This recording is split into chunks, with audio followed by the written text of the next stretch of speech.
Ladies and gentlemen, gather round your radios for a journey back in time. Step into the golden age of radio, where captivating stories and unforgettable characters come to life. Welcome to Golden Age Radio, where the magic of vintage audio dramas awaits. That's right. Prepare to be transported to an era when families huddled around the radio, eagerly awaiting their favorite shows. It's a world where imagination runs wild and storytelling reigns supreme. Get ready to experience the nostalgia and charm of old-time radio like never before.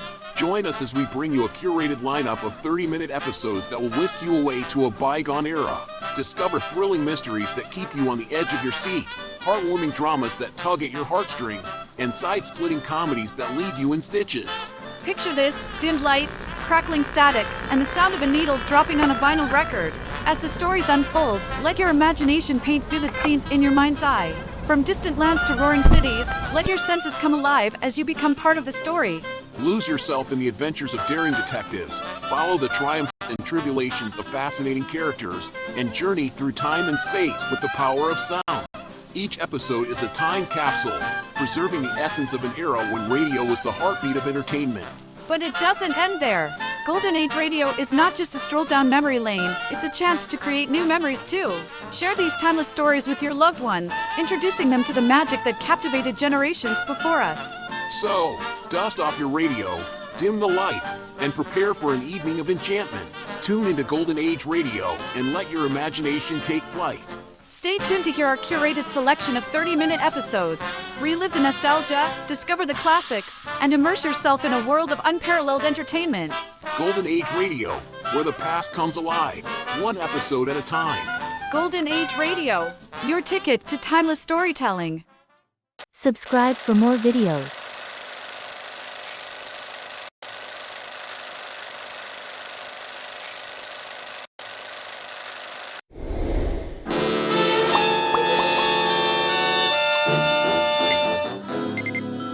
Dangerous Assignment, starring Brian Donlevy as Steve Mitchell.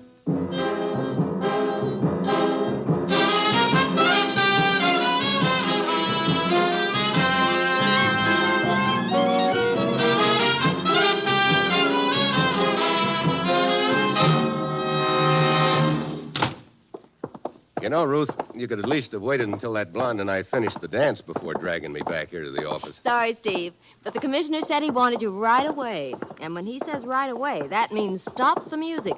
Here we are. Yeah? And the commissioner's waiting for you inside. I'll have your credentials and plane ticket at my desk when you're through in there. Okay, Ruth. Hi, Commissioner. Steve, Well, where am I going this time? sending you to Athens, Greece. Greece?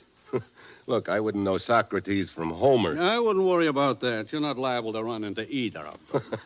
Well, what's it all about? Radar. Steve, as you know, our scientists have come up with new developments in radar so revolutionary that many of the older models are now obsolete. So I understand. Hey, wait a minute. Is that how you located that blonde in me? 2 weeks ago, a complete set of plans covering these improvements was stolen from a research laboratory in this country. It's essential we get those plans back. What's the line on them so far? The man who smuggled them out of this country turned up dead in the Azores. His killer got as far as Algiers, and he got killed. Sounds like a game where everyone plays for keeps. It is. We now believe an international information peddler named Zundel has the plans. And Zundel's in Athens? We think so. Steve, there's a known channel waiting for those plans. Once they get to a certain point in the eastern Mediterranean, our chances of recovering them are nil. We've got to keep them from getting out of Athens. Who do I work with in Athens? Lieutenant Janakos of the police. Steve, I don't have to tell you about the danger involved. There are probably several interests after those plans. They'll stop at nothing. They'll throw the book at you. They put every obstacle in your path that they can. You know, this comes as no surprise, Commissioner. As usual, you'll pose as a foreign correspondent after a story, but your real job is to get those plans before they get out of Athens. Well, that's it. You've got your assignment, Steve. Good luck.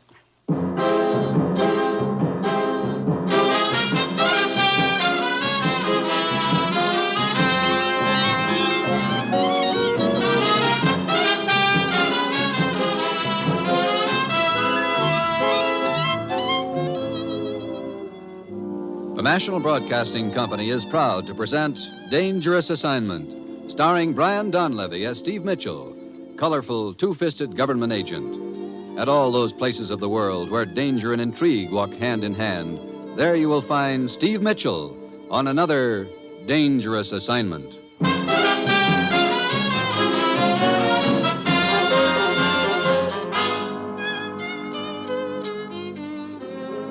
Steve Mitchell is en route to Greece by plane. Meanwhile, on a narrow, deserted street in Athens at sunset, two men slip furtively along the sidewalk in the gathering dusk, closing in relentlessly on a third man ahead of them. Sundell still does not realize we are following him, Ruba. Come, let us close in now. In a moment, Miklos. Wait until he gets opposite that alley in front of him. He is getting closer. Now, come on. Sundell! Let go of me! Into the alley, quick. No! Do not cry out. There is a knife in your stomach. There. This is far enough. The papers, Sundell. Give us the papers! No, I do not have them anymore. You lie. We tried to buy them from you, but you would not sell at our price. Now we will take them. No! Ruba, you fool. After him! He is running out into the street. That car is trying to hit him. Sundell cannot get out of the way. Ruba, get back here in the alley. Wait. The man is getting out of the car. Miklos, he is searching Sundell. He must be after the papers, too. Come, you must not let him get away. He sees us. Watch out, he has a gun. Get down. Shoot him, Ruba. Shoot him.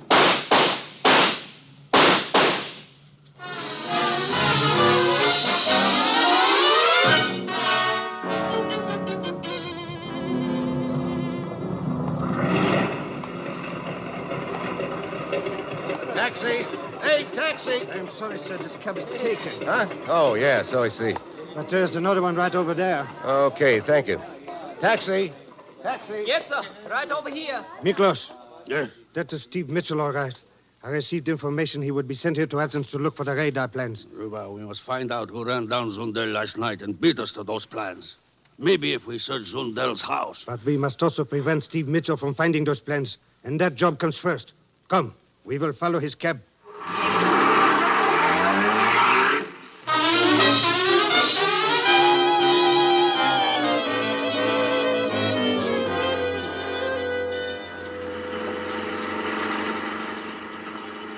Will you be staying here in Athens long, sir? I don't know, driver. Well, I just happen to have some cards with me which will admit you to various places that I'm sorry, I'm not on a vacation. Hey, that other car. He's trying to sideswipe us. Look out! Straighten out! I cannot look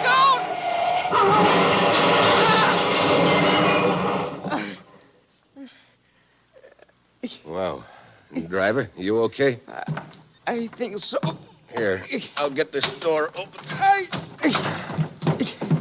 Can you open your door? No, it is jammed. Well, come on. I'll help you through the window. Thank you. How about you? Are you hurt? Just shaken up.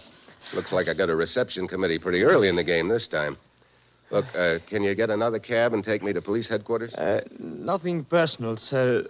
But if you do not mind, just get yourself another driver, please. You are bad luck to me.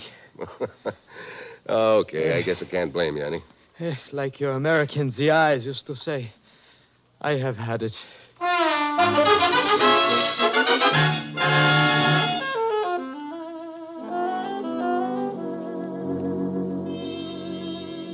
So I finally made it to your office, Lieutenant Janikos, the hard way.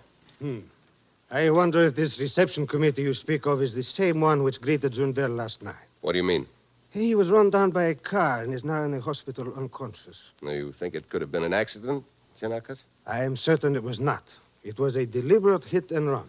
Several shots were heard. That is all we know at present. Here. You may be interested in looking at these pictures. Taken at the scene of the accident, huh? Yes, immediately afterward. You recognize any of the faces in the crowd, Lieutenant? No.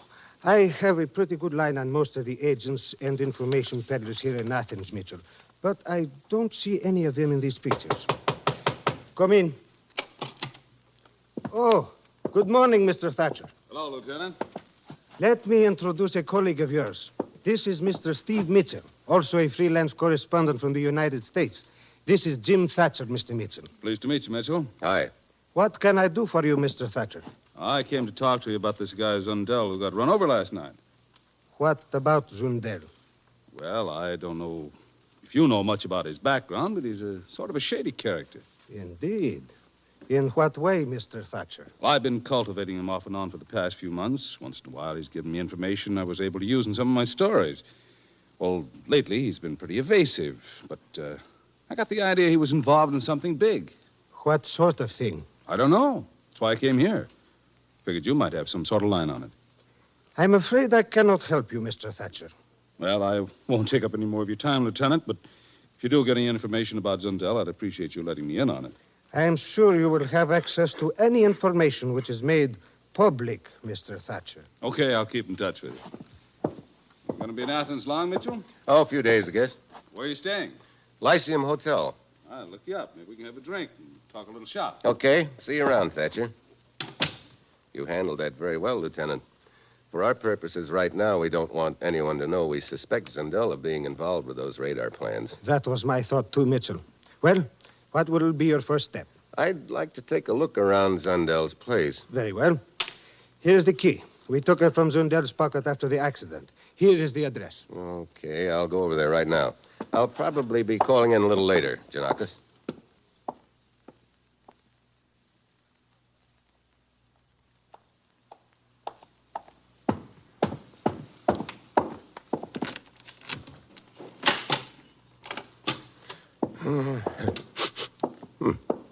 Cigarette smoke. That's funny. So, Steve Mitchell again. This time we will finish him off. Wait! I hear a car outside. A girl, she's coming in. We must leave. What about Mitchell? We will take care of Mitchell later. Hurry, Miklos. Follow me out the window. Who is the girl, Oba? I do not know. I have never seen her before. Hurry, drop to the ground. Yes!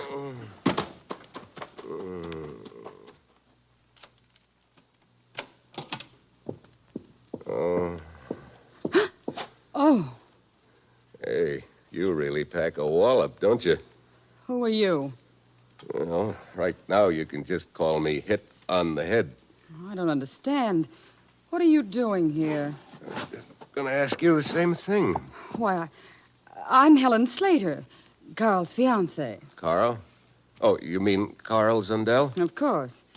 Look, I don't understand. Where's Carl? Don't you know? Well, I thought he was here, obviously. This happens to be his house, you know.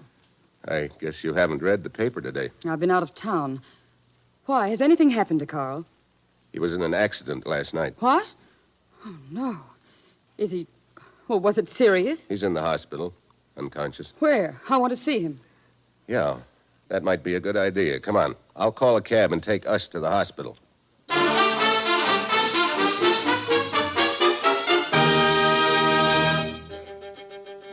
Janakis? Yes? This is Mitchell. Oh, I'm calling from a payphone. yes? I'm on my way to the hospital with a girl named Helen Slater. Says she's Zundel's fiancée. I see. I think I'll stick with her a while. She claims she didn't know about the accident. Oh. But I'd never forget a face like hers. I'm sure she's in one of those pictures you showed me of the crowd at the scene of the accident.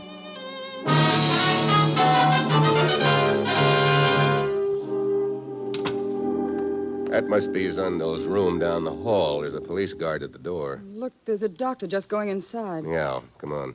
You know, I still don't understand what you were doing in Carl's house, Mr. Mitchell. I'm a newspaper correspondent. I was looking for a story About Carl? about his accident, if it was an accident. I don't understand. Why would anyone try to kill Carl? Well, I haven't the slightest idea. Maybe you have. Me? Oh, no. Well, here we are. Yes, sir? I'm Steve Mitchell. Perhaps Lieutenant Janikos mentioned my name to you. Yes, he did. How's Zundel? Still unconscious, I think. Can I see him? Perhaps shortly. A doctor went into the room a moment ago. Maybe he will have word. Oh, I wish there was something I could do. When I think of Carl lying here unconscious for a day and a half and me not even knowing about it. Yeah. Well, looks like you're as eager on the story as I am, Mitchell. Oh, well, hi. Thatcher, isn't it? Yeah, Jim Thatcher. We met in Janakos' office. Sure. Miss Slater, this is Jim Thatcher, another correspondent. Hello. Hi. Miss Slater is Zundel's fiancée. Oh? Anything new on Zundel? No. Good evening, guard. Dr. Sheliot? I'm going to see the patient. Yes, sir. He must be worse. What do you mean? Well, to require the presence of 2 doctors. One of them is in the room with Zundel now. What are you talking about? I am the only doctor on duty. Hey, we better take a look inside. What is this other doctor you were talking about? Why, he is not here. Wait. Look at Zundel in the bed. His throat has been cut.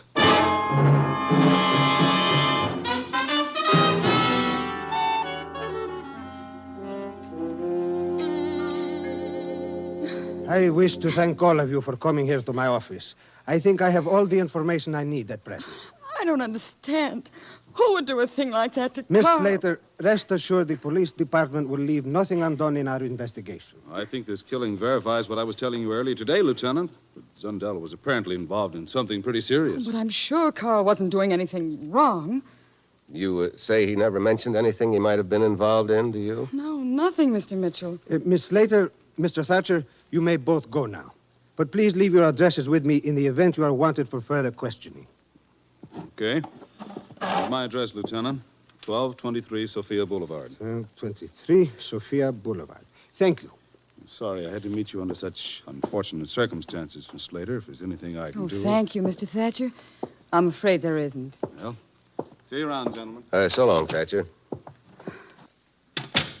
I've written my address and telephone number down for you, too, Lieutenant. There's just one favor I'd like to ask. What is it, Miss Slater? Well, Carl and I were pretty close, of course. There are some things in his house, things I'd given him. Cigarette lighter, a painting, a few things like that. I was wondering if I could have them back as, well, remembrances. I am sure that can be arranged after the Oh, inquest. thank you very much. You'll get in touch with me if there are any new developments in the case. At once. Oh, you've been very kind, Lieutenant. Goodbye, Mr. Mitchell. Miss Slater? Well, Mitchell, any chance we had of gaining information from Zundel is now gone. A frustrating case. Yeah. Frustrating, but not surprising.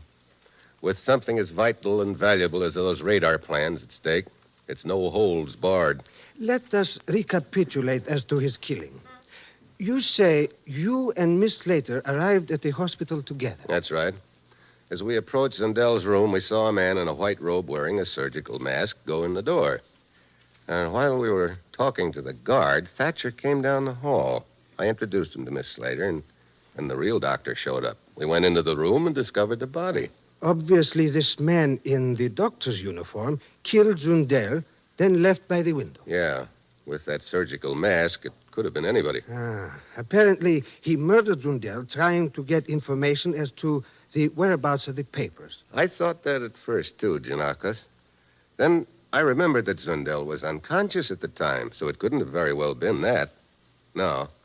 Oh, I think the killer already has the papers and realized that Zundel knew he had them, so he had to shut his mouth for keeps. But you say when you went to Zundel's apartment a few hours ago, you were knocked unconscious. Whoever did it obviously had been looking for the papers in the apartment. You interrupted his search. Yeah, that's the point, Giannakis. I think we're up against 2 teams in this ball game. 2? Sure. One outfit already has the plans. The other outfit's trying to find them. And we're right in the middle. Nice thought, isn't it? If you're right in your assumptions, if the plans are already in possession of hostile interests, then that means... It means we've got to move fast to prevent those plans from getting out of Athens. Whoever has them undoubtedly knows your men will be covering all exits, so they'll probably try to cook up some cute angle to get the plans out. This girl, Mitchell, what do you make of her? Helen Slater? I don't know just where she fits into this deal, but I'm sure she fits in someplace. She lied when she said she didn't know about Zundel's accident. Maybe she lied about a few other things, too. Well, where does all this leave us, Mitchell? Well, pretty much in the dark right now. Look, right after I got slugged in Zundel's place, Helen walked in, so I never did get a chance to take a look around. Oh, you wish to go back there again? Yeah. Maybe we could find something there that'll give us a line on whom Zundel's been playing ball with. But first, I've got to send a report back to my boss in the United States. I'll be with you in a few minutes.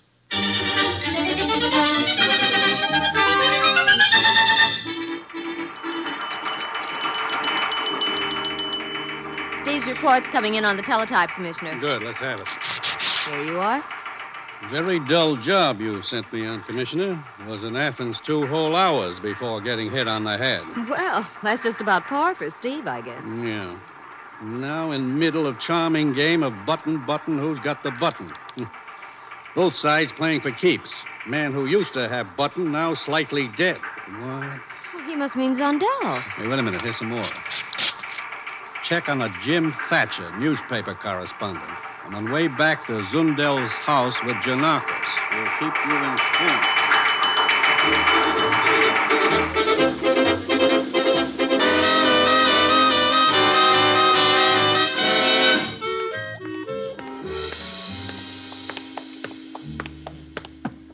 Here we are, Janakis. What are you waiting for? The last time I walked through that door, I got a lump. You remember?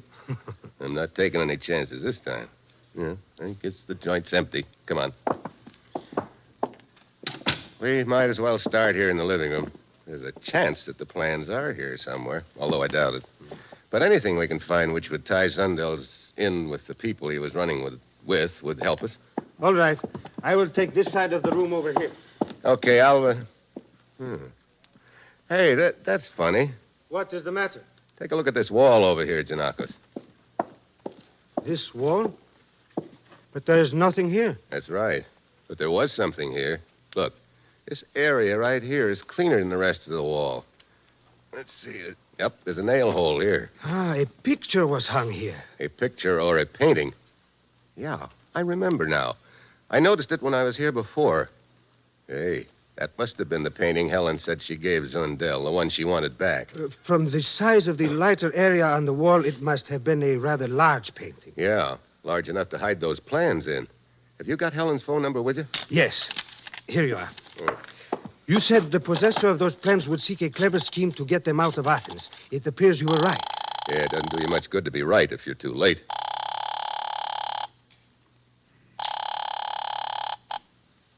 Hello? This is Steve Mitchell, Helen. Well, hello, Steve. You said this morning that there were several things in Zundel's apartment you'd like, gifts that you'd given him. Did I? Well, to tell the truth, I've sort of lost interest in them, Steve. Yeah, that's what I thought. You've already got the only thing you really wanted, that painting.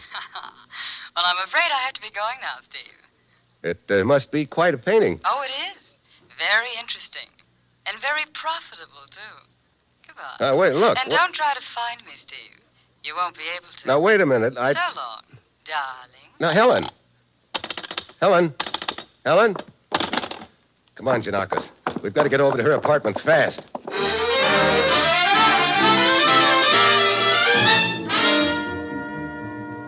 Oh, gentlemen, this is highly irregular. I cannot let you into Miss Slater's apartment. Yes, you can. I'm Lieutenant Janakos, Police Department. Police? Oh, certainly. Oh, all right, then. Of course, but Miss Slater is not in. Huh? She left a few minutes ago. Here we are. How long ago? Oh, just a few minutes ago. Here, She's gone, all right. I don't understand, gentlemen. Is something wrong? Have you any idea where Miss Slater went? Why, no. She left in quite a hurry. Took a taxi cab. Did she have any baggage with her? Yes. 2 suitcases, as I remember. Anything else? No, I don't think that... Wait. Yes, she had large flat packets. Ah, probably the painting. The what? We will need you no longer. You may go. Oh, but We will let you know when we leave. Thank you. Well, all right. She took off in a hurry, didn't she? Must have been all packed and warming up her engines. Yes. We will get a bulletin out on her at once. Dominic, this is Janakos. Trace the cab driver who picked up Helen Slater from her apartment here a few minutes ago. Find out where he took her. Hey, wait a minute. Hold on, Dominic. What is it, Mitchell? I just spotted this piece of paper in the wastebasket here. Hey, take a look. Libyan Star, 6 p.m. Yeah, the name of a ship. 6 p.m.? What time is it now? 10 after 6. It has already sailed. Dominic, contact the harbor patrol. Tell them to have a launch waiting for us. Come, Mitchell.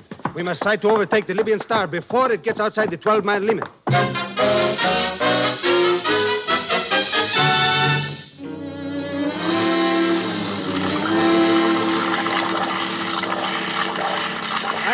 the Libyan Star has too much of a start on us, Mitchell. Yeah. Hey, there's something sort of slick about this whole deal. A little too slick, maybe. What do you mean, Mitchell?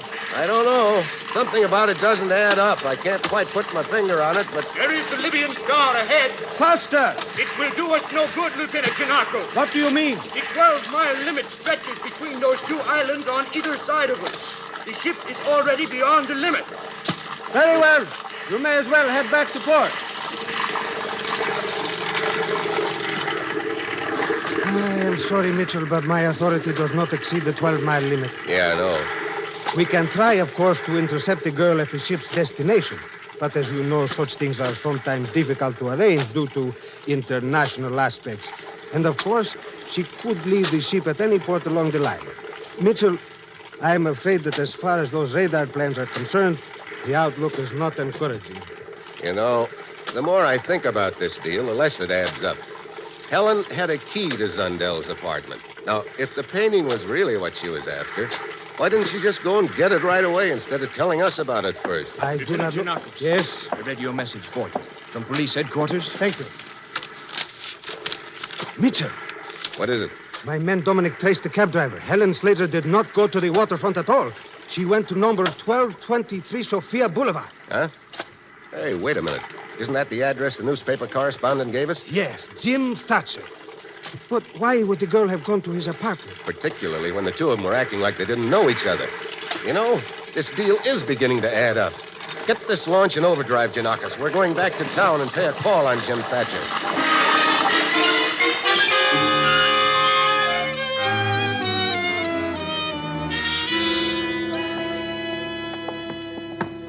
Mitchell, there are many aspects of this affair I do not understand. Here are the stairs. Thatcher's apartment must be on the second floor.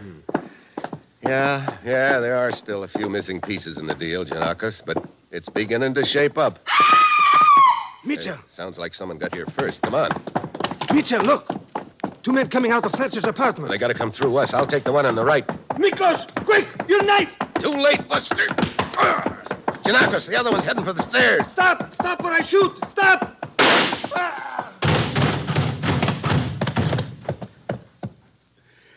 Well, you sure don't pull any punches, Janakos.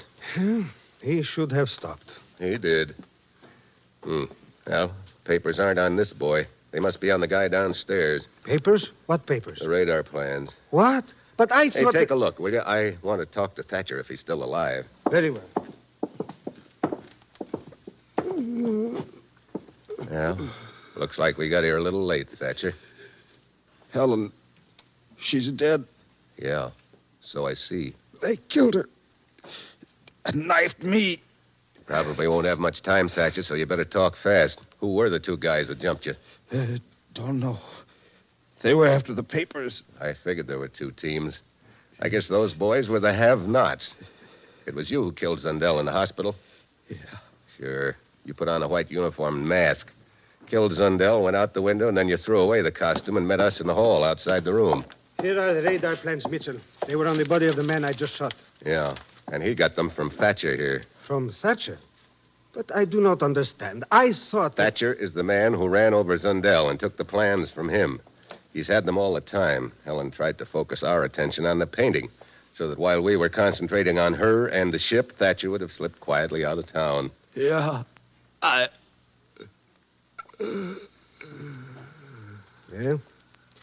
he is gone, Mitchell. Yeah. Well, looks like this deal didn't exactly work out for either of them. The plan then was for the girl to lure us away with a fake departure, then double back and pick up the plans from Thatcher, eh? I guess that's about the size of it. And they almost got away with it, too.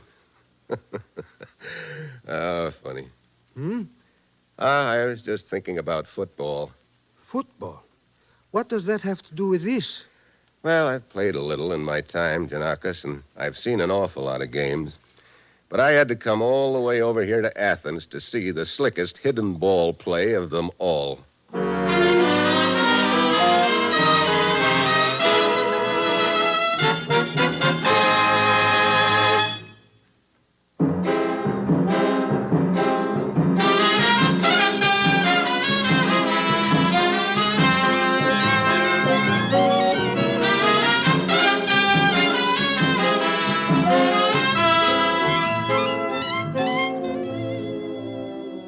have just heard another episode in the exciting new adventure series, Dangerous Assignment, starring Brian Donlevy as Steve Mitchell.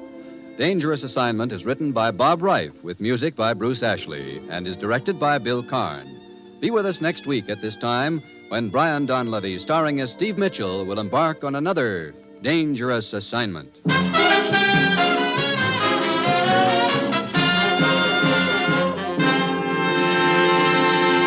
Here's more good news for mystery fans. Every Sunday, you may now hear Richard Diamond, private detective, over most of these same NBC stations. With Dick Powell starred as the hard-hitting two-fisted Dick Diamond, the Sunday adventures of this private eye are as interesting as tomorrow's race results today. There's fast action and plenty of suspense each Sunday as Diamond fights his way to fame, fortune, and a red-headed girlfriend. Richard Diamond is another of the fast-moving adventure mysteries you'll hear every week on NBC, with such great shows as Dangerous Assignment, Night Beat, and Christopher London. If it's mystery and adventure you like when you turn on your radio, make a date now to hear all these stellar NBC shows. And remember, it's Sunday for Dick Powell as Richard Diamond on most of these NBC stations. Tomorrow, you'll hear Fibber McGee and Molly and Bob Hope on NBC.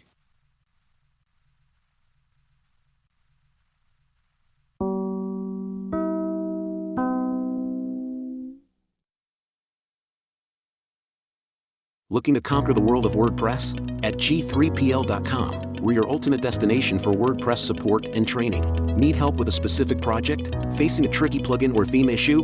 We've got your back. We will troubleshoot, customize, and fine-tune your site to perfection. So, why wait? Take the leap into WordPress greatness. Contact us today at WP@G3PL.com or give us a call at 615-420-2040. G3PL.com. Your WordPress success starts here. Wheaties presents Dimension X. Adventures in time and space, transcribed in future tense. Dimension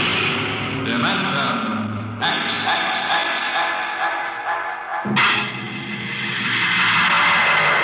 On stage tonight, Dimension X, another in the Wheaties' big parade of exciting half-hour presentations. Just about the time you're getting up tomorrow morning, you know what's happened? You've been without food for so long that you gotta get more if you're going to get your work done. That's why first you need your Wheaties. Sure, Wheaties. Because when you dip into those golden flakes, you're getting real whole wheat. Yep, every single Wheaties is a kernel of wheat. And you know what that means? Vitality for working well, feeling well, looking well. Whole wheat energy. Whole wheat vitamins. All the goodness of plump whole wheat in crisp little flakes that are mighty nice to meet any morning of the week. So be good to yourself. Tuck into the Wheaties at 7 a.m. and see if you don't feel the difference.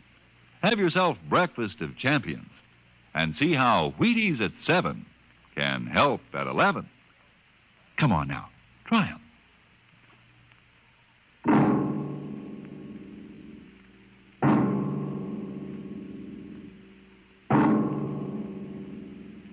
What will happen when man, finally conquering the galactic distances of interstellar travel, finds life on the strange worlds across the universe? Will he discover civilizations of incredibly advanced scientific knowledge, or primitive cultures deep in a stone age of savagery? Here is a story of the relation between men of our world and beings from beyond the stars. On the desk stood a yellow bowl, the profile a simple curve, clean and sharp. The body was thin without fragility, and the beauty of its shape was matched by the glowing intensity of the glaze, a glorious transparent yellow, soothing as sunlight, yet glowing with the fire of a volcano's core. The desk belonged to Michael Tom, Regional Administrator for the Department of Interplanetary Affairs.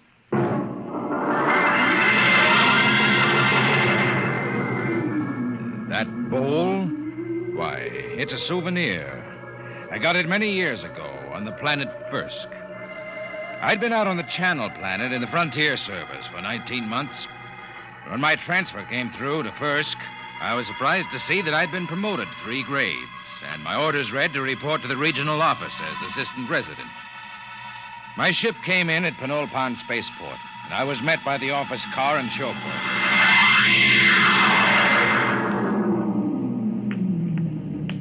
Mr. Tom? That's right.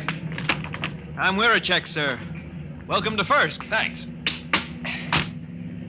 Well, I didn't expect to find a 1992 Rolls here. The resident had it shipped out in parts. Mr. Koval changes every year for the new model. Pretty smooth. Hey, this is certainly different from the Channel Planet. Nothing there but ice, frost fleas, and the dullest aborigines in the system. Well, you won't find the aborigines very dull here. What kind of people are they? The Mituan? Well, they're humanoid. Very close to us systemically. Tall, sort of amber-colored and graceful. Oh, is that one, the girl balancing the bowl on her head? Yeah, she's a Mituan. Uh-huh. There isn't a very big human population at First. Well. Looks like Mike Tom has found a home in the service. You haven't met Mr. Koval yet, have you? What do you mean by that? Oh, nothing, sir, nothing. Look, Wirachek, if there's anything wrong, you'd better tell me. Well, there's nothing, sir. Nothing you won't find out. It's just that Mr. Koval is a very forceful personality. Very forceful.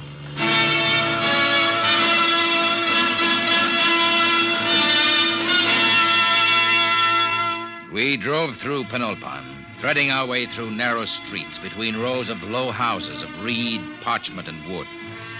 Canals of green water laced the city, and the bridges trailed ivy and orange flowers. Suddenly, we turned a corner, and there on the bank of the main canal was a large concrete and glass building, Earth-style. This was the district office, and in a room that gleamed with black plastic and glass, I found George Colville, senior resident. You're Tom? Michael Tom? Yes, sir. My last junior took off for the hills with a dancer from a Me Too and grog shop. If I have any trouble with you, I'll ship you back to Earth with a -50 efficiency rating. That clear? That's clear, sir. And don't get edgy with me. Sit down. Now, listen, Tom, I'm easy to get along with. I like things done right the first time. Got to give a good example for the gooks. Gooks? Yeah, the natives. I don't know what's good for them. I brought in a high-grade silica yarn to replace the root fiber they were using in fish nets. Took me 3 months to talk them into using it. I thought the Bureau policy was to avoid introducing Earth technology to stable cultures. Yeah, that's what those boneheads at the main office say. They don't have to live here. Have you seen those pigsties they live in? There isn't a concrete building on the planet. The Mituan delegation, Mr. Colville. Tell them I'm busy for 15 minutes. Yes, sir. Well, I'll be going along then, sir. Why? Well, if you're busy. Forget it. I always let those gooks wait at least 15 minutes. Softens them up. They're not hard to handle, if you know how.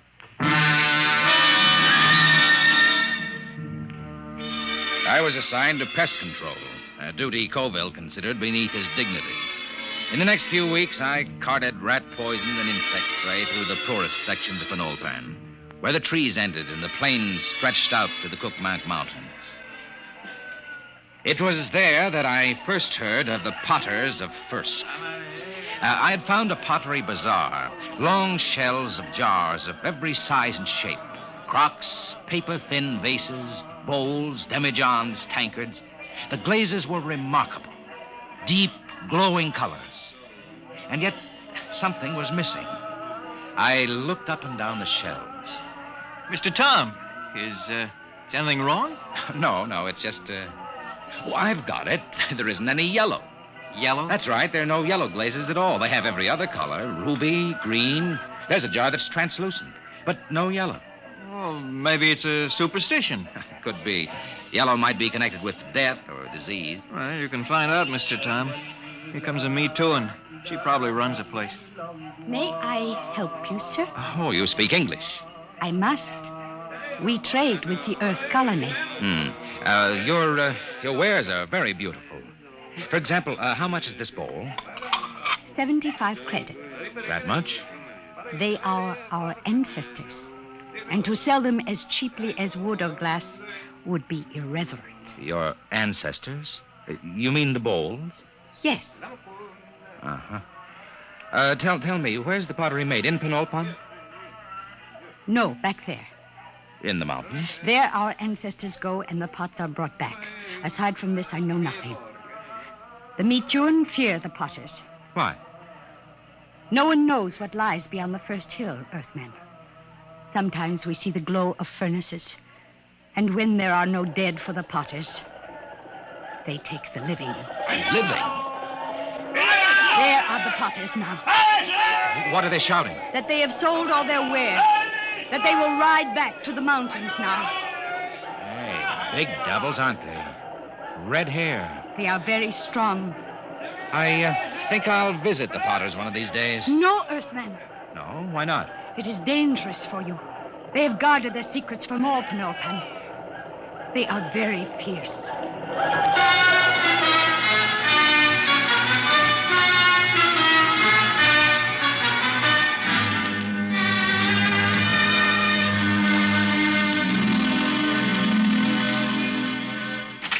Tom, where the devil you been? I told you to get the estimates for that power plant. I put them on your desk, sir. Oh, yeah. Yeah, so you did. Say, what do you know about the Potters back in the Cookmanks, Mr. Colville? Huh? Oh, they're a tribe of bandits or something. Why? I was at the bazaar today. A girl called the vases ancestors. It seemed strange. Ancestors? Well, it probably has something to do with religious death rites. They take away the dead bodies and cremate them for a fee or trade goods. The girl said that when they don't get the dead, sometimes they take the living. What? Well, so that's it. What, sir? Raiding. About every month or so, a couple of Me Too and turn up missing. The whole city clams up like tongue-tied parrots. For 2 years, I've been trying to track it down. Tom, these Potters must be behind it. Raiding, huh? Well, we'll see about that. No, we don't know anything definite. Well, we will. Get Weircheck to roll out the copter. We're flying out to those mountains. I'll put a stop to this if I have to blow them clean off the planet.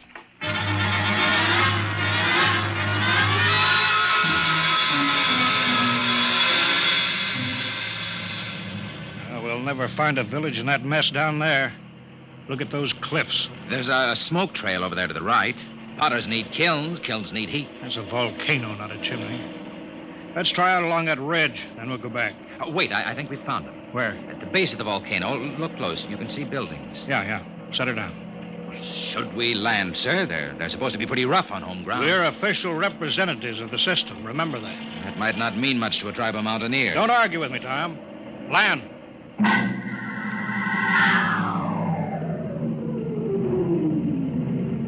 Get your pistol ready. I don't see anybody. The village is deserted. They're hiding. It's the Potters, all right. There's a heap of old broken jars. But I don't see the kiln. We'll stay here till something moves. What's that? One of the Potters. Wait a minute. Here they come.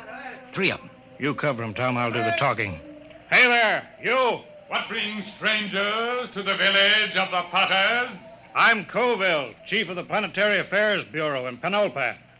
This is an official visit to see how things are going with you. We make no complaints. Oh? I've heard reports of you Potters kidnapping Me Too. Is there any truth in that? There is an ancient agreement. The Potters are granted the bodies of the dead, and occasionally, when the need is great, we do anticipate nature by a year or 2. You mean you admit it? The soul lives forever. In the bowl it's beautified. What do you mean? Look here, just what do you do with the corpses? Our glazes require lead, sand, clay, alkali, spar, and lime. All but the lime is at our hand, and this we take from the bones of the dead. I see. Well, we don't want to interfere in any native customs or rights. Corpses, that's between you and the Me Too. If you need lime, I can ship you in tons of it. Natural lime is a poor substitute for fresh live bones. The spirit of the person is in the bones, and it passes into the glaze and gives it an inner fire. Well, you listen to me. I don't care what you use as long as there's no kidnapping or murder. Tell me, Potter. I don't see any furnaces. Where are your kilns? Our firing is done by the great monthly burn. You mean the volcano? Yes, Earthman. Once each month, the heat roars up white and glowing. I see. Potter, why don't you ever use yellow glaze? Yellow glaze?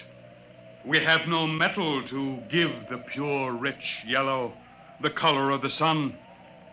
It is strange, Earthman, that you talk of the yellow, for my people have sought the sun glaze for thousands of years. Listen, if there's any technical help you people want, that's my business. But there'll be no more murder. If necessary, I'll put a stop to the potting altogether. Your words are not friendly. Don't think I can't do it. I'll drop an atom bomb down the throat of your volcano and cave in the whole mountain. We'd better pull out, Mr. Colville. Shut up, Tom. You understand? My job is to protect everyone on this mud-hole planet. And that includes me, too. Get back in the copter, Mr. Colville. They're getting ugly. Fire over their heads. Keep them back. Quick, get in, sir. They're scared now, but in a minute they may jump us. All right, let's go. Don't worry, Tom. Now those gooks know who's boss. No, sir, we won't have any more trouble from the Potters.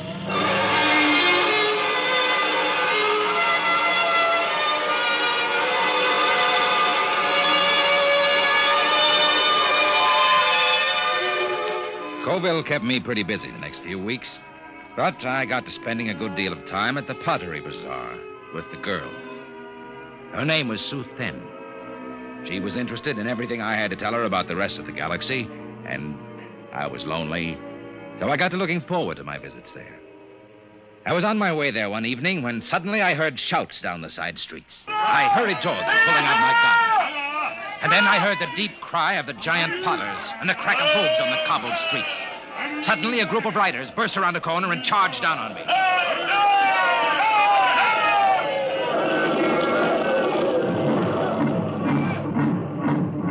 When they were gone, I hurried to the Pottery Bazaar.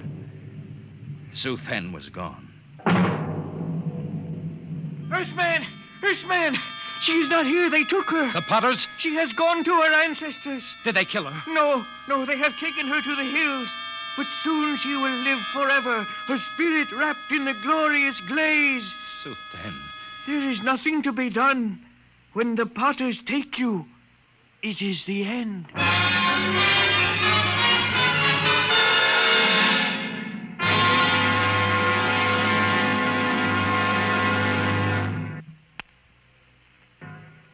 They've been raiding again, huh?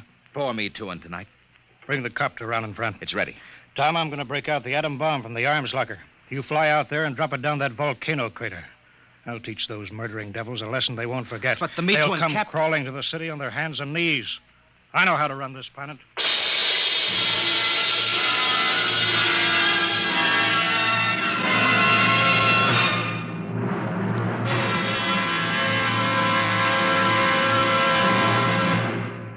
Dimension X will continue in just a moment.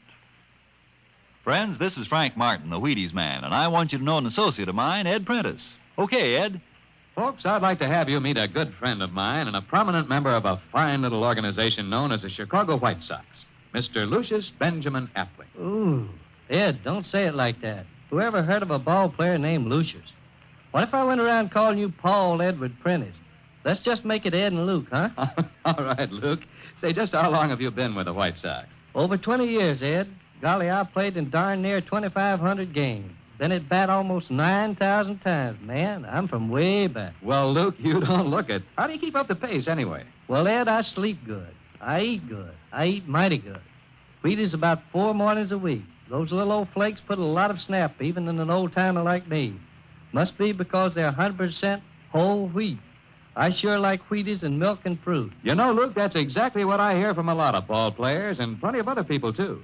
No wonder they call Wheaties the breakfast of champions. Thank you, Mr. Prentice and Mr. Luke Appling of the Chicago White Sox. Mighty nice of you to say those good things about Wheaties. Now, folks, you and I may not be playing baseball for a living, but we can use those whole wheat Wheaties, too. Step around to the grocery tomorrow yourself for Wheaties, breakfast of champions. Breakfast for you.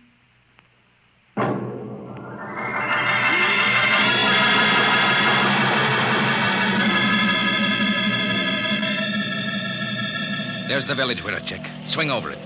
Shall I pull the safety on the bomb? No, hold it. But Mr. Colville said I know what he said. But they got a girl down there, and I'm going to get her out alive. And I'm going to start by trying to talk with that 7-foot red-headed Potter. All right, we're a check. Set her down right in the middle of Main Street.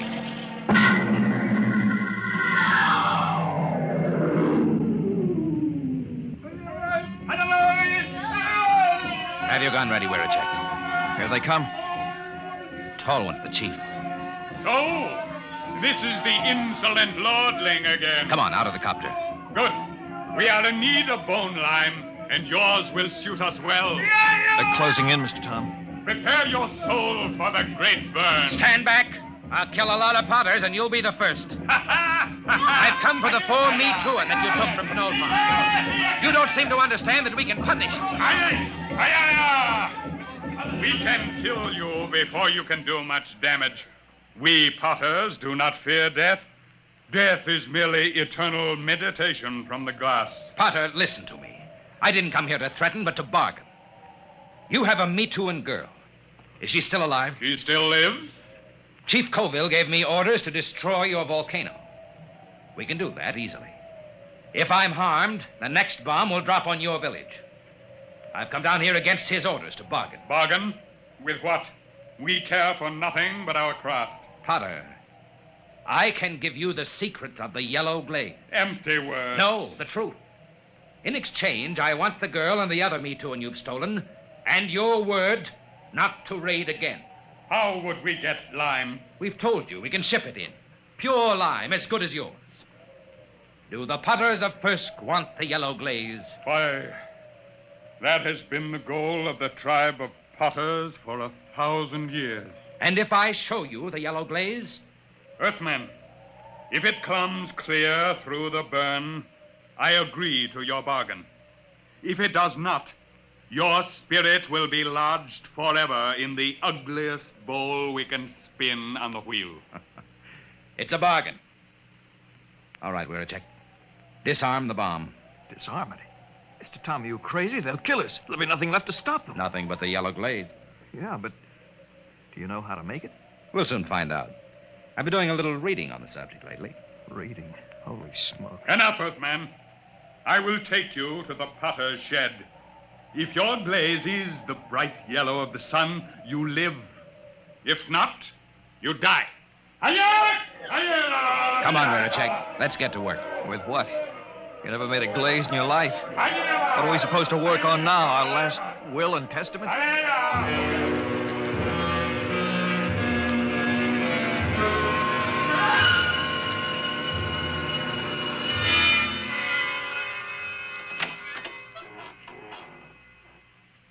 Who's that? Suzanne.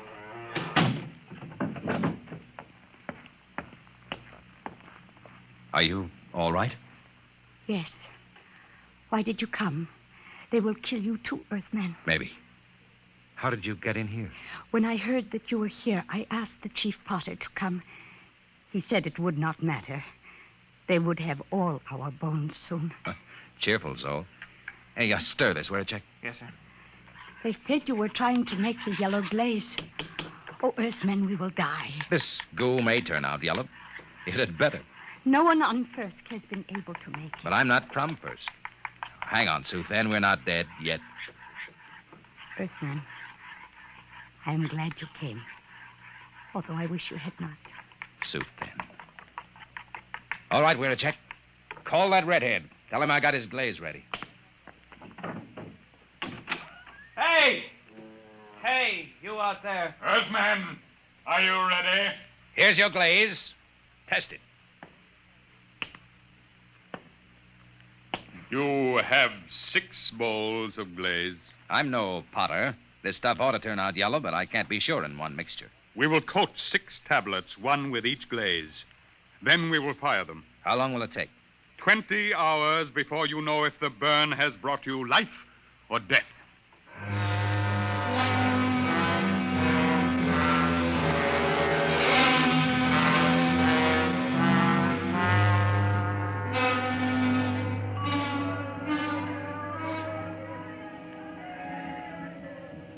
How long can they keep that up?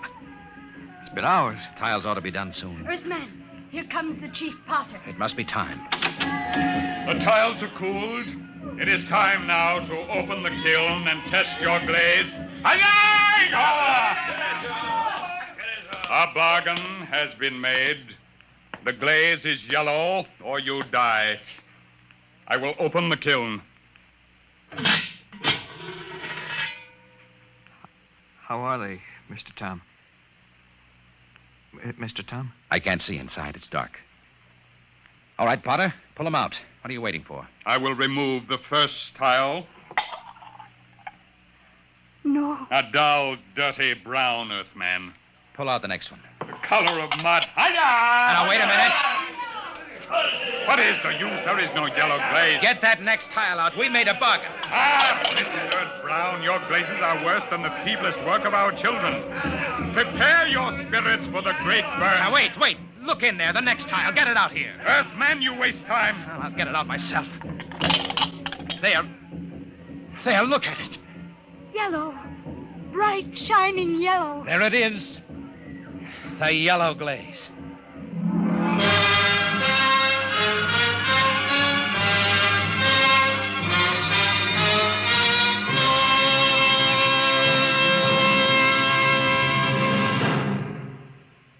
Tom, where in thunder have you been? Mr. Colville, I've been I trying sent you out on business which should take 2 hours, and you stay 2 days. Why? I got the 4-me-2 back, and I made a contract with the Potters. No more raiding. You what? I made a deal with them, and it turned out to be a better idea than yours. You disobeyed. You deliberately... Tom, you're through here. Through with planetary affairs. Listen, Mr. If a man Colville. can't be trusted to carry out orders, he's not worth a lead nickel to the Bureau. Get your gear together. Leave on the next ship out. Yes, sir. Wait. You're on company time till 4 o'clock tonight. Until then, you obey my orders. Take the copter back to the hangar. Bring the atom bomb back to the armory. I can't. What? I've been trying to tell you. There's only one way I had to make that yellow glaze. Tom, what the devil have you done with that bomb? I gave it to the Potters. What? It was a uranium salt that made the yellow glaze. The Potters didn't have any, so I gave them the uranium out of the bomb. That was part of the bargain. What? You gave that murdering tribe of crooks that uranium? You heard me. And if you think you could have used it better by blasting them out of that mountain, you're crazy. Why, you abysmal, blasted imbecile. That's the only bomb we had. Those Potters could tear Penolpan off the face of the planet. If you want that uranium, Colville, you can go out and get it. And if I'm fired, I'm through now. Why, you fresh smut, you yellow-livered louse. I ought to If you kill asked you. me, I'd say it'd be dangerous business trying to get that uranium back now. Where a check? Where a check? Yes, Mr. Colville. Yes, sir. Get the copter fueled. Get me a double holster and a full bandolier of ammunition. Yes, sir. Tom, when I get back, I'll see that you rot in the deepest cell in the Gallatin Tower. I'm going out now to those hills. I'm going to bring in that uranium myself.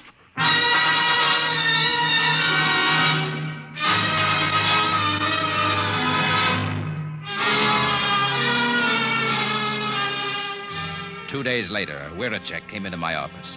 His face was pale, his hands shook with excitement. He's here, Mr. Tom. He's here. Colville? No, the Chief Potter. The Potter. Bring him in. Should I call the guard? Just bring him in.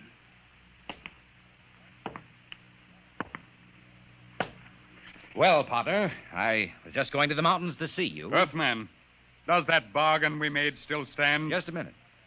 First, I want to know what happened to my chief. He has not returned. A madman came to the village of the Potters. He said you had no authority. He said he could not allow the Potters to keep the heavy metal that makes glaze like the sunset. What happened to Colville? Tell me. There was violence. He killed 6 good wheelmen. He was captured.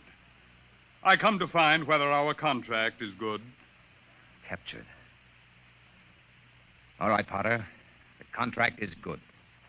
It is bound by my word and by the word of my great chief back on Earth. But only if Colville is returned. He must be brought back. Good. Then to seal the bargain, I have brought you the first bowl made with the new yellow glaze. It's a beautiful vase, Potter. And now, about returning Colville. It is done. The madman is a lucky man indeed, for his spirit dwells in the brightest glass ever to come from the great burn. You mean that Colville... Here, I return him to you. The fiery soul of the madman has given luster to an already glorious glaze. He will live forever in the shining light. On the desk stood a yellow bowl, and the beauty of its shape was matched by the intensity of the glaze. A glorious, transparent yellow, fire of a volcano's core.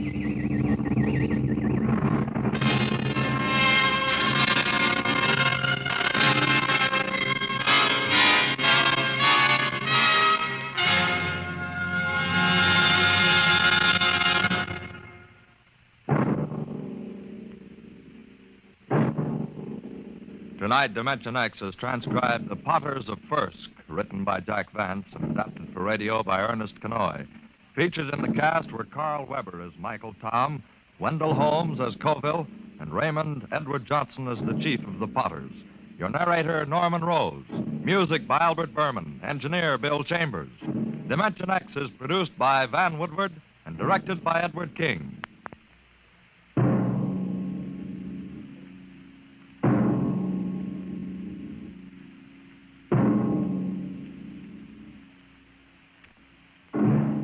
Tomorrow, hear Sam Spade. Now, it's Truth or Consequences on NBC.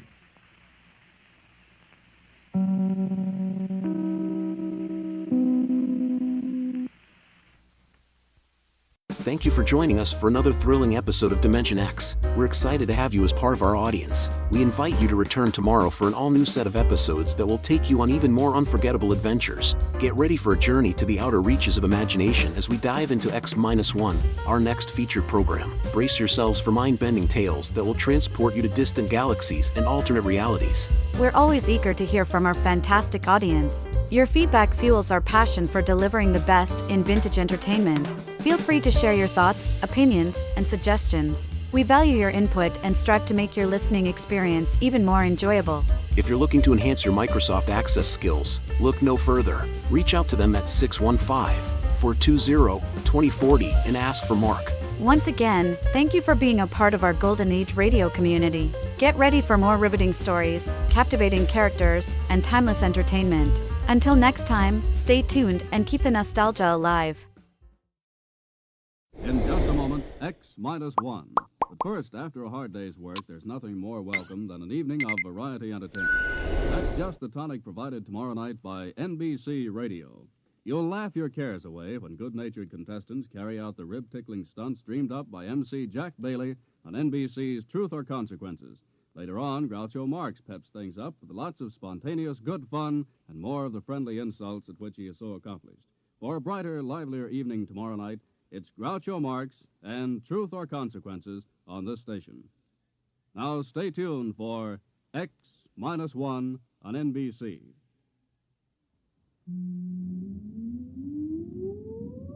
Countdown for blast-off.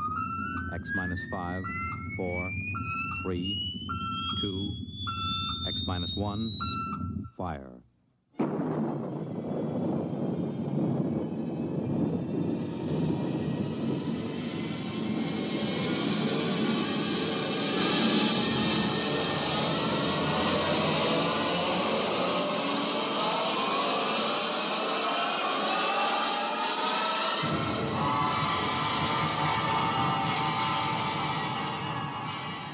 From the far horizons of the unknown come transcribed tales of new dimensions in time and space. These are stories of the future, adventures in which you'll live in a million, could be years, on 1,000 maybe worlds. The National Broadcasting Company, in cooperation with Galaxy Science Fiction Magazine, presents X minus 1.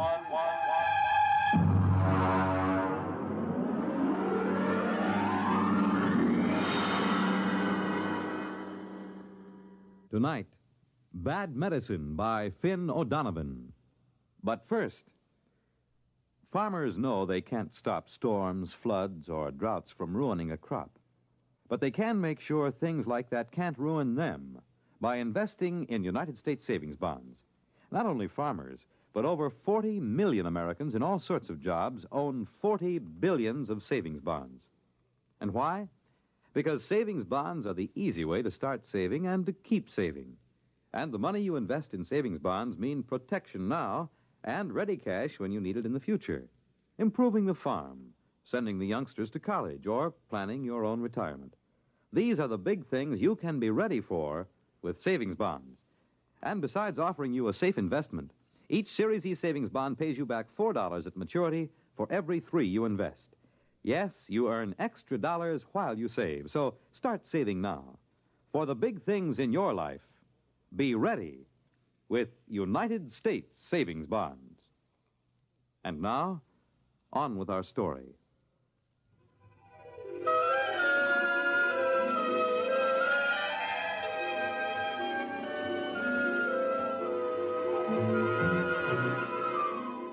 May 2nd, 2103, Elwood Caswell walked rapidly down Broadway. It was a gentle, misty spring day, and the air held the smell of rain and blossoming trees. But Elwood Caswell didn't smell the rain and the trees. He just gripped the loaded gun he had in his pocket. He didn't want to use the weapon, but he was certain that he would. This was justifiable. You see, Elwood Caswell was a homicidal maniac.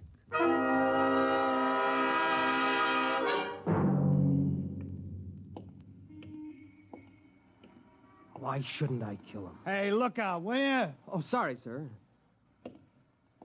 Only the other day he said to me, Elwood, you're looking very well. What business is it of his how I look? Hey there, Elwood. Elwood. Huh? It's me, Marty Klein. I work on the jet buses with you, remember? Oh, yeah, of course. Hello, Marty. Forgive me, my mind was on other things. Yeah, I know how it is. A couple of weeks ago, I was walking around in a fog so thick you could cut it. Yeah, really? Sure, preoccupied, you know. I had this idea in my mind. You too? Yeah. The same person? Huh? Were you troubled by the same person? My wife. Hey, you okay? Oh, yeah. Yes, of course. Well, I had this idea, see? I was going to get rid of my wife. Kill her? Kill her? I mean, send her to a country for a week. Oh. You sure you ain't sick? No, I never felt better. Well, anyway, I was going to take a week off. Quit the jet buses. Hey, can you imagine? I've been a jet bus operator for 10 years now, and all of a sudden, I feel like I can't take it for another minute. I know how you feel. And I was going to take a trip all by myself. A trip? To where? To the farthest place I could think, to Mars. I was just going to pick up and take a vacation on Mars. Silly, huh? I don't know. What happened? Well, I talked it over with Ethel. Your wife? Yeah. Ethel, she's a real sensible girl. You know what she did? No, am I supposed to? Well, Ethel went right down to that home therapy appliance store, and she says, you got a home therapy machine that'll cure my husband of this idea he can't stay on the jet buses? I've heard that those machines aren't perfected. They got him licked now. So, okay, she describes the trouble, and next day they deliver this thing, and boom, I plug it in, see? And? And a voice talks to me. It starts asking me questions. Yeah, what kind of questions? All kinds. Things I wouldn't even tell my own mother. You told the machine? Why not? It's only a machine. Yeah, I see your point. Well, then the machine starts to tell me a few things. And before I knew it, inside a week, I'm cured. Now, I can't wait to go back driving the jet buses. You don't say. So that's why I say I know how it is to have one thing on your mind all the time like that. This machine, what did it cost you? That's the beauty part of it. My Ethel. Boy, she's a smart girl. After a week, she sends it back, see? She says it don't work. So all we lose is the deposit. I see. Well, I gotta get back to work now. Hey, ain't you working the jet buses today? Huh? No, I'm off today. Well, I'll see you, Elwood. Yeah, see you, Marty. What was the name of that place? Where they sell the home therapy machines. Yeah. Home therapy appliances. It's right down Broadway, about 2 blocks from here. So long, Elwood. Perspiring freely, Elwood Caswell continued down Broadway toward 43rd Street. His friend Magnuson would be finishing work soon, returning to his apartment less than a block from Caswell's. Elwood gripped the gun tighter. How pleasant it would be to saunter in, exchange a word with him, and then... No, I won't do it. I don't really want to kill anybody. It isn't right. Think what'll happen. The authorities will lock me up. My friends won't understand, and... Mother would never approve. Still, if I see Magnuson, if I see his hateful, accusing face in front of me... Oh, this must be the store. Yeah. Home therapy appliances. Good afternoon, sir. Can I show you some of our home therapy appliances? I want therapy. Quick. Of course, sir. This way, please. Now then, this is our new alcoholic reliever built by International Combustion Motors and advertised in leading magazines. A handsome piece of furniture. I think you will agree, and not out of place in any home. It also opens into a television set. Look, what I need... Therapy, of course. I just want to point out this model need never cause embarrassment to you, your friends, or your loved ones. Notice, if you will, the recessed dial which controls the desired degree of alcoholism. You see, heavy, moderate, social, light, and teetotal. A new feature unique in mechanotherapy. I'm not alcoholic. The New York Jet Bus Authority does not hire alcoholics. Oh, sorry. You seem the type. No offense. Please. You seem rather nervous. Perhaps the portable anxiety reducer. No. Well, sir, perhaps if you told me just what you feel is bothering you. What have you got for homicidal mania? I beg your pardon. Homicide? The urge to kill someone. Oh, of course. Well, let's see now. Pardon me. Have you worked here very long? A week. Oh, yes, here's the ticket. This black job with the chrome trim. What is it? This, is a Rex regenerator, built by Planetary Motors Corporation. Handsome, Goes with any decor, opens into a well-stocked little bar, so your family, friends, loved ones need never... Will it cure homicidal urge, a strong one? Oh, absolutely. Don't confuse this with the little 10-amp neurosis model. This is a hefty, heavy-duty 25-amp machine for really deep-rooted conditions. That's what I've got. Well, this baby will jolt you out of it. Big, heavy-duty thrust bearings, oversized heat absorbers, completely insulated, sensitivity range I'll over... take it. Yes, sir. With me, right now. Now? Before it's too late. I'll pay cash. Well, yes, sir. It'll be a few hours before the warehouse can... I'll take this one here. Well, that's a floor demonstrator. Does it work? All of our demonstrators work, sir. Then I'll take it. I can't wait for a warehouse. I can't wait for anything. Have it put in a taxi for me. Yes, sir. Tell him to hurry. I want to kill my friend Magnuson, you know. Who? My friend, Magnuson. Oh, of course. That'll be $400.59, sales tax included.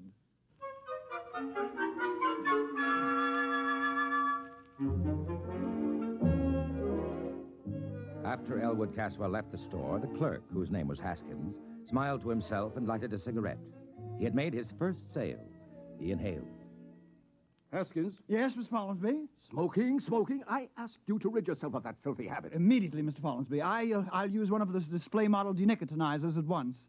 By the way, I just made a rather good sale, sir. Oh, really? Yes, sir. One of our big Rex regenerators. Well, now, it isn't often we...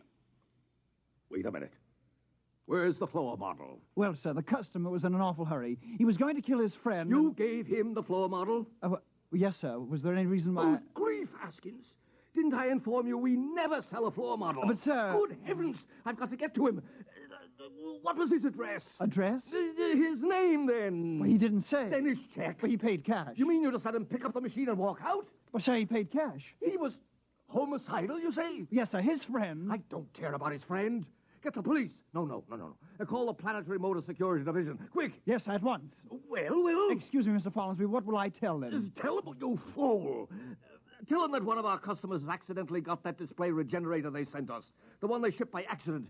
They were going to replace it tomorrow. Yes, sir. The one they shipped by accident. Will they know? If they don't be more explicit, tell them we've sold the Martian model.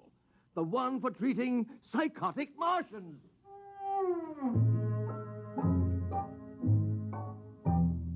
Meanwhile, Elwood Caswell had returned to his apartment and lugged the big black Rex regenerator into his living room. He put it down near the couch and studied it carefully.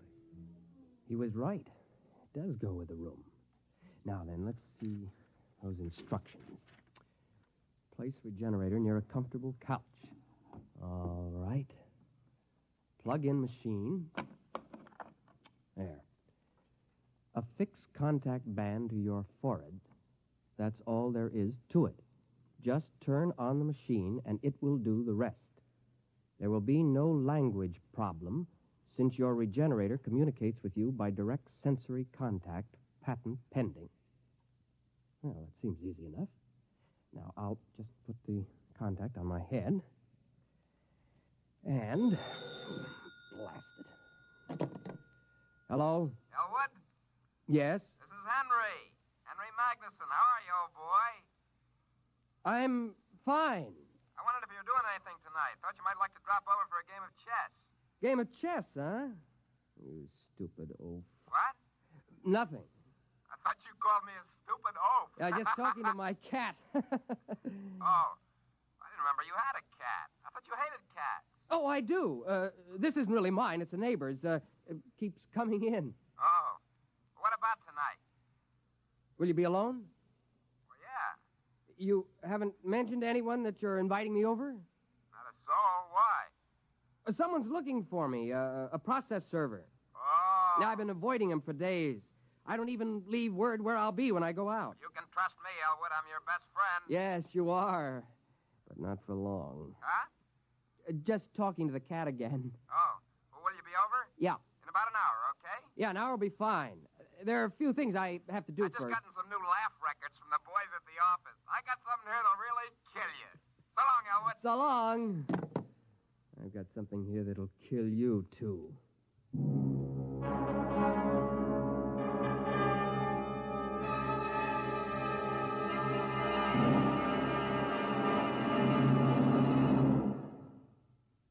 X-1 will continue in 1 minute. Each of us has a personal reason for wanting to see cancer conquered. Steve Allen would like to tell you his. I have a wife and 3 wonderful kids. And when I think about cancer going to strike 1 American in every 4, well, that's more than enough reason for wanting to see it conquered. I know that some people don't even want to think about cancer. But pretending it's not a threat, doing an ostrich routine, isn't going to get us anywhere. We've got to stand up to it and fight. We can fight, each and every one of us. Through the American Cancer Society, we can be part of the battle that someday will beat cancer once and for all. That day will come, but you and I have got to help. How about it? Thank you, Steve Allen. Remember, fight cancer with a checkup and a check. See your doctor once a year for a checkup. It's your best cancer insurance. And to help conquer cancer, send a check to your unit of the American Cancer Society. Make it generous. And now, on with our story.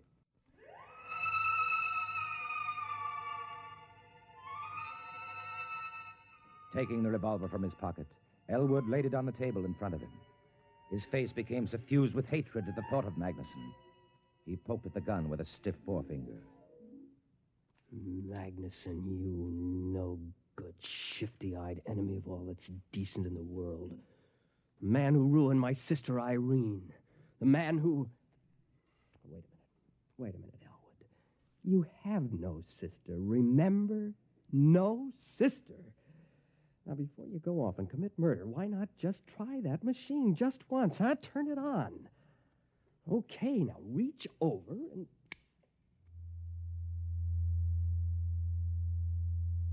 Good afternoon, Elwood. I am your mechanical therapist. You may call me Gloop. Gloop? You seem surprised. It is a perfectly common name here on this planet. Gloop, of course. I've heard it many times. Now then, I am scanning the material in your preconscious with the intent of synthesis, diagnosis, prognosis, and treatment. Yes? I find... this is a most unusual case. Really? I thought it was simple homicidal mania. There is, of course, no such thing. You are obviously hallucinating a set of symptoms. Nonsense syllables to enable you to avoid the real problem. Oh? A most unusual set of symptoms, I must say. Your pilot light seems to be fading. My light is not fading. I am merely trying to relate your symptoms to proven theory. Well, as long as you know what you're doing. Mechanotherapy is an exact science, Elwood. It admits of no significant errors. We will proceed. Good. First, the word association test. Fire away. I will proceed to give a word. You answer with the first thing that comes to your mind. Ready? Ready. House. Home. Planet. Earth. Just musing. Now, Fleeful. Fleeful? Fleeful. That sounds like a Martian word. Just give me a response. Fleeful, Okay. I can make 'em up, too. Marfouche. That's a pretty good one, huh? Made it up in the spur of the moment. Marfouche is very significant. It is a corruption of the Martian concept of fush klib. Very significant. I don't know any Martian words. Aha, noteworthy. We will proceed. Loud. Soft. Green. Mother. Thanagoyas. Pathamathanga. How's that one? Arides. Nexothesmodrustica. Top that. Catith a snowhell gnoptices. Okay. Rigamaroo, Kalamazoo, Iggity Bibbity Boo. Good. It fits the pattern. Pattern? Your neurosis. I can diagnose it now. Go on. You have a classic case of theme desire, complicated by strong dwarkish intentions. I could have sworn I was homicidal. The term has no referent. It must be rejected as nonsense. Now, if you'll just settle back on the couch, we'll proceed.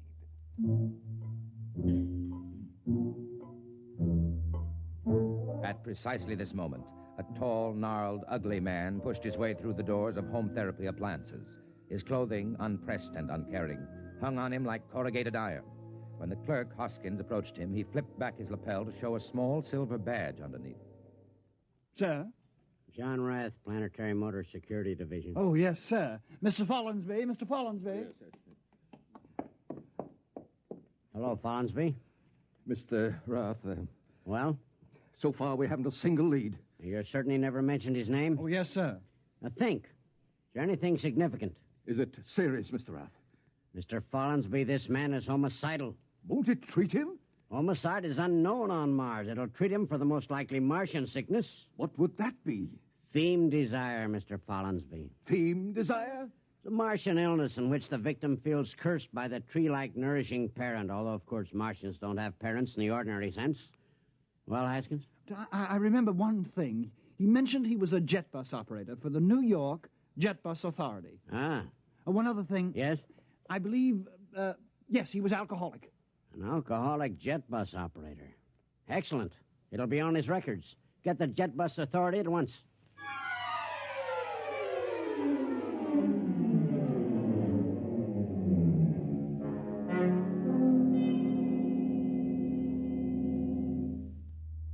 But surely, Elwood, you remember your Gorisy. No. Tell me then about your juvenile experiences with the Thorastrian fleet. Never had one. Complete blockage. My father... There is no such thing, of course. But... I thought we'd finally agreed on that. Okay, if you say so. Now then, since you claim you don't even know what a Gorisy is, tell me what you imagine it to be. A forest fire. A salt tablet. A small screwdriver. Am I getting warm? A revolver? What the heck is a Gorisy? Why, the tree that nourished you into puberty. No tree nourished me. You have completely repressed the experience. No tree ever nourished me. Mr. Caswell, let me try to explain your case as best I can. Somewhere in your childhood, your Gorisy, or parent tree, stifled your theme desire. Now, this gave rise to your present urge to dwark someone in a Flendish manner. To what? To dwark someone in a Flendish manner. Listen, you crummy piece of hardware. I have never had a Gorisy. I have no desire to dwark someone in a Flendish manner or any other manner. All I want to do is put a bullet into Herbert Magnuson. Understand? All I want to do is kill Magnuson. Lie down, Mr. Caswell. We'll go over it again.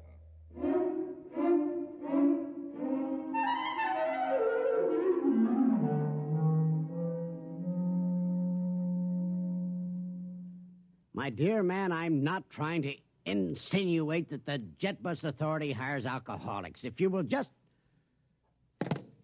Any luck? It's a dead end. Now, Haskins. Yes, sir. A man's life may be at stake here. Now think.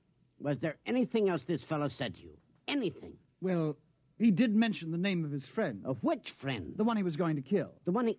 Why didn't you say so?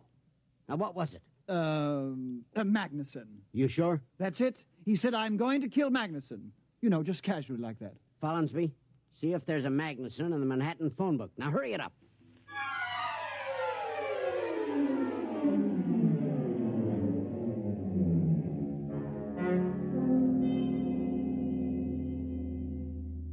Yes, Mr. Caswell, you were saying? Well... Something about your Gorisy? Yes, I was saying I think perhaps you're right. Naturally. But right about what, Mr. Caswell? Well, I think perhaps... Yes, I think perhaps I do remember my Gorisy. Ah! Now, Mr. Caswell, we're on the road to a cure.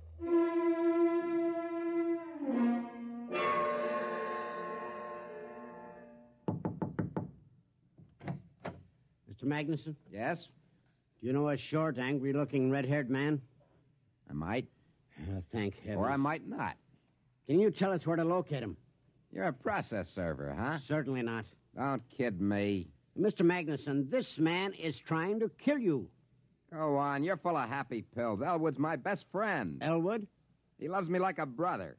And if you think I'm going to stick some process server onto Mr. him... Magnuson, I'm not a process server. Your friend Elwood is a psychopathic killer. You're his intended victim. Can you get that through your thick skull? I'm trying to save your life.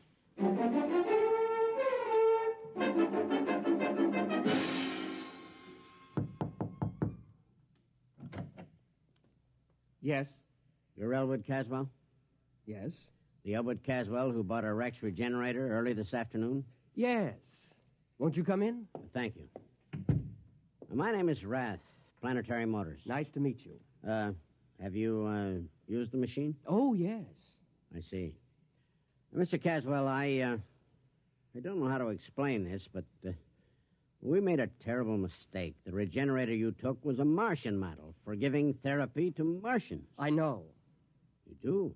Yes, it became pretty obvious after a while. Well, it was a dangerous situation, especially for a man in your condition. Yes, the poor thing tried its best, but of course it couldn't cure what wasn't there. Well, then the company will, of course, reimburse you for your lost time and your mental anguish. Naturally. And we will substitute a regular human-type regenerator. Oh, that won't be necessary. You see... Mr. Caswell, will you put down that gun? I warn you. I'm not going to shoot you. I merely want to turn this gun over to you. You do? Yes, I'm not going to shoot anybody. You mean that... The machine's attempt at therapy forced me to reappraise my whole self. There was an insight during which I was able to get rid of my obsession. You no longer want to kill your friend Magnuson? Kill Magnuson? Why, I haven't the faintest urge. Well, I must say, then, that it worked out for the best. I'll get back to the store and have him pick up this machine in an hour, and... Oh, well, sir... don't forget to take this gun. I won't need it. Of course. Well, nice to have met you, sir. Good evening. Good evening.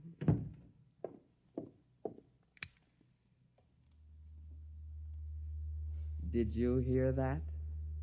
He asked me if I still intended to kill Magnuson. Magnuson, that inhuman monster who cut down my Goracy.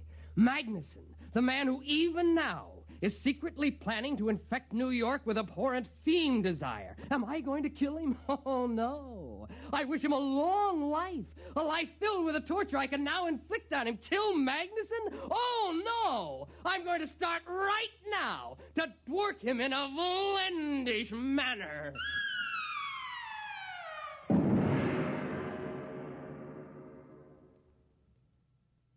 You have just heard X-1, presented by the National Broadcasting Company in cooperation with Galaxy Science Fiction Magazine, which this month features Honorable Opponent by Clifford D. Simak, the story of an Earth general with the distasteful assignment of meeting a delegation of unmilitary clowns who arrive as conquerors.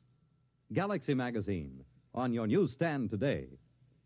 In a moment, tonight's cast and a preview of next week's exciting drama. They took the blue from the skies and the pretty girl's eyes and the touch of old glory's view, and gave it to the men who proudly wear the U.S. Air Force blue. The U.S. Air Force blue. Oh, we are men with a dream on America's team. We're a rugged and ready crew. And you can bet your boots the world looks up to U.S. Air Force blue. To U.S. Air Force blue. We know where we're going. We set our course. The sky's no limit in the Air Force. They took the blue from the skies and the pretty girl's eyes and the touch of old glory's view, and gave it to the men who proudly wear the U.S. Air Force blue. We proudly wear the blue, the U.S. Air Force blue.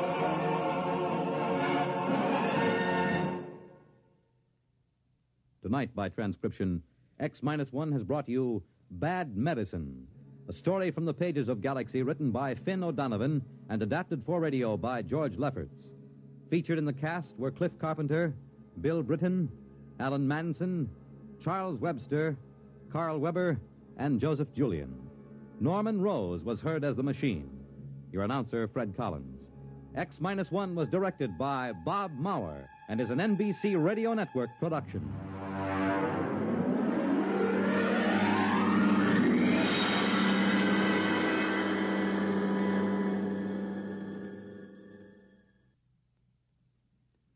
Weekday, the companion and advisor to America's women, offers a new informative series on childbirth.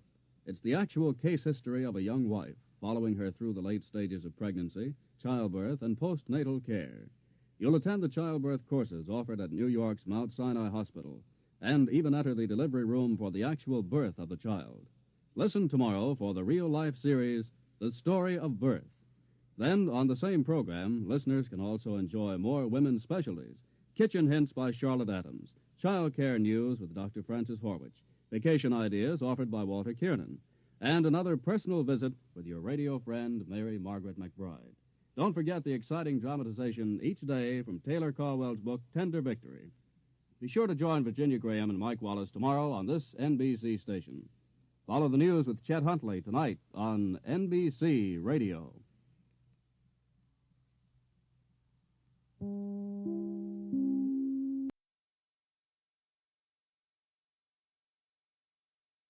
Thank you for joining us for another thrilling episode of X-1. We're excited to have you as part of our audience. We invite you to return tomorrow for an all-new set of episodes that will take you on even more unforgettable adventures. Get ready for a journey to the outer reaches of imagination as we dive into Space Patrol, our next featured program. Brace yourselves for a combination of sci-fi and law enforcement. We're always eager to hear from our fantastic audience. Your feedback fuels our passion for delivering the best in vintage entertainment. Feel free to share your thoughts, opinions, and suggestions. We value your input and strive to make your listening experience even more enjoyable.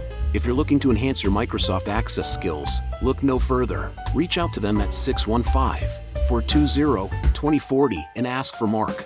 Once again, thank you for being a part of our Golden Age radio community. Get ready for more riveting stories, captivating characters, and timeless entertainment. Until next time, stay tuned and keep the nostalgia alive.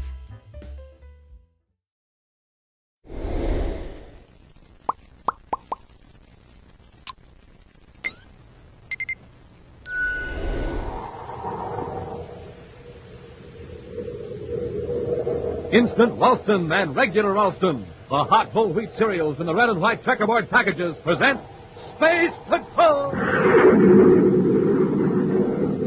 High adventure in the wild, vast reaches of space. Missions of daring in the name of interplanetary justice. Travel into the future with Buzz Corey, Commander-in-Chief of the Space Patrol! In today's transcribed Space Patrol adventure, Buzz and Happy, helpless from the effects of a paralyzer ray, are in a lab ship out beyond the Jupiter orbit. Sure gave us a stiff charge with that ray, Commander. It isn't even beginning to wear off. Yes, and every second we lie here, Rinker and Betts are getting farther away. What's that? That equipment over there. The equipment? But I just connected it. Rinker must have hooked it up again. When that electrical charge builds up, this whole lab ship will be blown to pieces. We'll return in just a moment with today's exciting Space Patrol adventure, The Wistful Wizard of Neptune's Moon.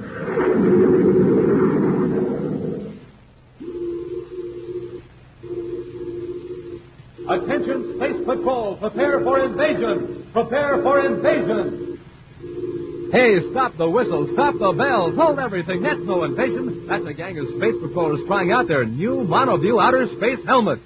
This is Captain Dick Tufeld, Space Patrollers, right here to tell you all about the new and sensational Monoview Outer Space Helmet. The terrific helmet all of you can have for your very own. A whole foot high. It's got a sensational one-way eye plate that you can see out of, but nobody can see you. And when you look out that magic strata viewer, it's just like looking out at another planet.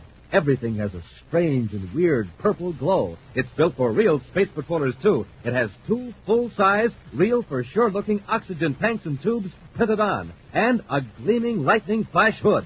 Now, just think of the fun you can have with a Monoview outer space helmet of your very own. And here's how to get it. Just buy a box of good hot Ralston. Then, with your name and address, send 25 cents in coin and the instant or regular Ralston box top to Space Patrol, Box 686, St. Louis, Missouri. That's Space Patrol, Box 686, St. Louis, Missouri.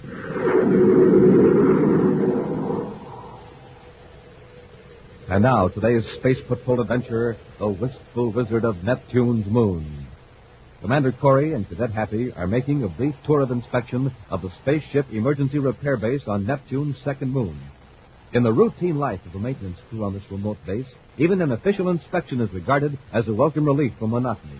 Right now, in the small recreation hall, the crew is putting on an informal home talent show in honor of Buzz and Happy. The two space patrollers are watching with amazement as an amateur magician completes a baffling trick. Hey, this guy is great. What's his name, sir? He was introduced as Wistful Wilbur, the wizard of Neptune's moon. He acts as though he didn't know what he was doing, but he's terrific. Final trick, gentlemen. I'll need a volunteer from the audience. Will one of you men kindly come out here? Anybody. It won't matter because I've never tried this trick before in public. So, Cadet, would you mind? Me? Go ahead, Happy. Oh, okay, sir. Right out here, Cadet. What do you want me to do? Oh, just lie down on the bench. Sure, okay. And now, gentlemen, when I say the magic word, why, the cadet here will rise up in the air and stand there till I tell him to come down. Now, watch closely. Arcturus Kazan, rise. What's happening? Hey, let me down. You see, the cadet floats in midair. Thank you. Cadet, you may descend. Whooping rockets, what a sensation. Well, gentlemen, I got to get back to the work at the shop, so that concludes my part of the performance.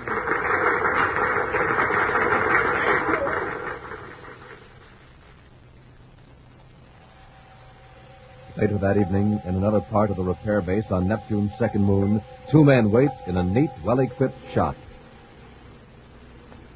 Bet you can't be serious about this fellow, Wilbur, what's his name? Crawford. Wilbur Crawford, I tell you, he's a wonder. What you've described is impossible. You've been taken in by a few sleight-of-hand tricks and optical illusions. You're just a good amateur magician, nothing more. Linker, haven't you heard of telekinesis, the control of physical objects by the human mind? Sure, the theory's hundreds of years old, but it's never been proved. Yeah, just the same, there are lots of intelligent scientists who believe it can be done. Yeah, maybe. But I'll have to see it to believe it. You saw it tonight in the recreation hall. A trick, an illusion. All right, have it your way. But you'll have to admit that Wilbur Crawford would be mighty useful to us if he can move objects without touching. You seriously think he could take that microfilm from Lauren Wilson without Wilson being aware of it? That's right. And without being suspected. Suppose Crawford won't agree to try it. Leave that to me. Take your time. Let me do the talk. The Wistful Wizard of Neptune's moon. Sorry it took me so long to get here, gentlemen. I had a hard time getting away from the gang at the rec hall. That's all right, Crawford. Hey, nice act you put up. Oh, it's nothing really. But you gentlemen didn't come here to discuss the magic acts, did you? You said something was wrong with some of the instruments? Yes, that's right, Crawford. The calibration is all off. The calibration? Why, that's impossible. I checked them carefully on the testing equipment right here. Yes, Crawford, the calibrations match perfectly when you run it. Unconsciously, your mind controls those instruments. They register exactly what you as a skilled machinist know they should register, even when they're out of adjustment. Let's face it, you have a strange and rare power that can move solid objects just by thought. Yes. Isn't that right? Yes, but please don't tell the foreman. I wouldn't be able to work here. Crawford, how would you like to work for Mr. Rinker and me? You mean you're willing to take a chance on me? Sure. We'll take you to Neptune tonight. You can fight a Terra in style. In a space flight passenger special. That sounds wonderful. Terra. Is that where your headquarters is? No, but we'll meet you there. There's a little side job we'd like to have you do on the way. It's right up your alley. Oh? You see, Mr. Betts and I have been cheated by a man named Wilson, Lauren Wilson. He has something that belongs to us.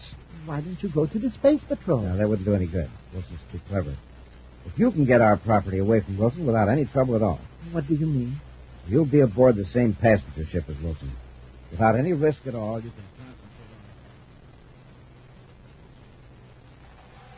on... 2 days later, in the central office on the man-made planet Terra, Commander Corey listens gravely as a prominent industrialist tells a strange story.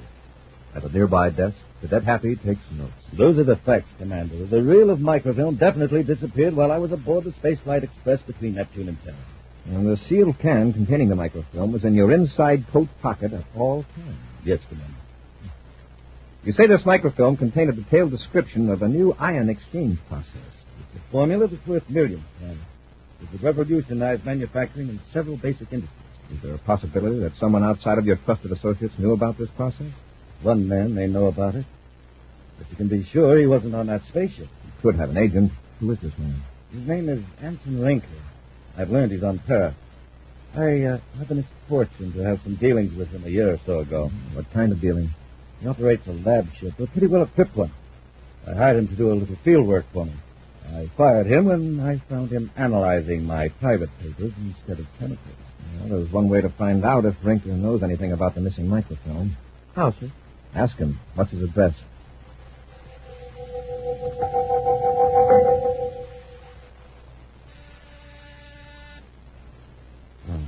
Bet you expecting anyone? No. Maybe it's a client. Maybe you and Crawford better step into the next room. Sure, Mr. Rinker. Leave the door ajar, Betts. If this turns into a business deal, I'd like to have a witness. Sure, Rinker. I get it. Oh. Yes, gentlemen? I'm looking for Anson Rinker. That's me. Something wrong? I'd like to ask you a few questions. I'm Commander Corey. Yes, Commander. Come in. Thanks. Come on, Happy. Yes, sir. Rinker, do you know Lauren Wilson? The manufacturer? Yes. Nothing happened to him, I hope. He was robbed. Oh? Surely you don't think that... If you know nothing about the robbery, then you wouldn't object to taking a brainograph test. A brainograph test? Now, see here, I Commander. guarantee that we'll ask you only one question. I'll tell you what it is right now. Do you have any knowledge of the theft of a roll of microfilm belonging to Lauren Wilson? Now, will you come down to headquarters and submit to that one question on the brainograph? Well, this comes as somewhat of a shock as being suspected of such a crime. Like Hear that, Crawford? We've got to get Mr. Rinker out of this. But if that microfilm is really Mr. Rinker's and not Mr. Wilson's, the brainograph will prove it. Don't you see? Wilson and Corey are in a conspiracy. Wilson will use his money and influence to show that he's just the victim instead of the real thief. And you'll be arrested along with poor Mr. Rinker. But I didn't do anything wrong. I was only helping Mr. Rinker get his own property back. Just try to prove that. Look, we've got to stop Corey. But they're armed. Now, yeah. But I think you could do something about that. Not, Crawford? You want me to... Right. Now, Mr. Rinker, are you coming with us? I'll ask my partner. Betts, should I go along? I don't think it'll be necessary, Mr. Rinker. Thank you, Betts. I'm staying here, Commander. You had your chance to come willingly, Rinker. Keep them both covered, Happy. Yes, sir. Commander, my ray gun's gone. And yours is gone, too, isn't it, Commander? However, Mr. Betts is armed. Get Rinker, Hap. Let him have it, Betts. Ah, splendid work, Betts. You too, Crawford. You disarmed them from clear across the room. Now, come on, let's get to our ship and blast off while Corey and the cadet are unconscious. We'll return to Space Patrol in just a moment. Ready, Captain Cousel? Got your helmet? Helmet set. Eye plate in place? Check. Oxygen tanks full up? Check again, Space Patroller. Then helmets on and let's go. Yes, sir, Space Patrollers. We're off on a trip to the Purple Planet. How do we get there? Just by putting on our Montague outer space helmets. And, gang, when you put on your own space helmets, you'll be looking out on another world. A weird, strange purple planet. You can look out, but that magic one-way eye plate won't let anybody else see in. A Montague outer space helmet is a whole foot high. It fits just anybody, and it's equipped with 2 full-size, honest-to-goodness-looking oxygen tanks fitted right on, and a neat lightning flash hood. It comes in real space colors, too. Red, yellow, green, and black. Yes, it's sure terrific, so you better get yours right away. Just buy a box of good hot Ralston. Then, with your name and address, send 25 cents in coin and an instant Ralston or regular Ralston box top to Space Patrol, Box 686, St. Louis, Missouri. This offer good only in the USA and may be withdrawn at any time. And now, back to our Space Patrol adventure, The Wistful Wizard of Neptune's Moon. Wilbur Crawford, a precision machinist, possesses the rare power of controlling the movement of objects by sheer thought. Through trickery, Crawford has been persuaded to use this strange talent to steal a microfilm description of a valuable chemical process from Lauren Wilson, a prominent industrialist. When Wilson's suspicions led Commander Corey and Cadet Happy to the apartment of Anson Rinker, chief conspirator in the theft plot, the gullible Crawford was induced to disarm Buzz and Happy by means of his weird control over matter. Then Rinker's partner Betts drew a ray gun, rendered the space patrollers unconscious, and the three men escaped. It's now an hour later, and Buzz and Happy are shaking off the effects of the ray gun. You know one thing, Hap. Rinker is behind the theft of Wilson's chemical process. Yeah, and that magician Crawford must have done the actual stealing. Now, we won't find a solution standing here talking. Rush back to headquarters and send out an all-planets alarm for the three of them. Meantime, far from the regular space lanes, a spaceship blasts through the void. Two men watch the rear viewscope anxiously, while the third sits in moody silence. Finally, Wilbur Crawford raises his head. I've been thinking it over, Mr. Rinker. I don't want to run away. Don't be foolish, Crawford. You realize what'll happen if the Space Patrol finds you? I don't care. I'm willing to take my chances with the Space Patrol. Look, I know you don't like being a fugitive, but don't worry. When we sell Wilson's chemical process, we can hide out in style the rest of our lives. Wilson's process? Then you were lying to me. I wasn't getting back something that belonged to you after all. Guess I gave it away, Rinker. Sorry. It's time our wizard here got wise to himself anyway. Crawford, you've got a talent we could use. So we used it. You'll never use it again, and neither will I. Oh, I think we will. You've got a younger sister, I believe. Sister? I don't know what you're talking about. Sister Verna, a math teacher at Lowell City High School on Mars. Lovely girl. Plans to get married next summer, I understand. What's my sister got to do with this? Nothing, except that I'm going to contact one of my men on Mars and suggest that he look after Verna. You leave her alone, do you hear? Just behave yourself and cooperate with Mr. Betts and me, and nothing will happen to your sister. What do you say, Crawford? What are you going to do with me?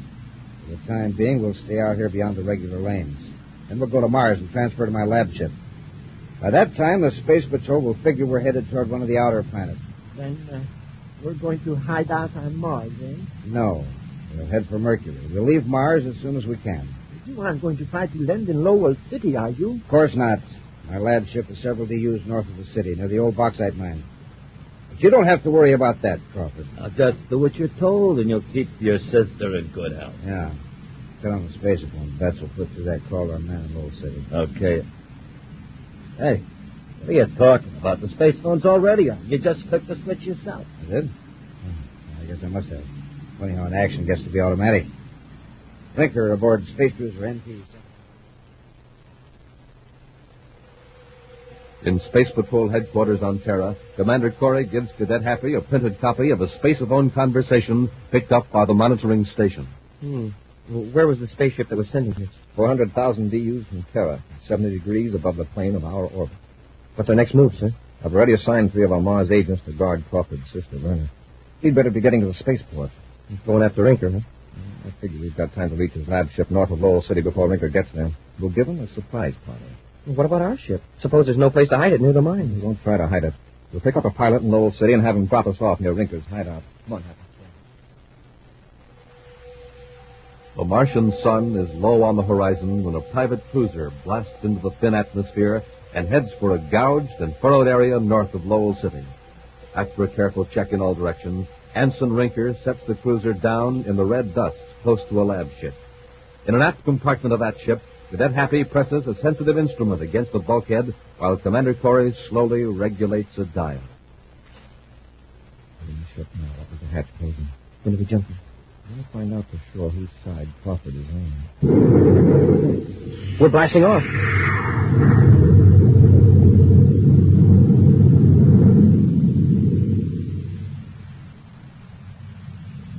Just make yourself comfortable here in this compartment, Crawford. Wait if you like. A long way to Mercury, the vector with it. Well, why can't I go up to the control compartment? Because Mr. Rinker thinks you'll be better off back here where you can't see the instrument. That's something wrong, Rinker? Plenty. Then let's get back to the control. Well, the ship's okay. It's on automatic. But the Space Patrol's onto us. Huh? I just got a spaceophone message from a man who was to pick up Crawford's sister. Betts, the Space Patrol is guarding her. Our man was almost captured. I don't get it. How'd they find out what we were going through? Unless Wonder Boy here. Sure, he turned our spaceophone transmitter on when we were in the other ship. I might have known it. Crawford, I ought to... You better not bet. The Space Patrol knows everything now. You don't have a chance. Not giving up that easy. They don't know everything. They'd be looking for the lab ship. Now, what is... Hold it. Huh? Don't let Crawford know what we're going to do. With that remote control mind of his, there's no telling what he can do. Oh, you're right. Well, I'll just fix that.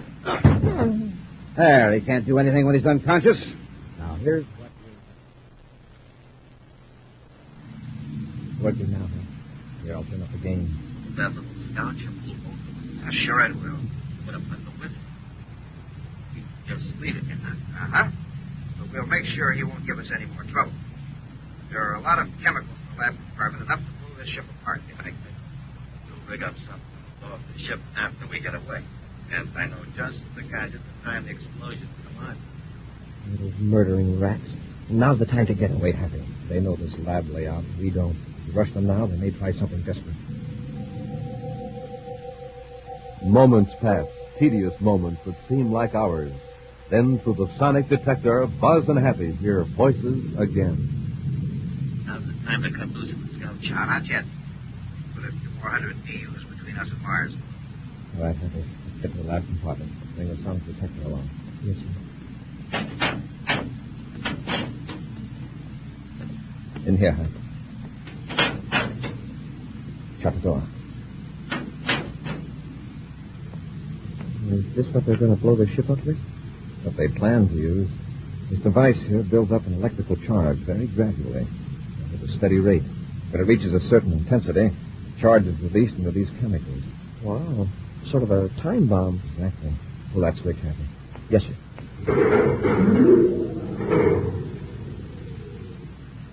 Now let's work our way up to the control compartment and take care of that.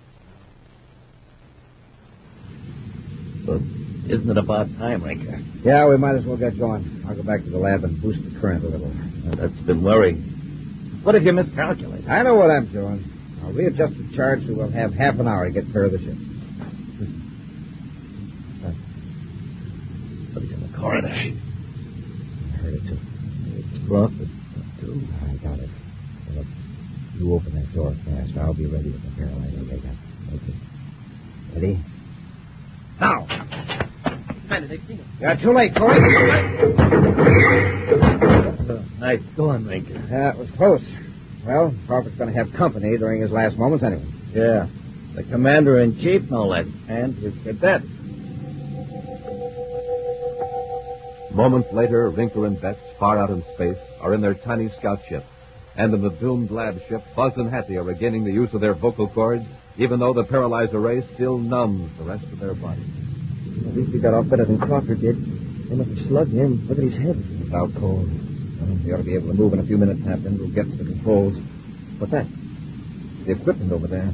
The equipment? But I disconnected it. They hooked it up again. That electrical charge builds up, this whole ship will be blown to pieces. Smoking rockets by the looks of those sparks. Well, it won't be long now.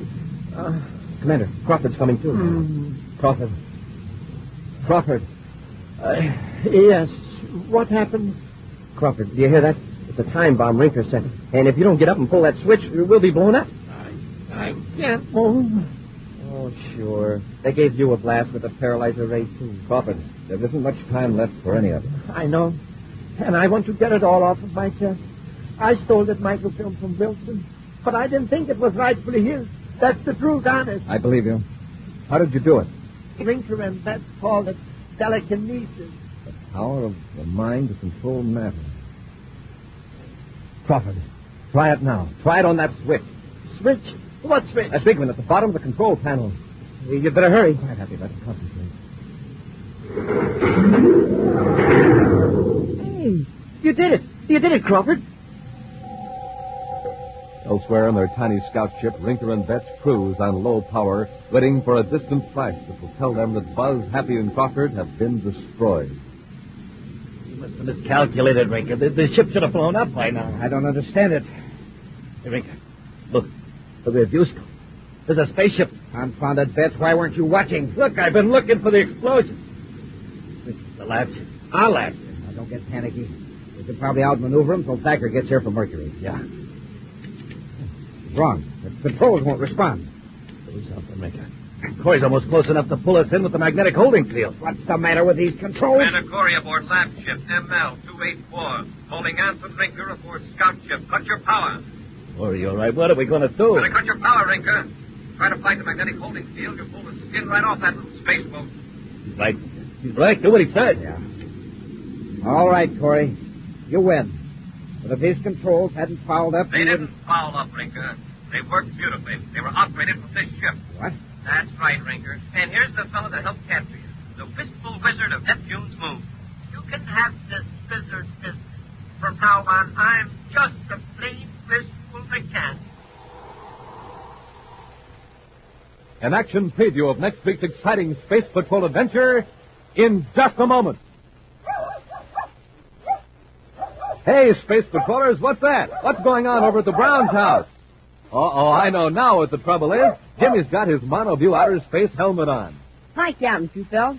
Even my own dog doesn't know me with my new helmet on. Just got it this morning. Sure is swell. That's right, Jimmy. You can see out. But nobody else can see in. Fooled 3 of my pals already today. Yes, that two-way mirror Strataviewer will do it every time. Feel like a real spaceman, too, with oxygen tanks, breathing tubes, and lightning flash hood printed right on. Yes, and you look like one, too. Now, how about you, Space Patrollers? I bet you'd all like to have one, wouldn't you? Well, all it cost you is 25 cents. That's right, only 25 cents, and the top from a box of instant Ralston or regular Ralston. Yes, sir, gang, just a quarter and a box top for this sensational, terrific, full-size monoview outer space helmet. So buy a package of good, hot Ralston today. And then with your name and address, send 25 cents in coin and the instant or regular Ralston box top to Space Patrol, Box 686, St. Louis, Missouri. That's Space Patrol, Box 686, St. Louis, Missouri. Attention, all Space Patrollers. All Space Patrollers. Attention. This is your commander with big news that you've been waiting for. News about the Name the Planet contest. Next week, you will hear the name of the grand prize winner in the Name the Planet contest. Yes, in just 7 days, you'll know the name of the space patroller who wins my rocket ship and $1,500 cash. And who knows, it may be you. So stand by and be sure you're listening to Space Patrol next week for the name of the grand prize winner in the great Name the Planet contest. And now, a preview of next week's exciting Space Patrol adventure. Commander Corey at the controls of the Terra 5 pilots the ship close to a strange, disc-shaped object floating above the planet Venus. Cadet Happy is on the disc in a spacesuit, reporting to the commander by spaceophone. Can you make anything out of those controls and instruments, Happy? Well, no, sir. They're nothing like you'd find in a spaceship or artificial satellite. And besides, they're not even connected. The disc seems to be defying gravity. Now, don't touch anything, Hap. You see, these wires are just hanging loose. It looks like they've been yanked away from... Hey, Commander, what's wrong? The disc is falling toward Venus. Be sure to join us next week for the thrilling story in the Claw of Venus, when Instant Ralston and Regular Ralston again present Space Patrol! Space Patrol, created by Mike Moser, starring Ed Kemmer as Commander Corey and Ben Osborne as Cadet Happy, was written by Lou Houston, produced and directed by Larry Robertson, executive producer Mike Devery. Other players were Bela Kovach, Norman Jolly, Ken Mayer, and Stephen Robertson. Dick Tufeld speaking. Now, don't forget to tune in next Saturday and every Saturday when Instant Ralston and Regular Ralston again present Space Patrol!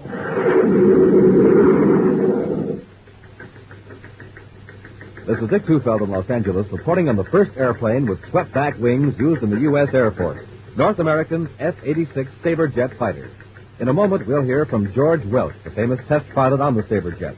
The Sabre is 37 feet long, weight 8 tons. Wings are struck back at a 35-degree angle. Top speed more than 650 miles per hour. Now, George Welch recorded at Edwards Air Force Base. I was lucky enough to fly the F-86 Sabre jet for the first time. The first time up, or the 50th, every flight is important. That's why I have to keep in top shape. I like to eat good food with lots of energy in it.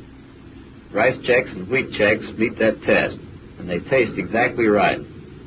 I think you'll like them, too. No other cereal, puffed or flakes, contains so much nourishment in such concentrated bite-sized form. So take a tip from George Welch, Joe Lynch, and other top test pilots. Make your cereals Rice Chex and Wheat Chex. And here's big news. Inside of checks, you now get a thrilling new Space Patrol trading card.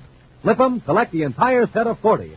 Free Space Patrol trading cards inside of rice checks and wheat checks. Be sure to see another exciting Space Patrol story on your local ABC television station. Consult your local paper for time and channel. This program is broadcast for Armed Forces overseas through the worldwide facilities of the Armed Forces Radio Service. Space Patrol came to you transcribed from Hollywood. This is ABC Radio Network.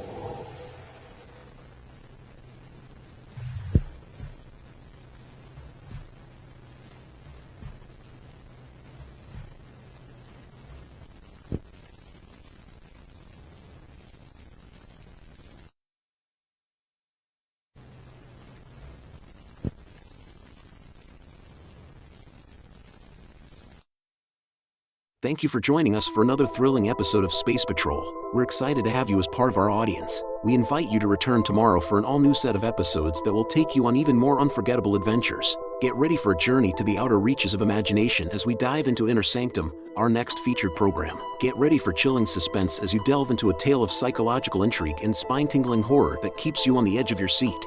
We're always eager to hear from our fantastic audience. Your feedback fuels our passion for delivering the best in vintage entertainment.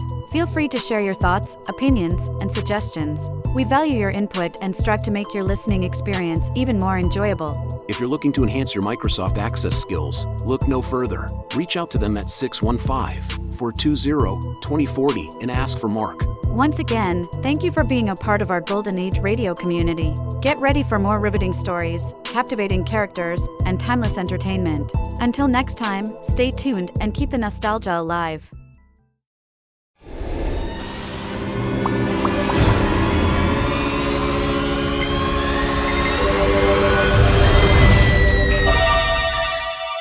Lipton Tea and Lipton Soup present Inner Sanctum Mysteries.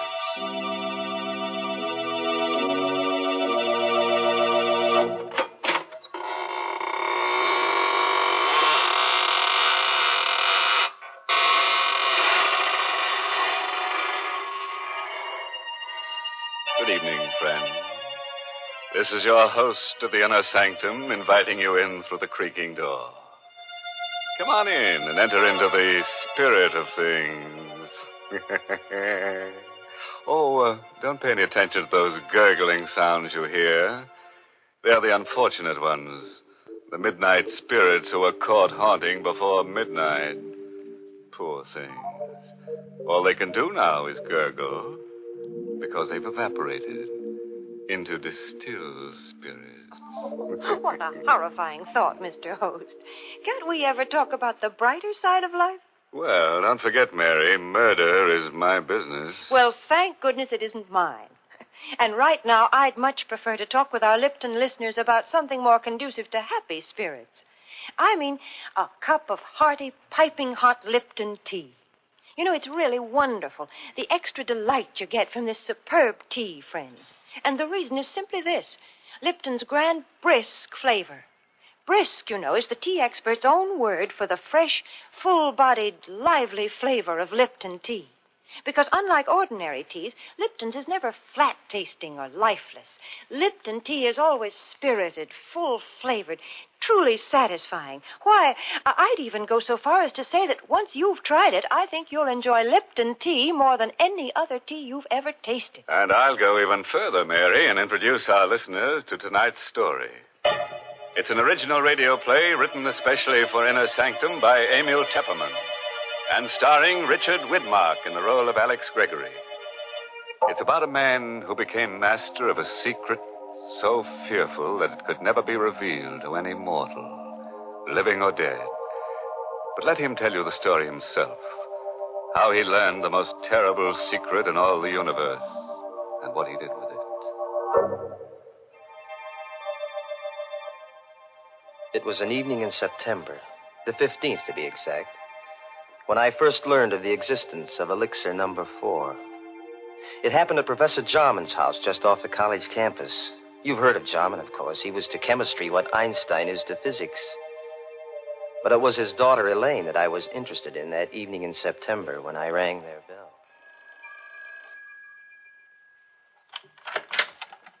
hello, Alex. Oh, gosh, is it that late? I'm not even dressed. Hi, sweet. Snap it up, will you? The last show starts at 8:30. Oh, it won't take me long. Wait for me in the library. I'll be ready in a jiffy. I knew my way around the house. I went into the library, and the first thing I noticed was that the door to Professor Jarman's private study was ajar. It had never happened before. The private study and the laboratory beyond were forbidden territory in the Jarman home. Not even Elaine was allowed in there. And now the door was open. I'd heard stories of Jarman's experiments with new and secret formulae. So here was a chance. A possible chance to find out what the old codger was working on. I couldn't resist. I pushed open the door and I stepped into the private study. I could hear Jarman in the lab talking to himself. Elaine had told me once that he always talked to himself in the lab. I stood quietly in the study, but I couldn't make out what he was saying in there. I looked around. The study was just a small cubbyhole with a chair, a bookcase, and a desk. And on the desk, I saw the open diary. A single sentence was written on the open page. I stepped closer. And then I got the first shock. For that sentence was written in Latin. My Latin was rusty, but I was able to decipher the words, Vitae secretum in elixir quartum perpetus habeo. In elixir number 4, I have the secret of perpetus life. Perpetus. That was the one word I couldn't seem to place. In elixir number 4, I have the secret of something. Life. I was puzzling over that word perpetus when suddenly the laboratory door was flung open. What are you doing at my desk? Oh, hello, Professor Jarman. I asked you, what are you doing at my desk? Well, the study door was open. I thought I'd see if you were in here. You were reading my diary. Oh, no, Professor. You saw the entry in my diary. Well, really, Professor, I assure you. Do you read Latin? Latin? Well, I don't understand. You're sure you don't understand Latin? No, I Here don't. I am, Alex. Ready and... What, is anything wrong? Elaine, I've told you time and again, no one is to be admitted to my study. Oh, I'm sorry, Dad. You must have left the door open. Oh, Alex, you shouldn't I'm have terribly sorry, Elaine. I found the door open, and I thought Professor Jarman was in here. I just wanted to say hello. All right. No harm done, as long as you can't read Latin. Now, get along, you two. I'm busy, but keep out of my study hereafter. I took Elaine to the movies, but I haven't the faintest recollection of what the picture was about. Through my mind kept running that Latin sentence, Vitae secretum in elixir quartum perpetus habeo. When I said goodnight to Elaine at her door after the show, I hurried home to my room and I got out an old Latin dictionary. I looked up the word perpetus. And then I got a strange, cold feeling down my spine. For the word perpetus meant perpetual. The Latin sentence which Jarman had written in his diary meant, in elixir number 4, I have the secret of perpetual life. Professor Jarman had discovered the secret of immortality. All the next day, I conducted my chemistry classes purely by instinct. I couldn't take my thoughts from elixir number 4. Every voice in the classroom seemed to sing the same refrain. Accomplished by adding to a dilute solution of H2SO4 a quantity immortality. Never to know the fear of death. To live on serenely. To watch the world change through the centuries. Never to die. It grew on me like a festering tumor, this terrific dream of immortality, everlasting life. I had to have elixir number 4. In the afternoon, the first free period I had, I went down the hall to Jarman's office. Come in. May I come in for a moment, Professor? Oh, it's you. Yes, come in. But I haven't much time. Professor, I want to apologize for last night. Let's forget about it. No harm done. Well, whatever it was you had written in your diary, it must have been pretty important. Oh, no, not at all. Only some chemistry notes. Nothing of any importance. Just something I've been experimenting Well, with. I'd be very glad to assist you, Professor. Anything I could do, That's very kind of you, young man, but I don't need any assistance, thank you. As a matter of fact, the experiment is completed. You mean you're all finished? All but the practical application. Oh. Well, couldn't I help you on that? It won't be necessary. Tonight, I'm taking the last step. Tonight? I knew what that meant. Tonight he was going to use elixir number 4. He was going to administer it to himself. I had to act tonight or never. Jarman's keys were on his desk. I distracted his attention, and I managed to pick them up without his noticing. Then I hurried across town to a locksmith and had him make duplicates of Jarman's house key, his study key, and his laboratory key. Then I returned to the college, and I managed to replace the keys on Jarman's desk while he was out. Now, I was ready for an adventure into immortality.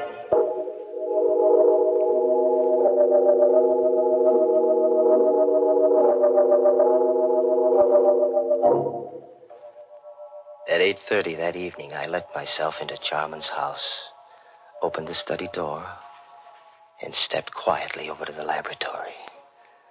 I knew Elaine was at a sorority meeting. The professor and I were the only ones in the house. Jarman was standing at the lab table with his back to me, talking away to himself. There was a small vial on the table and a hypodermic syringe alongside it. Equal quantity administered yesterday will be sufficient. At my age, since my blood is too thin, I require the additional dose. But a younger man would need only 1 injection to cause the necessary type change in his blood. Who's that? Good evening, Professor Jarman. I hope I'm not interrupting. What are you doing here? How did you get in? So elixir number 4 changes the bloodstream, hmm? What do you want in here? Quit stalling, Professor. I know what elixir number 4 is. Ah. So this is it. Elixir number 4. Careful. Don't spill it. How much of this stuff have you got? That's all there is. 5 cc's. You mean you haven't got any more? It took me 5 years to distill 10 cc's. Before that, I experimented for 10 years. I failed 3 times. And this is your 4th try, huh? Elixir number 4. And there isn't any more of it? It will take me 5 years more to make up another bat. Please be careful. Don't drop it. Don't worry, I won't. You said this is enough to make the average man immortal. Me, for instance? It's not for you. You hear me? Not for you. Oh, yes, it is, Professor. It's for me. I won't let you... What are you doing with that mallet? What do you think? No. I'm so sorry, Professor. Wait. I'll let you have it. Don't kill me. I've got to kill you. When I take this dose of elixir number 4, I'll be immortal. And I don't want anyone to know it. Oh, wait, you fool. You'll never enjoy your immortality. You'll wish you were dead 1,000 times. I'll come back to remind you.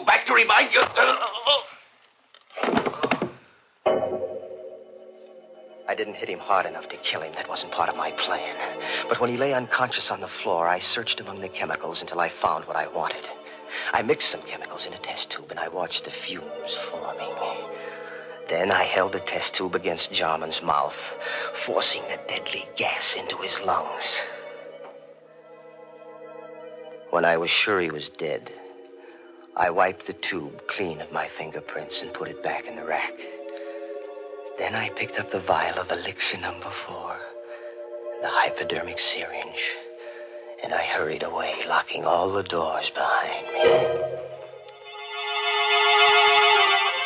As soon as I got home, I filled the hypo with elixir number 4, and I gave myself the injection. Almost immediately, I felt a strange radiance pervading my body. A new strength was flowing in my blood. I was immortal. I couldn't die. I would go on living and living and living forever.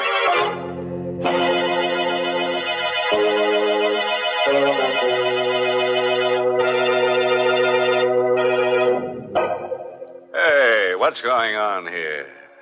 What's all this about living forever? If you ask me, it would be more of a curse than a blessing. Now, just suppose we all took a shot of this elixir number 4. I think of all the people who'd lose their jobs. Grave diggers and stone cutters and shroud makers and hearse drivers and... Oh, why, go on. You see what I mean. Why, everybody'd be out of a job. We'd all practically starve to death. Well, then, Mr. Host, maybe we can be glad that nobody has ever found the fountain of youth. You know, I think it's not a matter of trying to live forever. The important thing is to get more enjoyment out of every day. Mm-hmm. For instance, Mary. Well, for instance, one splendid way to get more enjoyment out of an otherwise dull day is to invite your friends in for tea. It's a delightful neighborly custom, made even more delightful when the tea you serve is Lipton's, because there's so much extra pleasure in Lipton tea. The party will seem more of a party.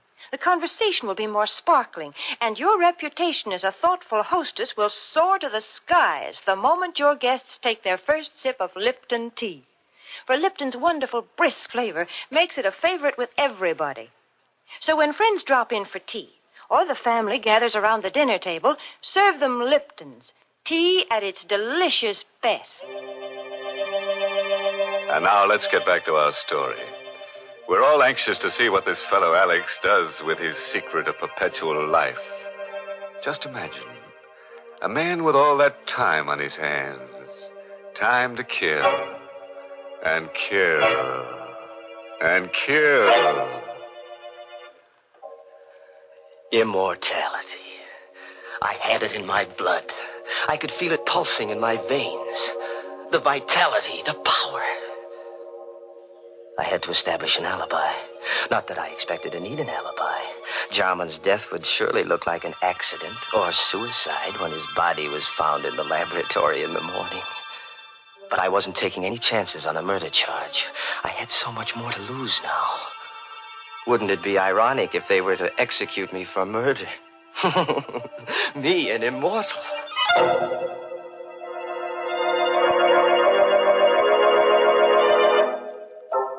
Next morning, I stopped at Jarman's house and rang the bell.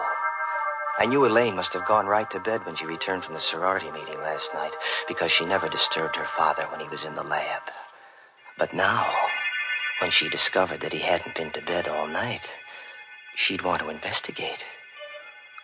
And I wanted to be there when the body was found. Oh, good morning, Alex. Hello, sweet. What's wrong? You look worried. Come on in. Alex, I am worried.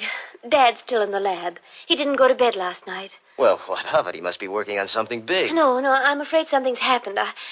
I knocked at the door just now, and there was no answer. The door was locked? Well, yes, but I have a pass key. I wonder if I ought to use it. Well, of course you should. Well, please, Alex, you come with me. Of course, darling. Together, we opened the laboratory door. I was all set to act horrified when we discovered the body on the floor. But there was no need to act. I was horrified. For the lab was empty. There was nothing on the floor. The body of Professor Jarman was gone. I don't know for how many hours after that I walked the street, confused and frightened and uncomprehending.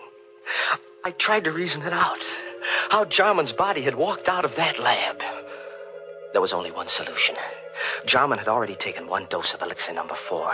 It must have counteracted the poison that I'd forced into him. He must have gotten up and then walked away. But where? And why?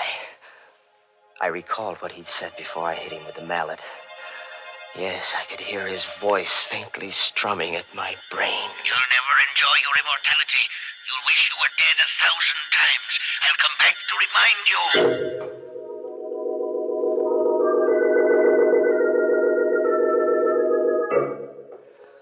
The next day, I went to Elaine's house, and I saw that she was taking her father's disappearance pretty hard. Oh, Alex, I don't know what to make of it. Do you think that Dad...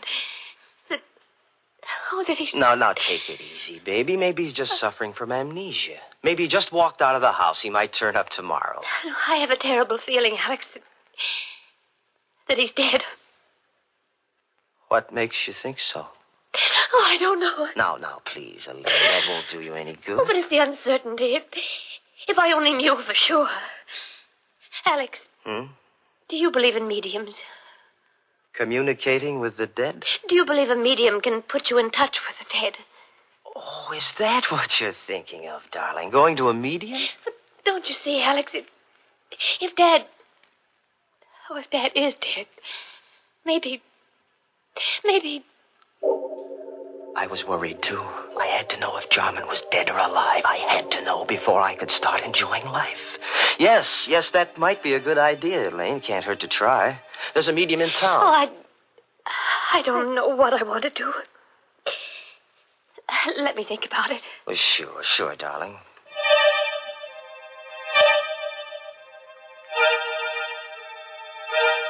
In the days that followed, I began to doubt whether I really was immortal.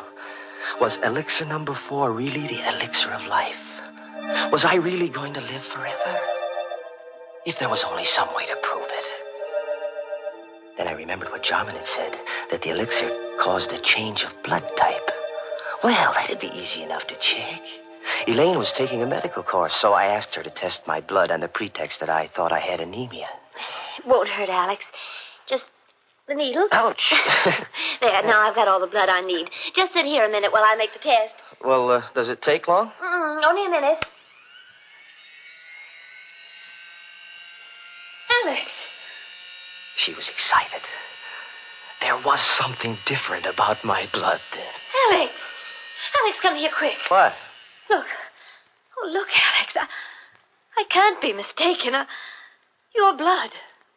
It's a new type. Elaine couldn't get over the discovery that my blood was a new type. I'd asked her not to tell anyone about my new blood type, but I knew she wouldn't be able to keep the secret for long. And once it got out, people might begin to suspect what I already knew for sure, that I was immortal. Oh, I couldn't afford to have that known, because then everybody in the world would be envious of me. They'd hate me, too, because they'd know I could go on living long after they were dead. Oh, no. No, it had to be a secret forever. No one in the whole world must know, except myself.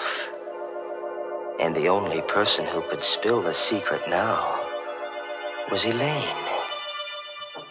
So, there was only one thing to do. Elaine furnished the opportunity herself the next day. Alex, I've been thinking about that medium. I've got to know if Dad is alive or dead. All right, whatever you say, darling, if it'll make you feel any better. I'll go with you, of course. Just the two of us, huh? We made a date to go to the seance that evening, and I made my plans accordingly. I didn't intend that Elaine should leave the seance alive. We arrived at the medium's house promptly at 9 o'clock. The medium asked Elaine and me to sit close to each other. And then she put out the lights. Alex. It's all right, sweet. I'm right here. I'm right next to you. I'm frightened. Now, there's nothing to be frightened about, darling. I'm right here with you. But it's so dark. I can't see anything. I don't hear anything. Where's the medium? She's still here. She's right across the table. She's gone into her trance. Do you think she'll contact Dad's spirit? I don't know, darling. Wait and see. I timed myself carefully, waiting for the moment when the medium should be well into her trance. Then I took out of my pocket the hypodermic syringe. I held the plunger in my left hand while I gripped Elaine's arm with my right, my thumb over the artery. Alex, my arm, your fingers hurt. It's all right, sweet. Slowly, I brought the hypodermic needle up close to the artery. One bite of the needle, a single plunge of the plunger, and death would come almost instantaneously. And no one in the world could say that it hadn't been heart failure. But suddenly, just as I had the plunger ready, I heard something strange. A sound. In the room where there should have been no sound. You'll never enjoy your immortality. You'll wish you were dead 1,000 times. I'll come back to remind you. Back to remind you. The voice of the dead. Back to remind you. Jarman, where are you? Jarman, stop. You're dead. You're dead, Jarman. You can't be talking. You're dead. I saw your dead body. I killed you myself.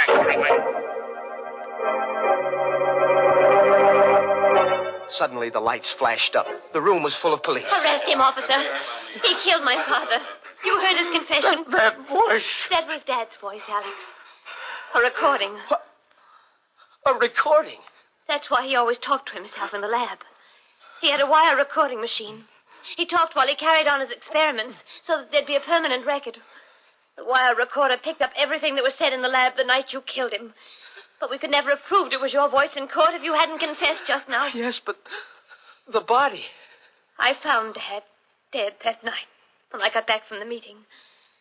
And I hid the body until I could find his murderer. And now, Alex, I found him.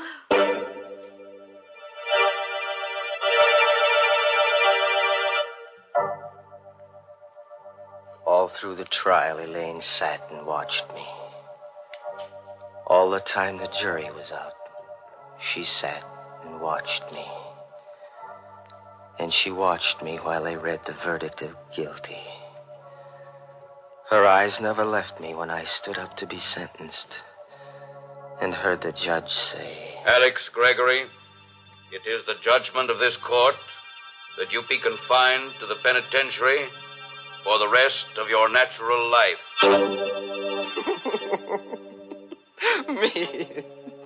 Me of all people. Me sentenced to imprisonment for life. Me in whose veins runs the precious elixir number 4. Imprisonment for the rest of my natural life, which means forever.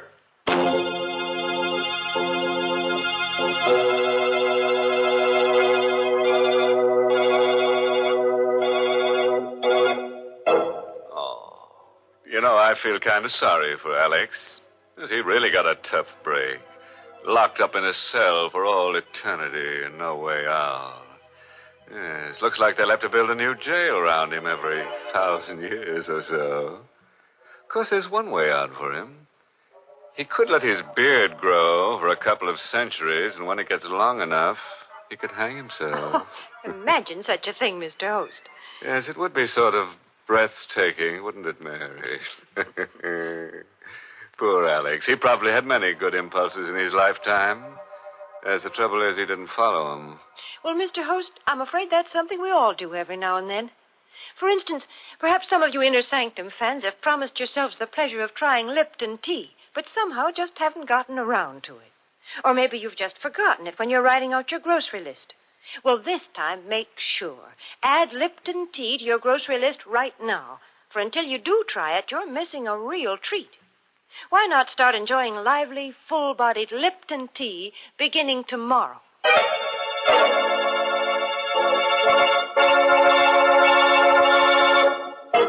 And now, friends, before I say goodnight, here's a pleasant bit of philosophy. Biologists tell us that all life starts in a little cell. And for convicted murderers, it ends there, too. Oh, by the way, this month's Inner Sanctum mystery novel is Death in the Limelight by A.E. Martin. And next week's Inner Sanctum story, brought to you by the makers of Lipton Tea and Lipton Soup, and directed by Hyman Brown, next week's story is called You'll Never Escape. So, if you feel in a capturing mood, join us next Tuesday. Until then, good night. Pleasant dreams.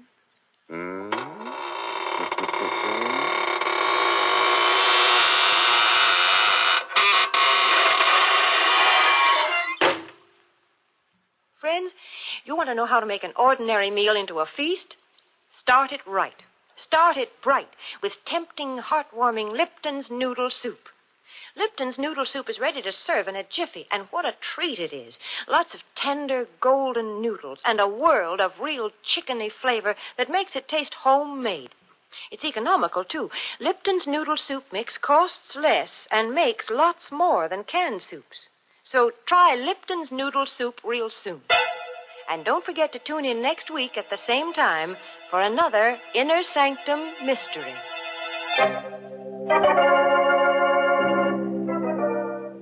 This is CBS, the Columbia Broadcasting System.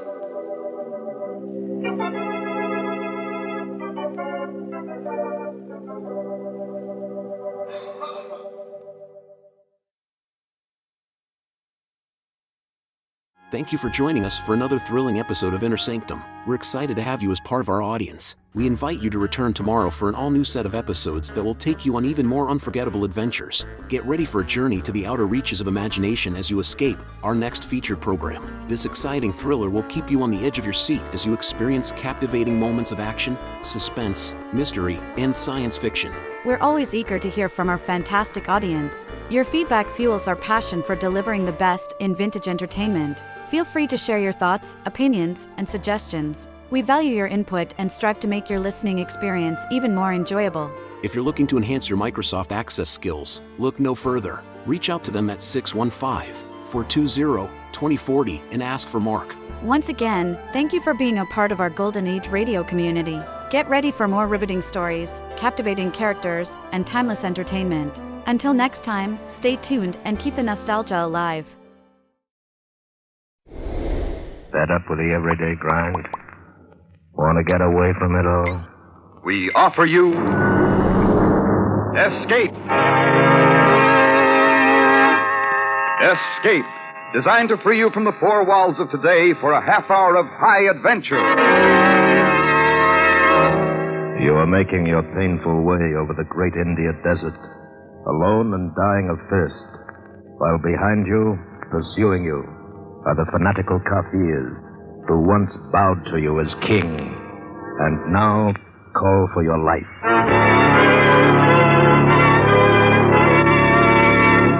Tonight, we escape to India and two soldiers of fortune who pushed fate too far, as Rudyard Kipling told it in his famous story, The Man Who Would Be King.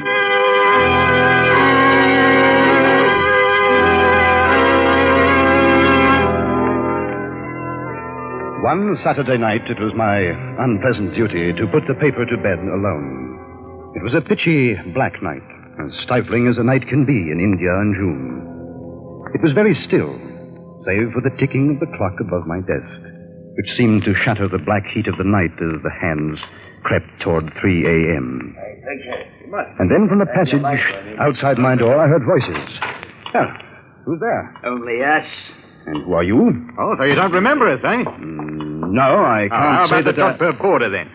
Job per border? Yeah, and having the authorities turn us back for impersonating newspapermen. Newspapermen? And then there was the train.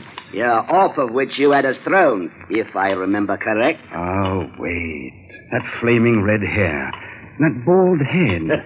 Oh, Daniel Dravett and Peachy Carnahan. The same. Well, what do you two want this time? If it's money, I haven't got it. And if it's a fight, it's too beastly hot. You can rest yourself easy, sir, because we have come asking for naught except some information. We've been all over this country, and we've concluded that India isn't big enough for such as Daniel and me. So, we are going away to be kings. Kings in our own divine right. What?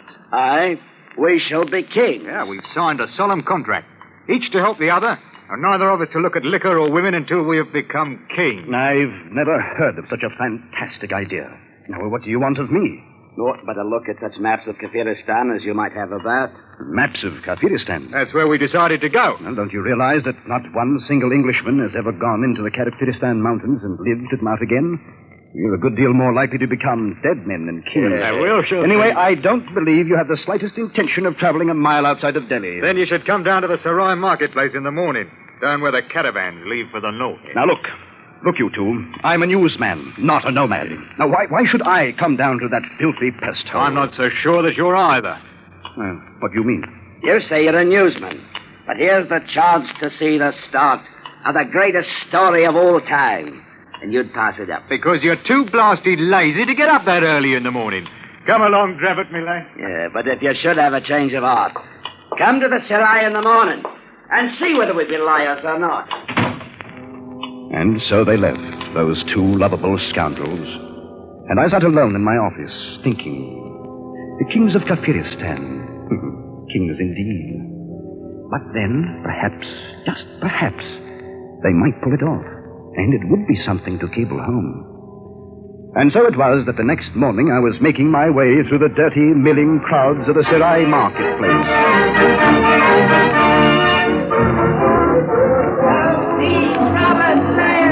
The blessings of Pierre Khan upon all pigs, dogs, and perjurers. Who will take protection? You should not laugh at him, Sahib. The witless are under the protection of... Quite so. Who is the fellow, anyway?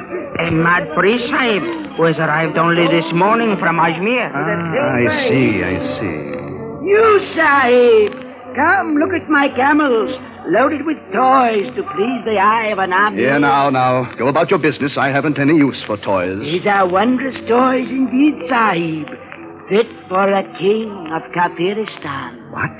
My good Lord. Daniel Dravot. Quiet, come along. I have two camels just beyond the wall here. The blessings of Pir Khan on the gracious Sahib who consents to look at the poor toys of a priest from Ajmer.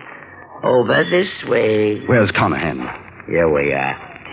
Permit me to present my servant, Azamir Khan. At your service, Governor. Well, How do you like our disguises? Do they pass? If they fool this crowd in the Serai, they're probably good enough to get you across the border, and good enough to get you killed. Yeah, getting killed is no part of the contract Peachy and me drawed up. Although, perhaps killing fits in with our plans in a different sense. Feel around underneath the toys there in the camel bag. What? My good Lord, the rifles. 20 brand new Lee Enfields with ammunition to match. Yeah, and 20 good reasons to make your death certain. Any Pathan of the hill tribes would kill his own mother to get a rifle. Now, who would harm? A poor mad priest, Sahib. Allah protects me. Mad is right. And so was Lord Clive, and Rhodes, and Bonaparte. Drive out the camels, Peachy.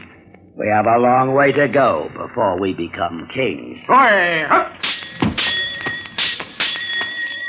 As I stood and listened to the camel bells fade away in the distance, I wondered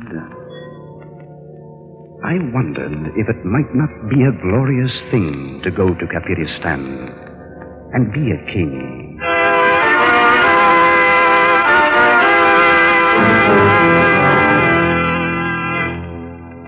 3 years pass in India, much as they pass in any other land. It grows hot, then the rains come, and then the heat again. The paper duly records the death of a sultan in Rajputana, and the trees in the courtyard grow a few feet taller. And finally, time in its circle turned up another night, much like the one 3 years before. Once again, I sat alone in the office, listening to the clock, and waiting for some unimportant item to come over the wire from Europe. It was long after midnight when my office door slowly opened. Well, I say, you might knock first, you know. Knock? Good Lord, man. What's wrong? You don't know who I am, do you? No, I haven't the faintest idea. But here, you'd better sit down, old fellow. You're in a bad way. Yes, sir. Thank you. It's a whole year I've been walking. Right here in this very office we settled it. You sitting right there and giving us the maps. And you've been sitting there ever since? 3 years. No. Oh, no. Man couldn't change that much in 3 years. You're not Peachy Carnahan. Yes.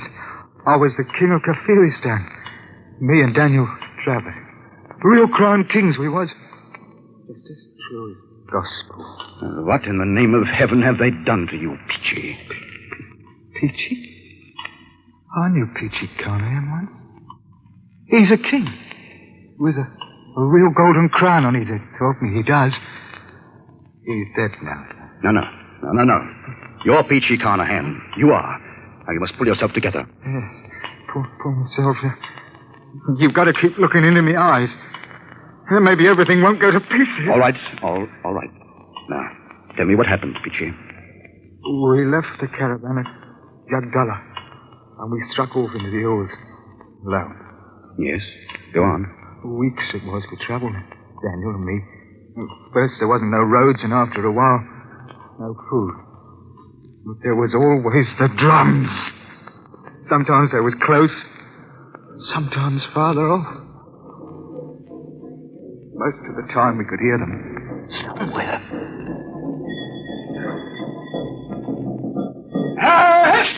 Hold on there! Yeah, now. It's no place to be stopping. Up with you. I'm fearing it's no use, Daniel. What's got into him? Well, the poor beasts are done in and starved, same as ourselves. They'll go no further. Then we'll go on without him. I've not come this far to die on the side of a mountain. Wait. Look, Daniel. Over the edge of them rocks. What? Oh, men they are. Yes, there's a score or more of them. And one goes ahead of the rest. In naught but bows and arrows. Break out a pair of the rifles, Peachy. Right you are, Daniel. It's now that we start to become kings. Here you are. And some cartridges, too. Easy now, Peachy. I'll drop the straggler to the rear first. Then we'll lay a few at their feet. No harm to the one in front. We may need him. Now! Got him by the old... Lay off, Peachy! Hold it, Daniel. Look at them! Ah, flat on the bloomin' faces. It's their leader. He's coming out alone. Well and good. We'll go part way to meet him, Peachy. But keep your rifle by. Look at him, Daniel. He's as fair as us, with yellow hair. So he is. Part of the lost tribes, these people are. Stopped. I await your command, O ye who speak with the voice of thunder. By the Lord Harry, Peachy, we're in luck. It's the old Afghan tongue he speaks. Speak up. Who are you and whence do you come? I am High Priest and the chief of the village of Bashkai. A journey of only a few heartbeats. This Bashkai, how many people? They are numbered in the thousands. There are more villages in the hills. More than a man has fingers and toes. You hear that, Peachy? It's our kingdom made to order. And you're going to take us to Bashkai. Do you understand? I understand the voice of thunder that you speak. Ooh, he's a smooth one, Peachy. He knows a thing or two. What's your name? Mazur Khan Jagdalur. Yeah, it's too long. Hey, we'll call him Peachy. He has the look about him of an old soldiering friend of ours. Billy Fish. So he does. We bestow a name on you. From now on, you'll be Billy Fish. And put this on your drums. Tell them 2 kings have come out of the mountaintops. 2 kings that speak in words of thunder, so the earth trembles. Tell them 2 kings have come to Kafiristan.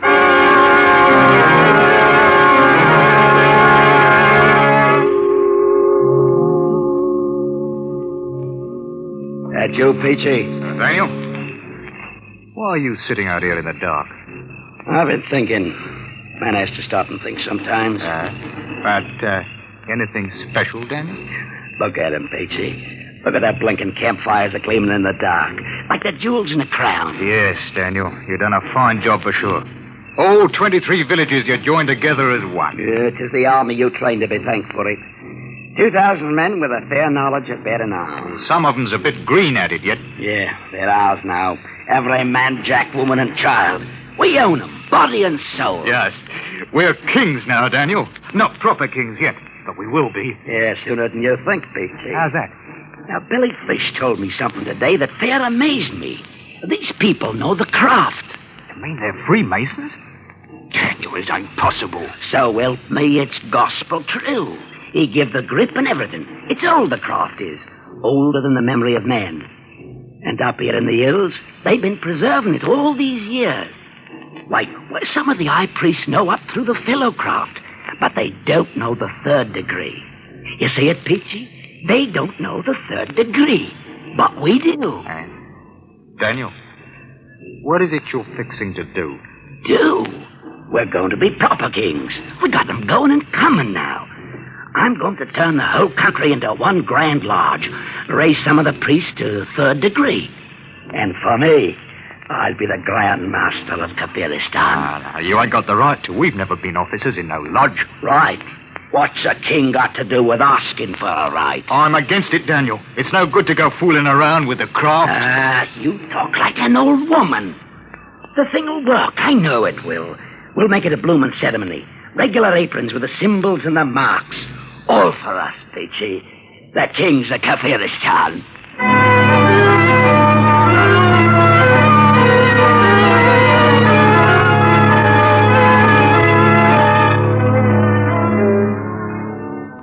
Everything is prepared, Master. And the priests and the people wait. Well, they haven't much longer, Billy. Yeah, now, Peachy, how do you like my apron? It's a wondrous sight for fair, Daniel. Made of white almond skin it is, and the master's mark with emeralds studded. The mark? You know the meaning of the mark? That I do. What's got into you, Billy? It is a thing that's passing strange, Master. Yeah, strange and rubbish. Come along now. Ready, Peachy? Right with you, Daniel. Then out we go, onto the temple steps. And we'll give 'em what for. Knock the blinking eyes out, that's what we'll do. Look at 'em, Peachy. Right down on their blooming knees and yelling their fool heads all. Oh, it's a good thing to be a king, Daniel. The mark. Behold the mark. It is a sign. The promised ones have come. Yeah, now. What's wrong with the priest, Billy? It looks like trouble, Daniel. No. Stand where you are, Master. They recognize the mark. Yeah, that great stone on the floor. Why did they turn it over? Wait. It's the same. He bears the mark. The promised Speak up, ones Billy Fish. have What's the come. meaning of it? See for yourself. Look. Daniel. Carved on the back of the stone. 'Tis the master's mark, all right. And the same as the sign you wear. Only a few of the priests have known of the hidden mark on the stone. What does it mean? The many who have doubted you are a god doubt no longer. And you, Billy, what do you think? I, Master? I think that now it is the time for these. Ooh, Daniel! Golden crowns! Aye, how they glitter. Fit for the brow of a king. It's what we came for. Here now, put 'em on. We'll crown ourselves in our own right. I'll listen to 'em. You know something, Peachy? We come here to be kings, and that we are, all right. But blamed if we ain't a couple of bloomin' gods to boot, with 1,000,000 people bowing on their knees afore us.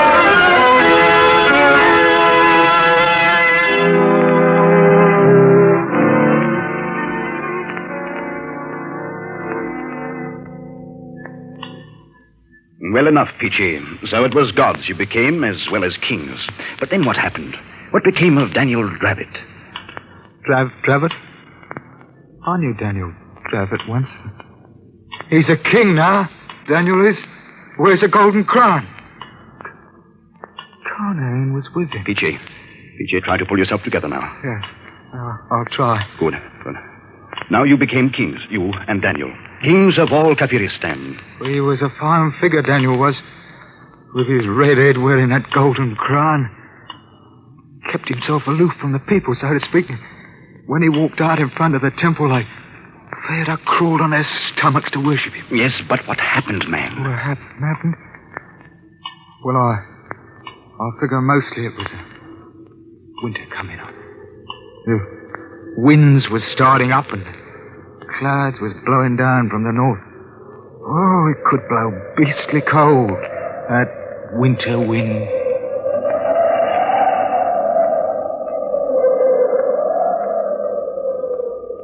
Who's out there? That you, Billy?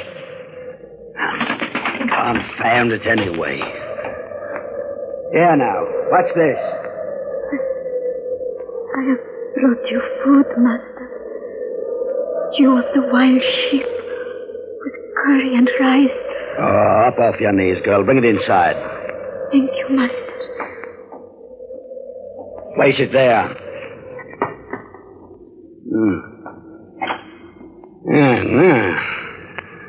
You're a well-favored wench. I do not understand. Why are you crawling on your knees? It is bidding way to approach the god of Kafiristan. What's your name, girl? Naruma Senjab. Marum, huh? You married? It has not yet been my happy fortune, master. You afraid of me? You are a god. Yeah, I mean, how do I seem to you? You find me pleasing or what? Your face is more wondrous than the noonday sun. And your look, the look of eagles. Yeah. Well, very well. You may leave now. Thank you, master. Marum, Peachy! Peachy! Oh, was you calling me, Daniel? Oh, the food's here, eh? Ah, good. Mark that wind outside. You know, winter's about due to strike and fill the passes with snow. There'll be little moving about before spring. Yeah, you're right. Peachy, I decided to take a wife. But you can't do it, Daniel. We made a contract. That was till we was kings. Well, kings we've been these many months now. No, it's no good. I tell you now, I'm against it. Against it? You was against using the craft, too, but look what it done for us. This is different. Billy Fish will tell you no, the same as I do. Billy Fish? Who's the king here, him or me? My mind's made up. 3 days from now, I shall have me a wife. And you can put it on the drums and tell every blighter out there in the hills. The kingdom of Kafiristan gonna have a queen.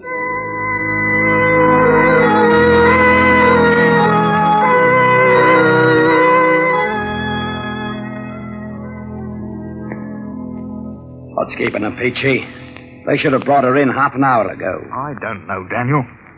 How about you, Billy Fish? You put 'em up to stolen oath? Deliberate like? Certain preparations must be made, master. She's across the court with some of the priests. Maybe they're trying to buck her up a bit, Daniel. She thinks she's going to die, you know. Ah, die indeed. Why, Master, it is against the laws of heaven for a woman to marry a god. I'm not a god, I'm a man. You know that by now, Billy. No, and I should not want to think so, master. But either way, this can mean only trouble. I beg you to reconsider. And I beg you to keep your mouth shut, Billy. I'm through waiting. I'm going over there to talk to the priest. Master, please. Oh, we've got to go with him, Billy. I think it's going to mean trouble, but come on. How many men can you depend on? No more than 20 with rifles. Most of my men are in Bashkai. Then what shall we do? We shall have to make a run for it, I fear. We might be safe in Bashkai. Now, you bungling fools. Bring out the girl. Well, now, that's better. Here, girl. This is no way for a bride to behave. Oh, smile now. And give us a kiss. Oh, the wench has bitten me. Blood, master. Don't let them see the blood. Look! See the blood! It's not a god or a devil, but only a man! Here! Rot! What is this rot? Master, it's too late. Back, Daniel. They're coming with knives. They can't do this! I am the king! We must run for it, master. Come on, Daniel. Come on.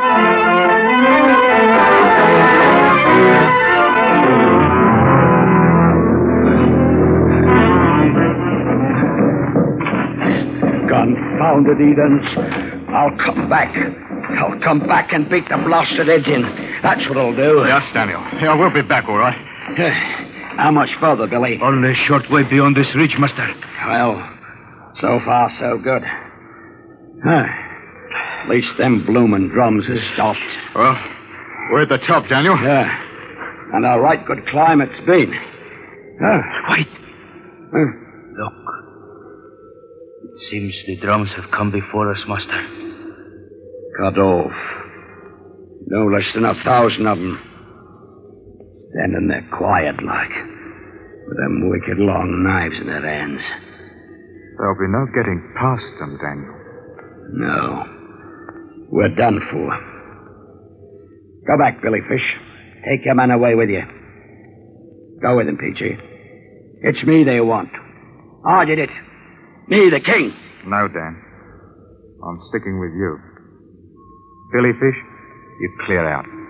I am your friend. I stay with you. You're a good man, Billy. They're coming now, Daniel. Peachy. Forget it, Daniel. I forgive you. Freely, fully. Then let them come. There be one thing they can't change, Peachy. We've been kings. Kings in our own right. Kings of all Kaviristan.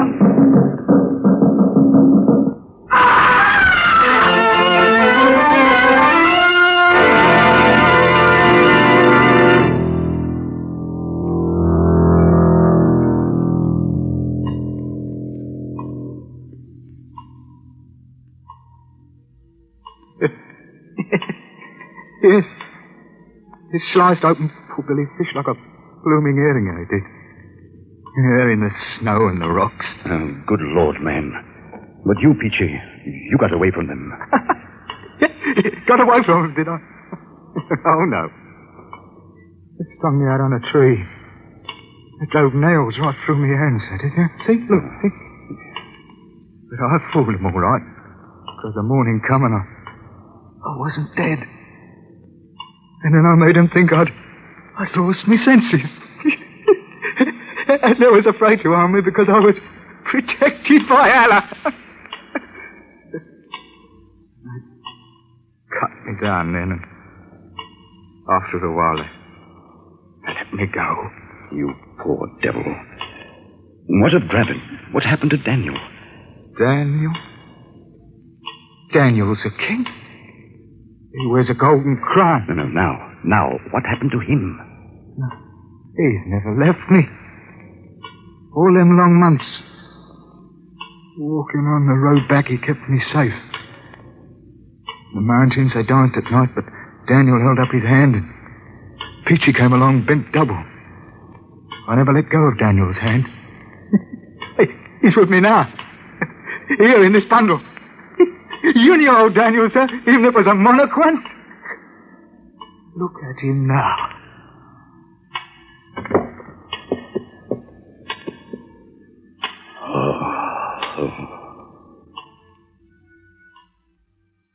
Well, now you've seen that we was really kings, I'll be on my way. You'll pardon me, sir?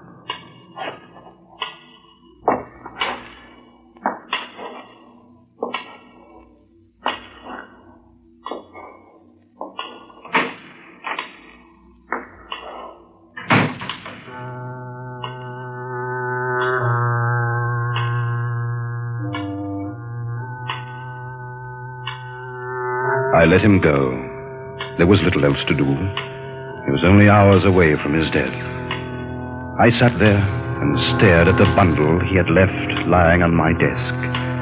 Stared as the pale shafts of dawn struck fire in the red beard.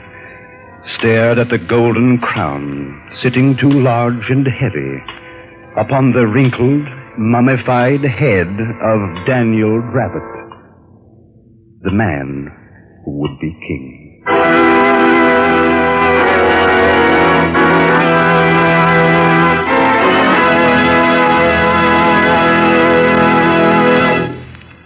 Escape is produced and directed by Norman MacDonald. Tonight we have brought you The Man Who Would Be King by Rudyard Kipling, adapted for radio by Les Crutchfield, with editorial supervision by John Dunkel. Featured in tonight's cast were Ben Wright and Wilms Herbert, with John Daner, Peggy Weber, and Jack Crucian. Special music by Ivan Ditmars. Good night, then, until this same time next week, when once again we offer you Escape.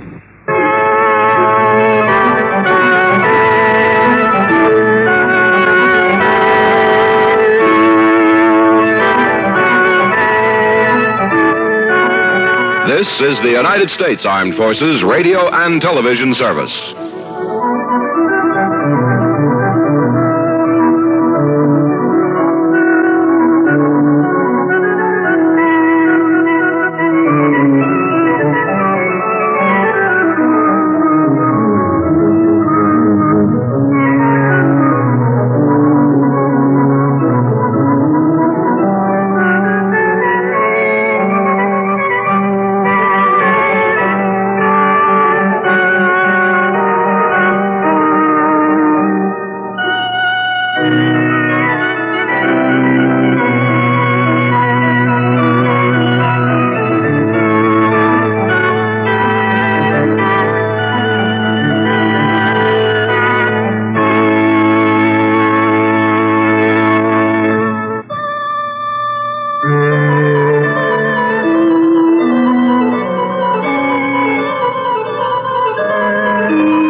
you ready to unlock the full potential of your data management? Look no further. Introducing G3PL.com, your ultimate destination for mastering Microsoft Access. Microsoft Access is a powerful tool that lets you organize, analyze, and report on your data with ease. And with G3PL.com, learning how to harness its capabilities has never been more accessible.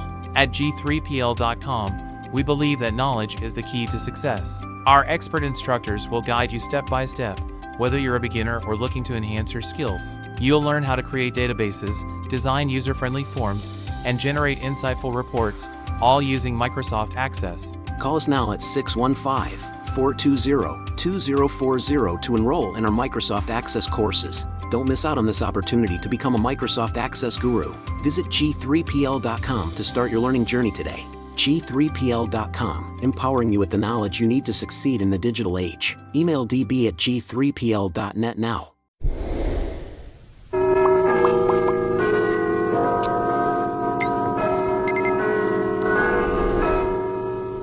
The Black Museum, a repository of death. Here in the grim stone structure on the Thames, which houses Scotland Yard, is a warehouse of homicide, where everyday objects, a goldfish bowl, an automatic gas range, a child's perambulator, all are touched by murder.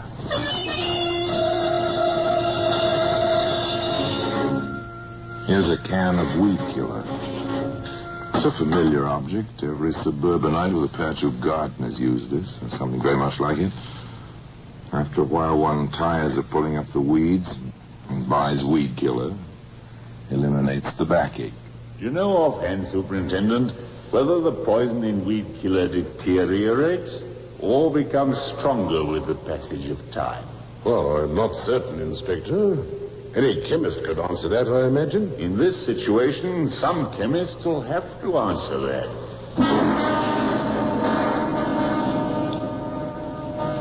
Well, today, that can of weed killer can be seen in the Black Museum.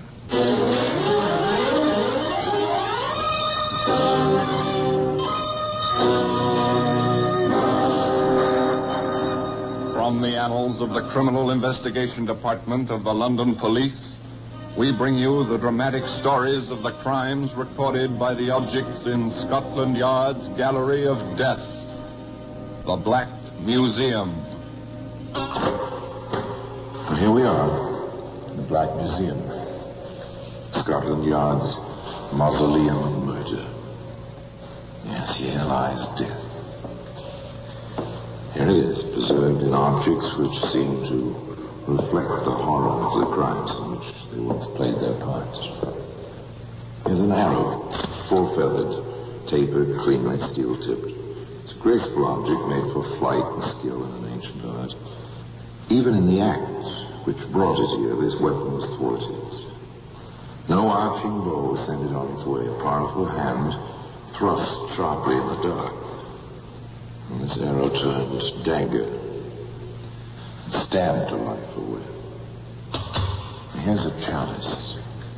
Jeweled, lovely. It's a work of art. Hard to find it here.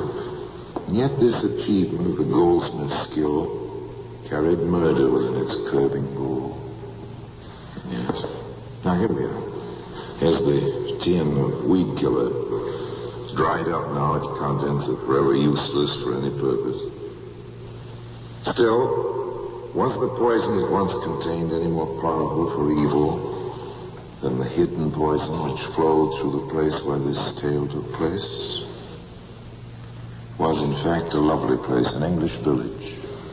Its single street strung like a hammock between two hills, on one of which stand the remains of an ancient Norman castle. An ideal place to live, one would say, as John Ashley very often said to his wife Helen and his daughter Joy. Remember, Helen, how we used to wish for a life like this when we were struggling in London? Before you came to us, Joy, my dear. I remember. You've accomplished it for us, John. You may clear the table, Sarah. Very well, ma'am. From all the stories you told, Dad, I'll never marry a young lawyer. Oh, you might do worse. You might do worse at that. What's the matter, Helen? Oh, that pain again, John. Oh, it'll pass. As soon as I've had some tea. I wish you'd see Dr. Gordon about this, Helen. It worries. Oh, yes, a very nice place to live. And a nice family in a house on the slope of the hill. An occasional complaint, of course. Even an occasional disagreement, but everything quite normal. Except to certain people in the village below.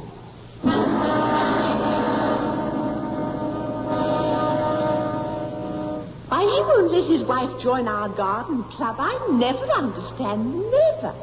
And she does exactly as he tells her. And the way she's under his thumb. No woman would permit it unless she was deathly afraid of something.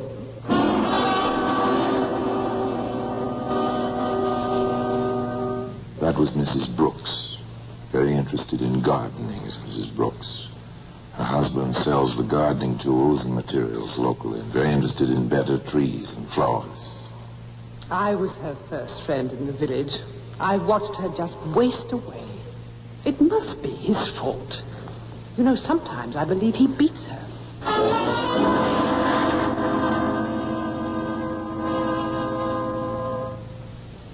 Miss Goodson, that was a worthy soul. If she read more books, perhaps she'd have less time on her hands. As it is, she has a bit too much time on her hands.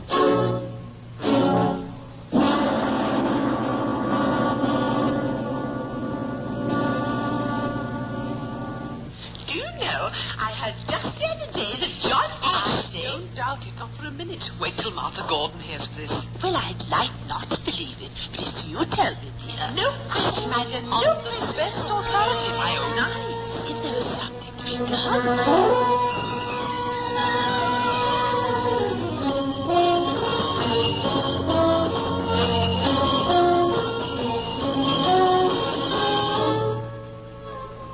That was, well, the climate of public opinion, at least on the distaff side at the time of the Sunday luncheon in the Ashley household. Ah, an excellent luncheon, Helen, my dear. You must compliment cook. Oh, John. What? I think I'm going to faint. Helen. Mother! Oh, it's taking me to the side. I can't breathe. Oh, the pain. Helen, the wine. Mother, let me get you. Try quickly. Get Dr. Gordon here at once. If you have to, take the car and fetch him. All right, Dad, of course. Helen, I'm getting you to bed. Sarah, please help me. Mrs. Ashley's taken ill. It's a poor woman. Take her arm, Sarah. Gently now. Carefully, gently, they took Helen Ashley up to her bedroom. The doctor came at Joy's urgent, even tearful call. Please, Dr. Gordon. My mother's taken terribly ill. Please, hurry. But the doctor wasn't half as alarmed as the family. So I don't believe there's really anything to worry about. Gastric disturbances can be painful, but my prescription will ease her. In the meantime, company will take her mind off the pain, or what's left of it. Then it will do her good to see Miss Goodson. A little gossip never hurt any woman. If you need me, I'll be available, and I'll drop you. However, the good Miss Goodson was not as easily satisfied as the doctor. She stayed with Helen Ashley some 15 minutes and then entered the living room to announce... Of course, it's really not my business, except I've grown so fond of your wife since you've been living here. What is it, Miss Goodson? Well, since you ask, she's a lot more ill than you or David Gordon seem to think. I suggest a nurse at once. Do you really think so? But the doctor said... I don't use words lightly, Mr. Ashley. And I've been around illness all my life. I nursed my father for 10 years. I know sickness when I see it. And I know just the woman, Nurse Thomas. She's just a practical, but very efficient. Nurse Thomas came to the Ashley house at once and took charge of the patient. However, a little before 9 o'clock that evening... I'm sorry to disturb you, Mr. Ashley, but I have to leave now. Really, nurse? I was under the impression you would stay overnight at least. I can't. I have my children. They'll have had no dinner until I get home, and my mother, past 80, you know. Is my wife resting well? Quite easily. She complained that Dr. Gordon's medicine caught at the back of her throat, but, that means nothing. I'm sorry, but I'll have to leave. I'll be back first thing tomorrow. The Ashley household retired for the night. John left the nightlight burning in the bedroom.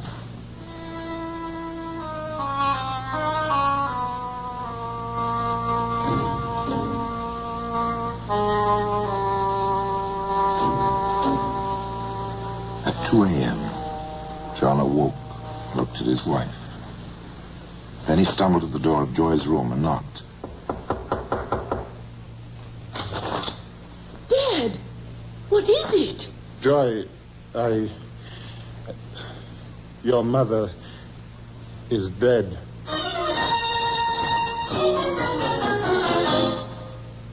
Helen Ashley passed away in her sleep. There was mourning in the house on the slope of the hill. In the village below. I knew it. I told him she was desperately ill. I told him. It's too bad. Such a nice little person. So sweet. How could she have married that man? I hope they find him out. Never even a civil good day to a person. Do you really suppose there is something suspicious? I wouldn't put it past him. Why, Nurse Thomas says...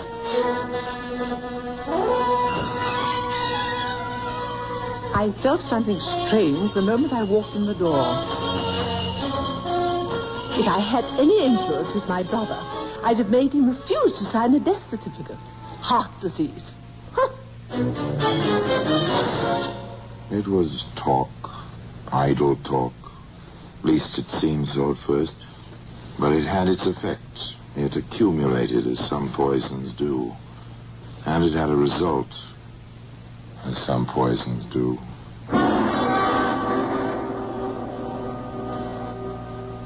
Here's another of these letters, Superintendent. Oh, any signature this time? Yes, sir. That's a change. Who's it from? It's signed by Nurse Thomas. It's a bit vague, sir, about on the same lines as the other anonymous letters which we've already received. Oh, all right. Well, let me have a look at it. Dear sir, I have come to the conclusion that it is my duty to draw your attention to the rumors which are common knowledge throughout the neighborhood concerning Mr. Ashley and the recent death of his wife, Helen. I can claim to have a personal knowledge of the case, as I was the nurse in charge. Now, what do you make of that, Sergeant? There's certainly nothing anonymous about this letter, sir. I feel that you should know my suspicions are shared by friends and neighbors of the Ashleys, and that all of us consider our duty that justice should be done. Yours truly, etc. That justice should be done. Oh, well, we shall see. Sergeant. Yes, sir? I think we'd better have a little talk with Nurse Thomas.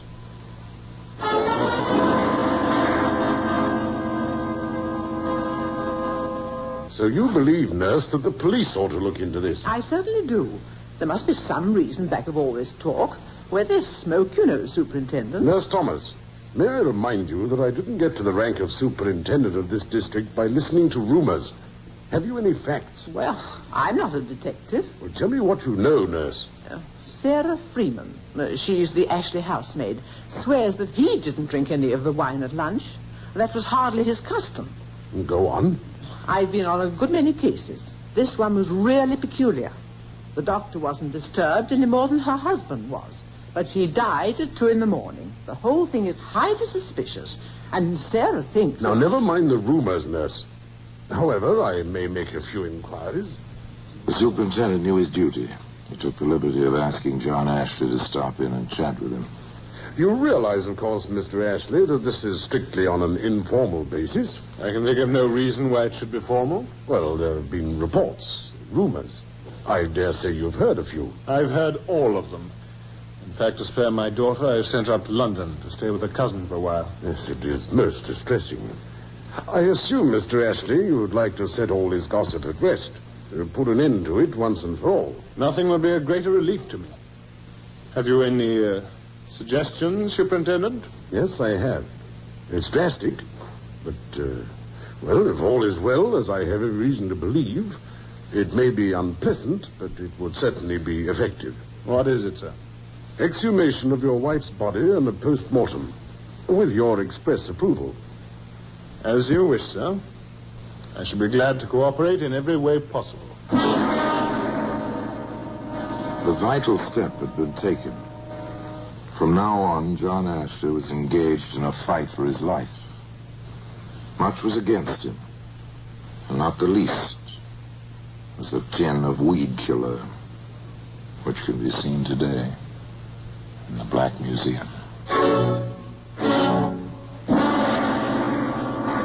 And now we continue with The Black Museum, starring Orson Welles.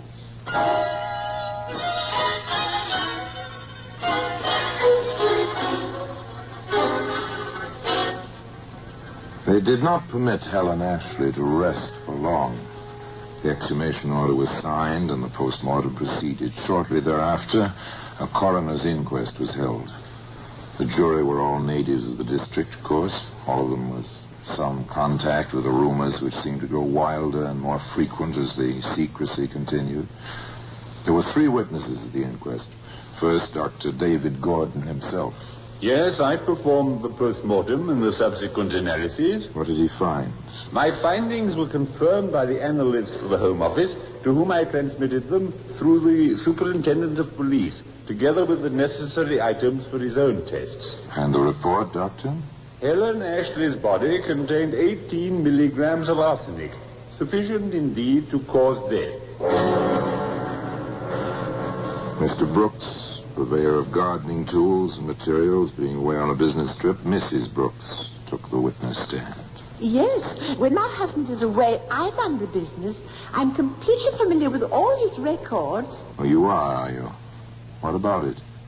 Well, less than 2 years ago, we sold a tin of weed killer to Mr. Ashley. The brand was that type which contains arsenic.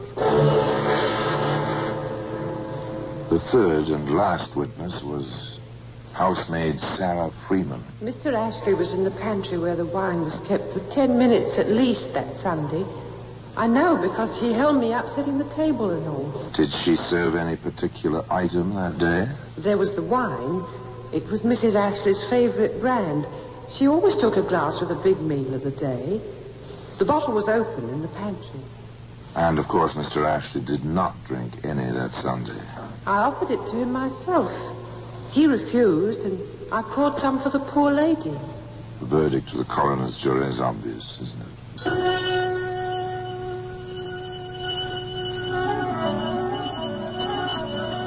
Well, here's a pretty kettle of fish. A coroner's court not only finding in favor of murder, but naming the murderer. Nobody could say they were slow to come to a decision, sir. On the contrary, Sergeant. I only hope they haven't been a little too fast. Oh, well, we shall see. Meantime, thank goodness our responsibility is going to be a shared one from now on. You mean it's a case for the yard, sir? No doubt about it. Yes, sir? Put me through to London. I want to speak to Inspector Glenn at Scotland Yard.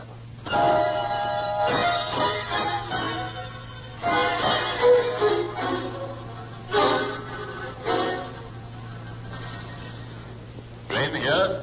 This is Superintendent Maxwell. You remember the case I sent you the papers on last week, Inspector? The Ashley case? Oh, yes. Any developments? There certainly are. If possible, I'd like you to come down here straight away. I'm glad Scotland Yard has come into this, Inspector. What with the verdict and all, we're hardly equipped down here to complete the evidence. The verdict, yes. We find that Helen Ashley died of acute arsenical poisoning and that the poison was administered by her husband, John Ashley. I've seen a few cases with more complete evidence in my time. Yeah, no doubt. So have I. But what can we do? Besides arrest Ashley and have him arraigned? Nothing, I'm afraid. Nothing at all. Well, he hardly seems the type to obstruct justice by running away. Far from obstructing justice, John Ashley helped the authorities in every way he could. I understand, Inspector. What did you say your name was? Glenn. Inspector William Glenn, CID. Yes, of course. I assume you'll be looking for the weed killer there's been so much talk about. Yes, we will. Yes, well, you'll find it in the garage with the gardening things. It's in there somewhere. Exactly where, I'm afraid I can't tell you. Thank you, Mr. Ashley. Now, if you're quite ready, shall we go along? Yes, why not? If you'll just precede me. It's quite warm out, I gather. I doubt if I need a top coat. No, and my car's at your door. There he is!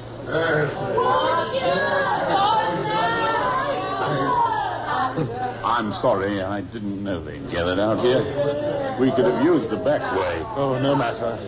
I can face them. I won't do anything but call names.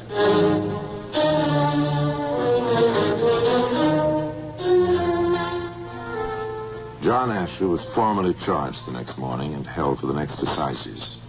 The case for the Crown was not remarkable for its completeness. Inspector Glenn was a witness. The defendant admitted possessing the weed killer. In fact, he helped us to find it in his garage. Have you uncovered any evidence, Inspector, to indicate that my client did, in fact, administer the poison? Poison is almost always given in secret. One rarely has a witness to the fact. Dr. Gordon repeated his testimony at the coroner's inquest. There was no cross-examination. Sarah Freeman, on the other hand, was the subject of quite intense questioning by the defense. Why did you find it worthy of remark that Mr. Ashley spent some time in your pantry? I'd never known him to be in there before. I say to you that almost every Sunday before luncheon, he did go into the pantry from the garden to wash his hands. No, he didn't. Many, many times. No, he always went upstairs. I submit to you that it was a long way to the bathroom upstairs. Not very.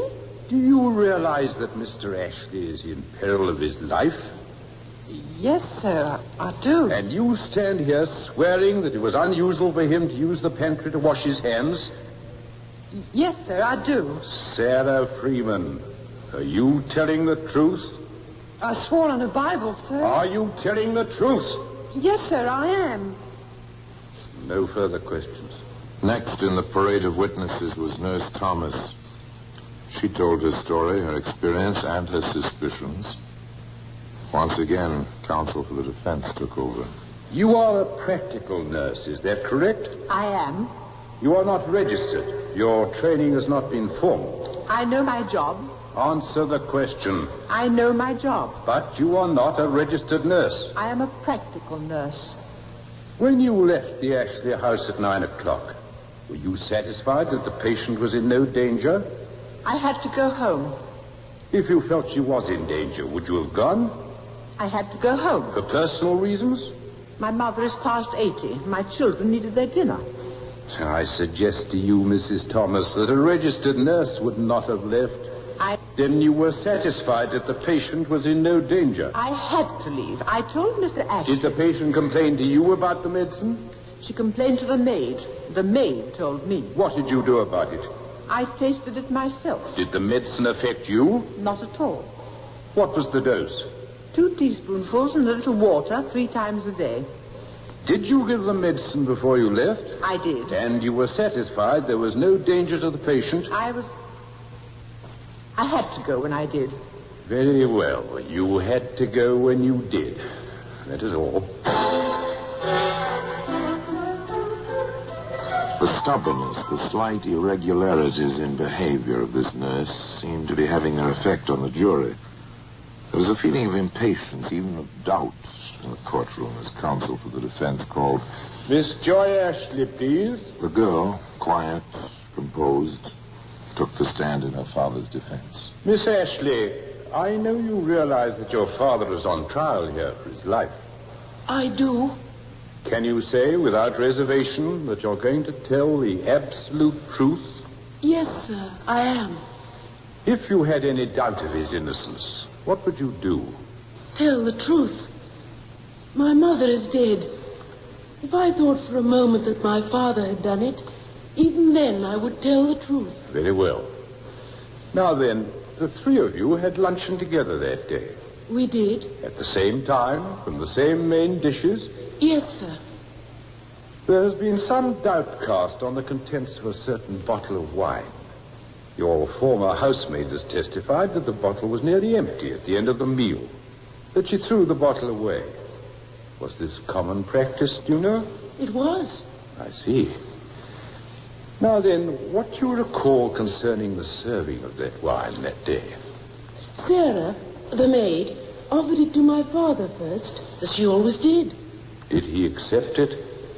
No, he did not. What did the maid do next? She offered it to my mother. Mother took some. And then?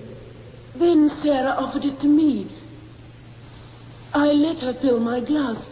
It was excellent. I asked for some more. I remember Mother expressing her surprise that I should drink 2 glasses of wine. Thank you, Miss Ashley. That is all. It was dramatically staged. The Crown had no questions for Joy Ashley. The defense rested. After a brief recess, he began his summation. Quickly, he reviewed the evidence as presented, never denying the fact that Helen Ashley had died of arsenical poisoning. But he did conclude. We have made no attempt to deny the scientific facts of this case. But I suggest to you, ladies and gentlemen of the jury, that at no time has my client's behavior even suggested guilt. More, I suggest that at no point has my honored colleague proved motive, much less the actual administration of the lethal dose.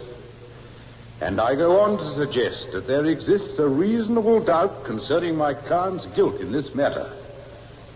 He has pleaded not guilty. I suggest that not guilty is the only proper verdict in the case of the Crown versus John Ashley. The jury was out for 3 hours. The verdict was brief. We find the prisoner not guilty. John Ashley was a free man. But one thing he never learned, not to the day of his death, but privately the jury sent this message in writing to the judge who presided at the trial. We are satisfied on the evidence that Helen Ashley received a dangerous dose of arsenic on Sunday, July 16th, but we are not satisfied that it was the immediate cause of her death. Nor does the evidence satisfy us concerning how or by whom this arsenic was administered. We cannot take a man's life when reasonable doubt such as this exists in our minds. We have therefore returned the verdict, not guilty. And still today, that tin of weed killer has its place in the Black Museum. Here in person is Orson Welles. Helen Ashley died of arsenical poisoning. There was no question about that. There was grave question as to how the poison was administered. But whether it was in the wine or the food or the medicine, no one knows. John Ashley died some few years after his trial in poverty, a weary, broken man. In his case, the doctors certified his death and no question was raised, save by those who remembered the charges against him and the wagging tongues of the gossips in the kindly-seeming English village where he'd made his home. Those who remembered had cause for thought. Could it be said that John Ashley died by gossip? Certainly not by any other poison. Now, till we meet next time, till we meet in the same place, and I tell you another story about the Black Museum. I remain, as always, obediently yours.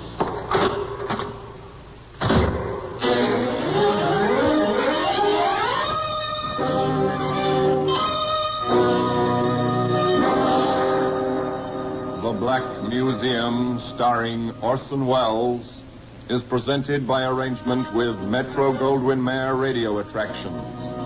The program is written by Ara Marion, with original music composed and conducted by Sidney Torch.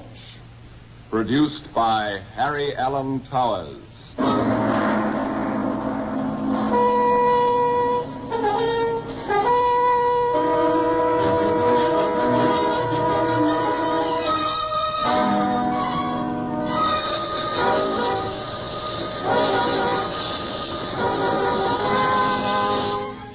There's the Black Museum.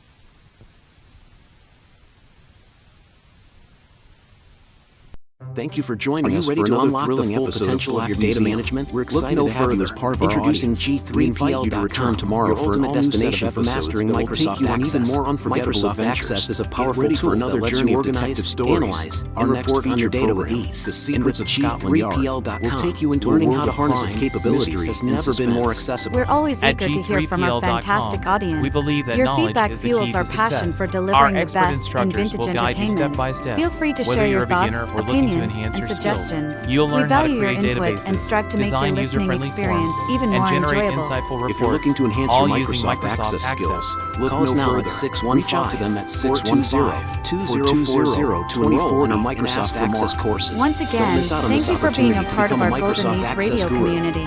Get ready for more riveting stories, captivating characters, and timeless entertainment. Until next time, stay tuned and keep the nostalgia alive. Email db@g3pl.net now.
How do you do?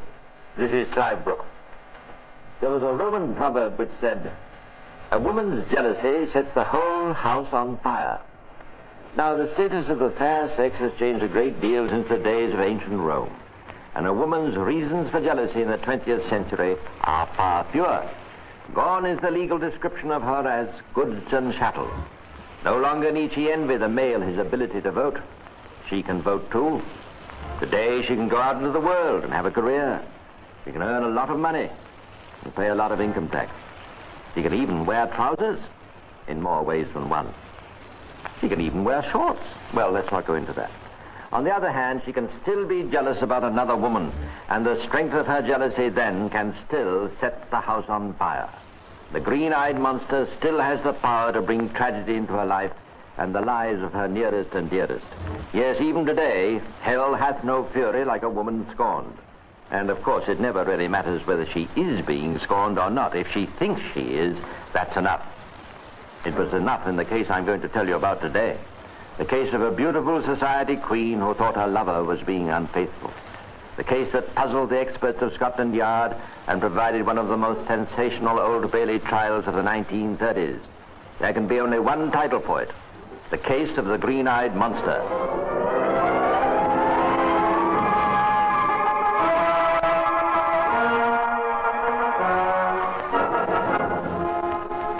It is the evening on May the 30th, 1932. From one of the flats in Williams Mews, London, comes the sound of a very gay cocktail party. The houses are in such close proximity that you might at first wonder in which of the flats the party was being given. But of course, anyone living in the Mews would be quick to tell you the hostess is bound to be Mrs. Barney. Mrs. Elvira Dolores Barney, the brightest of the bright young things of London in the 30s.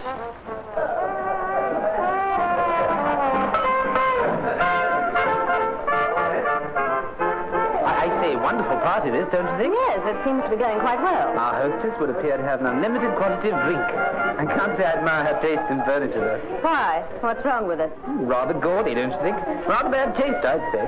Do you know who your hostess is? Some Mrs. Barney, isn't it? You see, I came with a friend. Do you know who I am? Do you? No, I'm afraid I... Mrs. Barney, your hostess. Oh, Lord. And do you know who I am? No.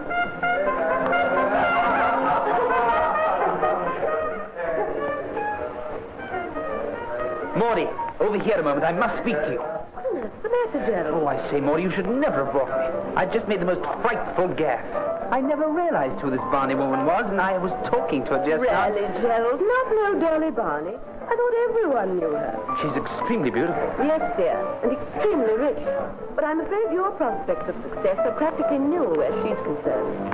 Dolly has eyes for no one but the young man she's talking to now, Michael Stevens. Looks to me as though they're having a quarrel. She keeps him on the end of a string, Gerald. Do you realize we're practically the last people here? Come on, we must go. Goodbye, Dolly. Goodbye. Goodbye. We must go now, Dolly. It's been delightful. I'm very glad you enjoyed it, Maudie. Give me a ring sometime. Goodbye, Mrs. Barney. Goodbye. I say, can I give anybody a lift to my car? How about you, Mr. Stevens, isn't it? All right, thank you. Michael, you're staying for a moment, aren't you? I want to give you that book you lent me. Right you are, Dolly. Oh, dear. See, I put my foot in it again. Well, cheerio. Come on, Jill.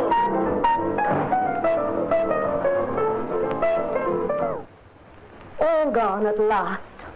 Who was that oaf who offered you a lift? Never seen him before in my life. Well, never mind him. I'd like to know what you meant by spending the whole evening talking to that Janet. Janet, whatever her name is. Why shouldn't I talk to her? You're not in love with her by any chance. Really, Dolly, you're being absurd. You asked me to your party. Wasn't I supposed to talk to your guest? I noticed you say guest, in the plural. I didn't see you talking to anyone but her.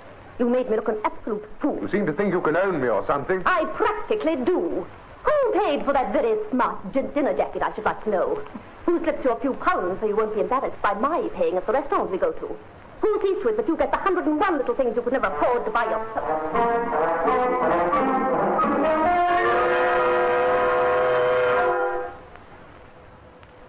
It has never been discovered exactly how this ugly little scene developed. Neighbors, hearing the shouting voices from Mrs. Barney's flat, looked at each other and smiled wearily, for they'd grown used to the frequent rows that took place between the glamorous Dolores and the young Michael Stevens. But what made them realize that this quarrel was more serious than the others was when they heard... No, Dolly, don't! Let me have it! No, Dolly! Michael! Michael, are you hurt? Michael! The doctor! It's the doctor! Hurry, Dolly, hurry! Yes, darling. I'm ringing him. Oh, Michael, darling. The doctor. Fetch him for me, Dolly, please. The doctor. Hello. Dr. Barrett. Doctor, it's Mrs. Barney speaking. Doctor, you must come at once.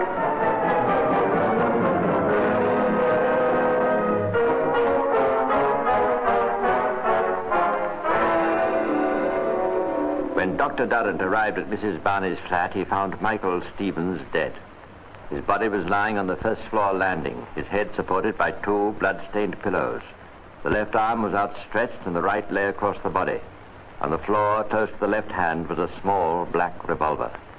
The doctor moved nothing and immediately called the police in spite of the shrieking protests of Mrs. Barney.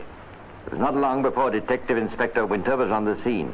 He brought with him the famous pathologist, Sir Bernard Spilsbury, who proceeded to examine the body. Leaving Sir Bernard at his task, Winter went downstairs to the lounge to ask Mrs. Barney a few questions. Oh, Mrs. Barney, if you don't mind, I'd like to ask you one or two things. Give me a cigarette, will you? Certainly. Had a party tonight. Guest smoked me out. Oh, light? Thanks. What do you want to know? Well, firstly, perhaps, the name of the deceased. He's a friend of mine, Michael Stevens. Now, tell me quite calmly exactly what happened. Why should I? Get out of here, you snooping wretch.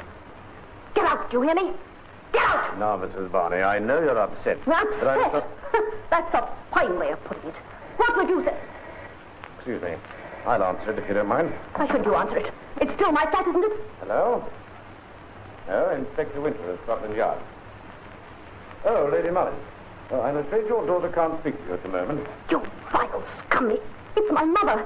Here, give me that thing. Let me speak to her. Hello. Mummy? Mummy, darling. You must come at once. They're trying to take me away. Don't let them. Oh, Mrs. Barney, you must stop this. Give me the receiver. That's right. Now that you know that my mother is Lady Mullins, perhaps you'll be a bit more careful what you say and do. I'm sorry, but if you can't answer my questions calmly, I'll have to take you along to the station. Come along now. Please don't make any trouble. Take your filthy hands off me. There, don't you dare try and touch me again. I shouldn't behave like this if I were you, Mrs. Barney. It won't look too good in the report. Now, come along now. The less trouble you make, the sooner we'll be through.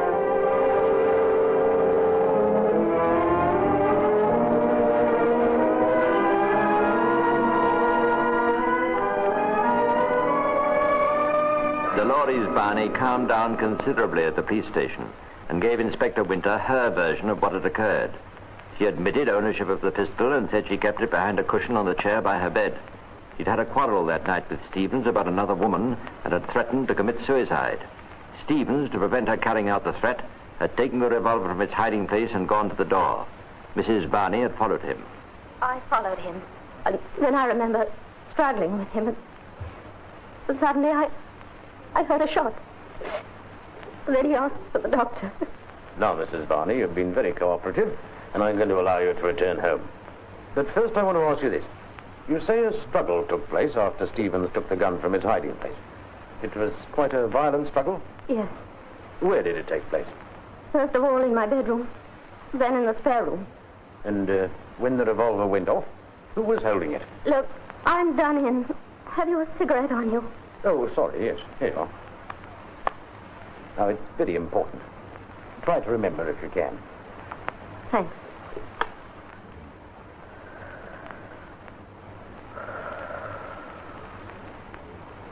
Who was holding it?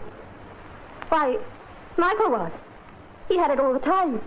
I was trying to get it away from him. I see. Thank you, Mrs. Barney. Your mother's waiting outside. You may go with her. The next step was to examine the report by Sir Bernard Spilsbury. As always in shooting cases, the pathologist first gave his findings and then completed his report with a theory as to the way in which death occurred. Sir Bernard's theory did not quite fall in with Mrs. Barney's story. The absence of scorching on the clothing round the bullet tracks, together with the distribution of smoke, indicate that the weapon was fired between 3 and 6 inches from the chest. Stevens must have been standing up, as the blood flowed from the chest wound down the front of the body. In a standing position, it would have been extremely difficult for him to hold the weapon in the position necessary to produce this injury. It is far more probable that the butt was held by another person, and it seems unlikely that Stevens was holding even the barrel, for if he had been, his fingers and hand would have been blackened by the discharge. In fact, it seems extremely unlikely to me that Stevens was holding or touching the weapon in any way when he received the injury. It was obvious that either Sir Bernard's theory of the shooting was mistaken, or else Dolores Barney was lying. Inspector Winter returned to the scene of the crime, intent on finding a clue to show that a struggle had taken place. While at Mrs. Barney's flat, he noticed that although the drawing room was a shambles, obviously due to the cocktail party, the bedroom and the spare room, where Mrs. Barney had said the struggle had taken place, was remarkably tidy. Inspector Winter made a phone call.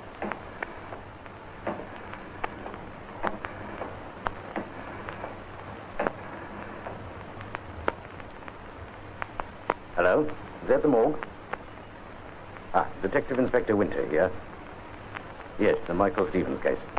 You have the list of effects? The clothes? No, don't bother to read it out. Only one item interests me at present. What sort of shoes was he wearing?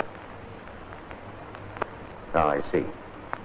You'd say that if wearing those shoes he'd had a struggle in a room with a linoleum floor covering, he'd have left some marks, scratches or something? Definitely would have left marks. I see. Thank you. Goodbye. And yet there isn't the slightest scratch. Inspector Winter realized that there was to be no cut-and-dried solution to this case. Had Dolores Barney really threatened suicide? What was the reason for the quarrel? Who had been holding the gun? Had there been a struggle? If the answers to these questions couldn't be found at the scene of the crime, perhaps they'd be revealed in the examination of the habits and past conduct of the glamorous hostess and our young friend. The celebrity-loving Mrs. Barney was going to have her full share of the limelight.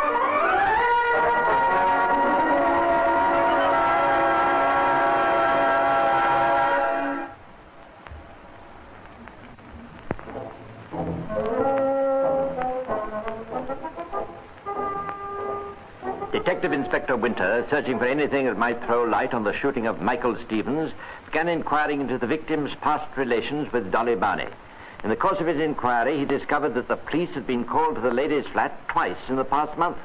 Once when neighbors complained of drunkenness and noise from people leaving the flat, and once when Mrs. Barney herself had called them to get rid of Stevens, who had refused to leave her flat when she asked. Winter found some other interesting evidence from one of Mrs. Barney's more observant neighbors, Mrs. Hall, a chauffeur's wife. Well, there was a time, about 10 days ago, when there was a dreadful quarrel going on. Their voices could be heard all over the square, I should think. Anyway, when the row was over, the young man, Stevens, was leaving the flat. That Mrs. Barney leaned out of the window shouting and screaming. She was only half-dressed, Inspector, and then she fired her gun at him. And can you remember what it was that she shouted? Yes, Inspector. It was unusual enough for it to stick in my mind. Just before she fired, she shouted, "Laugh, baby, laugh for the last time." For the last time. Now, on that night that Mr. Stevens was actually killed, did you hear anything unusual? Oh, yes, indeed. Well, no, that's just the point. It's not at all unusual. They were so often shouting at each other, you see. Yes, but was there anything particular that either of them said that you remember? I heard Mrs. Barney scream, "I will shoot you." I will shoot you. Thank you, Mrs. Hall. Detective Inspector Winter realized that if Mrs. Hall's statement was accurate, the theory of attempted suicide, struggle, and accidental death was scarcely tenable. Once more, he returned to the flat, and once more his search was not in vain. Near the ceiling of one of the bedroom walls, he found the mark of a bullet. Now, one of the neighbors, a Mr. Kiff, had claimed that he heard 2 shots on the fatal night, and the bullet mark seemed to substantiate this evidence and throw further doubt on Mrs. Barney's story. By now, the case was a sensation of London. Dolly Barney's many friends at last had something really exciting to talk about. The whole of her private life displayed for the entertainment of the public. What's that, darling? No, but did you see the evening paper? My dear, a headline across the front page. Where is it now? Oh, here we are. Police find love letter from shooting victim. I must say he seems to have been very fond of her. Listen to this. "Take care of yourself for me, 'cause you are mine. Forgive me all the dreadful things I've done, baby." I wonder what he was referring to. And it is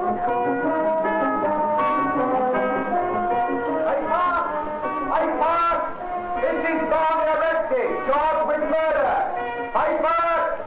All the ladies in Barney case. Paper! First time I've ever known someone who's been arrested for murder. A spotted soda in there, please. Well, of course, I didn't know her well, but I was at her party the night that it happened. Jolly good party, too. I remember she was keeping her eye on this chap Stevens the whole time. Don't remember much else. Her drinks were rather strong. I say it'd be rather exciting if she goes to the Old Bailey, won't it? Well, cheerio. On examining Mrs. Barney after her arrest, the prison doctor found several bruises on her arms and one large recent bruise on her right thigh. This was, of course, evidence for the defense in supporting her story of the struggle. Little new evidence was brought forward at the police court inquiry, the result of which was that Dolly Barney was committed for trial at the Old Bailey. The trial took place on July the 4th, 1932. On that hot summer's day, every inch of space in the courtroom was occupied, mainly by fashionably dressed young ladies who behaved throughout as if they were witnessing the first night of a review, rather than the fight of a woman for her life. Sir Percival Clark, opening for the Crown, scored heavily with his first 2 witnesses, Sir Bernard Spilsbury and the firearms expert, Mr. Churchill. Both men were firm in their doubts of a struggle having taken place. But Sir Patrick Hastings for the defense found early support for his client's explanation when he cross-examined Detective Inspector Winter. Will you agree that if one person handled a gun and fired it, his fingerprints would be found upon it? Yes, Sir Patrick. But if there was a struggle and both parties handled a gun, no fingerprints would be clearly discernible. That is correct. When you went to the accused's flat, did you examine the revolver for fingerprints? I did. And did you find only one set of fingerprints clearly defined? Yes, my own, no others. And yet you handled the revolver with great care? Yes. Much weight was put by the prosecution on the evidence of Mrs. Hall, the chauffeur's wife, who said that on the 19th of May, Mrs. Barney had leaned out of the window, fired her revolver at Michael Stevens. No opposition was made to this evidence until Sir Patrick Hastings called the prisoner. Every neck in court craned forward. Every eye followed her as Dolores Barney left the dock and walked across to the witness box. With a wardress on either side of her, she looked a lonely and pitiful creature as she took the oath. When she looked up, the first person she saw was her mother. For a moment, the hushed court thought that she was about to break down. But under Sir Patrick's gentle guidance, she was soon giving her evidence quietly and calmly. Now, Mrs. Barney, I want you to cast your mind back to the first occasion on which you fired the revolver on May the 19th, 10 days before Stevens was killed. But, first of all, tell the court this. Was not one of the causes of unhappiness between you and Michael Stevens the fact that he used to go out with a certain person and gamble? Yes. I didn't like him doing it. That particular person was a woman? Yes.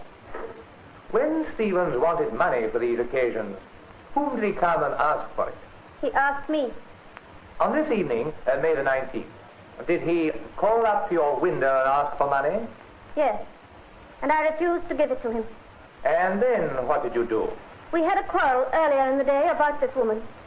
I was so unhappy about it that I thought I'd make him think I was going to commit suicide. So I fired the revolver. Did you fire the revolver at Stevens? No. I fired just anywhere at random in my room. Then I realized that he might think I was dead, so I went to the window and leaned out. He saw me, and nothing more happened that night. When was the bullet mark made that was found on your bedroom wall? On that occasion. This seemed quite a plausible explanation of the bullet mark, and was consistent with Mrs. Barney's alleged threats to commit suicide. But even if the jury believed her story, a great deal more would have to be done before they'd forget the evidence of the experts concerning the firing of the gun 10 days later, on May the 30th, when Stevens was killed, or the evidence of Mrs. Hall, who said she heard the prisoner shouting, "I will shoot you," during the quarrel that night. Sir Patrick proceeded to take his client through her story of that fatal quarrel. It was exactly the story she had told the police. And then I remember struggling with him, and suddenly I heard a shot. Have you ever, in your life, desired to shoot Michael Stevens? No, never. Did you shoot him that night? No. Had you any motive for shooting him? Of course not. Did he speak to you before he died? He said, "I wish the doctor would hurry. I want to tell him that it was an accident and that it wasn't your fault." He repeated it over and over again. This ended the evidence for the defense. It says much for Mrs. Barney that she stuck to her original story to the end. The Percival clerk for the Crown cross-examined her with great thoroughness. Not one point did he let slip by without questioning. And I suggest that you fired at him on May the 19th from your window. No, I fired in my room just to frighten him, to make him think I would commit suicide. 10 days later, on May the 30th, after the party, you had a violent quarrel with him. You were jealous of his behavior, were you not? Yes. I threatened to kill myself. Then why did you say during the quarrel, "I will shoot you"? I never said that. Do you dare to deny that you said, or rather shouted, those words? I might have said, "I will shoot myself," but never, "I will shoot you." After the cross-examination, worn out and in tears, Dolores Barney returned to the dock to await the final stages of the trial. She must have been depressed to hear the logical and forceful argument that the prosecution presented in its closing speech to the jury. And then there was this quarrel. The man said he would leave her for that other woman. What is more likely to make a woman lose her control of herself? There is not the slightest doubt that the revolver, when fired, was in Mrs. Barney's hand, and that it was her finger that was on the trigger. Furthermore, if the hand of the deceased was on the gun when it was fired, his hand must have been blackened. And yet we know that his hands were found to be clean. Everything points to the fact that she believed her lover to be going to some other woman, and that she fired in that attitude of mind towards him that amounts to murder. Sir Patrick Hastings now rose to make his final plea for the defense.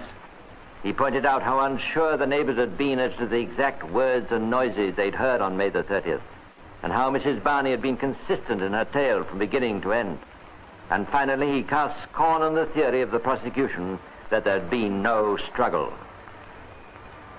I ask you, is it likely that a tall, muscular man like Stevens would let a fragile woman shoot him, standing 3 inches in front of him, without raising a finger to defend himself? No one has given evidence to show that Michael Stevens was not shot in the way Mrs. Barney says he was. Further, members of the jury, if anyone had come into this court and said that the revolver was not likely to go off in a struggle, I would have asked him to take it, load it, and struggle for it with one of the ushers. Would he have said, yes, it is quite safe? No. He would have said, no, thank you. Let the 2 ushers go and struggle between themselves. I am not going to ask you for the benefit of the doubt or for a lenient view of what has happened. I claim that on the evidence, Mrs. Barney is entitled, as of right, to a verdict in her favor. Mr. Justice Humphreys summed up the case to the jury in his impartial way, and then sent them out to consider which of 3 verdicts they should return: guilty of murder, guilty of manslaughter, or not guilty of any offense. For 2 hours, the courtroom buzzed with the chatter of the spectators. I say, Maud, did you realize that we've been in on this case from beginning to end? Yes, rather, Gerald. Why, I've been dining out for weeks on the fact that I was at Dolly's last party.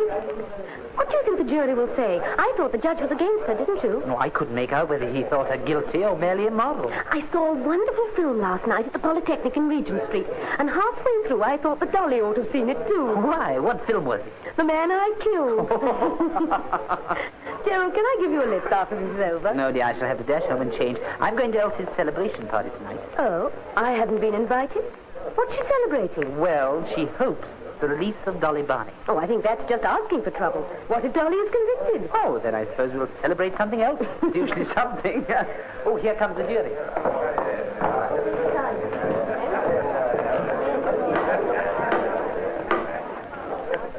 Members of the jury, are you agreed upon your verdict? We are. Do you find the prisoner guilty or not guilty of murder? We find her not guilty. Silence in court. Members of the jury, do you find the prisoner guilty or not guilty of manslaughter? Not guilty.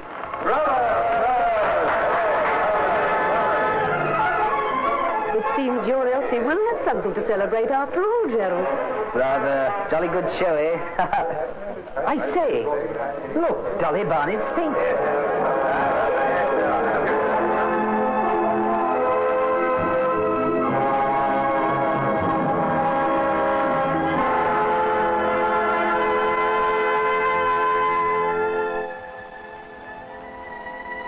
And thus ended the case of the beautiful Dolores Barney, whose worst fault was her jealousy. In this connection, it's interesting to read one of her letters to Stevens, written after an earlier quarrel. In it she says, "Don't be too jealous with me, baby, please. If you trust me, you won't need to feel jealous. Jealousy absolutely ruined my marriage, and it leads to all kinds of misery. So do be a bit broad-minded. I won't let you down." What a pity she couldn't have taken her own advice. But then, that's something very few of us are able to do. And, incidentally, even fewer can resist the green-eyed monster when he tempts us. Well, that's all for now, but I'll be back again soon to tell you some more of the secrets of Scotland Yard. Meanwhile, this is Clyde saying goodbye and pleasant dreams.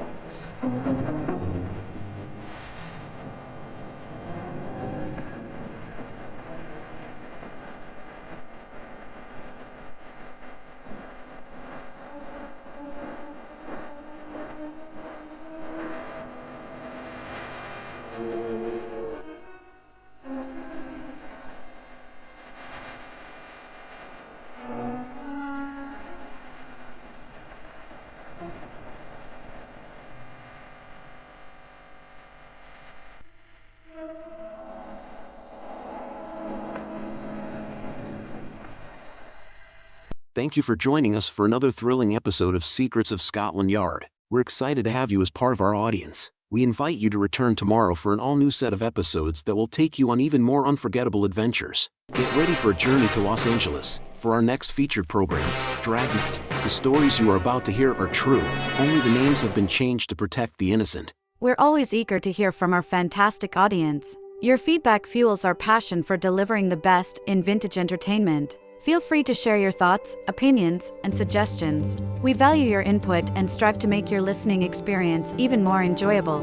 If you're looking to enhance your Microsoft Access skills, look no further. Reach out to them at 615-420-2040 and ask for Mark. Once again, thank you for being a part of our Golden Age radio community. Get ready for more riveting stories, captivating characters, and timeless entertainment.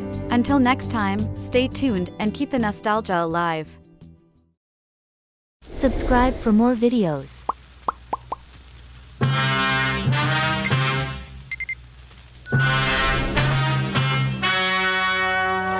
The story you are about to hear is true.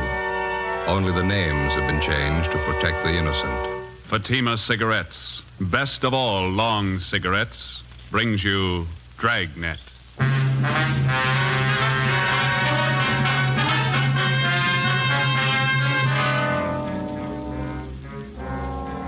You're a detective sergeant.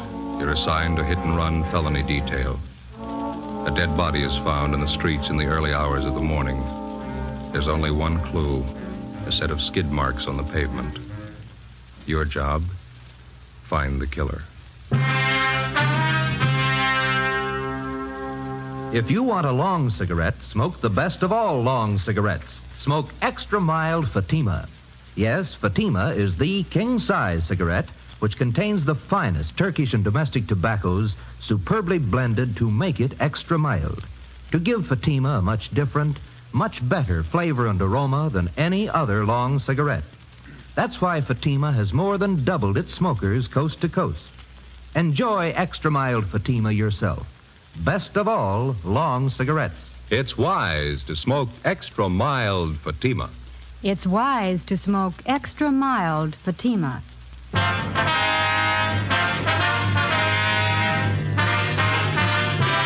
Dragnet, the documented drama of an actual crime. For the next 30 minutes, in cooperation with the Los Angeles Police Department, you will travel step by step on the side of the law through an actual case transcribed from official police files. From beginning to end, from crime to punishment, Dragnet is the story of your police force in action.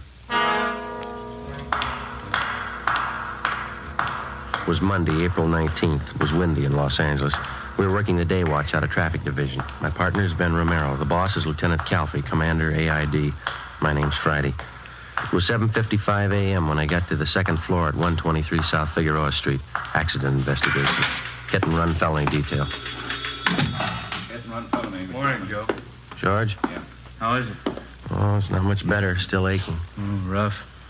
A lousy thing kept me up most of the night. Check with that dentist I told you about? Yeah, I did. Says it's a wisdom tooth. See? This one here. Oh, yeah. Says it's got to come out. I'm supposed to go back and see him today. That's rough. Remember, a friend of mine had his wisdom teeth out. Hurt like the devil. Terrible. Finally pulled him. Ached for 5-6 days after. Roger. Excuse me, Joe. Yeah, McD. Better have a 15-7 on that follow-up you handled yesterday, huh? Okay. I got most of it down. I'll finish it up. Friday? Hi. Ben come in yet? He's down the record bureau. Let's see that jaw of yours. Hasn't gone down much. It's a bad wisdom tooth. Dentist says he's going to have to yank it. Bum deal, eh? That's the first time I ever had any trouble with him.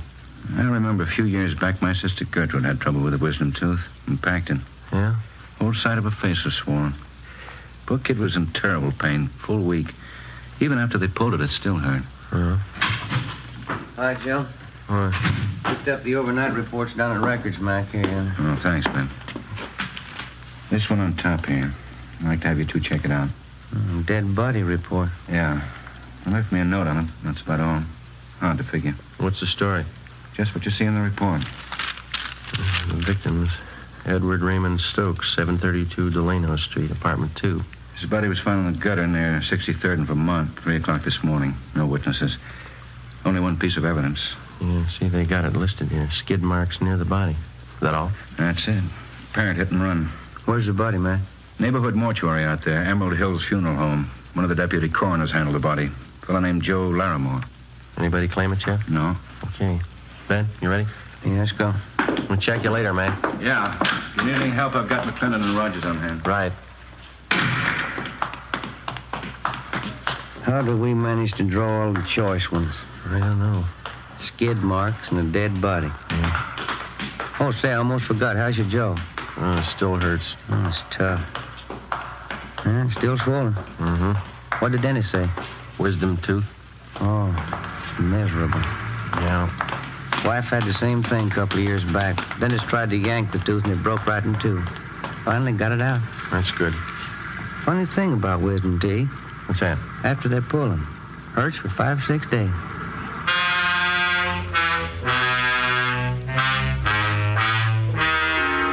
.33 a.m. Ben and I drove out to 63rd in Vermont and rechecked the spot where the dead body of Edward Stokes had been found. According to the report, the body was found 2 feet west of the easterly curb and 32 north of 63rd Street on Vermont. We examined the skid marks. They showed definite signs of being a lot older than 24 hours. The consistency of the rubber was weak, and there were heavy dirt smudges over them, indicating more wear than they could have possibly had since the estimated time of the victim's death. We got back in the car and drove to the Emerald Hills Funeral Home at Vernon and Denver Avenue. Sure is rotten weather for April, huh? Yeah. These funeral homes, you ever notice it? What's that? Why do they always put awnings over the windows? They never open a drape. I don't know. Come on.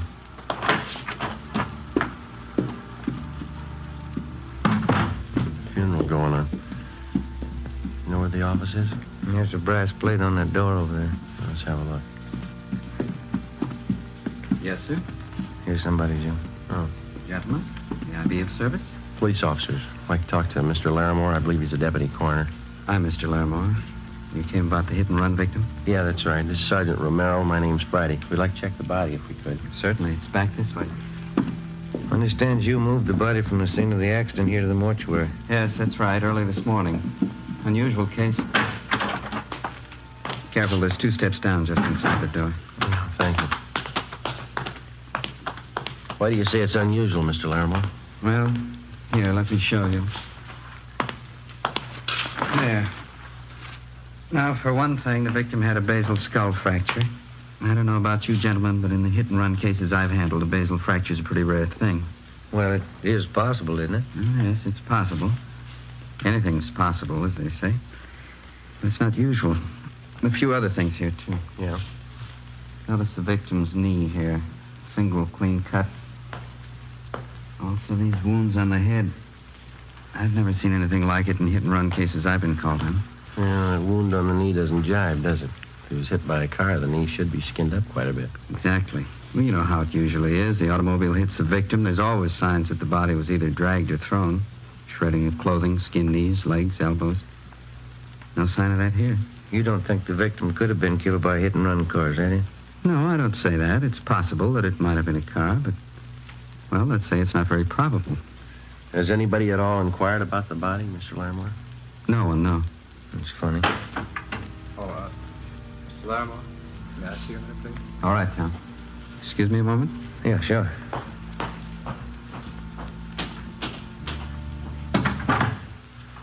Well? Yeah. Where do we start? I don't know. Maybe we won't have to. Another lead like this, and we can turn it over to homicide. Sergeant? Yeah? There's a young lady in the lobby. Yeah? She wants to claim the body. The girl was shown the body. She identified it as that of Edward Raymond Stokes. She gave her name as Marion Fuller, the victim's common-law wife. After she recovered from her shock, she asked if she might sit down for a while and rest. We took her into one of the offices in the mortuary, and Ben got her a glass of water. She told us that she had last seen Stokes alive at about 1 a.m. that morning.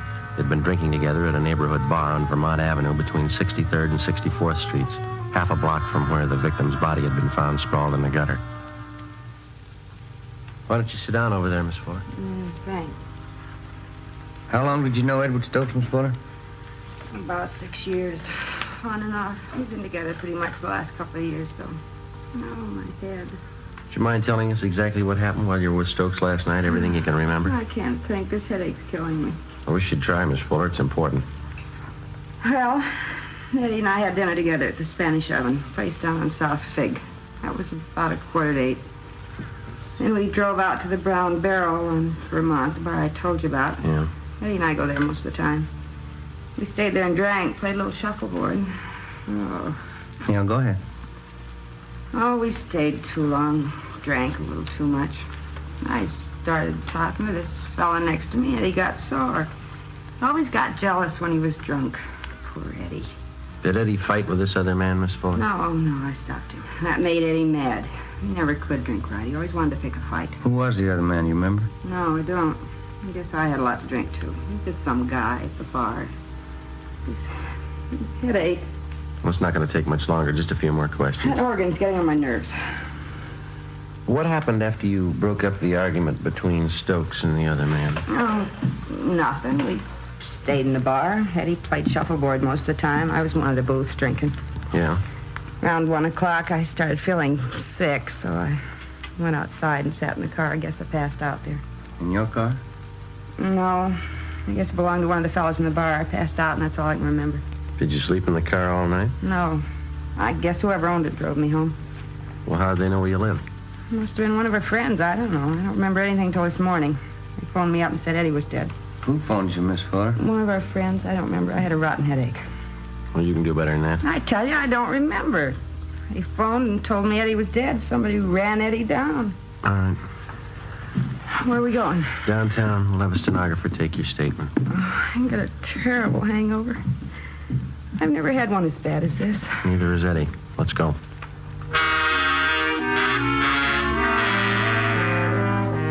On the way back to the office, Ben stopped at a drugstore and I picked up a box of aspirin. The wisdom tooth was giving me trouble again. The clerk at the soda fountain fixed something for Marion Fuller's hangover. When we got her back to the office, we questioned her for more than an hour, but she gave us only one additional piece of information. The victim, Eddie Stokes, had been married before and divorced. His ex-wife lived out in the valley with their 2 children, and on several occasions she came to see Stokes at the Vermont Avenue bar when he failed to make the monthly payments for the support of the children. Each time they'd argued bitterly. We had a police stenographer take the Fuller woman's statement, and then she was released.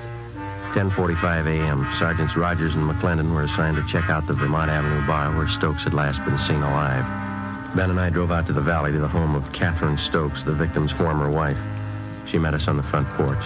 Inside, it sounded like one of the children was practicing the piano. We told her what had happened. Last week, I think it was. Yes, Thursday last week. Eddie hadn't sent any money for the kids' support for 3 months. I hated to chase after him like that. There wasn't anything else I could do. Where did you meet him, Miss Stokes? That bar he used to hang around. It's over on Vermont, called the Brown Barrel or something. Mm-hmm. Oh, wouldn't you like to come inside? Yes, thank you.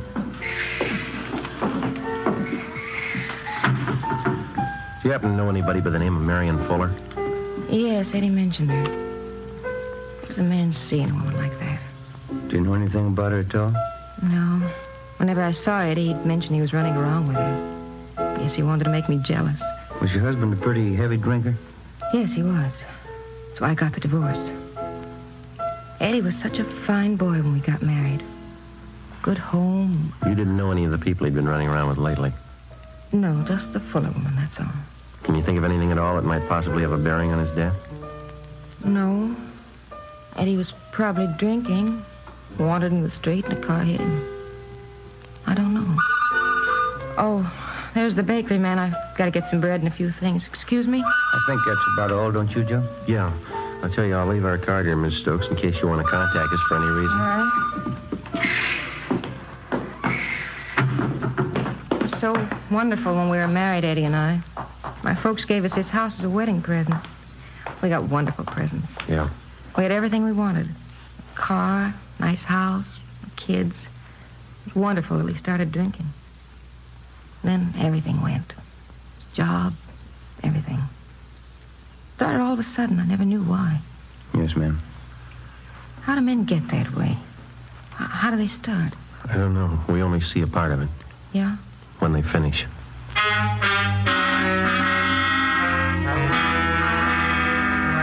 12 noon, Ben and I drove back into town to Vermont and 63rd Street for a meet with Sergeants Rogers and McClendon. They told us that they checked out the bartender who'd been on duty the night before, and also 7 of his customers. Their stories were almost identical. Each of them remembered seeing Eddie Stokes at the bar. Each of them remembered he was playing shuffleboard, that he was drinking heavily, and that he left the bar at about 1:45 a.m. All of us had the idea that for some reason the bartender and the customers were lying. In most cases, it's hard to find 2 witnesses who tell identical stories, let alone 7. For the rest of that afternoon, Rogers, McClendon, Ben, and I spent our time canvassing the neighborhood in the vicinity of the Brown Barrel Tavern. 4:45 p.m. We talked to the proprietor of a small grocery store 2 blocks down the street from the tavern. He told us that he rarely visited the bar, but that he thought that the man who ran the butcher shop next to his place, Mr. Eugene Murray, was a regular patron of the Brown Barrel. So we went next door. Would you make that 2 pounds of ground round, Mr. Murray? We're having company tonight. Yes, ma'am. 2 pounds. Nice-looking meats, huh, Joe? Yeah, those steaks look good, don't they? Mm-hmm. 2 pounds. All right.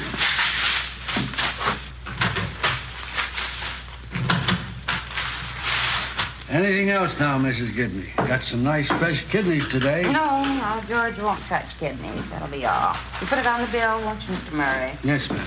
Thank you. You're welcome. Yes, sir, gentlemen. Can I help you? Police officers, Mr. Murray. I'd like to ask you a few questions. Oh, sure. Glad to help out if I can. Have you ever been in the Brown Barrel Tavern down the next block there? Brown Barrel? I go there all the time. Say, would you mind if I fix up an order while we're talking? The customer's going to pick it up in a couple of minutes. I don't like to keep him waiting. Sure, go ahead. I got to go to the ice spot. When's the last time you were in the Brown Barrel, Mr. Murray? Last night, wife and I went to the movies. One of them English pictures. Lousy picture. We dropped in at the barrel on the way home for a beer. About what time was that? Pretty close to 2. What's the matter? Some kind of trouble? Did you notice anything unusual while you were in there? Anybody fighting or arguing? No, we were only in there a couple of minutes, but now that you mention it, there was something funny happen. What was that? Well, the bartender Carl and a half dozen of the neighborhood gang were back in one of the booths talking together. They seemed kind of nervous, and none of them seemed to be having a good time. Yeah. Wife and I yelled hello at them, but they kind of gave us a go-by. Then this drunk came up to us. And he, say, officer, would you reach that knife for me? Which one? That one. Oh, yeah, here you are. Yeah, thanks. Go ahead. Yeah, well, this drunk came up to us and whispers to me, say, you better get out of here. There's been a fight. Hey, isn't that a beautiful piece of meat? Well, I didn't pay much attention to him. He was pretty drunk, could hardly understand him. I guess they have a lot of fights in there anyway. Is that all he told you? There'd been a fight? Yeah, that time. But he came back a couple of minutes later and whispered the same thing. You better get out. There's been a fight, he said. The wife and I just laughed at him. Mm-hmm. He said, I know all about it. A guy's been murdered.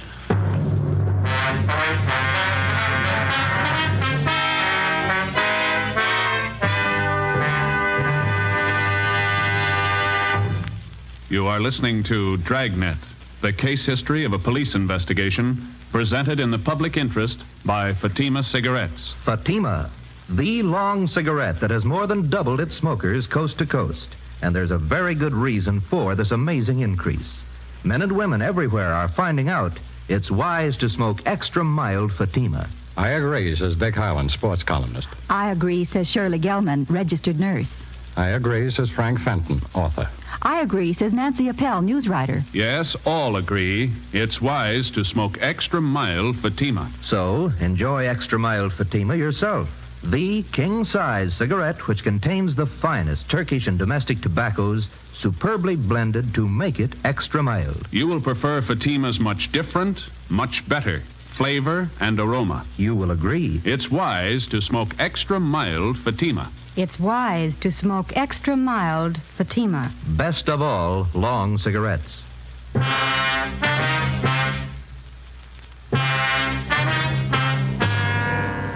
6 p.m. Ben and I went back to homicide to turn the case over to them. They asked us to handle the investigation for another day because they were short of men at the moment and because there was still a big doubt as to whether or not Eddie Stokes had really been murdered.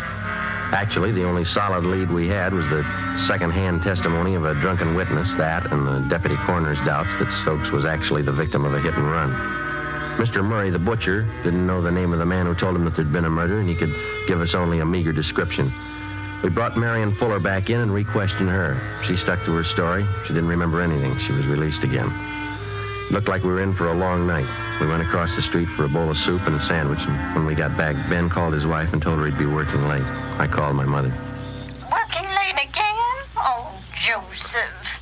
How's your tooth feeling? Well, it's a little better, Ma. It's still pretty tender. I'm going to go to the dentist tomorrow. Yes, you've got to have that attended to right away. Bad teeth can poison your whole system. You be sure and see that dentist. Is he a good one? Yeah, he's okay. One of the fellas down here told me about him. I'll see you a little later, huh? Don't wait up. Yes, and you don't work too late, Joseph. You need your rest. Yeah, okay, Ma. Goodbye. All right, Joseph. Goodbye. Joe. Yeah? Just talked to that butcher's wife on the phone, Miss Murray. What'd she have to say? Ask her the same questions we asked Murray. She couldn't add much. Same story. Got something for you. Yeah, Matt? Rogers and McClendon just called in. They're still out at that bar. Yeah? Finally got somebody to talk a little. What'd they get? The bar boy out there. He says there was a fight happened about 1:30. Doesn't remember who was fighting. Not much help. Bar boy's name is Milner. He told Rogers he went outside about 20 minutes to 2 to put the garbage out. He saw the Fuller woman asleep in that car. You get the license number? No. Said there was a ticket on the windshield. Ben and I checked with the sergeant of the watch at 77th Street Division. He told us Unit 111 was assigned to the area where the brown barrel was located. In checking their worksheet, we found that Unit 111 had issued a hang-on citation the night before to a car parked near 6330 and 1/2 Vermont Avenue, the address of the Brown Barrel Tavern. We checked the license number through DMV and found that the car was registered to a William R. Huddy, 14 Naylor Street. We drove out to the Naylor Street address and talked to Huddy's wife. She told us he was playing in a shuffleboard tournament that night at a bar down on South Olive Street. 8:55 p.m. We checked in at the bar. Bartender. Oh, yes, sir. What'll it be? Do you know if there's a William Huddy in here? He's supposed to be playing a shuffleboard game here tonight. Oh, Yeah, I know him. He's with the Highland Park team. Yeah, let me see. Yeah, that's him up now, up on the blue shirt. Thank you. Come on, Ben. That's it, Bill. Good weight. Make it another 3. That cleans him. Good one, Bill. Yeah, that's pretty close. Beat that one, Max. Excuse me? Yeah? Are you William Huddy? Yeah, that's right. Police officers. We'd like to talk to you a minute. Oh? What about? I'd like to ask you a few questions. You step over here a minute. Yeah, all right. Were you at the Brown Barrel Tavern out on Vermont last night? Yeah, I was. Why, what's the matter? You know Marion Fuller? Yeah, she hangs around the place. She goes with a guy named Eddie. Did you drive her home last night? Yeah, as a matter of fact, I did. She passed out in my car. She's a nice kid, but she drinks a lot. I drove her home. Do you mind telling us what happened at the bar last night when you were there? Well, I come in about 9 o'clock and I start playing shuffleboard with a couple of guys. This guy, Eddie Stokes, is one of them. Yeah? Well, I got in a beef with a guy at the bar over Marion. It's nothing big, though. Guy left after a while. Go ahead. Well, that's about all. I left the place around 1:30, and this Eddie was beefing with some merchant seaman about that time. Was the Fuller girl still at the bar at that time? No, when I went outside, I saw her sleeping in my car, so I drove her home. I left her off and then come back to the bar. That's when they told me. Told you what? Well, they said Eddie had a fight with this merchant seaman. They said it'd be better if we kept it quiet. Who told you that? Call the bartender. And I got the real story from one of the fellas I was playing shuffleboard with, Leo McCarty. What did he tell you? Well, he said that when Eddie Stokes left, the merchant seaman followed him out. He said he chased Eddie. McCarty went out about 5 minutes later. Yeah? Well, the merchant seaman was gone, and Stokes was lying in the gutter down the street. Did McCarty look at him? Yeah, he said Stokes looked pretty bad. Said he looked like he was dead, but I wouldn't believe that. Why not? This McCarty always exaggerates. 10:15 p.m. We had William Huddy come back to the office with us, where we questioned him further and took his statement. Then we had his friend Leo McCarty brought in, along with the bartender at the Brown Barrel Tavern and the customers that he'd framed his story with. McCarty was the first to give us the straight story, and then the others followed. The bartender, Carl Jansen, who also owned the bar, was the last to break. How about it, Jansen? Why didn't we get a straight story to begin with? Well, what about the publicity? How would that look? A murder around my place. Could work out worse than that, Mr. Jansen. You've been withholding evidence. You talked these people into the same deal. I'd protect myself. The newspapers, all the scandal, wreck a man's business. I had to keep it quiet. It's not my fault that Stokes is killed. I didn't do it. I'm not to blame. No, but you know who is to blame. Now, how about it? Who is he? Well, he works on the ships. Comes in here most of the time when he's in port. What's his name? Henry Baxter. I've cashed some of his paychecks. Ben, you better get the captain, huh? Yeah, okay. Hit and run felony Friday. Oh, yeah. No, just a minute. For you, Jansen. Oh, yeah. Thank you. Yes. Oh. Yes, Frida, just a minute. Sergeant. Yeah. It's my wife. She's at the bar now. She thought you ought to know. Yeah? Henry Baxter. Frida says he just came in.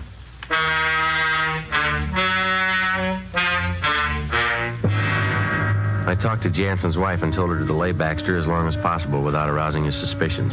11:25 p.m. Ben and I and Mr. Jansen, along with Rogers and McClendon, drove out to the Brown Barrel Tavern on Vermont. When we got there, Baxter was gone. Mrs. Jansen told us he was pretty drunk by the time he left the bar.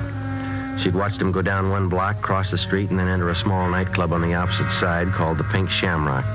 She'd been keeping an eye on the place, and as far as she knew, Baxter was still inside. We went down the street to the nightclub. Rogers and McClendon covered the back entrance. We got inside in the middle of a floor show. A blonde was doing some kind of a dance. Can you spot him, Mr. Jansen? No, I don't see him yet. How about over on this side, back in the corner there? No, he's not there. It's so dark in here, I can't see too well. There's the rear exit to the place. He could have slipped out that way. Gentlemen, like to have your picture taken? Souvenir photograph? No, thanks. Maybe we better check with the waiter, Ben. Sergeant, just a minute. That man over there at that table. Where? Yeah, I'm almost positive. Where? Right there, next to that pillar. He's just behind it, you see. Yeah, that's him. All right. Come on, Ben. You stay right here, Mr. Jansen. You bet. Waiter. Hey, waiter. Another Coke High. You waiter. Another Coke High. Your name Henry Baxter? Yeah, that's right. What? Police officers like to talk to you. Yeah? Well, sit down. Outside. Outside nothing. Can't see the show. Let's go outside. Come on, Baxter. Hey, wait a minute. What's the beef anyway? You know what the beef is? Sure, I know what the beef is. Come on, let's go. A lousy punk Eddie Stokes trying to give me a bad time. Now he knows what a bad time is. All right, Baxter, come on. Lousy punk Stokes. I showed him how it's done. You keep your voice down. I slugged him. Pounded his head on the curb. He was drunk. He never knew what happened. Come on, outside. Hey, everybody! I killed Eddie Stokes. I killed him.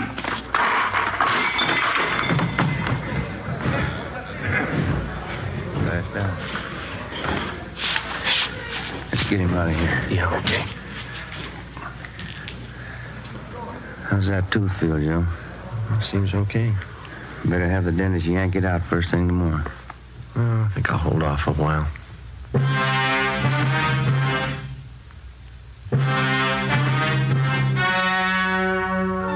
The story you have just heard was true. Only the names have been changed to protect the innocent. On July 30th, trial was held in Superior Court, Department 87, City and County of Los Angeles, State of California. In a moment, the results of that trial. It's amazing how many long cigarette smokers are changing to extra mild Fatima. Here is the actual report. From coast to coast, Extra Mild Fatima has more than doubled its smokers. Yes, more and more smokers every day are discovering that Fatima is the king-size cigarette that is extra mild. Extra mild because it contains the finest Turkish and domestic tobaccos superbly blended to make it extra mild, to give it a much different, much better flavor and aroma. Enjoy extra mild Fatima yourself. Best of all long cigarettes. It's wise to smoke extra mild Fatima. It's wise to smoke extra mild Fatima.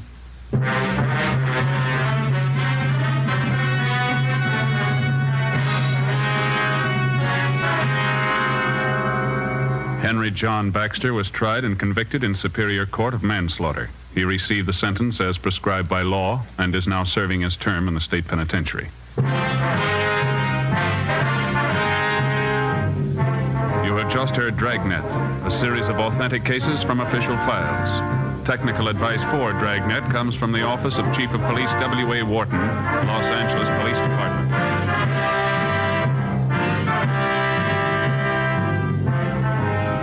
Fatima Cigarettes, best of all long cigarettes, has brought you Dragnet, transcribed from Los Angeles.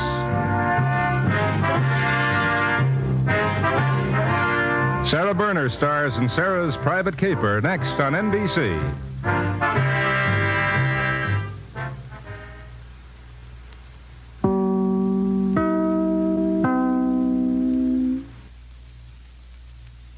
Looking to conquer the world of WordPress? At G3PL.com, we're your ultimate destination for WordPress support and training. Need help with a specific project? Facing a tricky plugin or theme issue? We've got your back. We will troubleshoot, customize, and fine-tune your site to perfection. So, why wait? Take the leap into WordPress greatness. Contact us today at WP@G3PL.com or give us a call at 615-420-2040. G3PL.com. Your WordPress success starts here.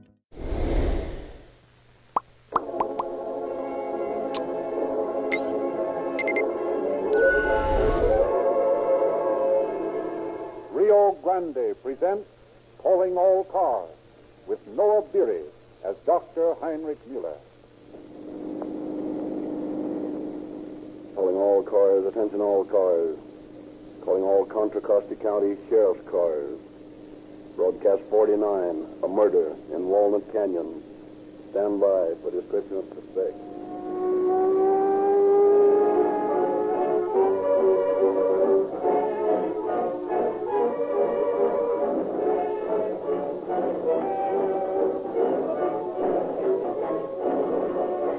On a dark road leading to a Northern California city, two police officers in a patrol car are puzzled by the erratic action of a big sedan traveling ahead of them. That big car up ahead's acting mighty suspicious.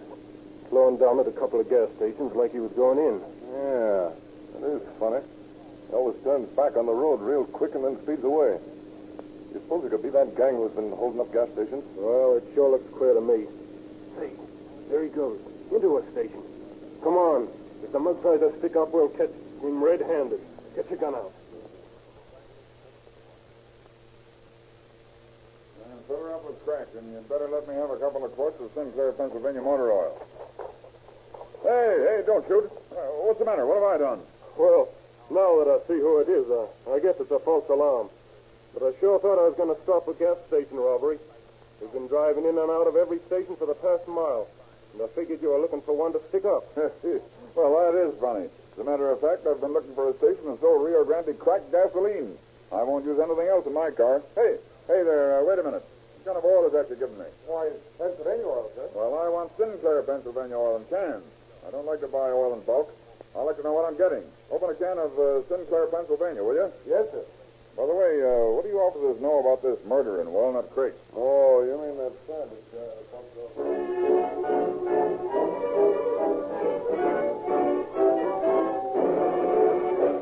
Tonight, Calling All Cars is honored to have as its guest the oldest sheriff in point of service in the United States.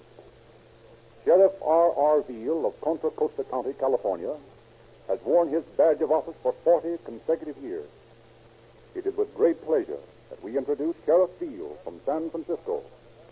In a few seconds, you will hear the Dean of American Peace Officers, Sheriff Veal.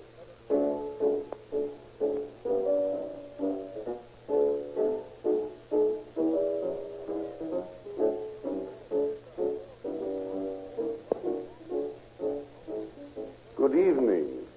I feel honored to be the guest of the Rio Grande Oil Company on tonight's broadcast of Calling All Cars. You're about to hear one of the most interesting cases on which I have had to work in all the 40 years I've served as sheriff of Contra Costa County, California. The average criminal is, in the final analysis, a pretty stupid fellow. If he had normal good sense, he would not attempt to break the laws of society in the first place. But when you are called upon to deal with a man of education and breeding who sets out to commit crime, then you are presented with a different problem. Our story tonight could well be called The Perfect Crime. At least that is what it was planned to be. For the criminal whose career we will dramatize tonight carefully built the foundation of his crime for 2 years. He anticipated, as he thought, every possible clue to the police could find. But he was not careful enough. He was pitted against his mind, against the scientific mind of not one individual, but a legion of peace officers. He lost. He was doomed to lose before he started. You cannot beat the game. Before I say good night, I would like to congratulate the Rio Grande Oil Company on the great work their radio broadcast, Calling All Cars, is doing to educate citizens and taxpayers to an understanding of your peace officers' problems. We whose lives are devoted to keeping the peace are very grateful. And now, on with the show.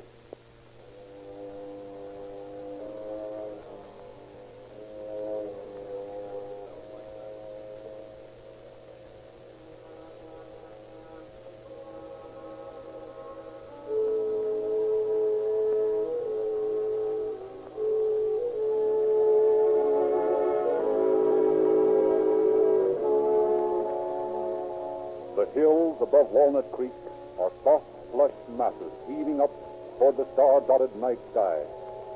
Down the canyon, the deep shadows are pushed aside by a twinkling beam of light. In his isolated laboratory, Dr. Heinrich Mueller is working late. The Mexican watchman, making his rounds with his little dog, peers through the window, sees the doctor's huge frame bent low over his report, and hears the doctor humming an old German song.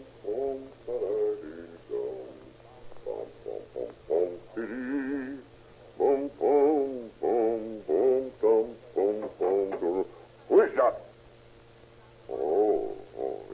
It's you, Pedro. You frightened me. Oh, I'm very sorry, senor. I was making my rounds and I see the light. Oh, yeah. Quite right. I was going to call you anyway. Si, senor. What is it you wish? Well, I just wanted to tell you that I would be working late tonight. All night, perhaps, and you needn't stay. Muy bien, senor. But could not you work as well tomorrow when it is light? Oh, too bad you lose your sleep. I must work tonight. I have much to do tonight. And then, well, it will be all over but the shouting. All over but the shouting? Yeah. Oh, my experiment, of course. Tonight I will conclude it. Tonight I will have the formula for artificial silk. For an artificial silk so fine, so strong, so beautiful, that no one could detect it from natural silk. And that will make you mucho dinero, much money, senor? Yeah, Pedro.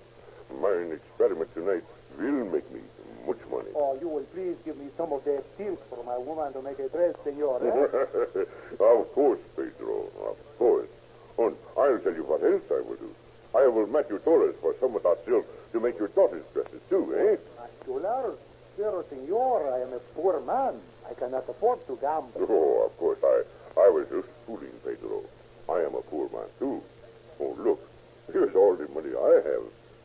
Why, I haven't even $1. Look, 98 cents. That's all I have in the world. Pero, senor, after tonight's work, you will be rich. Yeah, Pedro. After tonight's work, I will be rich. And then, perhaps I can get for myself a new ribbon for my watch fob. Oh, did I ever show you my watch, Pedro? No, I think not, senor. It's very interesting watch, this watch. I got it from my corps mate at Heidelberg. Well, but you wouldn't know anything about that, would you, eh? No, senor. Oh, it's nearly 9 o'clock.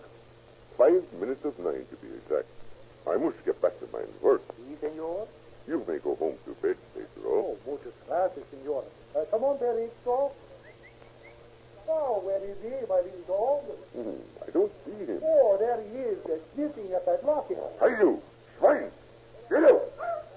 Oh, senor, you did not have to kick me, Perito. Take that dog out of here, and never bring him around me again. But he did no harm, me Perito. I don't like dogs. Now get out. Get out. And stay out. Si, senores. Buenas noches, senores. Schweinhund. Schweinhund. You'll never know how nearly you little perrito spoil my great work. Well, and now to get down to business. Well, good, Thomas. So, you're beginning to smell so badly that that little dog wanted to investigate, eh? Yet you've only been dead for 48 hours. Well, perhaps you didn't live right. And then those religious tracts. On those mouthings of the second coming that couldn't buy you a ticket to heaven. Eh, Brother Thomas? Perhaps you were a sinner. And what the little dog smelled was your flesh roasting in hell. Eh, Brother Thomas? Yeah. Well, no matter. You are dead. No one will ever miss you. You did no good in the world anyway. While I, Dr. Heinrich Muller, I must go on to Reisover. But our next work isn't over yet, Mr. Thomas. Now, you must come along with me. That's it. Just a little way. Little farther. Now, just across the room. That makes there. Now, this will be fine. And now you see, when they find the blackened cinder, you soon will be. They will think that I, the poor doctor, have been burned, bending over my test tube while I was concluding my great experiment. You see, Brother Thomas, I have told everyone what dangerous explosives I use in my work.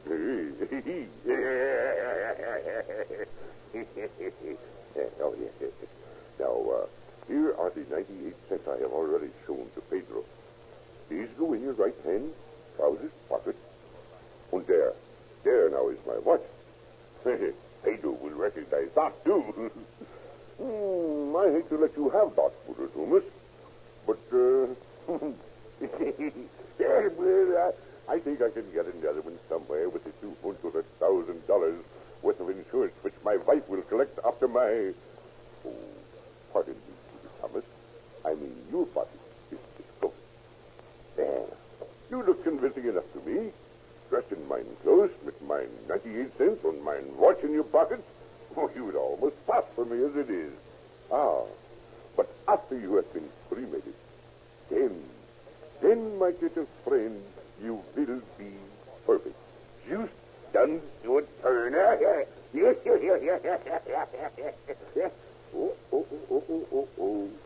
Oh, I nearly forgot one thing. One little fatal thing. You have all your teeth, Brother Thomas, while I, unfortunately, am minus my left canine. Oh, now that would have been an error, but that's quickly rectified. Oh, this chisel and hammer will do the trick in just 1 second. Yeah. Now that's perfect. Now, with your left canine molar missing, there can be no doubt that you are the unfortunate late Dr. Heinrich Muller.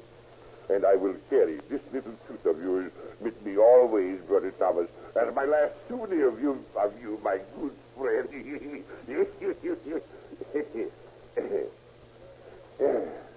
Well, the job is all done.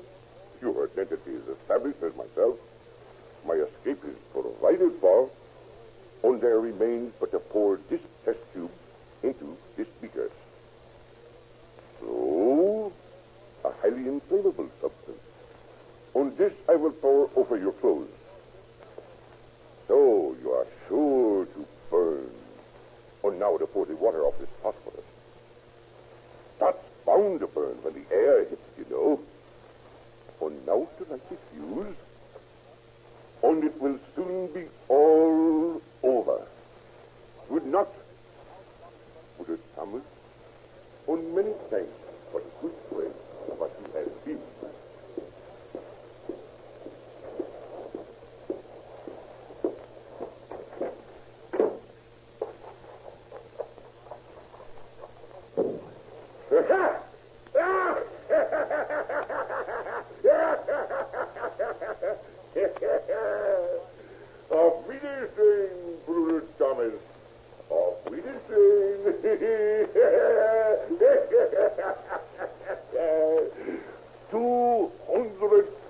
As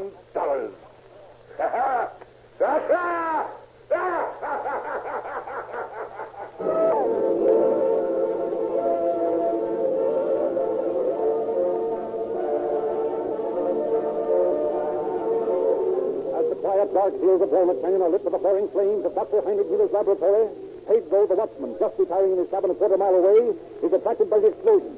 He calls the fire department, and grabbing an extinguisher, rushes up the hill to fight the flames himself. With the assistance of the fire department, the blaze is put out before the laboratory is completely destroyed. When the charred body is discovered on the laboratory floor, Sheriff R.R. Beale of Contra Costa County is notified. He arrives on the scene with his son, Under Sheriff W.M. Beale, just after the doctor's wife.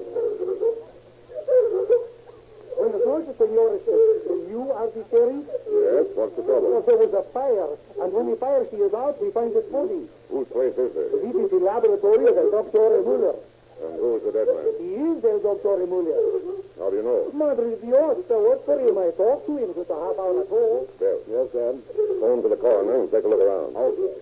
Who's this woman? That is Senora Mueller. Oh, I see. I beg pardon, ma'am. I'm the sheriff. Is this your husband? Have you any idea how this happened? He was working on a new formula. The chemicals are explosive. Something must have gone wrong. I see. Oh, he was the best man in the world. A great scientist and a perfect husband. Oh. Will you send for the undertaker, Sheriff?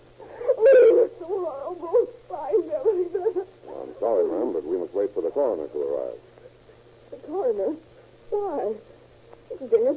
He was killed in his own laboratory. He met his death violently, and in all such cases, the coroner must investigate the scene before the body is removed. Does that mean there must be an inquest? Yes. Oh, but Sheriff, that's so unnecessary. I'm sorry, but it's the law. Very well. But won't you please get it over with just as soon as possible? Oh, I can't stand much more. Yes, ma'am, we certainly will. Now, I suggest that you go home and try to get some rest. Rest? Rest? What do you think I can get any rest tonight? Well, still, it would be more sensible than standing around here in the chill air. Please do, ma'am. There's nothing more you can do here. Very well. I'll go. That's right. We'll let you know when the inquest is to be. All right, sure. Good night. Good night.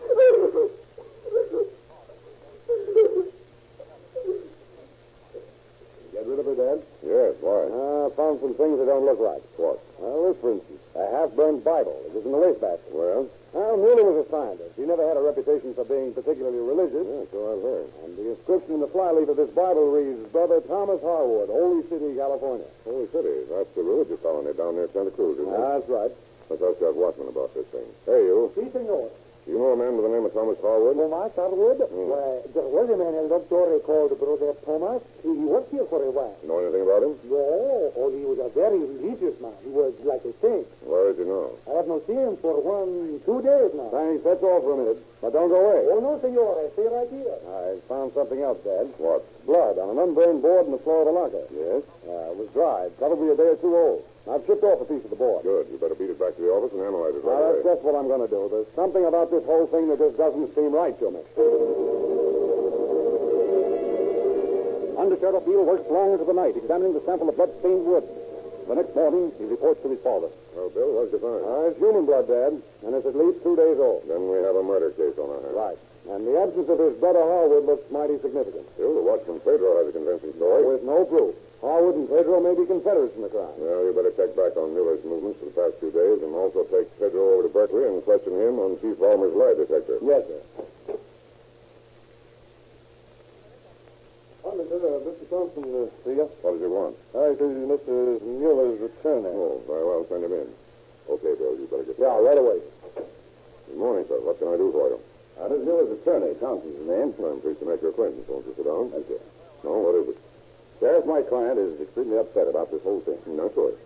He wants to get it over with as quickly as possible, and I've come to see you to find out how soon the inquest can be held so she can dispose of the body. Well, I can't tell you that, Mr. Thompson. Why not?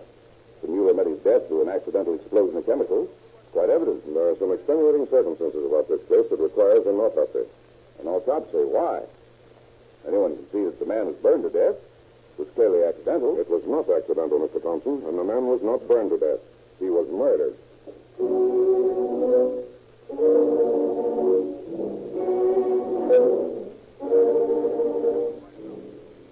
Under the direction of Under Sheriff Beale, officers investigate Dr. Mueller's movements for the past week. while the undersheriff places Pedro in the lie detector at Berkeley Police Headquarters. 1 hour later, the young man reports to his dad.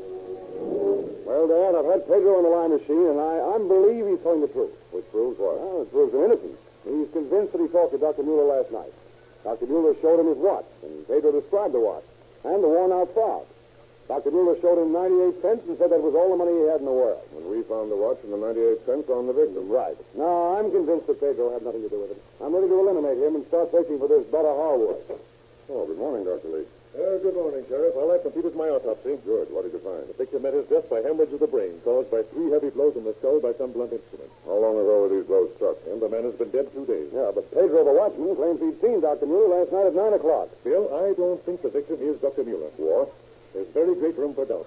According to the statement of Mr. and Mrs. Carter, with whom the doctor had dinner last night, he ate spinach, beans, coffee, and pie. Yes, that's right. And I examined the contents of his stomach, and I found no traces of any of these foods. But Mrs. Mueller positively identified the body this morning. She pointed out that her husband had his left canine tooth missing. Well, now, wait a minute. The left canine tooth of the victim was knocked out after death. Well, I'll be a cockeyed turnkey. And furthermore, I've examined some of the unburned portions of the victim's clothing.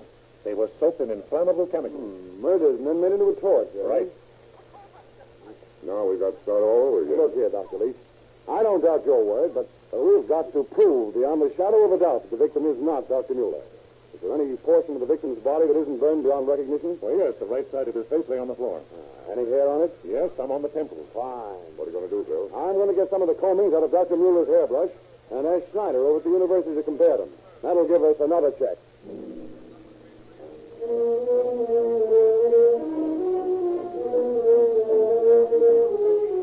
Under-Sheriff Beale manages to procure some of Mueller's hair from his military brushes and also to obtain a picture of the man. Albert Schneider, criminologist at the University of California, examines the hair and finds the combings are different from the victim's hair.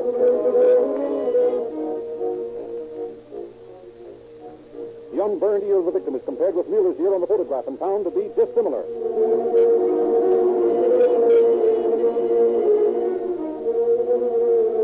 Through the aid of the San Francisco examiner, a dentist is found who had done work on Dr. Mueller's teeth. He examines the corpse and finds that the body is not that of Mueller. Police now center their search for Harwood. An undertaker in Placerville is located who identifies the murder victim as Harwood himself, friendless itinerant laborer and religious fanatic. $1,000 reward. Arrest and hold one Dr. Heinrich Mueller, wanted for murder. 36 years old, height 6 feet 1 inch, weight 200 pounds. Mueller is wanted for the murder of Thomas Harwood in his laboratory at Walnut Creek, Contra Costa County, California, on Thursday, July 30th, 1925 at 9 p.m. Mueller was heavily insured for the benefit of his wife. $1,000 reward would be paid for the arrest and delivery of Heinrich Mueller to me at any place in the world. Arrest, hold, and wire at my expense. I hold warrant for murder.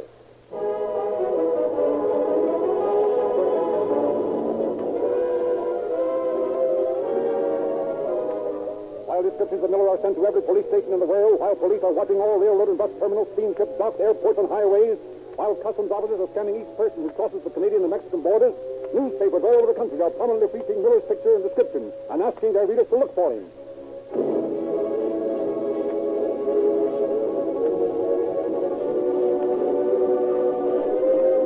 But 10 days pass and no trace is discovered of the fugitive. Public interest runs high, and the manhunt is the subject of conversation everywhere. So it's no wonder that as Mr. and Mrs. Stanford, owners of an apartment house in Oakland, are winding up an evening of bridge with the couple next door, that the conversation turns to the crime. Well, I think it's just terrible that the police haven't done anything about it. Done anything about it? Why, darling, you don't realize what a swell job they've done already. I was talking to my friend Ralph Pigeon. You know him, Eddie. He's a patrolman on the Berkeley Force. Sure, I know Ralph. Ralph tells me that if it hadn't been for Sheriff Veal insisting on an autopsy, we'd have buried that poor Harwood thinking he was Mueller. Yeah, Mrs. Mueller was anxious to get the thing over with. Sure looked like an accident. Well, how did they know Dr. Mueller did it? Looks like he did it all right. He skipped town. They found he'd drawn $900 out of the bank the morning of the murder. Yeah, and he had himself insured for $200,000. And him an intelligent man, too, with an education and all. Just don't seem possible that a fellow like that would do such a thing. Have you seen a picture of him, Stella? Oh, land sakes, no. I've been so busy getting these apartments redecorated, I ain't seen a paper for 2 weeks. All I know is what Joe tells me. No, if you ever get a look at the guy's picture, you think he could do it. Yeah? I'd like to get a look at his picture. Well, it must be around here someplace. Where's that last Thursday's open for dinner? Oh, it's right there by the Davenport. Oh, yeah. Well, there you are, Stella. Look at that picture. Certainly does look cruel.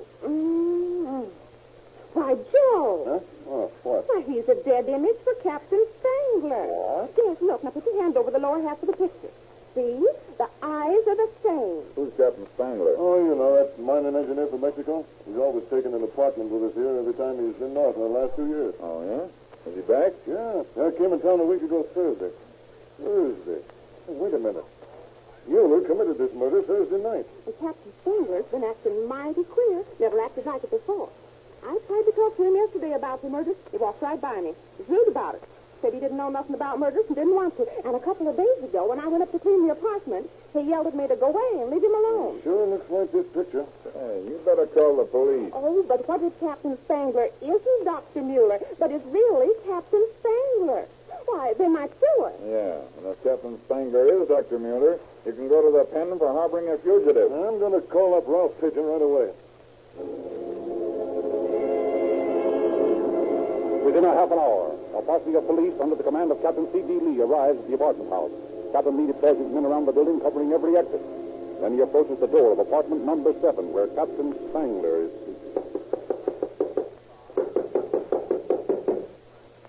I can hear someone moving around in there. Hit it again.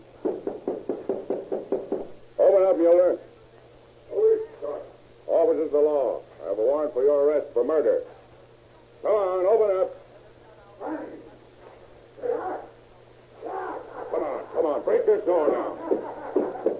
Break it in.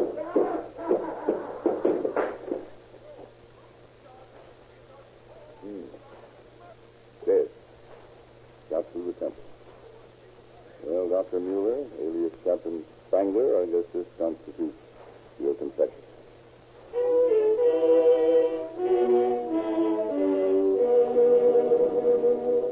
In the murderer's apartment were found timetables, railway tickets, and packed luggage. Every detail of the crime and the getaway had been carefully planned. But as in the case of all criminals, Dr. Mueller made errors. He failed to foresee what moves the police would make. He attempted the perfect crime and failed.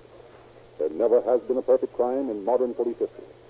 The odds are against the criminal from the start. And the old bromide is truer today than ever.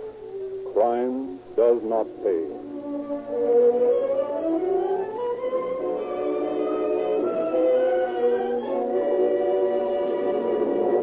And now, in appreciation of the fine performance given tonight by our guest star, Mr. Noah Beery, I am authorized to enroll him as a member of Rio Grande's Junior Police Department.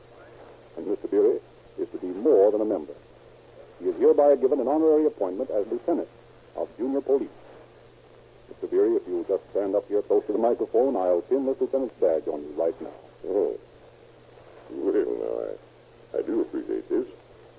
And I consider it a very great honor to be a lieutenant in a junior police force that has nearly 100,000 members. I think the Rio Grande Oil Company is to be congratulated on mobilizing so many boys and girls to help the police maintain law and order. I've heard of this junior police department, even out in the movie studios where I work. I think most of the child screen actors are now members and proudly wearing the real metal police badge. I understand that all members get safety training and learn to save lives.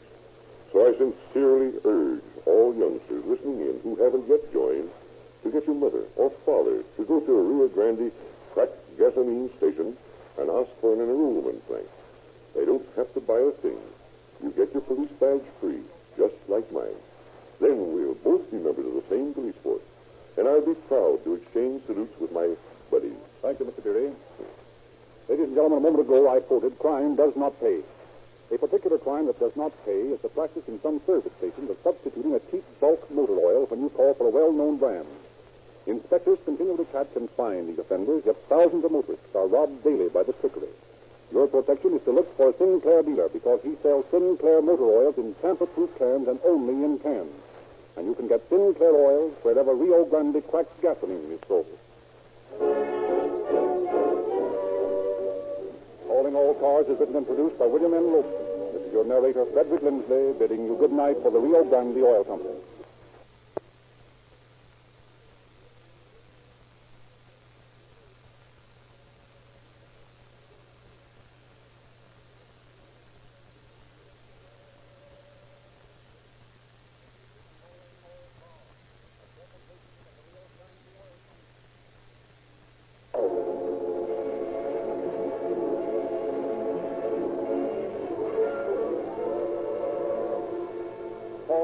all cars, the presentation of the Rio Grande Oil Company.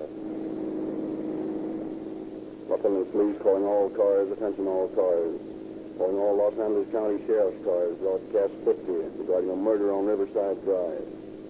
All cars be on the lookout. Thank you for watching Golden Age Radio. Stay tuned for another show after this brief message. Join us each day for all new episodes of Quality Vintage Radio. The entertainment never stops. Let us know what you think about the shows.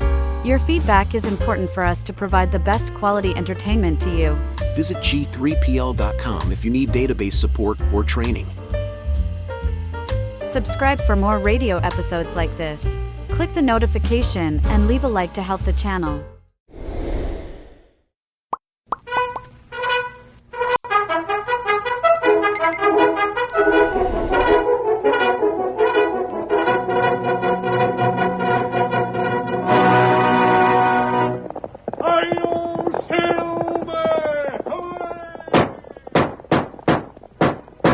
Fiery horse with the speed of light, a cloud of dust, and a hearty hi-yo silver, the Lone Ranger.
The wild and untamed West of yesteryear lives once again as the famous masked rider of justice takes us down the danger trails of old for another of his stirring adventure stories. Listen to those silver-shod hoofs as they race over the hard-packed roadbeds of long ago. The Lone Ranger rides again. Come on, Silver! That's it, old fellow! We're riding the Texas trails today! We're nearly, Silver! Tonto's waiting for us on the trail ahead! Hi-yo, Silver!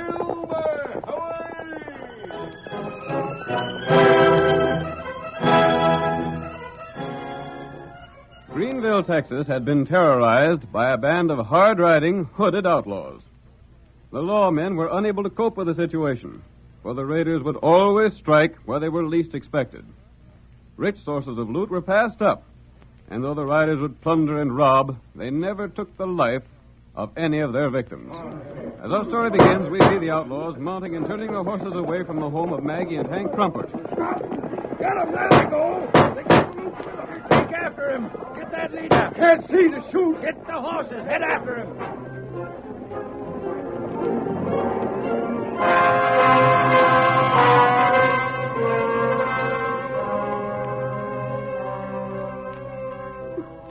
Oh, Hank, they took everything.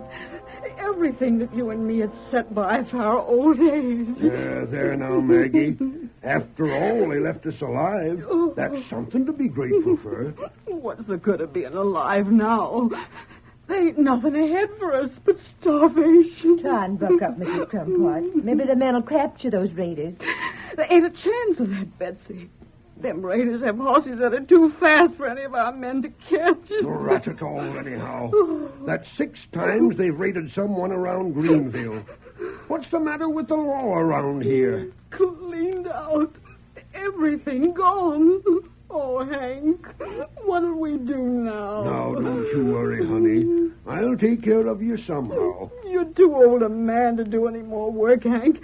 You slaved all your life to get the savings them crooks stole. The folks around Greenville won't see you go hungry, Mrs. Crumpot. Now try and bear it. Oh, charity.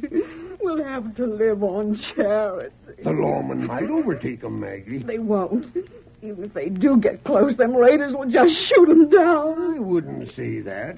It's a curious thing about them hooded men. They don't hanker to kill. They never killed anyone yet, have they? Not as I know of. They did. They did so. They killed poor Zeke. They got him tonight. They did? Is Zeke Lucas dead? Of course he is. One moment. Yes, Ben. Another of 'em, I'll... Steady there. Don't reach for the gun. Got me covered, huh? Oh, Hank, don't fight him. Please listen to me. Listen's come back to get anything the others overlooked like as not. No, I'm not one of the outlaws. Who are you then? Why, you met. I'm here for information about the raiders who just left here. Well? I've heard about that band of outlaws, but they seem to strike no place else but here in Greenville. Well, they come here plenty frequent. Have they ever attacked a bank, a store, or an express office? Not as far as we know. Always a private home, isn't that the case? Yeah. But who are you? They always pick on old folks like the Crumpots here. They ain't the nerve to stack up against real gunmen that could defend themselves a mite. They rob the most substantial citizens of Greenville, don't they? Yes, they do. They cleaned out my folks the first time they come here. Then after robbing Betsy's father, they robbed Clem Burbank, then Dave Ostrom. Let me ask another question.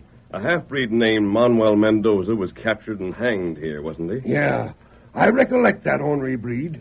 I was on the jury that sent him to swing for murder. And who else was on that jury? Now, let me see. There was Clem Burbank. One of the men who has been robbed. That's so, come to think of it. My father was on that jury. And he was robbed. Sakes alive, Hank. Come to think of it, Dave Ostrom was on the jury, too. Remember? Yeah, and he was robbed. By Juniper, everyone that has been robbed by them critters was on that jury that swung Mendoza. That's the point I wanted to know. Here, Silver. But who are you, mister? Yep. We'll meet again. Thanks for the information. Wait, hold on, stranger. Hi-yo, Silver!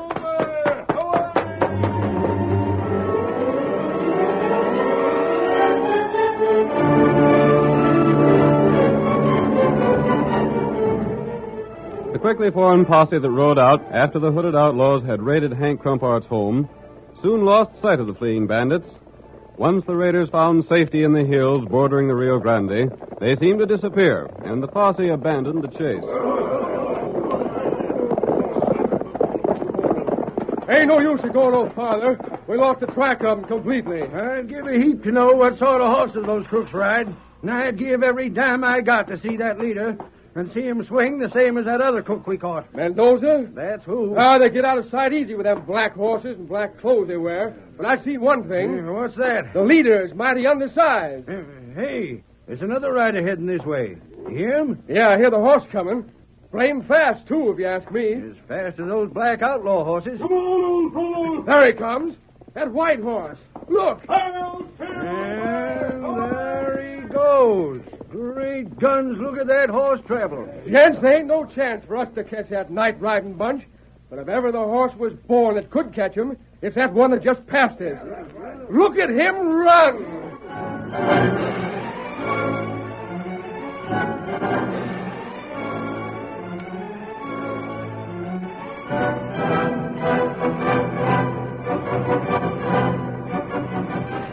The Lone Ranger urged the great horse Silver onward through the night to join his faithful Indian companion Tonto in their camp. Meanwhile, the band of hooded riders plunged into the shallow waters of the Rio Grande.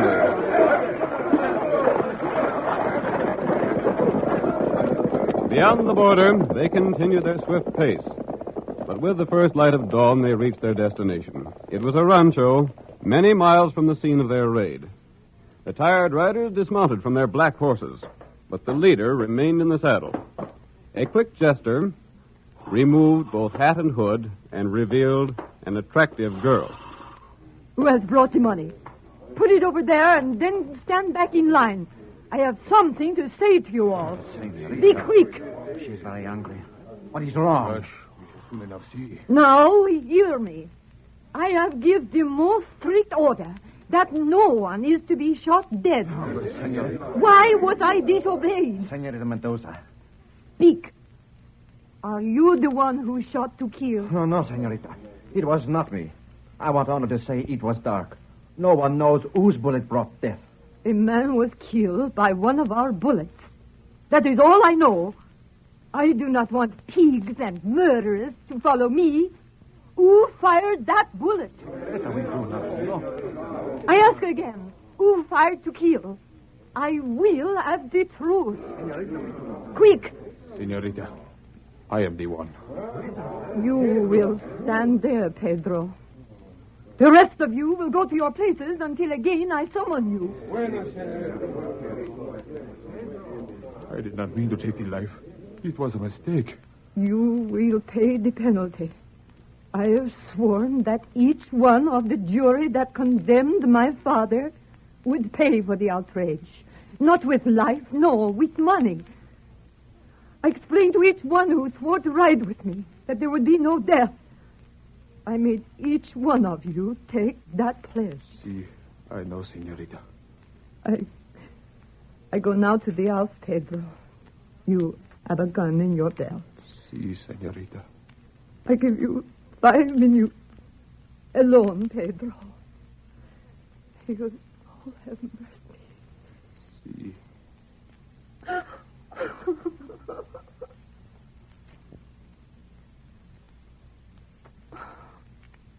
Really have the courage.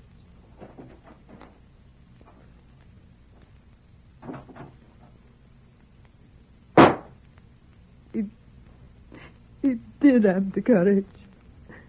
Oh, Padre, Padre, send me the courage to carry on until I have avenged the terrible wrong done to you.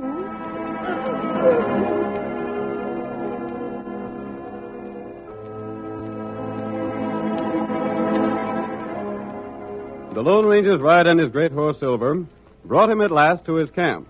Tonto was waiting for him, and when the masked man told his faithful companion what had happened earlier that night, the Indian said, Me no Manuel Mendoza.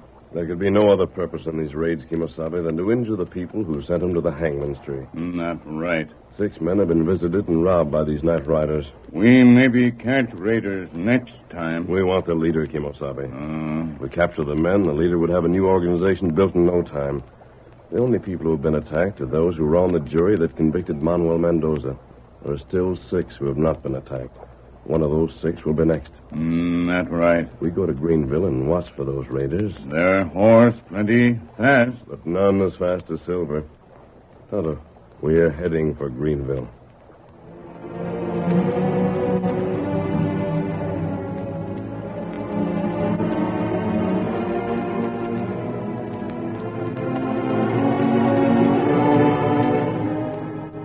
The Lone Ranger and Tonto rode to a spot near Greenville, and each day the mystery rider disguised himself and entered town to gather what information he could. In the meantime, the townspeople had recognized the fact that only those who had served on the Mendoza jury were being attacked.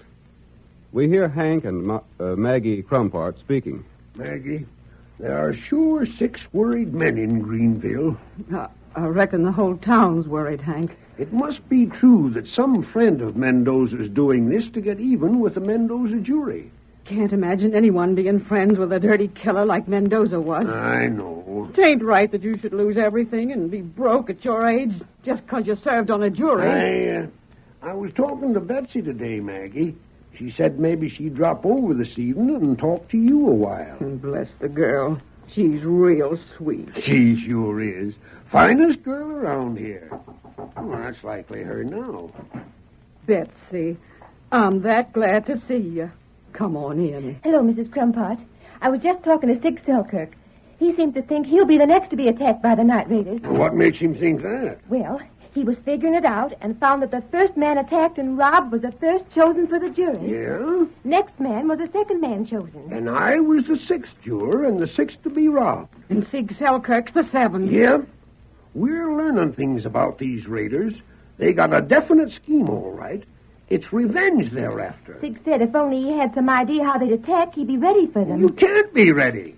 They seem to know just when a fellow will least expect an attack. Why don't Zeke hide his money? It is hidden. That's another thing he's afeard of. What? That they'll maybe torture him or his wife till they learn where it is. Gosh, I wouldn't put it past him at that. Maggie, Betsy, what is that? A rider outside the house. I remember that voice. Let me look. He's riding a white horse. He must have heard what we said about Sid. Oh, what should we do now? We've got to warn Sig. Tell him to light out of town, Hank. It's the only safe thing to do. Can't tell if that masked man's in cahoots with the raiders or not. I'll go tell Sig. You stay here. Oh, an Indian. What are you doing here? You stay in house. You stay here.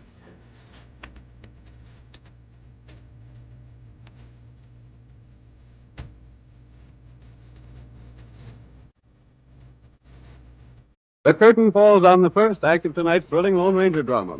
Before the next exciting scenes, please permit us to pause for just a few moments.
Now to continue our story. You will recall that in the first act of tonight's Lone Ranger drama, a band of hooded riders carried out a series of daring raids in the Greenville territory. The Lone Ranger discovered that these raids were directed against those who had sentenced the half-breed Mendoza to death. As our next scene opens, we hear the door of Selkirk's house burst open, and then the commanding voice of the Lone Ranger. Don't move, Selkirk. What? I have it covered. Masked and alone. Slick, ain't you? Figured we'd be watching for your whole band. Were you? Yes, I was. Thought you'd fool me by coming here alone this time, eh? Well, my cash ain't here. I know it isn't. You know? Hey, you don't talk like a half-breed. I'm not. And you're big. I thought your bunch was breeds and the leaders was pint-sized. You're right, Sig. Some of the outlaws are breeds, and the leader is small in size. But I'm not one of the band. You ain't. I'm here to help you. Those outlaws will be coming just as you supposed, and I'm hoping to see their leader. Slim chance of it.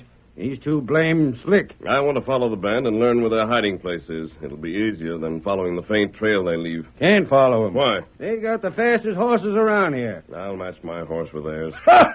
That's good, and match your horse with theirs. That's what I said. I want your help, Selkirk. Well, I ain't falling for no tricks. It said that they're the slickest crooks alive. And this is likely just one more trick to get me to show where my cash is hid. I'm afraid when I tell you what I want you to do, you'll be even more convinced that it's a trick. What's that? I want you to give the outlaws your cash when they come. Yeah? Yes. So that's the scheme. Poses a friend of mine, out to help me. Get me to agree to let them crooks have my cash so you can follow and locate their hideout. Why, Dad Ratcher, I see through that scheme. But you're wrong. I need your help if we're to find the other money that's been stolen. Well, you don't get it. Tell me such a yarn and think I'll fall for it. Tell me your horse can outrun them others. It can, it will. You won't have no chance of keeping the pace with him, even if you're on the level. I haven't time to waste with you, Selkirk. I'll show you my horse and you can judge for yourself. Come outside. I won't. Come on. Let go my arm. Outside. Stop dragging me. Here, Silver. Silver. There's the horse I spoke of. Land sakes alive. The size of it. Are you going to help me or not? Silver. You call that horse Silver. That's my horse's name. Masked. Tall. That voice. That horse. Great gun, stranger. Listen, The Raiders! The Raiders is coming! they're coming. Are you helping me or not? Helping you? You bet your life I am. Who is they that wouldn't help the Lone Ranger? Good enough. Tonight we'll tell the tale. I'll be waiting. Yep. Come on, Silver!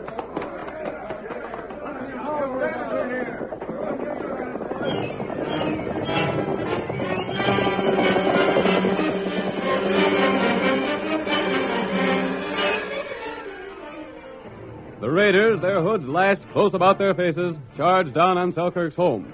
They swiftly surrounded the building, while one of their number dismounted and ran inside. We'll shoot. So it's my turn, eh? You know what we're here for. Make it fast. The money. My money, eh? Sapristi. Ain't no use trying to bluff you. The cash is in that flour sack in the corner. Take a look. You stand still. It's there all right enough. I see it. Good. I take this sack and all. Now, look here. Can't you leave me a little cash for myself? No, we'll go. You make number 7. There will be others, senor. We will return again pronto. But listen, won't you let me... No. You have it? Si, senorita. To the saddle, then, and ride. They got my cash, boys. Boys, get them. They got all my cash. No Selkirk is cleaned out. There they go. Ain't no horse alive to get them. Where's the law? There ain't no law where them men is concerned. No, wait, boys. There's a law, and there's a horse to get him. And there he goes.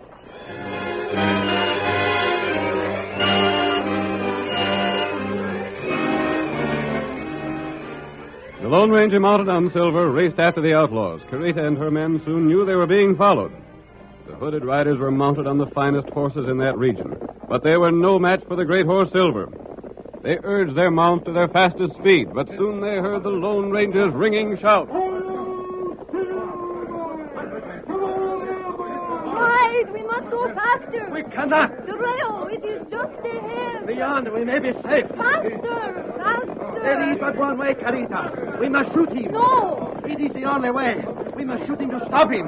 I will have no mercy. Ride! Ride for the Rio Grande! The fugitives reached the Rio Grande and sent their horses splashing through its water.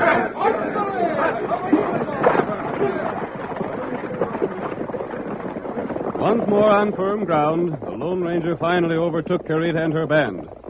Silver plunged past the outlaws and drew up to Carita's horse. Stop your horse! Stop! I want to speak to you. Let me go! I shoot. Get back! I'm watching every one of you. Let go! Let go! You're going to ride with me. No! We shoot. No! Not shoot him! You're riding in my saddle. Stop and let me go! A girl! Let me down! The rest of you keep back. Hi-yo, Silver! Away!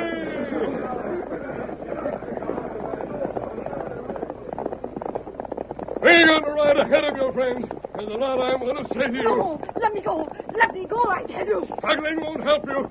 Come on, Silver!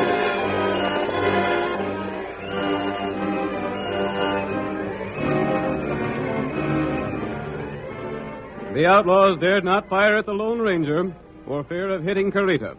Their mounts could not possibly overtake Silver, and they were forced to permit the masked man to carry away their leader.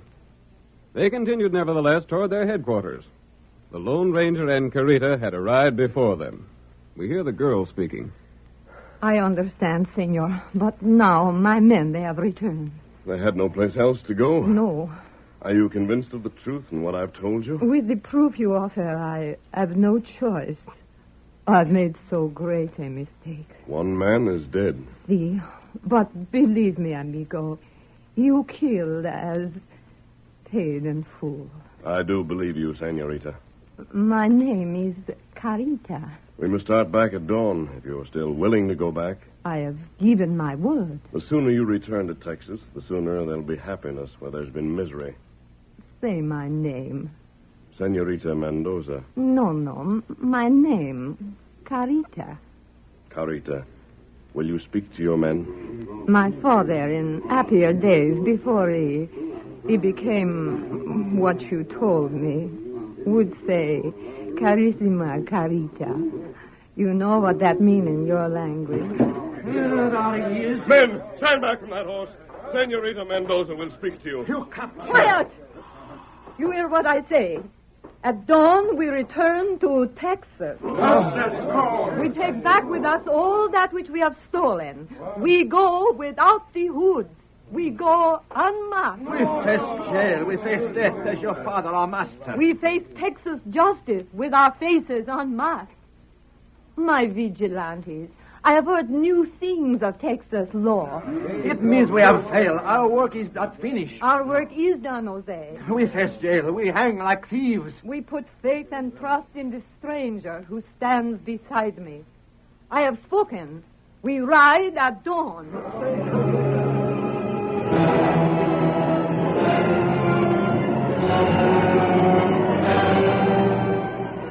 The Lone Ranger made the return trip to Greenville alone.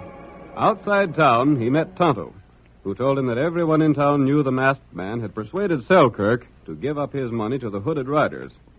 The following morning, when the Lone Ranger entered town, he was greeted by a crowd of shouting men. Where's the cash? Did you get it? Lead us to the hideout. Did you locate the thieves? Wait! Listen to me. People of Greenville, these night raiders were led by a girl. A daughter of Manuel Mendoza, whom you sentenced to death some time ago.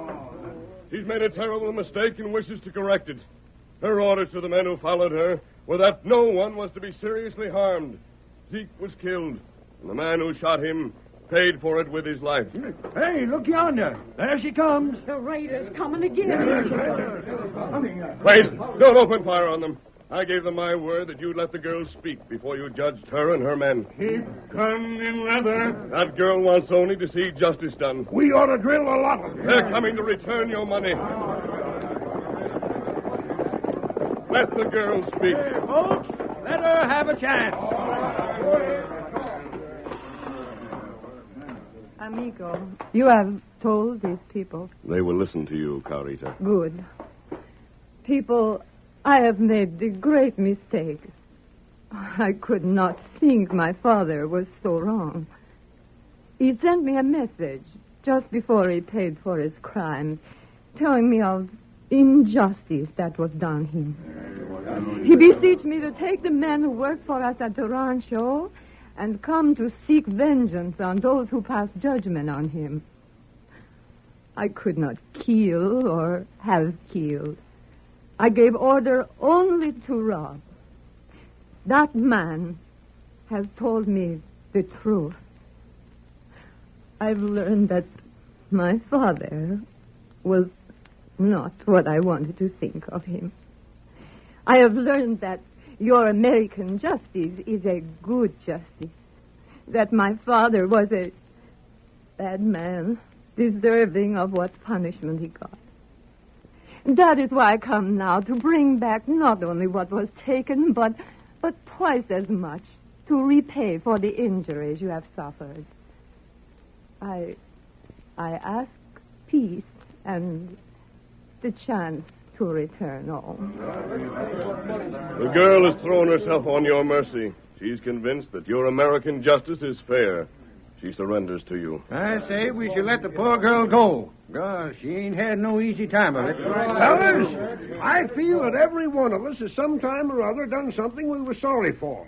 And the one big thing about the West is that a person can get a second chance here. Anyone that wants a second chance to do right can have it, for all of me. Let the girl go back to her home. The man that says she can't has me to deal with. Sakes alive, I'd likely have done the same thing. Oh, amigo.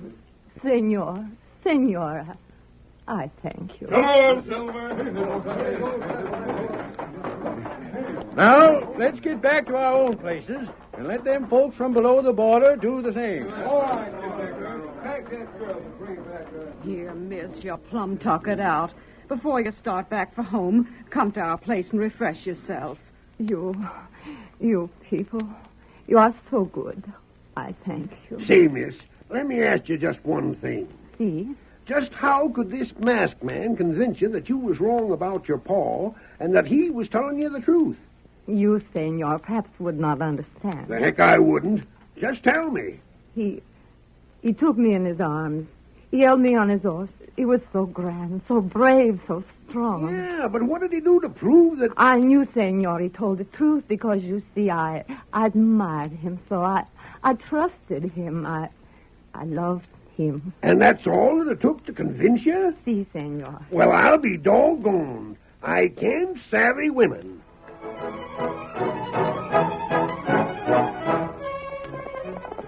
Come on there, Silver, old boy. We're on the trail of bank thieves. Hi-yo, Silver! Away!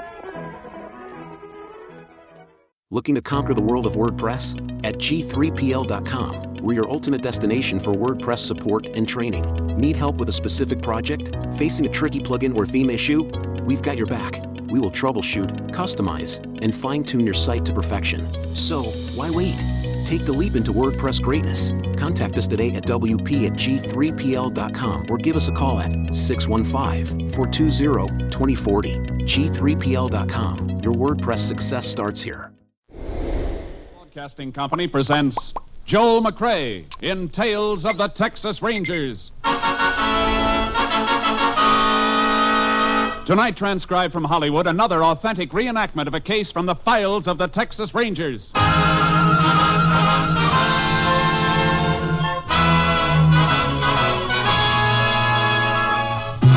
Tales of the Texas Rangers, starring Joel McRae as Ranger Jace Pearson. Texas, more than 260,000 square miles, and 50 men who make up the most famous and oldest law enforcement body in North America.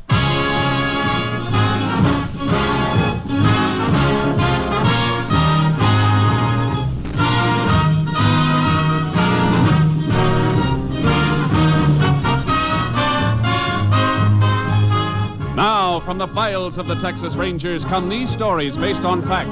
Only names, dates, and places are fictitious for obvious reasons. The events themselves are a matter of record.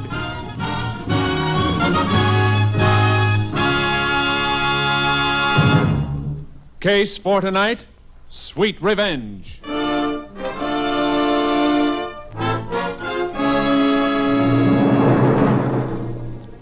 It is 6:30 p.m., March 13th, 1944, at the ranch house of Judd Wilkins. It is raining heavily as Judd and Alva Briggs from a neighboring ranch finish their dinner. Yeah, rain's sure coming down, Judd. Yep. You're welcome to stay the night here if you want to, Alva. Oh, no thanks. I gotta get back to my own place tonight.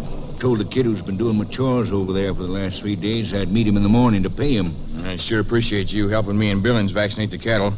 I'm planning on doing the same for you at your place when you're ready. I'll be ready in a couple of days, I reckon. Hey, a wind must have blown open the... Hello, Judd. Blake. Yeah. Hello, Alva. Yeah. Well, you don't seem none too happy to see me either, Judd. Well, no, it's just... It's a big surprise you popping up this way after 2 years, boy. Of course, I'm glad to see you. You're my brother, ain't you? Oh, yeah, Alva. Where's Callie? What? You heard me, Blake. Where's my daughter? Well, didn't you hear? Hear what? Callie and me. We split up, Alva. Split up? Yeah, in Dallas. I thought you knew. You get her to run away with you, and then when you're through with her, you toss her to one side? No, Alva, no. That ain't true. That ain't the way of it Why, all. you... Alva, let go of it. Cut it out. Alva, cut it out. Take your hands off Blake. Now, stop me now. Blake Wilkins, if you wasn't your pa's boy... Alva, you gotta listen to me. Just stay away from me from now on, Blake. Stay away or I'll...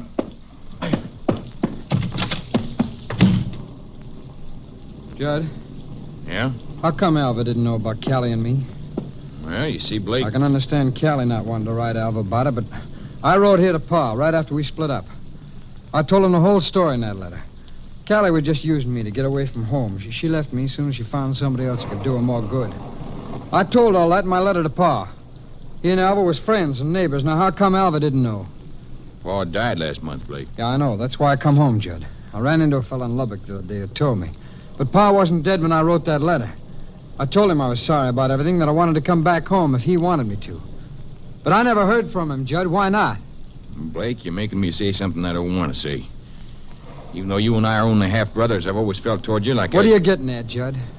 Well, hearing about you and Callie splitting up just now makes me feel pretty bad. I guess it's part my fault. You mean because you encouraged me to run away with her? Yeah. You come to me asking advice. I told you on the QT I figured you had a right to your own life, but I sure didn't know it was going to turn Pa against you like it did. Turn him against me? Judd, I want to know what happened to that letter that I wrote Pa. All right, Blake. Pa wouldn't even open your letter, just threw it away. He what? Said he never wanted to see you or hear from you again. Well, Judd, that just doesn't sound like Pa. He just wouldn't say a thing like that about me. I know, boy. It's hard to believe. You and he always used to be so close. Of course, you was his own son. I wasn't, so it's natural for things to Judd, be that are you way. sure that Pa got my letter? Why, of course. I just told you, Blake. All right. What did Pa say in his will? Well, now, everything's taken care of, Blake. I want to know how it's taken care of, Judd. Will's in town, and go in as soon as we can. I'll show it to you. You got a pleasant surprise coming, kid. You know, it's sure going to be good having you home. You come at a good time, too. We need another hand here, and I'm not sure Alva will ever be back to help after tonight. But having you back again, everything's going to be fine from now on. I'm not so sure. What do you mean? Alva, the way he feels about me. I don't like things like that. Oh. Well, don't you worry about Alva none, Blake. You get over it. You know, I think I'll take a horse and ride across to Alva's place. Tonight? Yeah. See if I can get things straightened out with him. Afterwards, I could stay on at the shack the rest of the night. It's about halfway. That way I'd be out there to lend you a hand in the morning. Is there bedding and food out at the shack? Yeah, plenty of it. Okay, Blake, if you want to go. But if Alva don't listen to reason, don't you argue with him. And don't be afraid of him. He won't harm you as long as I'm alive and kicking. Yes, sir, Blake. I'll take care of you from now on.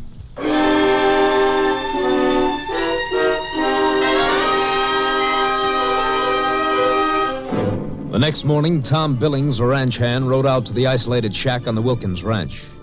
He discovered the dead body of Blake Wilkins lying in front of the open doorway. Sheriff Hedges was immediately notified and requested help from the Texas Rangers. Ranger Jace Pearson was assigned to the case. Morning, Jace. Howdy, Sheriff. Whoa, Charcoal. Any trouble getting out here? No. Pretty heavy going, though. Must have been some rain last night. Good thing you didn't try to come out in your car. You'd have been huff deep in mud halfway. Yeah, that's what I figured. I've already talked to the half-brother Judd back at the ranch house. He's pretty broken up. But I figured you'd want to look at the scene of the shooting before you did any questioning. Yeah. You find anything, Sheriff? Yeah, a couple of things. They left the body right where it was, though. Medical examiner's on his way out. Whose horse is that in the corral? I figure it's the one Blake Wilkins rode out here last night. Followed the tracks out here, just one set of them. Any footprints around? No, couldn't see any. A lot of gravel, rocks around. Yeah. Okay, let's take a look at the body. Lying in front of the open door. Bullet ended over the right eye. The rain must have washed some of the blood away. Bullet came out the back of the head, higher up. That means it was traveling in an upward angle. Yeah, that's right, Jace. Went clear through him and then carried through the shack. Come on inside, I'll show you. You got the bullet here in my pocket. We found it out back. Here it is. What's left of it. Sure smashed up. I'm afraid it won't help us any. You take a look at the roof, Jace. Back wall over that shelf of provisions. Yeah. That's a bullet hole, all right. Let's go back outside. I'd say Blake was just about your height, Sheriff. Looks like. I want you to stand here beside the body and hold your hand out at the level of your forehead. My forehead? Yeah. That'll represent the approximate height of the bullet when it hit Blake. There, that's it. What are you backing up for, Jace?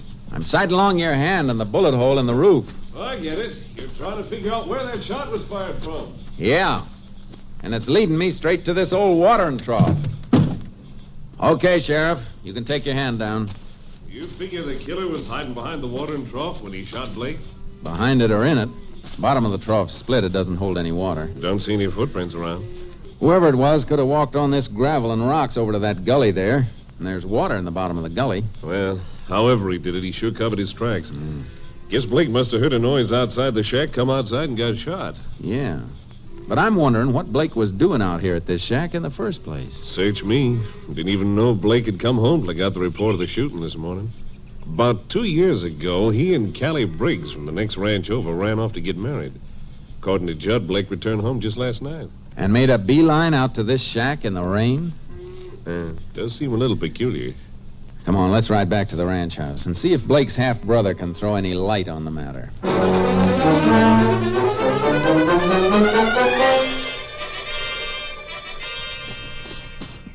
No doubt about it, Jace. That horse at the shack is the one Blake rode out there last night. We backtracked the hoof marks all the way here to the ranch house. Yeah, just one set of prints, all right. Well, we thought it was heavy going for our horses this morning. Must have been a lot worse last night from the way those hoof marks of Blake sank down in the mud. Yeah, I noticed that. Yeah.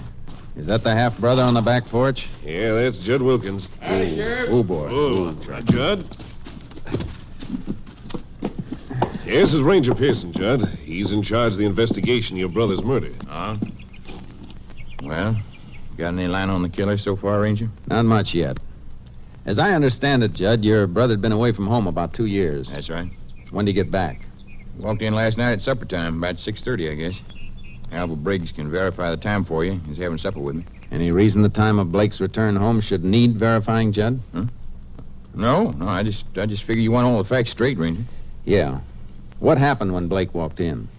Well, right after Blake walked in, Alva walked out. Oh? Why? When Blake told us he and Callie had split up. Seems Alva didn't know anything about it. Neither did I, as a matter of fact. But Alva, being Callie's paw, took it pretty hard. Seemed to hold it against Blake. I guess he thought it was all Blake's fault. Matter of fact, I had to pull him away from Blake's throat. I see. Of course, the way Blake explained it to me later, it wasn't his fault at all. But Alva didn't wait for any explanation. How'd you feel about Blake coming home, Judd? Well, I reckon the way any brother'd feel. I told him I was glad he's back. It'd be good to have him help me with the ranch. Judd, there's one thing that's bothering me. Maybe you can throw a little light on it. Yeah, what is it, Ranger?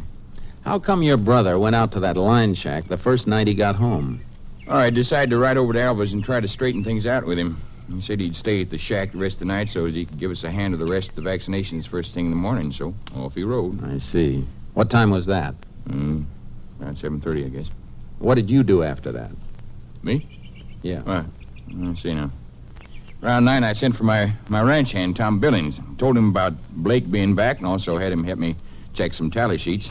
I'd say that was about 10:30 when we got through. Tom went on back to the bunkhouse? That's right, sure. And you? I turned in. You didn't leave the ranch house? Me? No. Are you sure about that? Of course I'm sure. What are you getting at, Ranger? I'm just trying to get at the truth, Wilkins. Now, wait a minute. You think that maybe I killed Blake? I'm not thinking anything right now. I'm just asking questions. I don't like the kind of questions you're asking. Think I'd kill my own brother in cold blood? Take it easy, Judd. Look, Ranger, you know who discovered Blake's body? Tom Billings, my own ranch hand. You know how he happened to ride out there this morning? Because I told him to. I wanted to meet Blake and start to work. Now, would I kill Blake and then go out of my way to make sure his body'd be discovered? It'd be pretty stupid, wouldn't it? Well, Judd, I'll go along with you far enough to say a stupid man wouldn't have done that. Nah, I didn't kill Blake. Then you got nothing to worry about. Yeah, I know. Sorry I lost my temper, Ranger. It's just that a thing like this hits you pretty hard. Yeah, sure. Where can I find this ranch hand of yours, Tom Billings? He's waiting for you down at the bunkhouse. I told him to stick around in case you wanted to question him, Jace. Good. Let's have a talk with him, Sheriff. Whoever that skunk is, Ranger, I sure hope you get it. Thanks. What do you think, Jace? About Judd Wilkins? Yeah. I don't know, Sheriff. Tells a pretty straightforward story, but listening to it, I somehow got the idea it was a little too straightforward. Almost like he might have been rehearsing it. Yeah. Sounded like that to me, too. Well, we'll check up on as much of his story as we can from Tom Billings. Here's the bunkhouse. Come on in. Howdy. Tom Billings? That's right, Ranger. I've been waiting for you. And Pat's an old pair of jeans. Janged if I'm much of a seamstress, though. Oh, I don't know. Seems to me I've seen worse-looking patches than that. Billings, you're the one who discovered Blake Wilkins' body this morning, aren't you? Yeah. Almost lost my breakfast. Pretty bad sight. Who told you to ride out that way? Judd. He wanted me to meet Blake and get started with the vaccinations again. Check so far, Jace. Yeah. How about last night, Billings? Judd says he called you up to the ranch house. Yeah, he did. Wanted to tell me about Blake being back and have me help him check some tally sheets. What time did you go up? Right around 9 o'clock. And what time did you come back here? Oh, about 11:15. The rain had just stopped. I come back here to the bunkhouse and turned in. And then this morning you rode out to the line shack? That's right, Ranger. Okay. I guess that'll be all, Billings. Come on, Sheriff.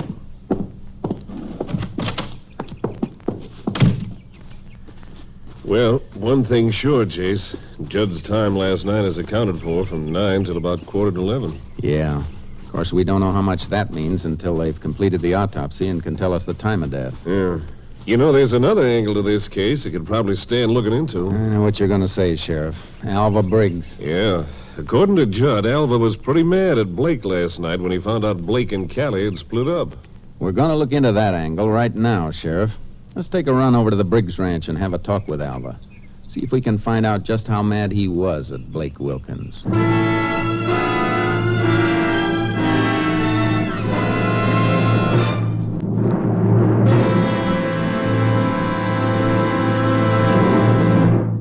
You are listening to Tales of the Texas Rangers, starring Joel McCrea as Ranger Jace Pearson. We continue now with tonight's case, Sweet Revenge, an authentic story from the files of the Texas Rangers.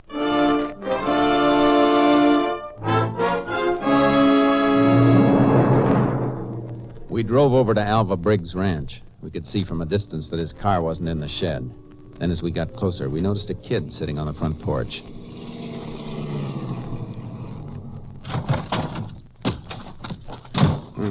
Who's that kid over there? Don't know, Jace. Morning. Looking for Alva Briggs. Oh, I too am looking for Senor Briggs, Sheriff. What do you mean? Well, he's nowhere around. He told me to be here this morning and that he would pay me for feeding his chickens and horses. So I come this morning like he told me. I wait, but he don't come. Jace. Yeah. Looks like Alva Briggs got called away all of a sudden. I'm going to put out an all-points wanted bulletin on him right now.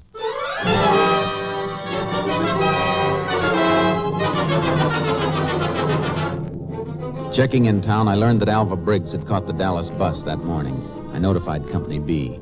4 hours later, Briggs was picked up at the Continental Trailways Depot in Dallas by Ranger C.B. Wade, who brought him back to Sheriff Hedges' office. After a brief talk with Ranger Wade out in the hall, I came back into the room. I'd like to know the meaning of this, Ranger. We'd like to know why you suddenly decided to take a trip, Mr. Briggs. Well, I reckon that's my business. You're wrong about that. It's our business, too. The way it looks right now, you get mad at Blake Wilkins, he turns up dead, and you leave town. But I didn't even know about Blake being killed till that other ranger picked me up getting off the bus in Dallas. I still want to know why you took off from your ranch this morning. All right. Last night, Blake told me he and my daughter Callie had split up in Dallas. It come as a bad shock. So this morning, I decided to head for Dallas, see if I could locate Callie and find out what happened. Get her to come back home with me if she would. I see. You left the Wilkins Ranch about 6:30 last night. Oh, that's right. Where'd you go? Home. You stay home the rest of the night? Yeah. Any way of proving that, Alva? I guess not. I live alone. Ranger, I didn't kill Blake Wilkins. Sure, I felt like it for a second or two when he told me about him and Callie, but thinking about it later, I got over it. Guess when a couple splits up, it ain't ever completely one person's fault. I didn't kill him. If you didn't, you'll want to cooperate then. Cooperate? I'm asking you to postpone your trip to Dallas. I want you to keep yourself real handy until this investigation's wound up. All right, Ranger. You'll find me at my ranch.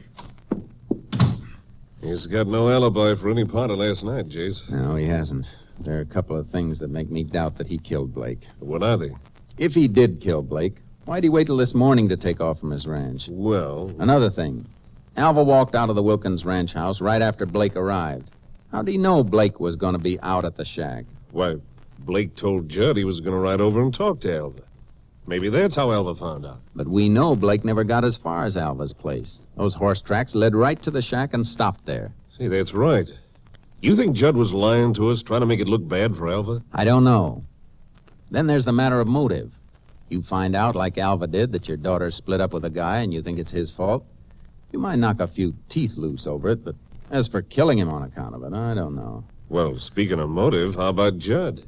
That's just what I'm going to follow up next, Sheriff. See if I can find a motive for Judd Wilkins to kill his half-brother.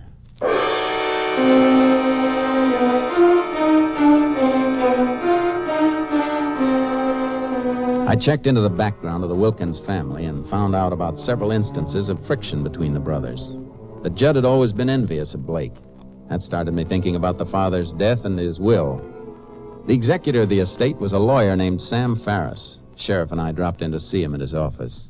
Yes, Ranger. The will's in probate, but I'm very familiar with the terms and provisions of it. What are they? It's a sort of a peculiar will. I told old man Wilkins at the time he made it that it might not stand up in court. I had him change it a little, but I'm still not sure it's valid. Of course, it doesn't matter much now, Blake being dead. Incidentally, I suppose you questioned Judd about the shooting? Yeah, I have, Mr. Ferris. Why do you ask? Because of the way the will read. Oh? Just how does it read? If Blake returned home of his own accord any time during the probate period, the land, the buildings, and the stock were his. Jace? That's very interesting, Mr. Ferris. What provision was made for Judd? He was to get 25% of the profits from the ranch, and if Blake didn't show up before the probate period was up, Judd would get the whole thing. I tried to talk old man Wilkins into setting it up as a trust fund. Boiling it down then, Mr. Ferris, if Blake came back of his own accord, the place was his, and Judd, in effect, would be working for him. Well, that's about the size of it. Well, Jace, that should do it all right. We know Judd was always envious of Blake, so now up pops Blake to take the ranch away from him. Yeah, there's our motive, all right. Mr. Ferris, you got a copy of that will? Yes, but I'm afraid I couldn't turn over my copy to you, Ranger. Okay, we'll look over the original at the courthouse, Sheriff. I want to study that will. We went through the will with a fine-tooth comb. When we returned to the sheriff's office, the autopsy report was lying on his desk. What's it say, Jace? We were all set to arrest Judd Wilkins, weren't we? Still are all set, far as I'm concerned. Why? Looks like there's not going to be an arrest. What are you talking about? We just found out Judd Wilkins had plenty of motive for killing Blake. Sheriff, all the motive in the world doesn't do us any good when the facts are against us. You still can't be in two places at once. I don't follow you, Jace. Look, Tom Billings told us he was with Judd at the ranch house the night of the shooting, from about 9 until 11:15. That's right. Wait a minute. You mean that autopsy report Blake says... Wilkins was killed at a shack 6 miles from the ranch house. And according to this report, the time of death was somewhere between 9 and 9:30. Well, Jace, there goes our case against Judd, then. Right up in smoke. Sure looks that way. If Tom Billings was with him from about 9 till 11:15, it's a cinch Judd couldn't have killed Blake at the shack. So where does that leave us? Right in the middle of nowhere. What are you going to do? Only one thing to do, Sheriff. Go right back to the beginning and start all over again. And the beginning in this case is that shack where Blake was murdered.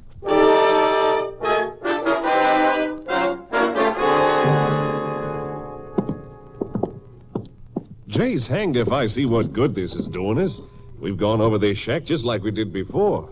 You had me hold my hand up again, you sighted along it to the bullet hole in the wall, and we're still no further along than we were. I know it, Sheriff. Only thing I can figure is that we don't have all the facts in the case yet. Maybe somebody else we don't know about shot Blake. I think we've already got all the important facts, Sheriff. But facts are funny things. You got to put them together in the right combination to get the right answer. And I think that's where we've gone wrong. But, Jace, I don't see what other combination there is. You've reconstructed this the only logical way it could be. We find Blake lying in front of that open doorway, a bullet hole clean through his head. We know it's line of flight after that because of the bullet hole in the roof by this back wall. Yeah.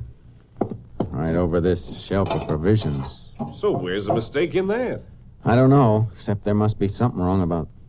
Hey, wait a minute. What is it? Take a look at this sugar bowl, Sheriff.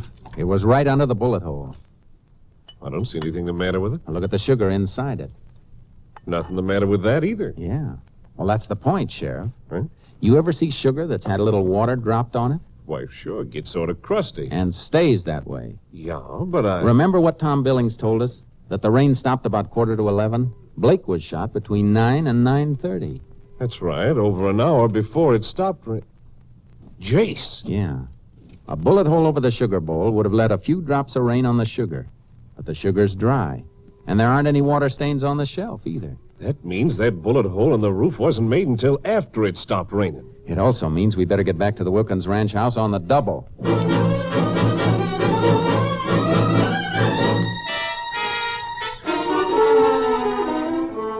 We headed for the ranch house. Judd was nowhere in sight, which suited me fine at the moment. We eased inside the house. I didn't find what I was looking for in the front room, so we went up into the bedroom. What do you figure on finding up here, Jace? I think I've already found it, Sheriff. That calendar on the wall. Looks like it's hanging mighty high. Yeah. Let's take a look behind it.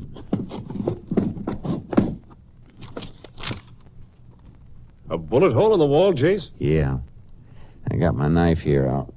I'll dig around it. Yeah, it's in here, all right. Yeah. Here you are, Sheriff. The slug. Well, I'll be. You see? That's where Judd got the idea. He was probably standing on the stairs and shot and killed Blake right here in this room. Then he noticed that the bullet went clear through into this wall. That's why he fired a bullet through the rear of the shack, to make it look like Blake had been killed out there. You mean all the time Tom Billings was downstairs with Judd that night, Blake's body was lying right up here in the bedroom? That's just what I mean. Judd must have shot Blake around 9 o'clock, then called Billings over to the house right afterward as a cover. Then after Billings left at 11:15, Judd cleaned up the room and took the body out to the shack on horseback. Yeah. I thought those hoof marks were cut down awful deep, even for wet ground. That horse was carrying double, Judd and Blake's body. After he placed the body, he probably walked along that gravel to the gully and doubled back to the ranch on foot. He was sure trying to pull a fast one on us. He almost got away with it, too. I reckon we got a case. I heard a door close. Nobody down there in the living room. Come on, Sheriff. Reckon Judd could have come in without us hearing him? Maybe. We'll take a look in the kitchen. Yeah, the kitchen's empty, too. Let's look out the back door. There he is, Jace, running for the car shed. Come on! Judd! Hold it! Stop where you are! Hey, he ducks around the corner of the car shed. Corral's back there. He might be trying for a horse. We'll see as soon as we get around this corner. Hey! Take cover, Sheriff. Shot came from the bunkhouse. Probably ducked in there to get a gun. Judd! This won't do you any good. Come on out of there. He's gone plumb crazy trying to shoot it out with both of us. Judd! I'll give you just 1 minute to come out of that bunkhouse with your hands in the air. You want me to come in here and get me, Ranger? I don't have to, Judd. I'm gonna send for you.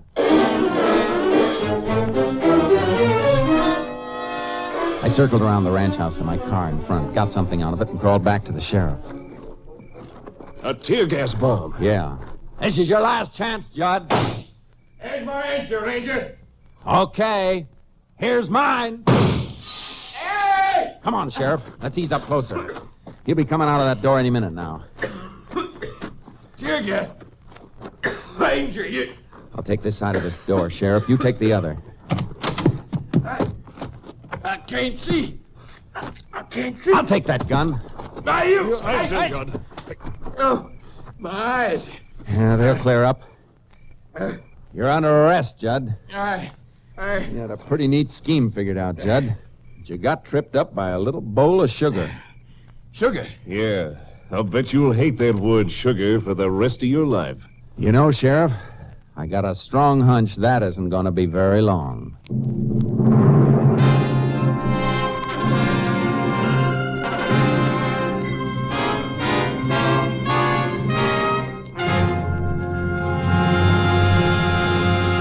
Judd Wilkins was tried and convicted of the murder of his brother Blake.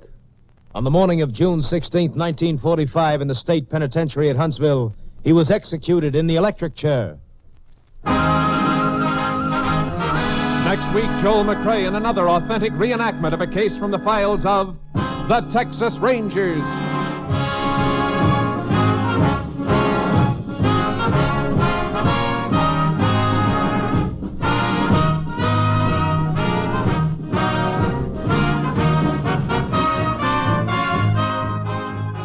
Joel McCrea is currently seen starring in the Universal International Technicolor production Frenchie. Tonight's cast included Tony Barrett, Lamont Johnson, Bill Johnstone, Stacey Harris, Rye Billsbury, and Wilms Herbert. This story was transcribed and adapted by Bob Reif, and the program was produced and directed by Stacy Keach. Hal Gibney speaking.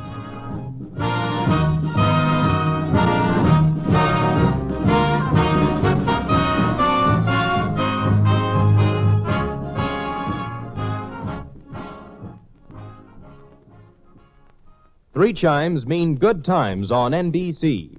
Here is a special announcement. 2 weeks from tonight, that's Sunday, March 4th, Tales of the Texas Rangers will relinquish its time period for 1 week only so that you can hear a full hour-and-a-half dramatization of Shakespeare's immortal Hamlet, presented by Theater Guild on the Air. It's radio's most exciting dramatic event when John Gielgud, Pamela Brown, and Dorothy McGuire bring the pages of Hamlet to life on Theater Guild on the Air. We invite Sunday, you to return March tomorrow 4th. for an all-new set of Listen again episodes that will next week take at you on this even same more time for unforgettable another adventures. exciting Don't adventure touch that starring dial, Joel because the McRae next installment in of Timeless Tales of the Tales and Texas Captivating Rangers. Narratives is just around the corner. Now the Stay tuned $64 for another question. dose of Tomorrow vintage hear radio the magic that Boston will Pops transport on you to a NBC. bygone era of entertainment like never before. We're always eager to hear from our fantastic audience. Your feedback fuels our passion for delivering the best in vintage entertainment. Feel free to share your thoughts, opinions, and suggestions. We value your input and strive to make your listening experience even more enjoyable. If you're looking to enhance your Microsoft Access skills, look no further. Reach out to them at 615-420-2040 and ask for Mark. Once again, thank you for being a part of our Golden Age radio community. Get ready for more riveting stories, captivating characters, and timeless entertainment. Until next time, stay tuned and keep the nostalgia alive.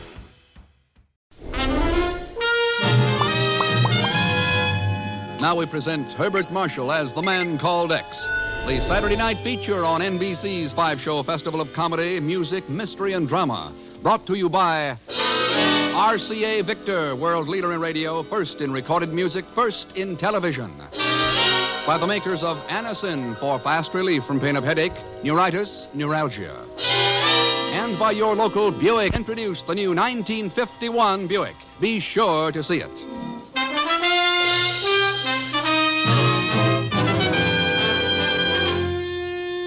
Herbert Marshall as The Man Called X. Wherever there is mystery, intrigue, romance, in all the strange and dangerous places of the world, there you will find The Man Called X. Here's a word from RCA Victor. Inch for inch, your best buy in television is RCA Victor 19-inch. Yes, a great many American families have taken this advice and bought the thrilling RCA Victor 19-inch console. Truly, the most exciting buy in television. When you set out to become an RCA Victor million-proof television set owner, remember that the set you choose will be the very hub of your home for years to come. So select the model you really want most, and chances are that model will be the Kingley RCA Victor 19-inch console. Inch for inch, your best buy in television. Your 19-inch set will give you, in a great big way, all the matchless million-proof qualities of sight and sound possible only to the world leader in electronics. Yes, inch for inch, your best buy in television is indeed RCA Victor 19-inch. And with it goes wishes to you and your family for all the warmth and good cheer of million-proof television by RCA Victor.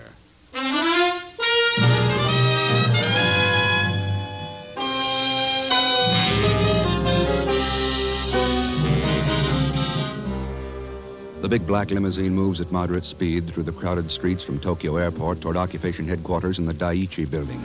Within the limousine are one of our highest state officials traveling incognito as Mr. White and Ken Thurston, the Man Called X. The car moves up to the heavily guarded entrance of the Daiichi building and slows to a stop. Bandai! Bandai! Bandai! Get down, get down!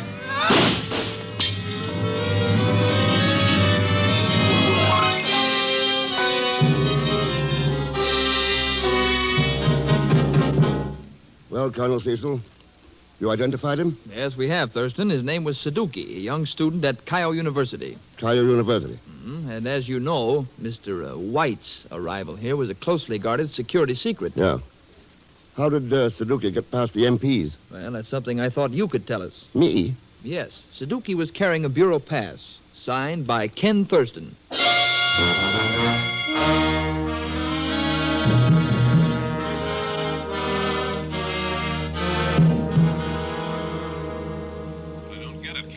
That visit of Mr.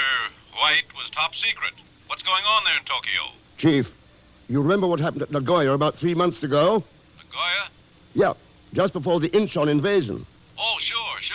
One of our troop ships bound for Korea was nearly blown up by an unidentified one-man submarine. Yes, and a month ago a private jet plane crashed accidentally near the Army Air Base at Ashiya. It carried enough high explosives to have leveled it, if it had hit the target. Wait a minute, Ken. Do you think those things are tied up with this attempted assassination of Mr. White? I'm getting right to work on it. What have you got to go on? Cayo University and the man who forged my name on Suzuki's bureau pass. Any idea who it is, Ken? Chief, only one man in the world has had enough practice to get away with it. Pagon Zellschmidt.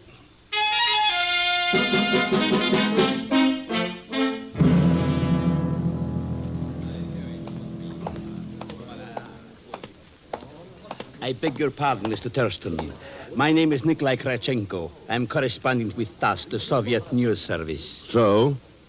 I am quite familiar with Cayo University, and the attempted assassination of Mr. White is public knowledge. If you are seeking information concerning Suzuki here, I could be a valuable aid to you. What makes you think I'm interested, Krachenko? I told you I was a news correspondent, Mr. Thurston. It is my business to know about men like you. That doesn't explain your knowing about Suzuki. And why not? The name of the man who attacked White has been kept top secret at headquarters. Try again sometime, Krachenko. Maybe you'll have better luck. Thank you, Mr. Thurston. I shall. Come in, please. Well, You are surprised at something? no, I'm pleased. Is Professor Hawkins in? Yes. I'm Natasha Koroya, his secretary. And you must be Mr. Thurston. That's right. Professor Hawkins informed me that you would be calling upon him this afternoon. How unfortunate. Oh. A girl has her dreams, you know, Mr. Thurston. Knights in shining armor. And what happens? When such a one walks into his office, he wishes to see Professor Hawkins. Oh, well, If you have some spare time after discussing assassinations and Suzuki with Professor Hawkins, perhaps we might have a drink together. I'm rather tired of sipping sake with Russian news correspondents. Ah, thanks for telling me that you know Krachenko. Now perhaps you will wonder what else I might know and attempt to worm the information out of me over, shall we say, martinis? You win, Miss Koroye. The Hotel Imperial Bar at 8:30 tonight? Hotel Imperial, 8:30.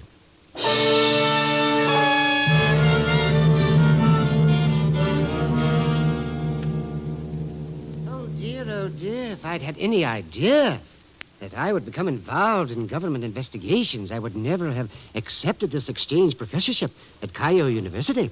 Oh, no. No, it's not as bad as that, Professor Hawkins. You're not being investigated. Suzuki is. Eh? What's that? Suzuki? What do you know about him? Why, he is a student of mine.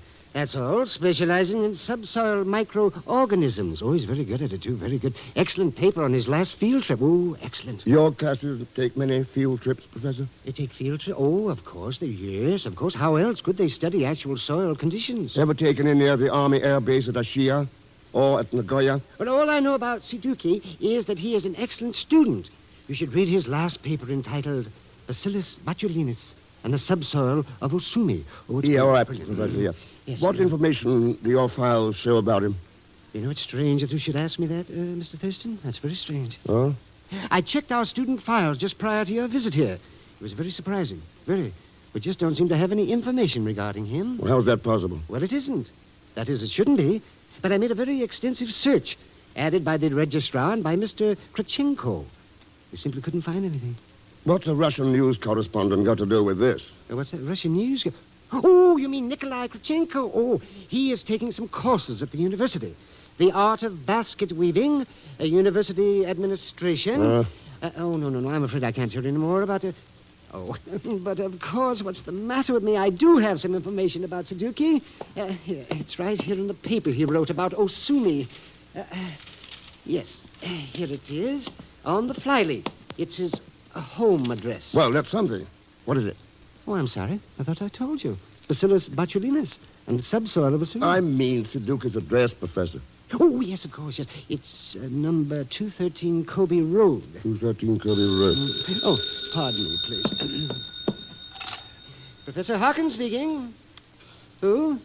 A Mr. X? No. There's no one here by that name. That calls for me, Professor, if you don't mind. Hello? Hello, Mr. Thurston. Pagon. That's right. Long time no see, eh, Mr. Thurston? Where are you? Outside in the reception room, talking to this cute little cookie Natasha. I'm all ready to drive you to your next stop. Huh? Sure. Number 213 Kobe Road.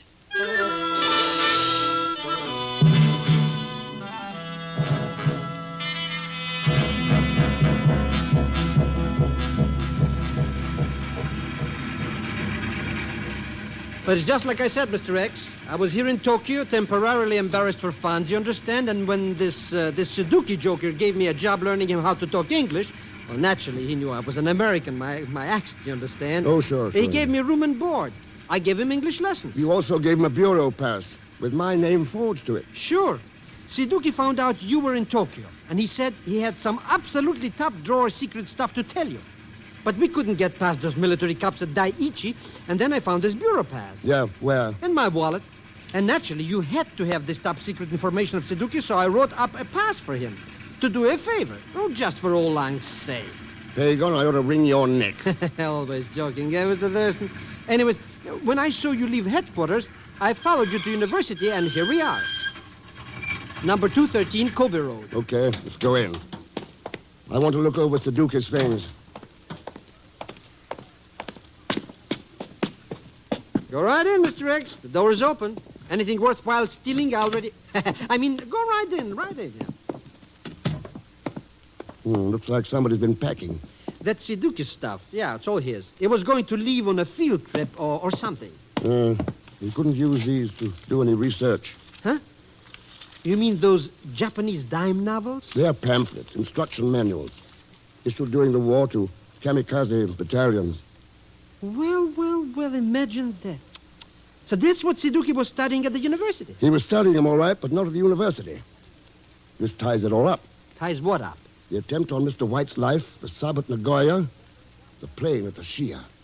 Come on, Pagan. We're taking these back to the colonel at occupation headquarters. Cut your throttle, chum. Mr. X. You're not taking off with nothing. Yeah, I see him, Pagan. That rates you 20-20, chum. Figuring you did miss a persuade in my hand. No, I didn't. Hey, what gives with this character, Mr. X? Even I can't understand what he's saying. He wants these pamphlets, Pagan. Give a gentleman a cigar, Herman. He just rang a bell. And, one more little handy hint. Don't try making like Gorgeous George. You're in the land that invented judo, remember? The pamphlets. You activate nicely, chum. Just keep on piling up your points like that. You never wind up with a Section 8.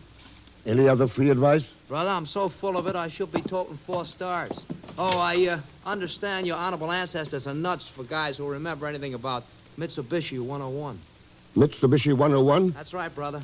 You start beating your gums anywhere about that little number, you'll join those honorable ancestors. Chop, chop. Any questions? No? Okay, chums. I'll bow.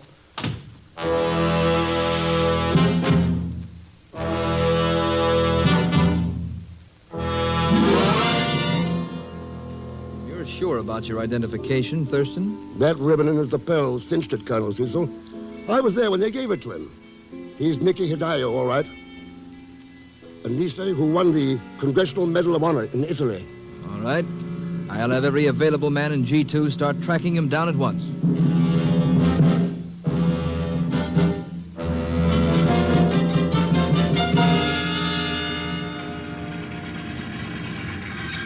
Well, here we are, Mr. X, arriving safe and sane. The Hotel Imperial. Yeah, thanks for the lift. See you later. Oh, don't mention Mr... Hey, what do you mean later? We got a date inside there with that luscious lotus bloom Natasha Koroye. I've got a date, Pagan. So long. But, Mr. Thurston, How do you like that? Such ingratitude. I should ought to stop giving my invaluable services right now. And I would, if it wasn't for the money in it. Your pardon, Mr. Zellschmidt. I am Nikolai Krachenko, news correspondent for TASS. And I'm greatly honored by this opportunity to interview the great Pagan Zellschmidt. Interview? Great, but concerning your mission here in Japan with your assistant, Mr. Thurston, I know it must be weird. How strange. What? This money lying on the seat of your car. Hey, this is a C-note. That.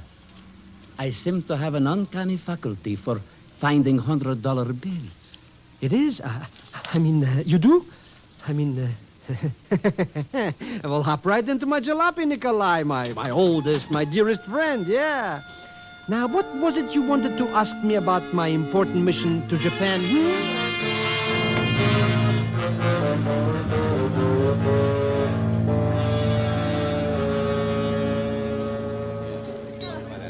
Well, I didn't expect to see you here tonight, Professor Hawkins. Eh? What's that? It's you, Mr. Thurston.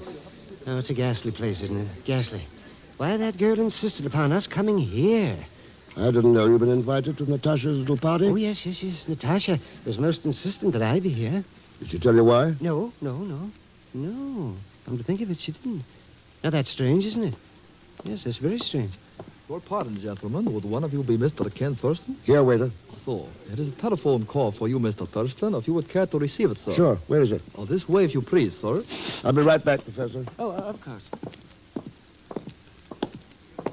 The telephone is here, please. Thanks. So. Oh? Ken, is that you, Ken? Yep. What's up, Natasha? Something has happened. It concerns Suzuki. Oh? Yes. Ken, you must come up here to my room at once. All right, Natasha. What's the number? It is 314. And hurry. Natasha! Natasha, what's going on there? Mitsubishi 101. What? Mitsubishi 101. Mitsubishi.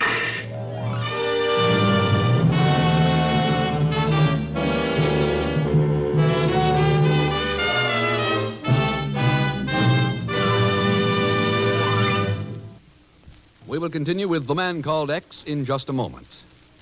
The next time you suffer from pains of headache, neuritis, or neuralgia, take Anacin. You'll bless the day you heard of this incredibly fast way to relieve these pains. Now, the reason Anacin is so wonderfully fast-acting and effective is this.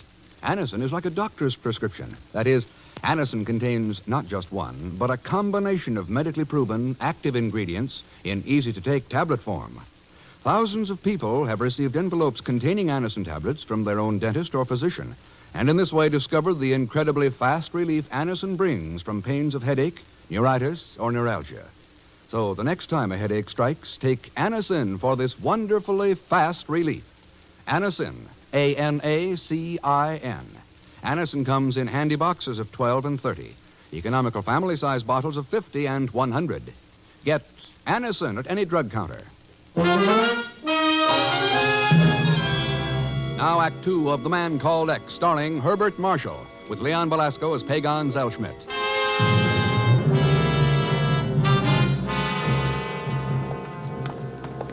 But I do not understand, Mr. Thurston. Why did Natasha ask us to meet her in her room? Oh, we'll soon find out. Here's 314. Really, Natasha, I must apologize for this rude entrance, but... Mr. Thurston, that's not Natasha. No. It's a Nisi Medal of Honor winner by the name of Nikki Hidayo.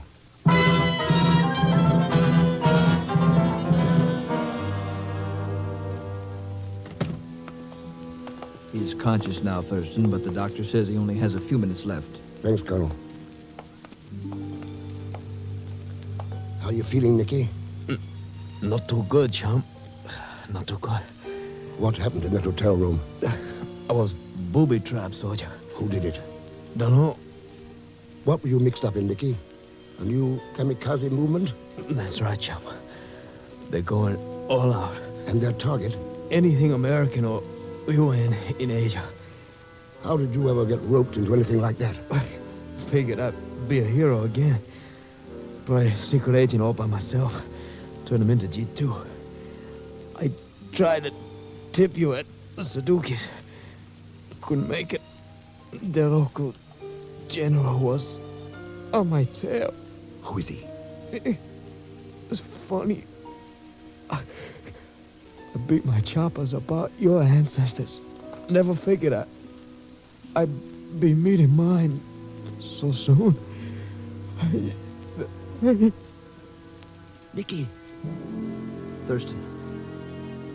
Yeah.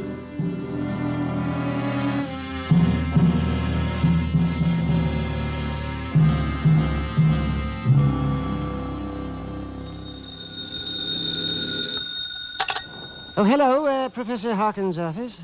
This is Ken Thurston, Professor. Oh, yes. How do you do, Mr. Thurston? Do you still have that field trip report of Suzuki's? The field trip? Yes, I have it. It's right here. Then hang on to it.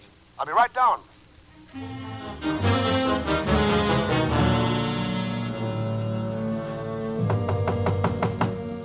Just a moment, please. I'll be right there. Sorry to have locked the door, Mr. Thurston. My nerves are not of the best. I'll have it opened right away, though.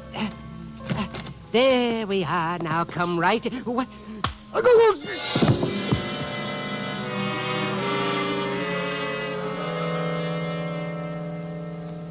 And that's all I remember, Mr. Thurston. Whoever this person was struck me. When I regained consciousness, Suzuki's field trip report was gone. Then my hunch was right. Hunch? Yeah. What was the title again, Professor? Was Bacillus botulinus in the subsoil of Osumi. Osumi. That's a small island off the coast near Tokyo, isn't it? Yes, it is. What the...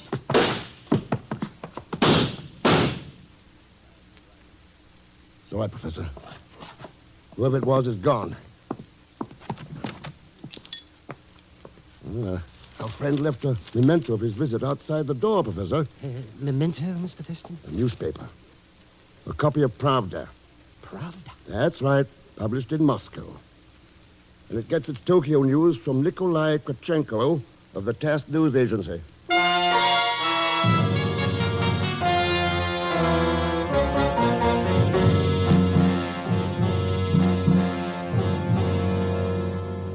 Why, yes, Thurston, I remember the island of Osumi very well. Matter of fact, I planned several raids on it during the war. However, it was so badly demolished, no attempt's been made yet to rebuild it.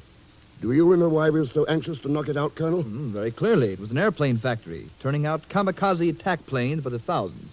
It wouldn't happen to have been a Mitsubishi factory, would it? Mitsubishi factory number 101? Why, come to think of it, I believe it... Thurston. Yeah. They'd have a speedboat ready for me at the Tokyo docks.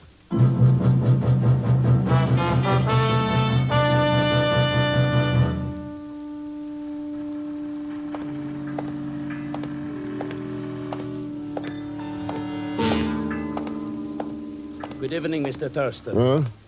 Krachenko. Yes. I'm most pleased that you remember me. What are you doing down here? A question that I was about to address to you.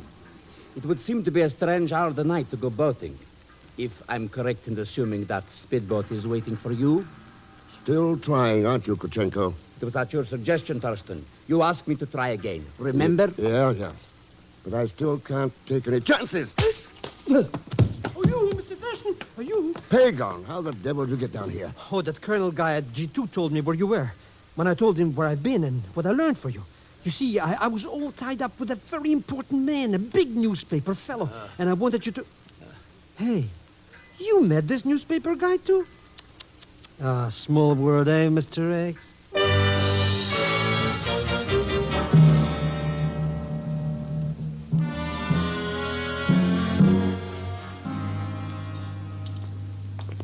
I don't get it, Mr. Thurston. What are we doing walking around in this old, busted aeroplane factory anyways? Checking the subsoil of Osumi. Huh? You know, sometimes you don't make any sense, Mr. X. Didn't I tell you I had a long talk with that Krachenko guy about kamikazes? He knows all about them. Did he tell you that?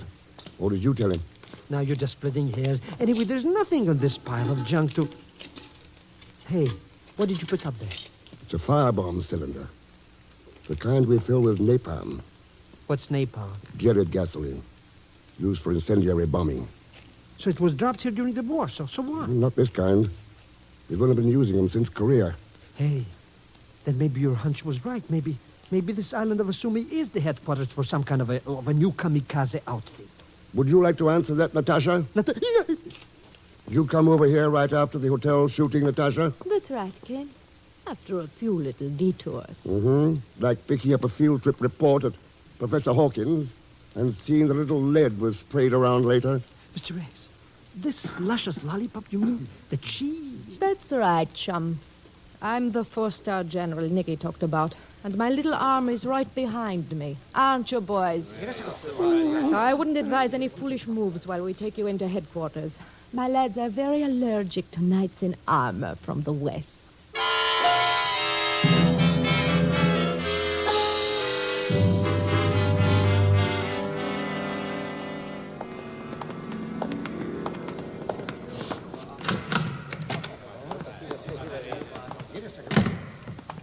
Well, Ken, what do you think of our little headquarters for the kamikazes? It explains your interest in Sudoku's field trip report. You were afraid something in it might tip me off to this place. What happened at the hotel? Did you see Nicky around and figure he might spot us in the bar and spill something to me? Yeah, of course. And I wasn't going to take any chances with the wool I intended to pull over your eyes. So I planned on meeting in my room.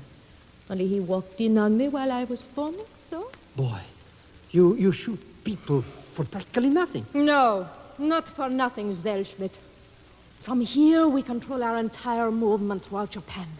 Train our leaders, choose our targets. Asia's for the Asiatics, and we'll not rest until that goal is achieved. Letting your slogans run away with you, aren't you, Natasha? It's not Asia you're after, it's the world. Look, this is all a very interesting and educational type talking, but what about me? What's going to happen to me in all these things? I'm afraid that neither you nor Mr. Thurston will be around to see it. I won't? You mean... Yes, my friend. Mr. Thurston? Relax, Pagon, you're not dead yet. Don't let that comfort you. You will be soon. Mr. Rex. Going to play executioner yourself, Natasha? No. The gun is merely to prevent you from getting any ideas while I call some of my students. A few of them can use some practice at this sort. What was that? Just something you overlooked, Natasha. What's going on up there? Maybe the colonel at G2 got nervous when I didn't radio. What are you talking I about? told him I'd report in 30 minutes after we got here. Those are Navy patrol boats starting to land. I'm afraid your students won't last very long. No. And just so you won't get any ideas, Natasha, I'll take that gun. No. Lock that door, Pagon. Believe me, Mr. Rex, it's practically dead. Ah, good. Now we can all settle down and relax for a few minutes. It shouldn't take too long until Mitsubishi 101 is rendered harmless again. Well, I guess we taught these kamikaze suiciders a lesson, Mr. X, eh? Boy, listen to those lovely guns. There's nothing lovely about them, Pagon. Why? As long as people anywhere can hear that sound, we haven't taught anybody a thing. Slogans, guns. They don't settle anything. They only lead to suicide. Not only for kamikazes, but for the world. That's the reason we've got to teach Natasha and all the rest of them. Yeah. And maybe even ourselves.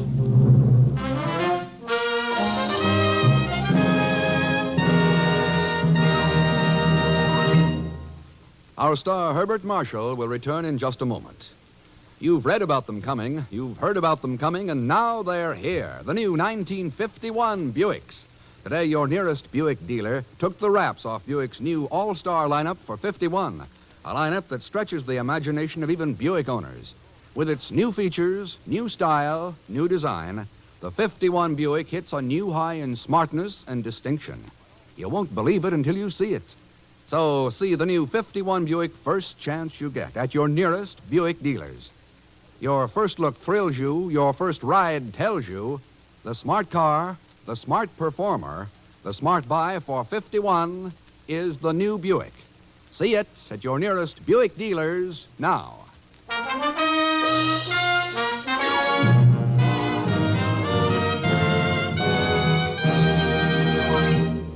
Now, here is our star, Mr. Herbert Marshall. Thanks for being with us. In tonight's cast, you heard Gene Bates, Will Wright, Wilms Herbert, Stan Freeberg, Howard McNear, and Tony Barrett. Next week, Mr. X rides the Orient Express, the most famous train in the world for international crime intrigue. And believe me, he finds plenty of both, along with Leon Belasco as Pagon Zellschmidt. So join us, won't you, when next I return as the man called X. Good night.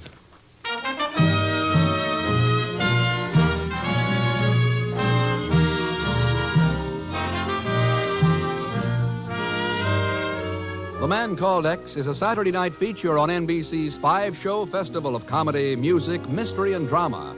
Brought to you by RCA Victor, world leader in radio, first in recorded music, first in television.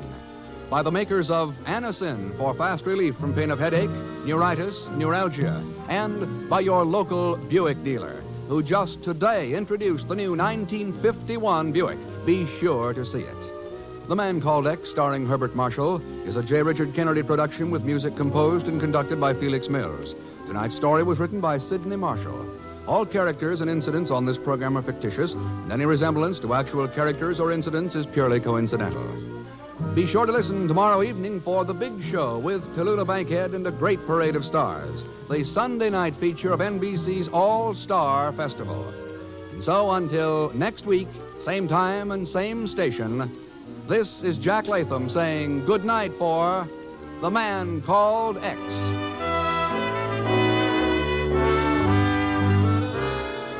Now it's your hit parade. Tomorrow, hear the new Blanding Show on NBC.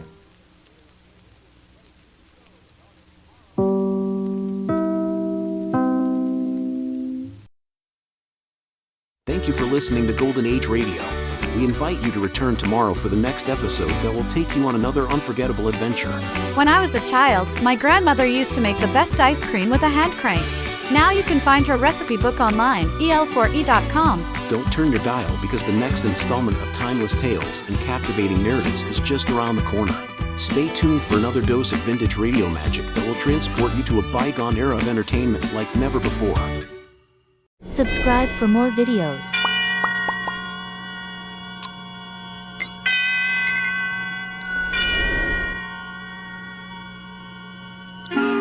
Suspense.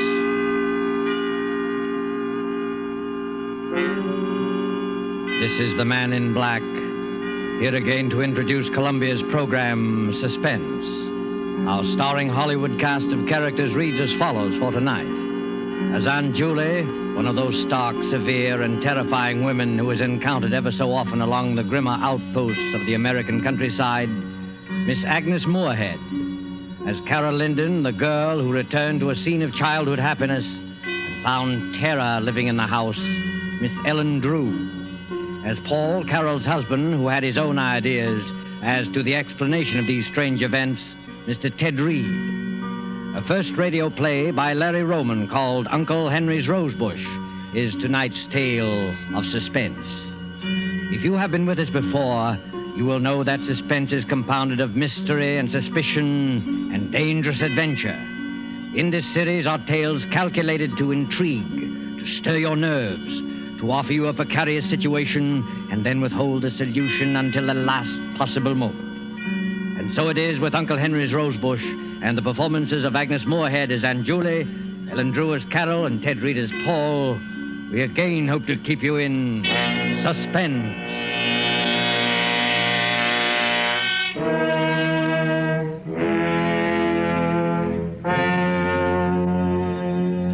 I shall tell you the story exactly as it happened. There's no use pretending. I'll never forget, and I know I'll not awake and find it all a dream. It's real, and for the rest of my life, I shall know it's real.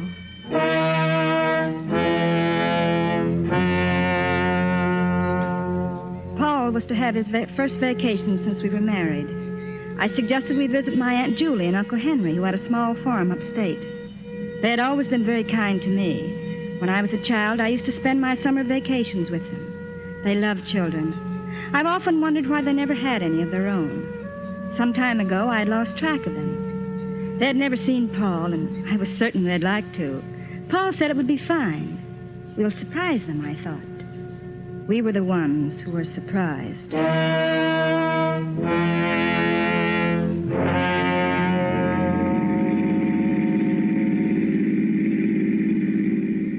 Just a few more miles, Paul. I remember this road. We used to hike along it going to the village. This country air is wonderful. 2 weeks of green grass and wicker chairs. I can't think of anything better. Oh, you'll love Aunt Julie and Uncle Henry. They live alone, quiet and peaceful. It'll be quite a change from the city. Yeah. Well, they must be happy together. Oh, they are, but they're lonely. Smooth lawns and orchards. And flowers. Uncle Henry planted huge rose bushes around the porch.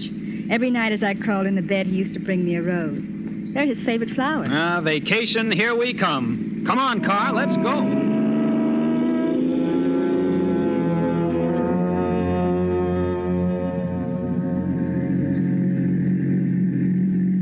Just around the bend. Here we go.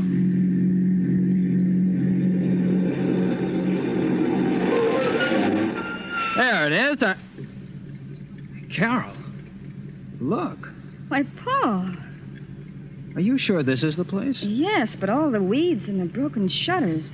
Looks as though it's been neglected for months. I don't understand. Yeah, perhaps it's deserted. Oh, but it can't be. It's their home. Oh, come on. Let's go up and see.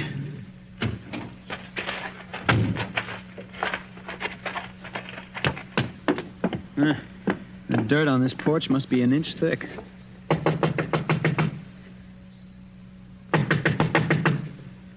No answer. Nobody here. Look, Paul, over there at the end of the porch. The rose bush. Uncle Henry's rose bush. Why, it's trimmed and neat. It's the only thing that seems to be taken care of. Oh, then somebody must be here. Maybe they can tell us what happened to Aunt Julie and Uncle Henry. Knock again. Mm-hmm.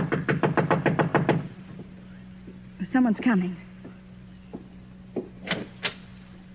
Well? We're looking for a Mr. and Mrs. Connors. They used to live... Why, Aunt Julie, I didn't recognize you. But it's me, Aunt Julie. It's Carol. I wasn't expecting you. Paul's vacation. We thought we'd spend it here. Well, you've been asking for us for years. This is Paul, my husband. Carol's told me so much Why about did you come? What? I said, why did you come? Well, aren't you glad to see us? Aunt Julie, something's happened. Nothing's happened. Oh, but it did. Tell me, Aunt Julie, we'll help. Well, of course we will. You shouldn't have come. Well, Carol, if she doesn't want us, let's go. No, Paul. This isn't like you, Aunt Julie. Something dreadful's happened, I know it. Go, Carol. Please go. Listen, if it's money, Aunt Julie, well, we haven't got too much, but you're welcome to it. I tell you, nothing's wrong. Oh, but there must be. This house... You're her husband. I'm asking you to take her and go away. Oh. Come on, Carol. We're not wanted. Let's go. We're going to stay. Well, there you are. She's your niece, and you know how stubborn she can be. We're going to stay. Where's Uncle Henry?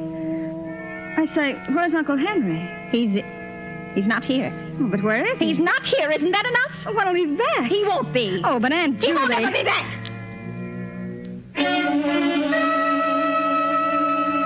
I stood there bewildered. Aunt Julie had run out of the room. Oh, perhaps she was crying. I don't know. I just knew that Uncle Henry was gone. He'd left her. It seemed strangely impossible.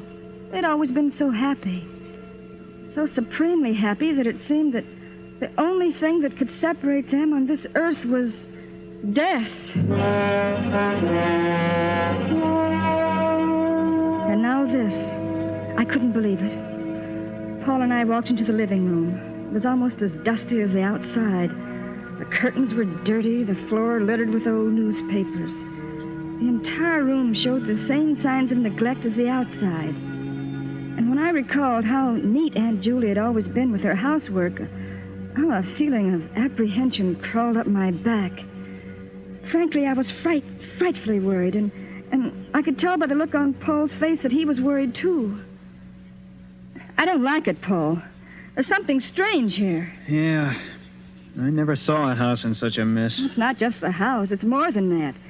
Something much more. I'm sure of it. Well, really, Carol, it's none of our business, don't you? Well, perhaps not, but you don't know Aunt Julie like I do. She'd never ask for help, no matter how much she needed it. I'm just not trying, Paul. I suppose you're right. They've always been so kind to me, I've got to help them. But how can we, Carol? Why, we don't even know what's wrong. They were always so happy together. Somehow I can't believe they've broken up. Something else has happened. Something terrible. And I'm going to stay until I find out what. Well, in that case, we better find a place to sleep. All the bedrooms are upstairs. Come on. Right. Wow. Look at the dust on the banister. I bet this place hasn't been cleaned in a month. Paul. Huh? Did you see the way she looks? Yeah. Gee, her face seems completely wrinkled with worry. No wonder I didn't recognize her. She seems much older and frightened. Well, do you think she's ill? I don't know. I wish I did. Wow, look at that hall. Gloomy and dirty. Where do these doors go to? Well, that one's to Aunt Julie's room, and this one's Uncle Henry's. The one across the way is the spare. I guess that's ours. Well, let's go in.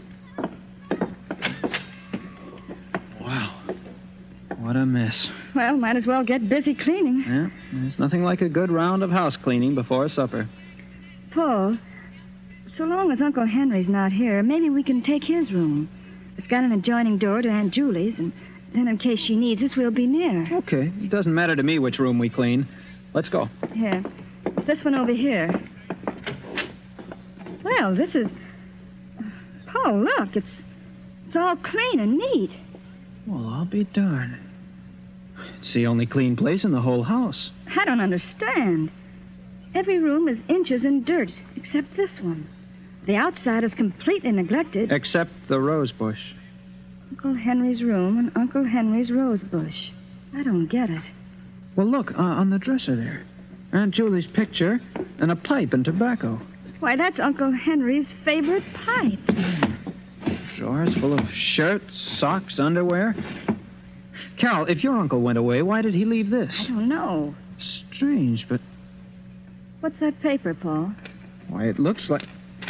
It is an insurance policy for $30,000 payable to your Aunt Julie in case Uncle Henry dies. Carol, What are this you is... two doing here? Aunt Julie, What are you doing here? Well, we thought that What's we that could- in your hand? An insurance... Give it to me. But And keep out of this room. Oh, we didn't mean any harm. I didn't know how to take this. Uncle Henry's pipe and all his clothes were still in his room. And yet, Uncle Henry was gone. I couldn't understand why Aunt Julie got so angry. I looked to Paul for an explanation. I could tell he had something on his mind, but I didn't dare ask him what it was, and he didn't say. After Aunt Julie's outburst, we went back to the spare room and cleaned it. Then we washed and started downstairs for supper.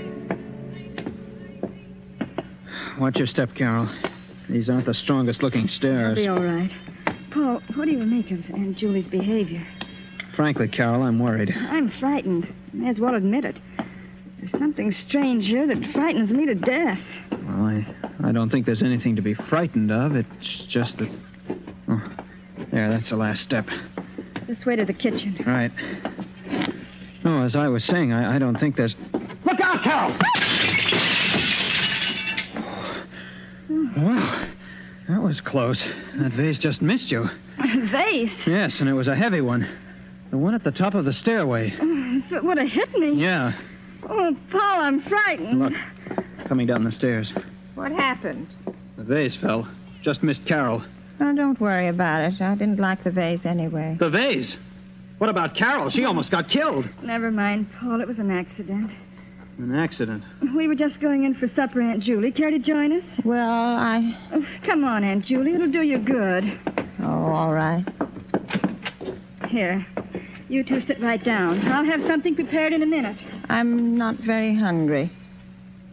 Oh, nonsense, Aunt Julie. I'll fix something that'll make your mouth water. You know, when Carol and I get through cleaning this place up, it'll look just like new. Yes? Sure. I think when Carol and I have a family, we'll take them to a farm. Really? Yes. You know, this place would be swell for children. Oh, what do you mean? What did I say? What's the matter? What's the matter with Aunt Julie? Where's she going? I don't know. I was just trying to make conversation. Just talked about children on a farm, that's all. Oh, Paul, I'm frightfully worried. Do you think we ought to call a doctor for her? I don't know. We have to do something. She certainly doesn't look too well. But maybe she isn't really sick. What do you mean? Well, maybe if your Uncle Henry did leave her, well, then maybe... You mean she still loves him? It's possible, but... Oh, but you don't really believe it. Oh, Carol, I don't know what to believe. I just know something's wrong. Uh-huh. I'm not hungry, Paul. Me either. Let's go for a walk. Maybe we can figure something out. Country's so peaceful and beautiful in the night. Yes, it is. I wish you could enjoy it. But I can. Oh, don't try to fool me. Your first vacation in years, and you run into this. Well, we have to help her. Of course. But how? Yes, we don't even know what's wrong. She not only won't tell, but we can't get near her long enough to talk to her. Suppose Uncle Henry really did leave her. He may have gone off in a huff. That would account for the clothes being here. Well, perhaps. And suppose she still is in love with him. Well, that would account for... But even if that's so, could that make her feel so badly? Make her act like this? Not talking, neglecting everything? Everything except his room and his flowers. I don't know. A woman's love is a strange thing. If you left me, I don't know what I'd do. Well, if that is the case, the thing to do is to make her forget. That won't be easy. No, I don't imagine it would be. But suppose we take her to the city with us until she forgets. Well, we could ask her at least. Yeah. Yeah, come on. Let's go find her. Oh. Hey, watch out. You almost fell. I tripped. I'm all right. Look, Paul. What? Look what I tripped over. It's a mound of freshly dug earth. Well, what's that for? Paul, it looks like a grave. Oh, don't be silly. Why, it's just a... Forget it. Come on, let's find Aunt Julie. Paul, that... Forget it. Say, what's that building over there? That's the barn. There used to be a swell old cow there with a bell around her neck and chickens and ducks and all sorts of pets. Yeah, this must have been a happy place. It was. But now... Paul, standing by the barn, it's Aunt Julie. Come on, let's ask her now. Aunt Julie, what you doing? Following me? How could you? Well, it was a nuisance. Oh, Aunt Julie. Oh. A cat. With its neck wrung. This was the first indication of Aunt Julie's ruthlessness. It seemed so unlike the Aunt Julie that I knew. She was always kind. But there was no mistaking the anger in her eyes as she stood there in the dim moonlight, the strangled cat in her hands. She killed it, she said, because it was a nuisance. If she could do that, what else was she capable of doing? Paul and I went into the house. We went upstairs and put the finishing touches in our room and went to bed. I couldn't sleep. And as I watched the moon make its slow, solitary way across the heaven, I kept thinking, Paul and I are also a nuisance. Paul and I are also a nuisance. Toward midnight, I became drowsy and was just beginning to fall off to sleep when I heard footsteps in the hall. Paul. What? Paul, wake up. What is that? Shh. I hear footsteps in the hall. Footsteps? I don't hear anything. There. Hear it? Yeah. Must be Aunt Julie. Oh, what would she be doing up this time of night? I don't know, but who else could it be? Well, I'll go see. I'm coming with you. Now, quiet. Don't put on the light. I can't see. Oh, yes. Now I can. It is Aunt Julie. She's walking down the hall. I think she's coming this way. Quiet. Shh. I think she's... What's she got in her hand? Looks like a scissors. Scissors? Yes. What would she be doing with... Carol, she's coming this way. Get back in bed, quick. What? Get in bed. All right, now, quiet.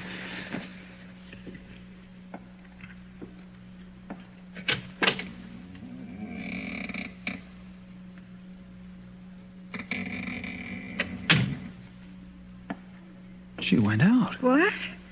Yeah. She just looked in and left. Do you think she knew we were awake? I don't see how. Let's follow her. All right.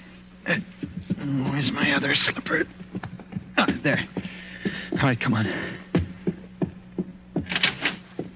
She's going downstairs. Come on, and be quiet. I think she's going outside. Let's go. Not so fast. Give her a chance to get out. There, she's out. Come on.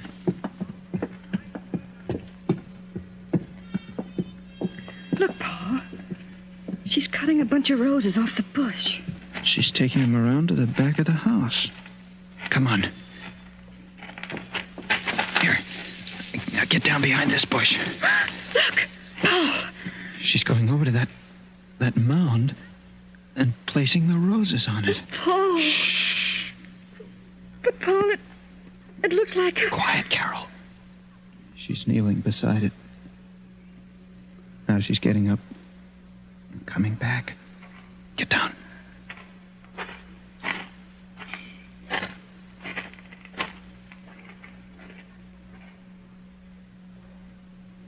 She's gone. Paul, do you know what that is? I got a pretty good idea. Uncle Harry's roses with Uncle Henry's grave. I said it. I said it without thinking. Of course, we had no way of knowing Uncle Henry was dead. We had no way of knowing that was Uncle Henry's grave, or that it was a grave at all.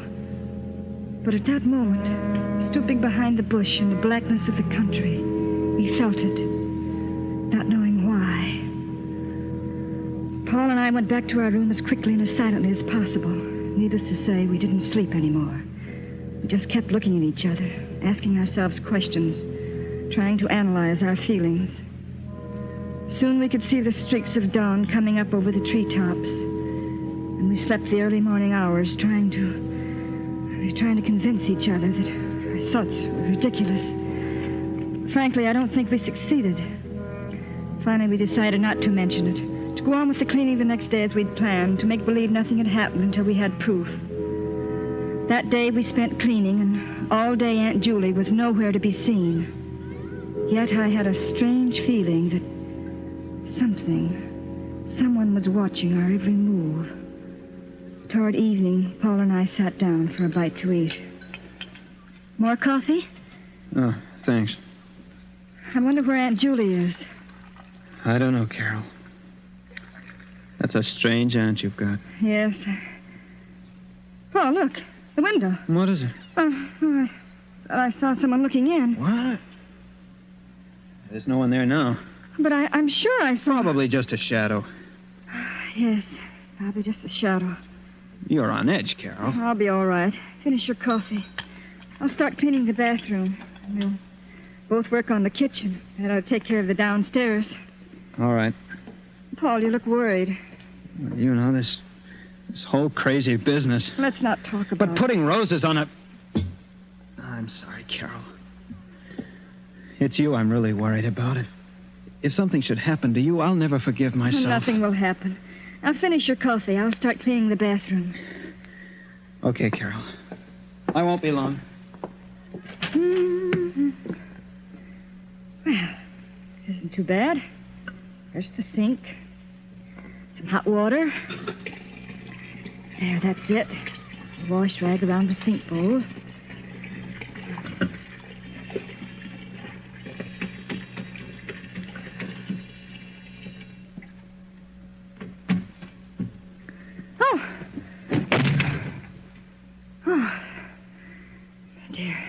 The wind. Guess I'm getting jumpy. This place won't be half bad when it's clean. The medicine chest. Clean the mirror. And the shelves. Oh. What? Paul? Paul? What is it, Carol? Come here. What is it, Carol? What's the matter? Look. Here in the medicine chest. Where?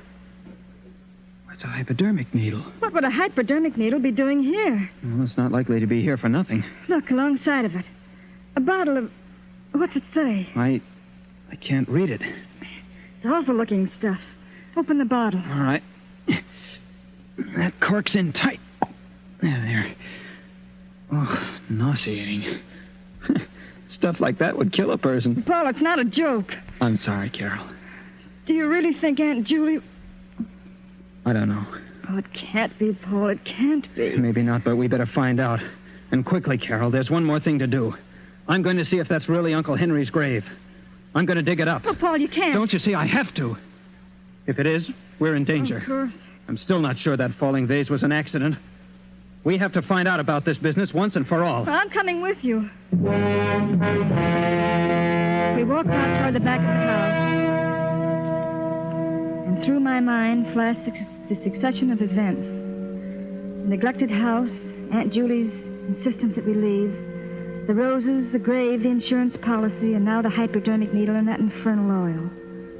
All the evidence pointed to but one conclusion. I couldn't believe it, and yet there it was, motive and method. And now we were going outside to dig up the last remaining evidence. Well, this is it, Carol. Sure you want to watch? I won't stay in this house alone. Look at the beautiful roses around it. Hurry up, Paul. Let's get it over with. Okay. Here goes. I never thought I'd turn into a grave digger. This dirt isn't packed tight. Easy to dig. It's getting dark. Yeah. Oh, I think I'll run in and get a lantern. I'll be right back, Carol. All right. Every one of those lengthening shadows looked like a ghost. It gets dark quickly in the country. I was afraid, but I knew Paul would be back in a minute. I picked up the shovel and began to dig. Ah, there. That's better. I'm not so nervous. I'm working. Is that you behind me, Paul? Bring the lantern closer. Gee, it's so dark. Paul, I... Look at Henry! What are you doing? What are you doing? What are you doing to my grave? Put it back. Put it back. Oh, my flowers, my beautiful flowers, my lovely roses. You've hurt them. You've hurt my roses, and I won't let you. I won't. Keep away. Keep away, Uncle Henry. I won't Henry. let you hurt my roses. My sweet, delicate roses. Take your hands away. Take them. You broke them. You killed them. Stop it. Stop it, Henry. I'm going to kill her Stop just it. as she did my roses. Stop it. Take your hands away. Kill her. Henry. Kill her. Henry. Oh, forgive me, Henry. I didn't mean. Are you all right, Carol? Yes. Oh. Yes, I think so. What happened? What? Oh. Uncle Henry? Aunt Julie saved my life, Paul. And we thought she... Oh, can you ever forgive us, Aunt Julie? You didn't know. Then You he didn't wasn't know. Dead at all? No. No, he wasn't. I don't understand. He was living in his room all the time, Carol. I was taking care of him. When you two insisted on staying here, I kept him out of sight. Oh, I didn't want to kill him, but I had to. He would have killed Carol. Aunt Julie. Oh, if you only had left when I asked you to. But perhaps it's better this way. He never got that violent before. I could always take care of him. The hypodermic needle and the sedative calmed him when he got a little wild, but then when I saw him strangle the cat, I knew he was getting completely out of hand. Yes, it's better this way. He's better off dead. Poor Uncle Henry. The grave and the roses were a whim of his. A whim. And look, he fell right in his own grave.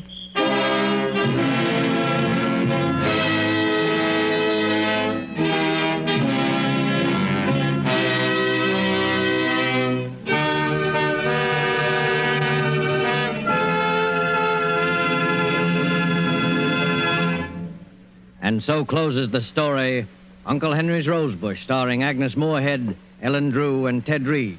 Tonight's tale of suspense. This is your narrator, the Man in Black, who conveys to you Columbia's invitation to spend this half hour in suspense with us again next week, same time, when we will present another flowery bouquet of suspicion and terror and a homicidal maniac at large. Only this time, the roses will be white.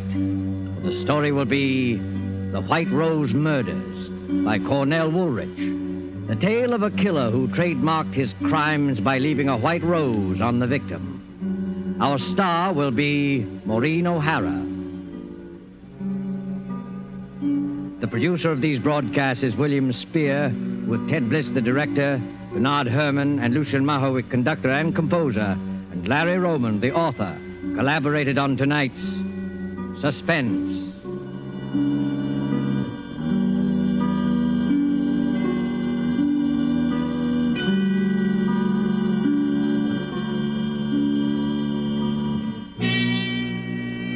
This is CBS.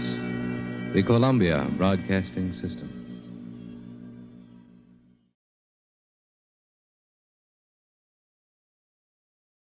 Are you ready to unlock the full potential of your data management? Look no further. Introducing G3PL.com, your ultimate destination for mastering Microsoft Access. Microsoft Access is a powerful tool that lets you organize, analyze, and report on your data with ease. And with G3PL.com, learning how to harness its capabilities has never been more accessible. At G3PL.com, we believe that knowledge is the key to success. Our expert instructors will guide you step by step. Whether you're a beginner or looking to enhance your skills, you'll learn how to create databases, design user-friendly forms, and generate insightful reports, all using Microsoft Access. Call us now at 615-420-2040 to enroll in our Microsoft Access courses. Don't miss out on this opportunity to become a Microsoft Access guru. Visit G3PL.com to start your learning journey today. G3PL.com, empowering you with the knowledge you need to succeed in the digital age. Email db@g3pl.net now.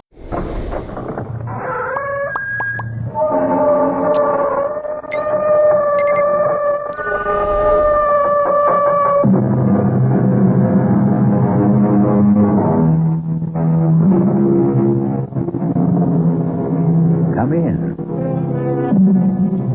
Welcome. I'm E.G. Marshall. Welcome to the terrifying world of the imagination. I am a man normally filled with the milk of human kindness, but prepared, I'm afraid, to curdle your blood with a tale not of life and death, but rather death and life. I offer you one small comfort. It could hardly happen today. But in the last century, on the old Montgomery estate in Maryland, in the great, dark, rambling house called Westerly, it was easier to be marked for death than in this one. Yes, Mother. You look at home in your coffin. Sleep fast. It's taken many years, but you've made your son a very happy man. It's all mine at last. Westerly, the money, the jewels. I'm my own man. How I've hated you the way you kept me on a leash like some old hound dog. Well, now the money's mine. And you'll hardly need those rings they've let you wear to your grave. I'll take them so I can buy me. You'd hang on to them even if But you're alive. You're not dead. Help me out. I should have known you'd come back to haunt me. Even before we got you to the grave.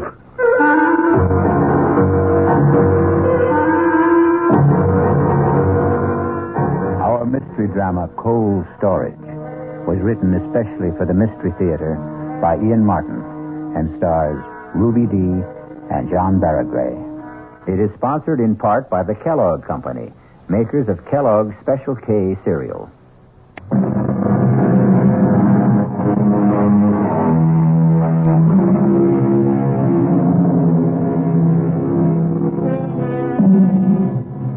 Some ghouls robbing a grave.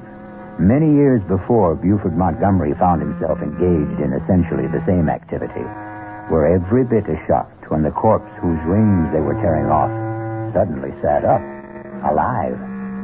An epileptic seizure in other times could counterfeit death. The ghouls, of course, had a recourse. They ran away. Buford Montgomery has to stay and face his problem. Buford, will you put me down? When I'm ready. I am quite able to walk. I want to make sure you don't run. What are you talking about? What are you doing? Locking me in? No, keep away from me. It's all right, Mother. I'm not going to harm you. I heard you standing over me in that coffin. I need Dr. Wayne. That doddering old numbskull. He almost had you buried alive. You know he signed your death certificate. But how could he? I am alive. Oh, yes. I'm quite satisfied you are no ghost. But what happened? Another of your epileptic seizures. Oh. We were all convinced this one was fatal. At last. Only it wasn't. Quite a disappointment to my beloved son. Well, at least I know now where we stand. Now, you open that door and send Hannah up to me. Not yet, Mother. Why? Because, you see, we don't really know just quite how we stand, do we? Buford, don't you look at me like that. How was I looking, Mama dear? You want me dead, back in that coffin. I want all the things I thought were finally mine. The house, the estate, the money, and most of all, the freedom to be a man. Look at me, Mama. Listen to me call you that, Mama. A grown man, 38 years old, tied to his mother's apron strings like some sniveling little boy. I never meant to keep you tied down. Oh, yes, you did. You even did it with the judge. Father's life wasn't his own either. You killed him. You are mad. Keep away. Keep away. You want to kill me. I'm not going to kill you, Mama. You know I haven't got the strength of will for that. Oh, of course you won't, son. But you can have anything you want now we've had this little talk. Now, please get Hannah like a good boy. Oh, no, Mama. I don't need you anymore. You left me everything in your will. But I'm not dead. To all the world except me, you are. And you're going to stay that way. If you come one step closer, I'll scream. No one will hear you. Not in this big old house. Westerly's thick walls have no ears. What are you going to do to me? You'll see, Mother. You'll see. Look, you're going to put me back in that coffin and marry me alive. Yes. I haven't any choice now. Please. Don't worry. You'll be quite comfortable. I'm going to bury you alive. But not in the coffin.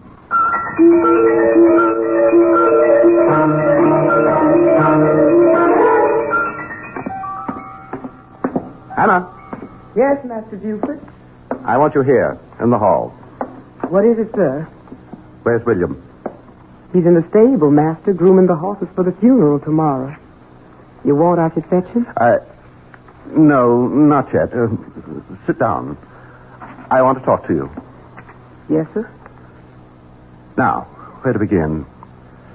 Hannah, you were mighty beholden to my father, weren't you? Judge Montgomery was a fine man. Was very kind to you and your son. The judge was powerful good to me and William. And my mother? Mrs. Montgomery is a fine lady. It's been a privilege to have served her as housekeeper. And will you consider it a privilege to serve me in the same capacity? If you want me, sir. And William? Where I go, William goes. You know, he's just a great big overgrown baby. Has to be cared for like one. Or they'd shut him away somewheres, I wouldn't ever let them do that to my boy. He couldn't stand being shut in. You wouldn't let them do that to him, would you, Master Buford? Not if I can count on you to help me. You can, sir. You can. Well, what about William? He does what I tell him. He's old as you are, but he has the mind of a child. I'd want to be absolutely sure of both of you. I don't understand you, Master Buford. Then I'll make myself plainer. I think you must have always hated my mother. Why did you stay on after Father died? I stayed because where else could I go? You're sure it wasn't because you were afraid? Afraid of what? Not of Hannah. For William. Right? Oh, don't look so terrified and trapped. I know it all, Hannah. I know it all. Master Buford, How you must really hate us all. Even Father at the end. Not the judge. Never the judge. Even after what he made you sign? What would the judge ever have wanted me to sign? A confession that you saw your son William commit a murder 10 years ago. Oh. How did you know? It's one of the advantages of my dear mother's unexpected death. It was among the papers the lawyer turned over to me. So she did know. All these years. How could Randolph have done that to me? You know why. You were an eyewitness. And you know that William wasn't alone. It was an accident. And you were only boys. Pretty old for boys, Hannah. We were both going on 19. And the Copley kid was only 15. It was only my father being a judge that saved us all. Any jury in horse country like this could have told that boy's neck wasn't broken by any fall from a horse. The finger marks were gouged into the flesh. The rope burns were raw on his wrists. Why did you do it, Master Buford? Not I, Hannah. Remember? William was the culprit. William didn't know what he was doing.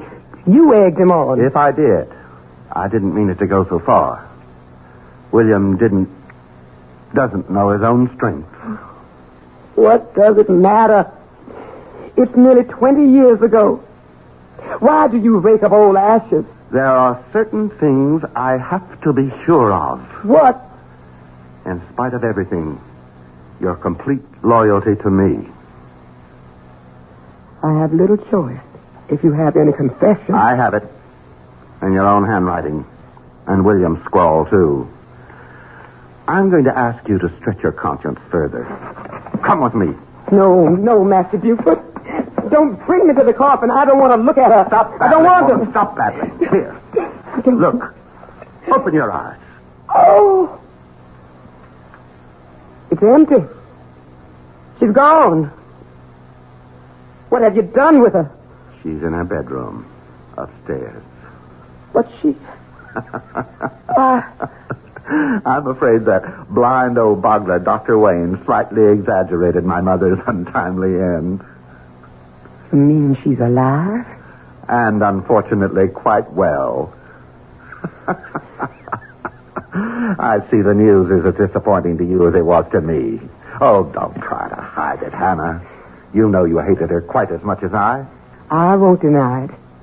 The humiliation. The day-by-day degradations your mother has put me through all these years since your father died.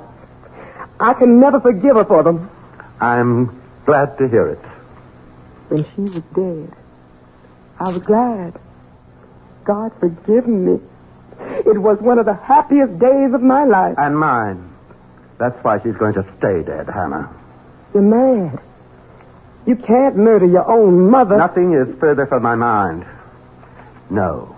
Dear Mama will come to no physical harm. You and William will see to it that her bodily needs are well taken care of. And I, as complete master of Westerly at last, will see to it in turn that you and William are taken care of. What are you going to do with her?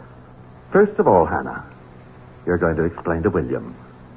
Then bring him here so we can nail up this coffin and the burial services can be completed tomorrow. Master Buford, no, you can't. Better tell William to bring a sack of meal or corn. Won't do to have the coffin too light. How on earth can you hide your mother from everyone? On earth. That's very apt. I'll tell you what we're going to do with her, Hannah. Just what we do with the roots and the preserves. We're going to put Mama in cold storage.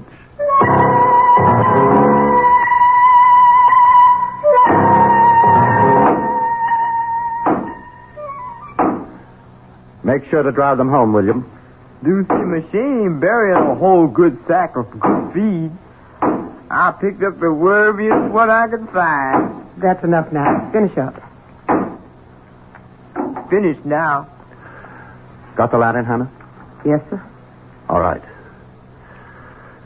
Did you strip the bed in the spare room, Hannah? Yes, sir, I did. William, you go on up there and bring that bed and all the furniture downstairs to the old hidey-hole, right? Sure will. Where's this hidey-hole? William could tell you as good as me. Or better. He's the one who found it. Must be, 15 years ago. 16, Master Buford. That was the year Miss Prudence dropped her first foal. That's when old Mr. Todd Hunter, the vet man, told me all about his daddy and your grandfather and how they dug out the hidey hole and made it out of a big room like a station on the Underground Railroad. William, go see to the furniture. Yes, take me a while to get the bed apart. Take your time. The Underground Railroad? You mean this was a slave station? To hide out escaped slaves being passed to the north? What it was. But you can't put your mother in a place like that. Why not? She spent her lifetime trying to turn the clock back, make a slave of everyone else. Why shouldn't it be her turn? For a change. How sharper than a serpent's tooth it is to have a thankless child, as King Lear had occasion to remark. Still, on the record, Mama is not much of a prize either. Let's leave her in cold storage until we return shortly with Act 2.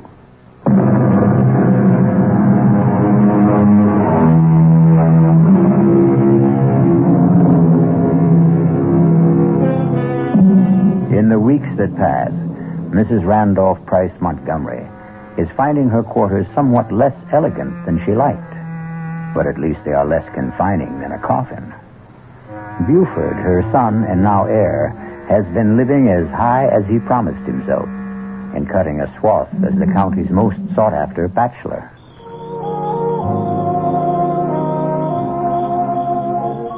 I declare, Buford, I thought I'd never be able to coax you away from all the other ladies. Nancy Lee, they may have had my arms, but my heart was with you. Well, I'd have felt a lot sure of that if I'd had your name a little more often in my car. I just don't want us to get talked about too much. Well, why ever not? Would you be ashamed to have your name linked with mine? Why, Nancy Lee, you know better than that. Aren't you going to sit with me, sugar? Oh, why, sure, honey. Hold my hand. Just lies in mine like a little bird. Now that's more like my Buford. Kiss me. Angel. Still the same old thrill. Gives me goosebumps all over. Oh, that's nice. I wouldn't want to think I'd lost the power to get you going. Why would you think that? Well, I'll tell you, Buford. I thought when your mother died, it would give us a chance to be closer than ever. I mean, since we could come right out in the open. I didn't think it would start you chasing after every pretty girl in sight. I wouldn't take a one of them or exchange any of them for you. Now, I'm right glad to hear you say that, sugar, because I'm afraid you're not going to be a bachelor anymore. Huh? I got something to tell you. You're going to have to go back to being a family man again, I'm afraid.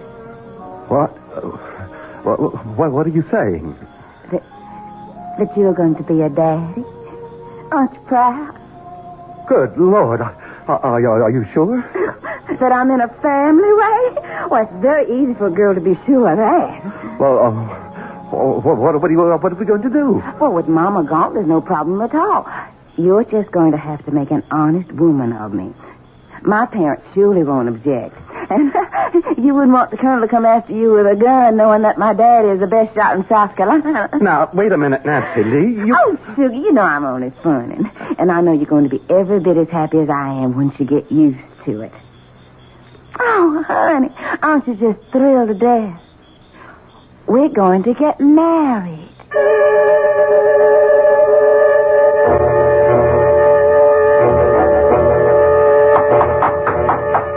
Come in. Excuse me, Master Buford. What is it, Hannah? It's about Mrs. Montgomery. She isn't that yet. I meant your mother, sir. Oh. Oh, what about her? She keeps asking for you. Well, tell her Just don't tell her anything. You haven't said anything about the wedding tomorrow. No, sir, but... But what? About your mother. She wants to talk to you. And it does seem so inhumane to keep her locked up alone. She sees you or William every day, doesn't she? Yes. Her quarters are comfortable and clean, aren't they? Yes. She's in perfectly good health? Oh, yes, never better. More's the pity. Well, then? She's lonely. So was I all those years she had me under her thumb. And I'm not going back to that. By tomorrow, I'm going to have my own woman. And a beauty at that. Mother's not going to spoil that for me. Yes, sir. I'm sorry, sir. Good. Now get out of here. And take the whiskey carafe with you and fill it up. It's almost empty again. Yes, sir, Master Buford. Sir? William? Yes, Mama?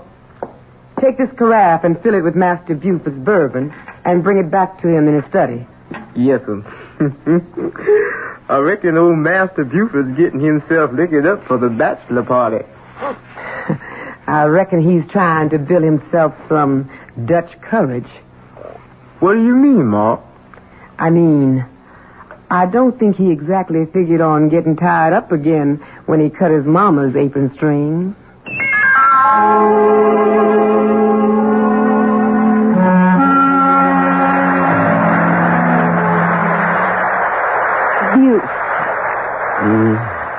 Oh, look at that. It started into rain. Such a pretty night, too. Let's go on up to bed, My husband. All he ever seems to think of now he's made me his little goods and chattels. Nancy Lee, all I mean was I'm tired. Tired of me after 2 short weeks? You know I didn't mean that. Oh, come here then. Lay your head on Mama's breast. Don't say that. Well, heavens, don't be so sensitive. Your Mama's dead and gone. Yes. Although sometimes, I swear to goodness, I get the feeling in this rickety old house she's still sort of around. Oh? What makes you think that? Oh, don't jump so, darling. It's just a spooky feeling. Maybe you and me should have gotten rid of Westerly and gone back on to South Carolina with Mom and Papa. No. We can't leave here. Well, all right, sugar. Don't take on so. I didn't mean to jump at you. Oh, of course you didn't. You're just so kind to little old me, and you were so generous to lend the Colonel all that money to go back south with Mama to build up our old, lovely old plantation again. It must be the size of half the state what it's costing to restore it. Well, it had gotten run down, sort of, but you've nothing to worry about, Buford. You'll get the money back. Of course, Nancy Lee. What is it? Oh, this old porch. It's starting to leak like a sieve. I'll have William look at it in the morning. That big old lame brain. Buford, if we're going to stay here at Westerly, I want some changes made. I'd like to do some rebuilding. We can discuss that in the and morning. I want some new servants. I don't want that silly old William and Hannah around. They've got to go. No. But, Buford... Whatever happens, William and Hannah stay. And we stay. That's final. My Buford, you are so masterful when you get mad I could just swoon. Come on, let's go on up to bed. And I'll show you just how wonderful it is to be married. I came out with your mother's tray, Master Buford, and she nearly caught me. What the Sam Hill was Nancy Lee doing in the cellar? I don't know. She didn't see anything. I'm sure not. Does she suspect anything? I don't think Damn that woman. That's her now. Get out, Hannah. I'll handle this. Yes, sir. Nancy Lee, what the devil were you doing down in the cellar? No need to take on, so I was just making up my mind where to put the wine cellar. What wine cellar?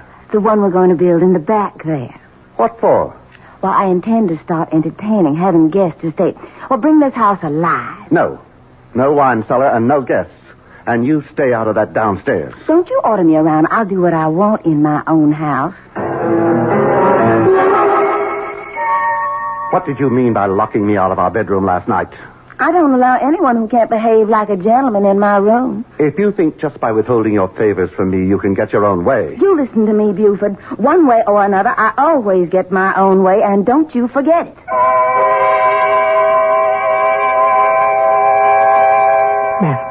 Master Buford, you can't sleep here on the floor, sir. What? Oh, yes. Got to, Hannah. Own wife won't let me in bedroom. Come on, sir. You've been drinking. I've made you up a bed in one of the guest rooms. Want to sleep on bedroom. Not guest room. Ironic, isn't it, Anna? Don't have much luck with the ladies, huh? Out of the frying pan into the fire. She's got to go. Except can't. Because of baby. Got a child to think of. Can't figure that one out.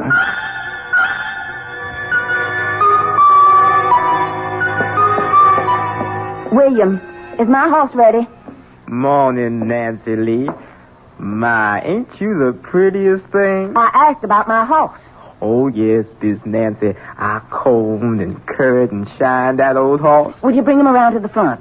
Yes, sir, Miss Nancy. And the name is Mrs. Montgomery. Yes, Mrs. Montgomery. Oh, get out of my sight. When you bring him around, let me know. I'll be in the parlor. Buford? Here. Hannah said you wanted to see me. I want to talk to you. I'm afraid I don't have time. I'm going riding. That's what I want to talk to you about. Do you think it's wise? What? All this riding. In your condition. In my condition? Oh, land. I'd near forgotten. Forgotten? How could you forget the baby you're carrying? I'm sure I wouldn't if I were. Only I'm not. I never had one. What? Oh, Buford, don't splutter so. If you'd half a brain in your head, you'd have realized that long ago. It was all a trick to get me to marry you. At the time, you seemed such a catch, and the competition was a little heavy, so I thought I'd just make sure of you. And it worked. I'm really sorry to have disappointed you about the child, but... Disappointed? You don't know how relieved I am. Now there's no problem. What do you mean, no problem? To end this marriage, to get a divorce.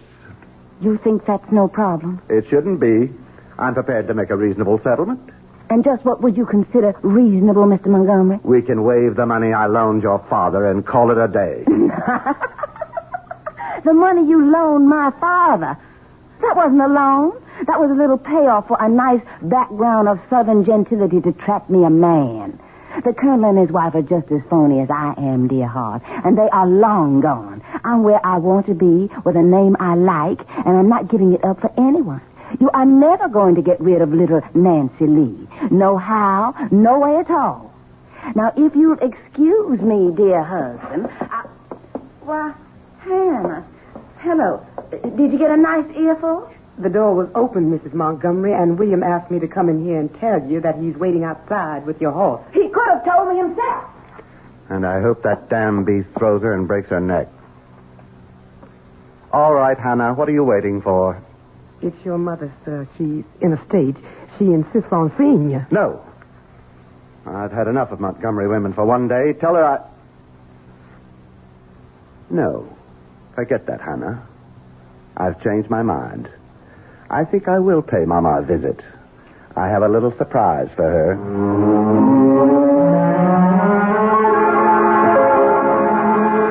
But you can't be so cruel, Buford.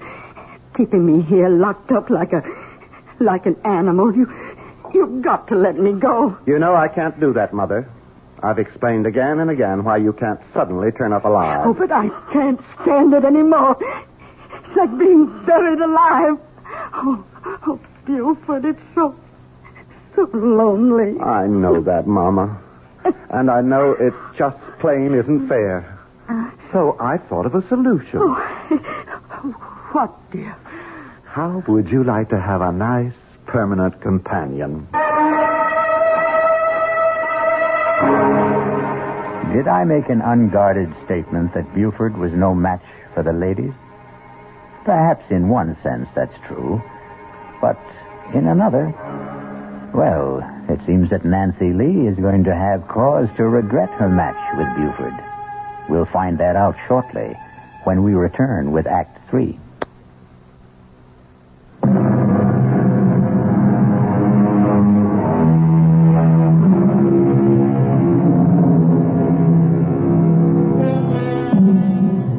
Now, it's one thing to get away with disposing of someone already legally certified as dead. and supposedly suitably interred. Nancy Lee is another problem. She can't have a convenient epileptic seizure. Can Buford get away with it? Nancy Lee, I've been thinking about us. Don't waste your time.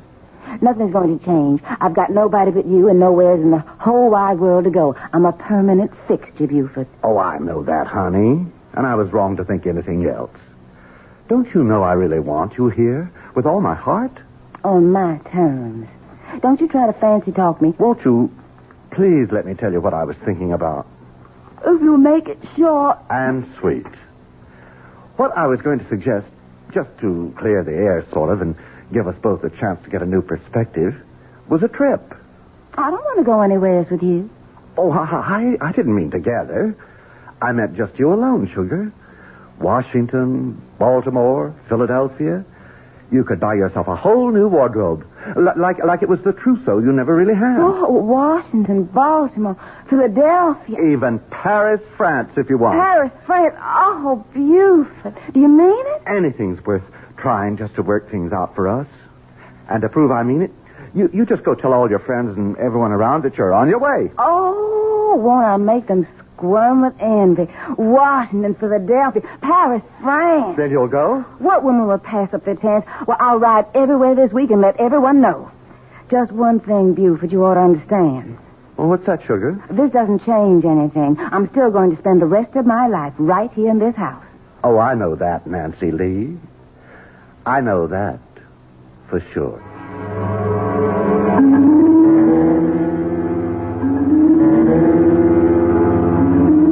Master Buford, you just can't get away with it. Now, you hush up, Hannah.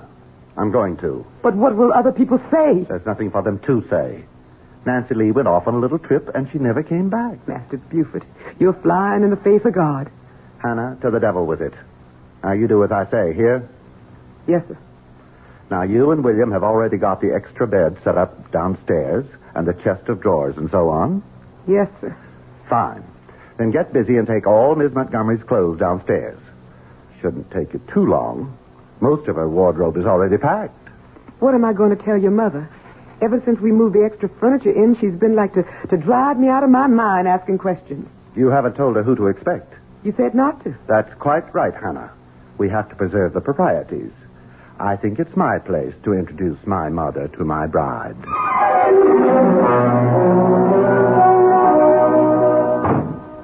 Oh, Miss Montgomery? What is it, Hannah? Master Buford asked me to have you go right downstairs as soon as you got back from riding. But I want a bath and change. He said right away, the moment you got here. Why? He said he had a little surprise for you. Oh, very well. Buford? Nancy Lee? Yes, what do you want me for? Come on down, I'll show you. Oh, for goodness sake. Hold that lantern a little higher, I can't see. How's that? Better. Right over here by the back wall. Hannah said you had a surprise. Why, Buford, you're going to do it. Do what? Put in my wine cellar while I'm gone. Something like that. Of course, we'll have to build regular bins instead of these old rickety shelves. You know what I thought when I was looking about down here before? Oh, what was that? If we tore down these shelves, well, what I mean is, I was sort of stepping off the house upstairs, and it's some longer than this cellar. Is it? Yes, I walked off the cellar, too. You suppose there might be any room behind there we could sort of scoop out to make it bigger? Now, why don't you and me just try and find out? Why don't we? Of course, I reckon you'll need help. Oh, I don't think so. It might be quite easy. Like this, for example. It's a secret door. And a room. There's someone in there. A room you're going to be sharing for a long time. No, I won't go in Oh, there. yes, you will. I'll scream. You'll do as you're told. You bit my hand. You can't. Get in there. You can't keep me in here. I'll scratch your eyes out. Oh, no, you won't. You'll keep your mouth shut for once and do as you're told. Oh, no, I won't. You wouldn't dare shoot me. Don't tempt me. Buford, put that pistol down. No. It can't be. Don't you remember the first Mrs. Montgomery? But your mother. Your mother's dead. A popular misconception. Let's just keep this private, shall we? You're really Judge Montgomery's wife? Certainly. Buford, what is this slut doing here? Now, Mama, that's not nice. Isn't this that Nancy Lee person I warned you to stay away from? Yes, sir. Maybe about the one time you were right, Mama. Well, get her out of here. I don't want her. And I demand you release me, too. You know I can't do that.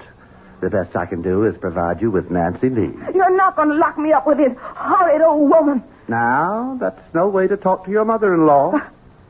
Her what? Oh, I'm sorry, Mama. In all the excitement, I forgot to tell you. Nancy Lee's my bride. We got married. Oh. That makes you both Mrs. Montgomery. That's how come I thought it would work out real nice to have you roommates. Sort of keep it all in the family.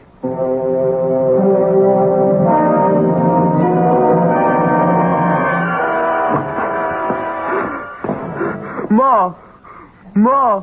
Sakes alive, William. You startled me so I almost burnt my hand on the stove. Ma, what are we going to do? What is it, son? Here, sit down. It's shaking all over. You know that big old stone you wanted down in the preserve cellar to make a table of? For making cornmeal and such? Yes. Well, a while ago I took it to bring it on down for you. You lifted that heavy stone by yourself? It's what happened when I was down there. What? Well, I didn't have no light, and I didn't hear Master Buford come on down there. But all of a sudden, I see him light a lantern. And as far as I can say anything, Mrs. Montgomery come on down there to join him. I know. I sent her down there. You? You knew what he was going to do to her? Son, you got to understand. I can't help myself. You knew he was going to throw her in that hidey hole with old Mrs. Montgomery? I knew. But she's so pretty. And he hurt her, Ma. Master Buford hurt her. He took that little girl that's like a little chickadee bird. And he's going to shut her up in there. Don't think about it now, son. I got to think on it. I couldn't be shut up, Ma. I couldn't be shut up nowhere. I know that, son. I'll just take my own throat with my hands like I've done with someone a long time ago. Don't, William. Don't do that to yourself. No. Not to me. To Master Buford. To Master Buford, unless he lets her go. That's who I got to. No, William, no. Listen to me. Let me explain. Let me go, Ma. Let go. William, you've got to understand that Ma? Ma, you all right? I hope I didn't hurt you. Ma? No. You all right? Just sleeping. I'll wake you, Ma. I'll wake you just as soon as I set that poor little bird free. I spent my life trying to get free of you, Mama, and I did. Then I got myself trapped again. Now I've got to get free of Nancy Lee, too. Goodbye. You'll never see me again. You can't leave me here with this old woman. I can't be shut up anymore. You've been drinking again. You look drunk. I feel drunk. Drunk with relief. Hannah and William are all you'll ever see from now on. As far as I care, you could both rot. What's that funny smell? My head. I need a drink.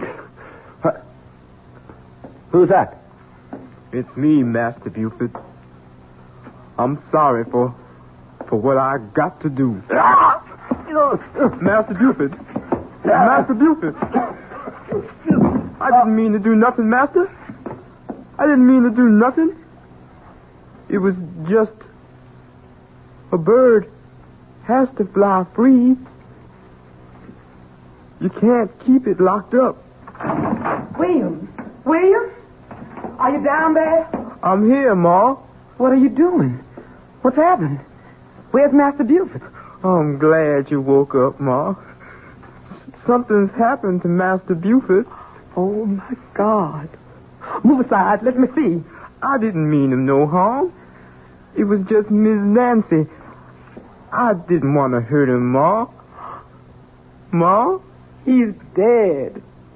Oh, William. William, you killed him. I never even touched him, Ma. How would you know? Poor twisted mind. How would you know? Heaven help me. What are we going to do now? I've got to think.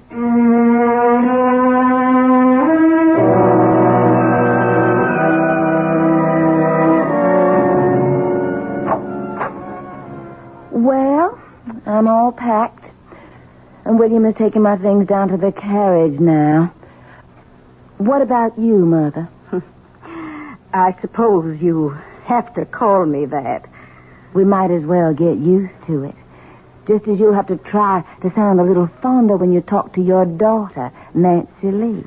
Very well. Nancy Lee. And I not only am all packed, but my trunks have already been taken to the railroad station. All ready for our new life. Yes. Oh, come on now. This was all worked out before the funeral. And you've had a lovely time of it, haven't you? Playing the bereaved widow, being wined and dined in sad farewell. Well, I had to stay hidden at home. Well, you could scarcely come popping out of the grave without creating a legal snarl. I know. It's better this way. I hope we can smuggle me out successfully. At night, in Hannah's cape, there'll be no question. Nothing left to be done. I don't think so.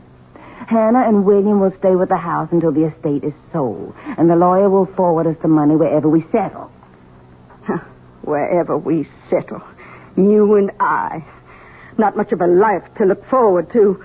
It's the best your son left us. Your husband. Buford. I wonder about his death. Why? The doctor certified it as a heart attack. You don't think William... Oh, no. William is so simple-minded that if he says he never touched him, he never did. No, it was something else. What? That was the same doctor who wrote out my death certificate. You don't suppose Buford, by any chance, could have had epilepsy? It's a disease that does run in the family, you know.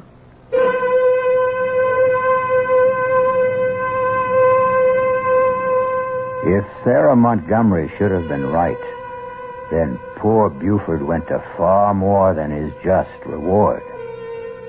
After all, the coffin was already in the ground for over a week. But that's really too horrible a prospect to dwell on, isn't it? I'll return shortly.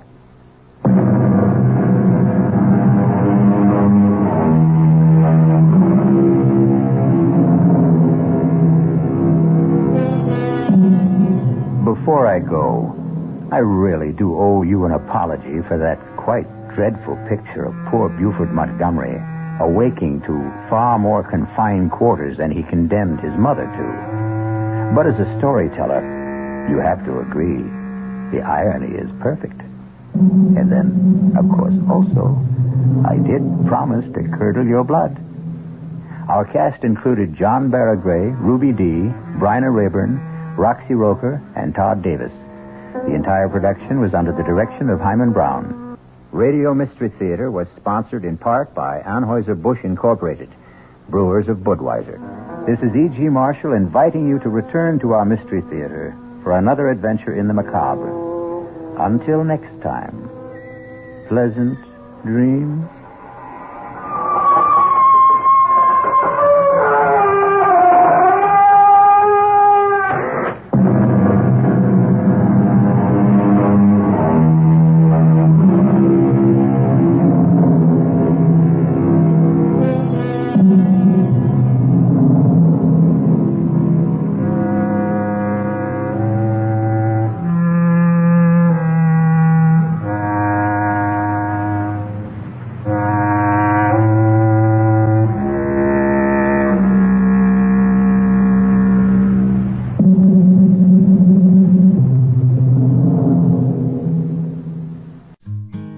for visiting Golden Age Radio.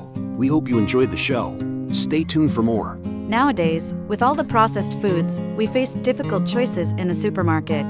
The best option is to do it yourself so that you know what you are eating. That's why EL4E.com posts old-fashioned recipes on their blog. You can find thousands of traditional recipes, just like Grandma used to make, and best of all, they are all free. Visit EL4E.com. Enjoy the next show, starting now. Subscribe for more videos.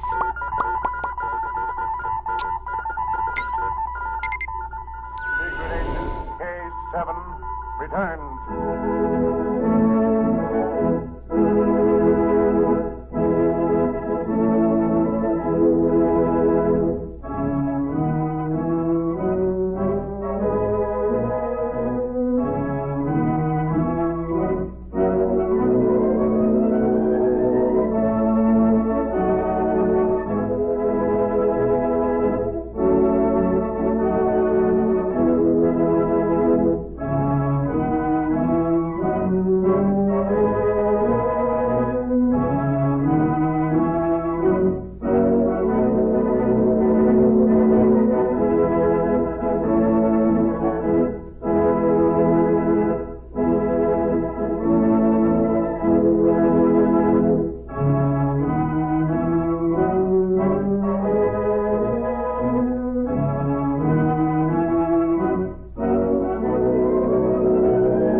America's #1 adventurer, K7, former United States secret agent who operated in 22 countries, on land, on sea, and in the air, brings you a story of today.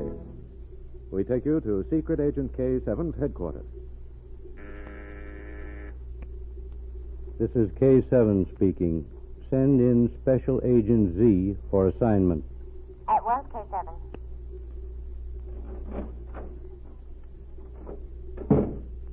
Special Agent Z reporting for assignment. Agent Z, we have been called to this country to cooperate with certain government departments in combating espionage. It is known that some person or group in this city is offering for sale the defense plans of an important naval base. This information fell into the hands of the intelligence department by accident. A sailor overheard a conversation and reported to his superior officer. You will find names and places in this survey of the known facts. I suggest you begin by checking the persons whose names I have underscored. Keep me informed.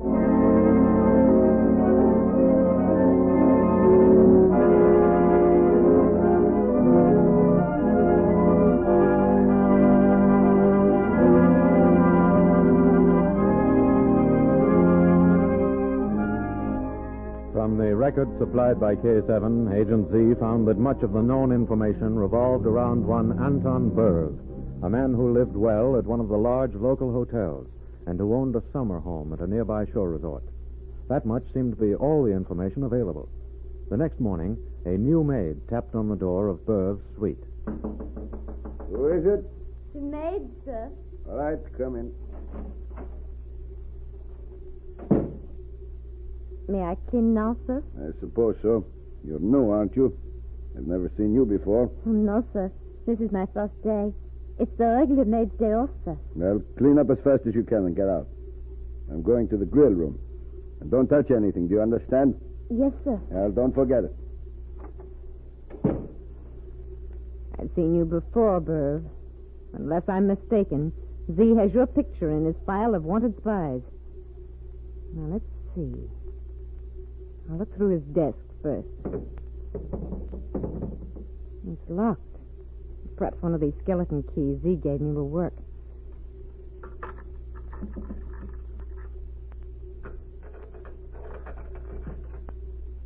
Well, this one turns.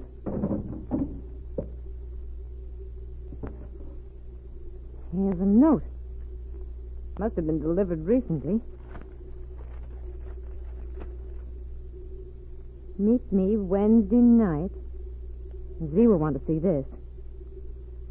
Here's a memorandum book. names and addresses. What are you doing in that desk? I was straightening it up. When I left this room, the desk was locked. Now the drawer is open. Perhaps you can explain, mademoiselle. Oh, it was locked, no.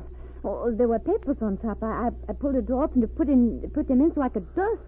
And the door opened when I took hold of it. I think you are lying. Oh, no, sir. I shall report you to the management. Now get out. Yes, sir. Go ahead.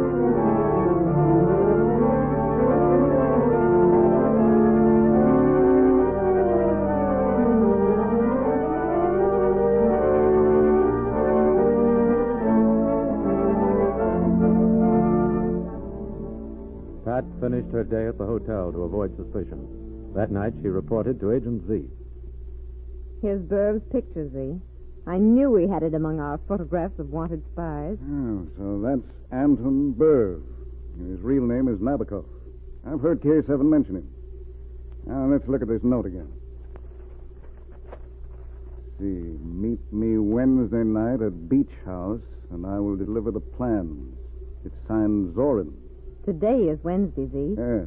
If that note was delivered to Burv last night or this morning, it means Zorin will meet him tonight. Yes, you're right, Pat. Have you had your dinner yet? No, and I'm as hungry as a bear. Believe me, maids in hotels really work. I made so many beds today, my arms feel ready to drop off. Well, go get your dinner and meet me back here in half an hour. All right. While you're gone, I'll telephone L6. I'm going to have him pick up Anton Burv and follow him. When you get back, we'll go into Burv's beach house.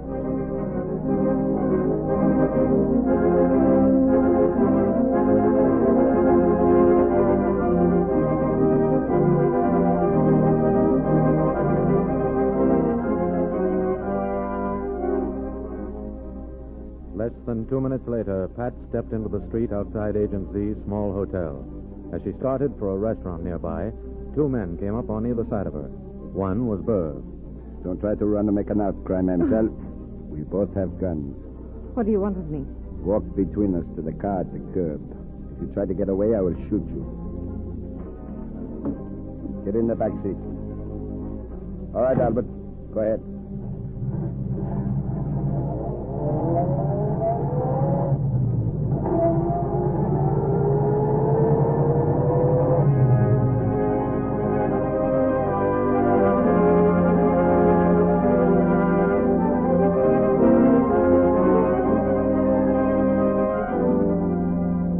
Sometime later, Agent Z returned to his rooms. He was worried.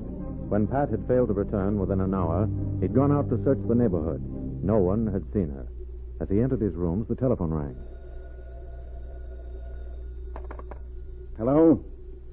Yes, L6. Hey, listen, Pat has disappeared. Has she been in touch with you? Well, I just asked on an off chance. I've been looking for her for an hour. Yes? You say Burv drove to his hotel and stopped? And a few minutes later, he left and took the road to the beach. I see. He's probably gone to Beach House. Meet me in front of the hotel. We'll go there at once. Well, there's a chance that Pat may have either followed him or she may be with him. I'm going to find out.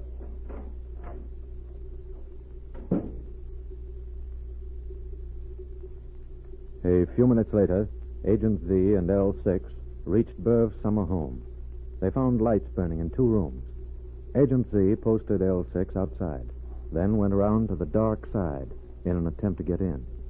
Inside, 2 men talked. Now, Soren, tell me, are you sure these drawings are accurate? Every one in the notebook is drawn to scale. Every gun placement is marked.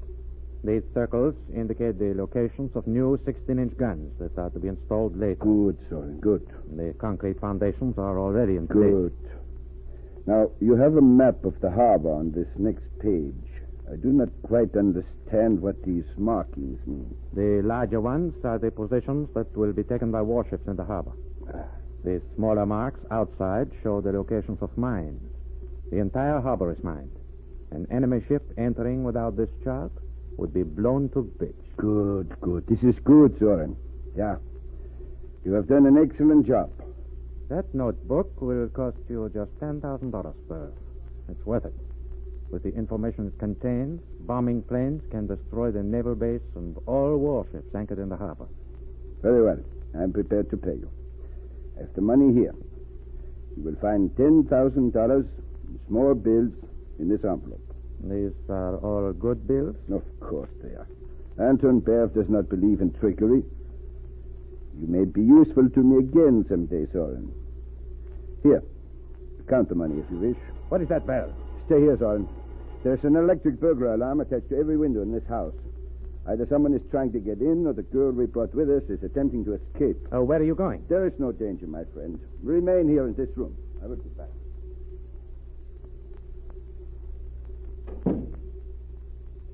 Berv, is that you? Berv. Stand where you are. Don't try to move. Who is this man, Pat? His name is Zoran. He's the man who sold the naval base plan. She lies. I have no plan. Keep quiet, Zoran. Search him, Pat. All right. Make sure he doesn't have a gun. There's no gun, Z. Wait, here's an envelope. It's full of money. Yeah, Berv has already paid him. All right, Zoran. Where did Berv go? You better answer. He went out that door just before you came in. Z? Yes? He's getting into a car outside. Well, keep Zoran covered, Pat. I'm going through this window.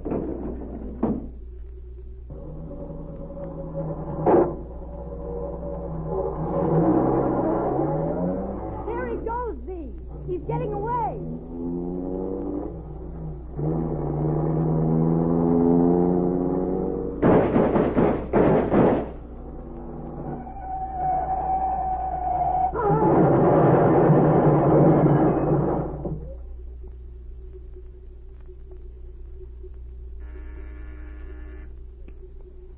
Agent Z reporting K7. The naval base plans offered for sale have been recovered. A former soldier named Zoran is under arrest. He has confessed. Zoran was working under the direction of a man who called himself Anton Berv. Berv was an assumed name. He was really Anton Nabokov, famous international spy. When Zoran was arrested, Nabokov attempted to escape in his car. Agent L6 shot at him and the car went out of control. Nabokov was killed in the crash that resulted. The case is closed.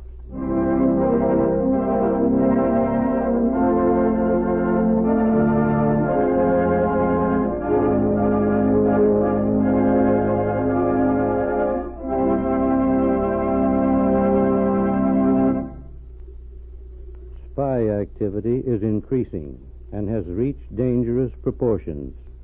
So grave has the situation become that the president of a great republic recently issued the following executive order to protect the nation's naval bases. Quote, "At no time shall a person enter the defensive sea area above defined, nor shall any vessels or any other craft be navigated within said defensive areas unless authorized by the Secretary of the Navy." Unquote. Listen for my next story. This is K7 speaking.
Dodge City and in the territory on west, there's just one way to handle the killers and the spoilers, and that's with a U.S. Marshal and the smell of gun smoke.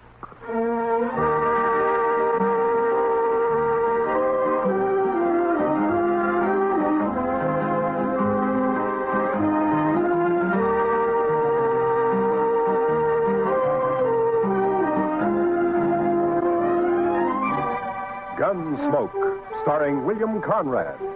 The story of violence that moved west with young America. The story of a man who moved with it. Matt Dillon, United States Marshal.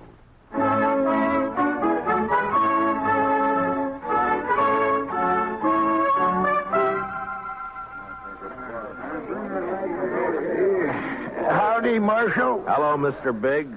Can I give you a hand? No. This is the last batch here. Hey, wait till the flies get to these buffalo hides in the morning and be enough vultures overhead to keep the place in shade for a week. Yeah. You know, you'll sure have your hands full by tomorrow night. It looks that way. When these boys turn them hides into cash, they'll bite the corks out of every bottle in town. And some of them look mean enough sober. Yeah. Well, you better bed down and get some sleep, Mr. Biggs. Where are your boys? I don't know.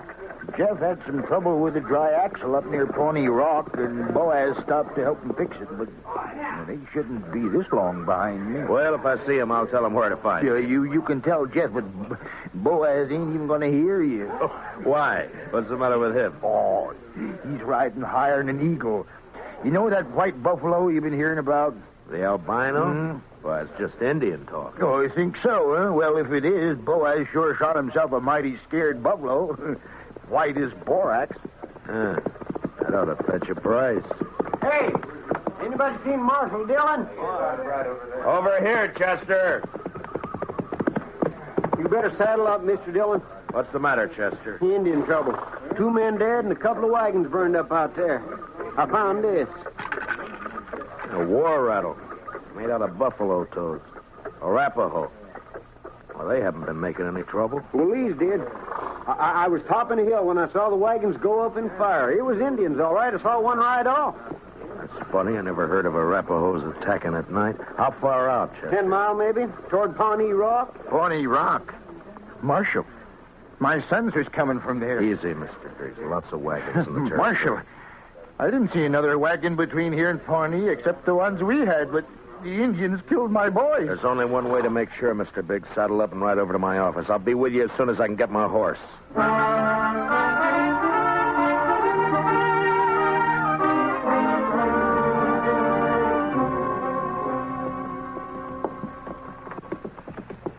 I cut back through those button willows over there when I spotted the wagons being fired. We must be close to it, then. Just over there. Right down yonder. See him? Yeah. I see him.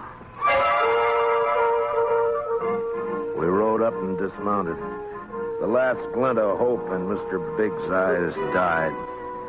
His boys were there, all right. And it wasn't nice to see. I'll kill him. I'll get him first. I'll murder every redskin in the territory. We got to bring your sons in, Mr. Biggs. You know what the morning's going to be like. You don't want to leave them out here. Now, come on. Hey, look. Down there by the stream. Yeah, 4 of them. They're not saddle horses. Mr. Biggs. Mr. Biggs. You recognize those horses down there? Yeah. I know them. Teams belong to Boaz and Jeff. Indians must cut them loose from the wagons before they fired. Doesn't that seem curious to you, Chester? In what way, Mr. Dillon? Why didn't they take the horses with them? Yeah. What are you thinking, Marshal? No burned hides in those wagons. So they stole them. Yeah, they stole them. But Boaz and Jeff both have their rifles there beside them, and the horses are left behind, too. Horses and guns are the first things Indians would go for. What are you looking for, Mr. Dillon? Those buffalo hides weren't carried off without wagons. Yeah, here. Marks the 2 other wagons here, and they're fresh. I didn't see any other wagons, only these. Well, they'd finished and gone before you got here, Chester. Well, yeah, but I'd have caught up to any wagons on the trail to Dodge. Did you go by regular trail? Well, no, I figured the Indian I saw wasn't alone. I didn't want to get bushwhacked further on. You didn't see any Indian, Chester. But, Mr. Dillon, just as plain No Indian would leave guns and horses. This job was done by white men. It didn't take anything that could be recognized or identified. You mean somebody's in Dodge by now? With the hides my boys worked and sweated to get? I'm afraid so, Mr. Biggs. Well, there'd be more than 300 buffalo hunters there by morning. Could be any of them. We'll find the right ones. Oh, how? The albino. Whoever killed your sons will have that white buffalo hide.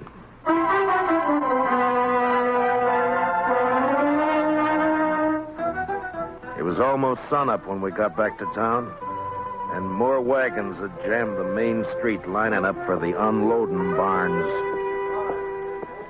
I rode down the line, looking them over one by one. Howdy, Marshal. Some of the men would take their money, drink it up, and drift away. A few would stay long enough to be buried on Boot Hill. Then suddenly a wagon driver up ahead pulled out a line. Oh, hey, wait a minute, Joe. Oh, hold it there. Take your hands on that key. I'll take my hands off as soon as you get back to your place. All right, now, wait. Now, let go of that bit, mister. Don't do that, stranger. Get your hand away from that gun. Well, now, knows any law around you. There is, so don't try making your own. You got no right grabbing my team. I got plenty right when it tries to horn in front of me, Marshal. That's a lie, Marshal. He cut Never his mind. blood. You both want to cool your heads out in jail? Now, what's your name? Tennessee's good enough. A lot of people from Tennessee coming into the territory. Most of them are pretty peaceful. That sounds like you're saying I'm not. You move pretty fast for that gun. Man can lose his temper. You lost yours 4 times, according to the notches you've carved into that gun butt, but don't try for number 5, not here. How about you? What do you call? Charlie Kell. Charlie Kell, huh? They ever call you Chuck? No. Heard of a Chuck Kell a couple of years back, come from Kentucky. Not me. Man I heard about was a gunfighter, so he never wore gloves. See, you don't either. It's pretty rough on the hands. Thanks, Marshal. I'll make sure to take better care of them. Yeah, do that. I'll be around a while, Marshal. Maybe we can have another talk. Anytime. They'd need watching. But what I wanted now was a white buffalo hide. Searching the wagons wouldn't do. There wasn't time, and a search had let the killers know that something in the hides they'd stolen could be identified. The time to find out would be when the buyers checked them. I got Biggs and Chester to cover 2 of the unloading barns, and I covered the 3rd one. And then finally daylight came, and the haggling started. Son, you want to sell those hides? Better learn how to handle your skinning knife a little better. They're as good as any. And full of holes they ain't. Give you $4 a hide for the bunch. You gave that last fellow 8. He looked tougher than you. 6. I'll take 6. 4. Take it or leave it. You think you can rob me, mister? Watch your mouth, boy. Here, none of that. Let me go! Easy, son. Go! Let me have that gun just so you won't be tempted. There, that's better. Give me that. Give it back. You can pick it up at my office whenever you're ready to leave town. Yeah, you look like a city boy to me. Where are you from? St. Louis? None of your business. When something's got you beat, son, there's no shame to admitting it and going home. Sometimes that takes a real man. Don't tell me what to do. Why don't you watch your own job? Why don't you leave me alone, Marshal? I ain't got a white buffalo hide. What'd you say, boy? You heard me. What do you know about a white buffalo hide? What everybody else knows. That you're looking for one. Everybody in town knows it. How? Because the old man whose sons were bushwhacked all liquored up over at the other barn, shooting off his mouth.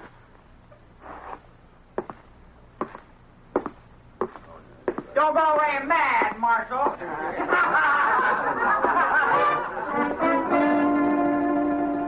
Mr. Biggs wasn't at the barn where I'd left him. I cut through an alley to Front Street and headed for the saloons. I never got to him. Mr. Dillon? Mr. Dillon? What's the matter, Chester? Old man Biggs. Where is he? I'm looking for him. Well, he was over by the barn I was watching, drunk, going through the wagon. Yeah, I know about that. I was trying to get him to go back to his own barn, but all of a sudden, he took off. For where? I don't know, but there was one wagon he was watching in particular. The driver walked away from it with a package of some kind. That white hide? It could have been, I don't know, but Big sure thought so. He lit out after the fellow with blood in his eye. Which way? Down there where the boy's been hitching the empty wagon. Well, let's go. Old boy's drunk enough to make trouble. He's liable to kill somebody. Or get killed.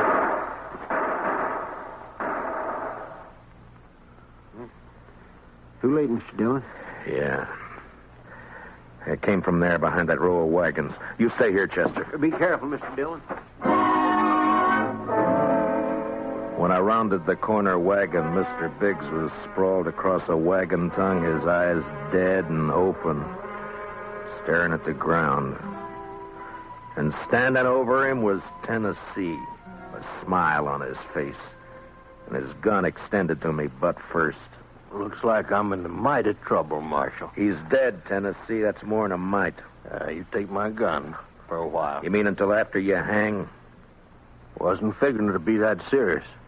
Not when a drunk follows me out here and throws down on me. If you're figuring on self-defense, forget it. Look at his gun. It isn't even cocked. Well, it's out of his holster, Marshal. That's enough. Law don't say I have to wait till he kills me. You'll have to make a jury believe that. No, you shouldn't have much trouble doing that, Marshal. What are you doing here, Mr. Kell? Oh, I just happened to follow Tennessee out here. Why? Well, you broke up our little argument in town. Thought I'd get him alone here. See if maybe he was still nursing a grudge he wanted to settle. But the old man beat me to it. Now, Tennessee here ain't exactly a friend of mine, as you know, but I hate to see any man hang when he ain't guilty. Is that your personal verdict, Mr. Kell? That's right, Marshal. The old man threw down on him, and Tennessee had to kill him in self-defense. Chester? Yes, sir, Mr. Dillon?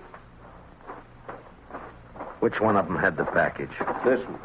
This is the fellow the old man was after. All right, Tennessee, where is it? I don't know anything about a package. Look in the wagon, Chester.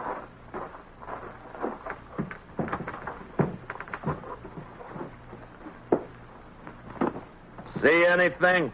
Nothing here. I reckon you can give my gun back to me now. All right, Tennessee. Here.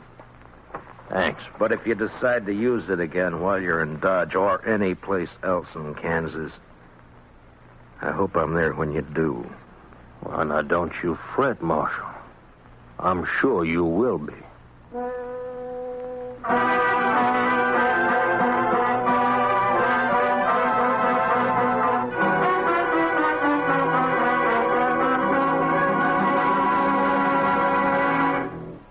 We will return for the second act of Gunsmoke in just a moment. But first, action, excitement, thrills. That's Gangbusters. Gangbusters helps to fight crime by fearlessly naming the criminals. Listen for it later this evening on CBS Radio. Now, the second act of Gunsmoke.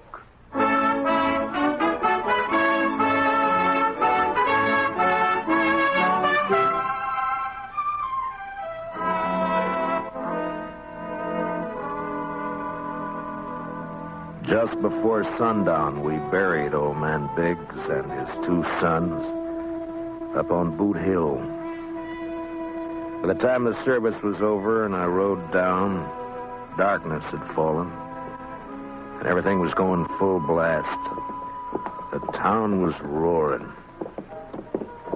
Seemed like a good man, old Biggs. He was, Chester. So are his boys. Yeah, but there are too many men like Tennessee and Cal coming in, Mr. Dillon. They won't last, Chester. They'll keep coming, but they won't last. They'll take a gun and go against a man, but they won't sweat. They won't take root and build. We still going to look for that hide? Yeah. Well, just what do you want me to do, Mr. Dillon? Tennessee and Kell will be in town, but their wagons are back there with the other empties. Ride back and look them over. Oh, they might have had somebody carry that package off for them. It might be, but they don't seem like partners, Mr. Dillon. From what I heard, you stopped them from gunfighting. Took more than one man to kill the Biggs boys, and more than one man and more than one wagon to cart the hides in. Well, you mean they staged that trouble just for you? Just for me. After they heard I was looking for that white hide. Well, why do you figure that, Mr. Dillon? When gunfighters start for their guns, nothing stops them, Chester. They both started, but they both stopped. I reckon you better take a look through those wagons. Yes, sir, Mr. Dillon. Where'll I meet you? I'll be checking the saloons.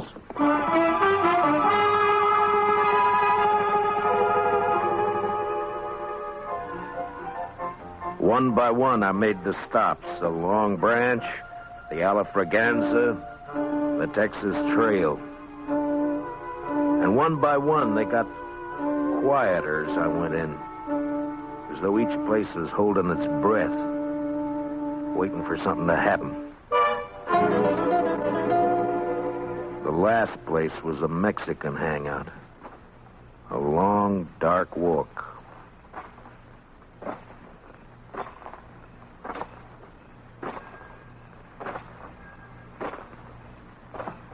Hello, Marshal. Can't see me, can you, Marshal?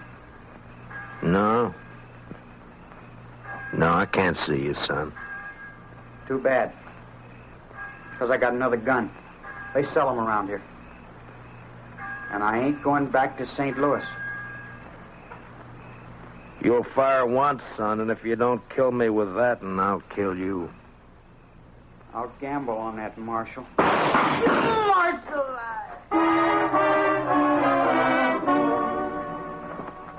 He lurched from the shadows into the street, staggered, and fell. And then he rolled over on his back, and his eyes struggled for a minute like they were trying to remember something. And then he went blank. Well, he was right about one thing. He wasn't going back to St. Louis. Well, what do you know? The marshal's real handy with a gun. Stay out of this, Kel. But I may have something to talk over with you later. You mean what? If you don't know it, then you got nothing to worry about. I've been hearing a lot about how fast you are with a gun, Dillon. Anything to it? I'm still alive. Yeah. This your hobby, shooting kids? He was old enough to try to kill me. I don't like it, Marshal. That's too bad, Mr. Kell. The Chuck Kell I heard about would have loved it. They said he'd killed 2 kids under 16, one of them his own brother. No, you didn't hear the whole story, Marshal. The Kell you heard about killed a marshal, too.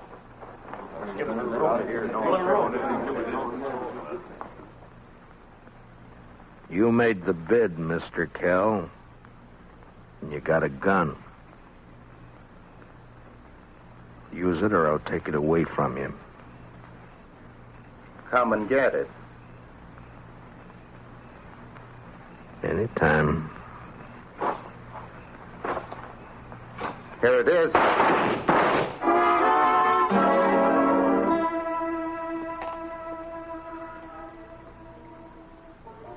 How you feeling, Mr. Dillon? I'm all right, Chester. Doc fixed your head. Wasn't much he could do for Kell, though. I hit him. If you didn't, he sure died for nothing. He was fast, all right. Boys say you made him look like a sleepy burro. Never even cleared his holster. And my head says different. You didn't get that from Kell. What do you mean? Tennessee was up the street with a rifle. He creased you. Huh? Where is he now? I don't know, Mr. Dillon. He rode out of town before I could stop him. I was the only one who saw him. I was coming up street to find you. All right. Let's get out of here. Did you find anything in the wagons? No, sir. But I found Tennessee's wife. Wife? That's right, Mr. Dillon. In a small wagon next to his. He's a squaw man. His wife's an Indian girl. Well, let's find her.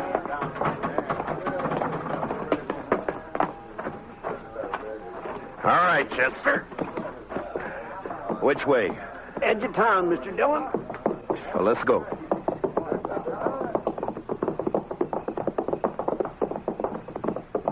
You talked to the wife? Yes, sir. Found out Tennessee and Kell were friends, all right. They left her here night before last and arranged to meet her here today. She said they were driving empty wagons when they left her. Ask her what tribe she belonged to? Didn't have to ask, Mr. Dillon. I could tell by her beads. She's an Arapaho.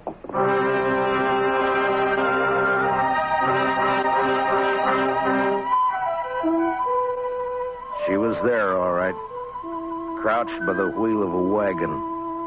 Her face was bloody, and she stared into a small campfire, rocking back and forth without a sound. She wasn't beat up when I left her, Mr. Dillon. Where's your husband? He gone. Gone where? He gone. Tell me which way he went, and I'll bring him back to you. No. You lawman. Your husband had a white buffalo hide, didn't he? Tell me. No. Other man killed white buffalo. Then your husband took the hide away from him? He buy hide. He didn't buy him. He killed 2 men to get him. He killed with Indian paint on his face. He left an Arapaho war rattle. He wants the blame to come to your people. If the white men think the Arapahoes are on the warpath, the soldiers will come. No. Arapaho, peaceful. Where's the white hide? What'd your husband do with it? He tell me. Bury it. Where? Where's it buried? There. Back there. By tree. Go dig it up, Chester. And then stay with her till I get back. You going after him, Mr. Dillon? As soon as she tells me which way. All right, Mr. Dillon. You're white man. No good. Now tell me which way he went. You let him go. He not come back. I can't let him go. If I do, the soldiers will come after your people. He beat you, and he ran away from you. Now he'll bring death to your tribe unless I get him. Where did he go? He ride to where moon sleep. I rode east. Tennessee had about an hour's start, but I figured to make up most of that before sunrise.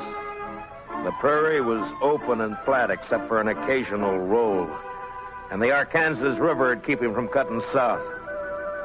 His best bet for a fresh horse would be Kinsley, and I rode hard for it.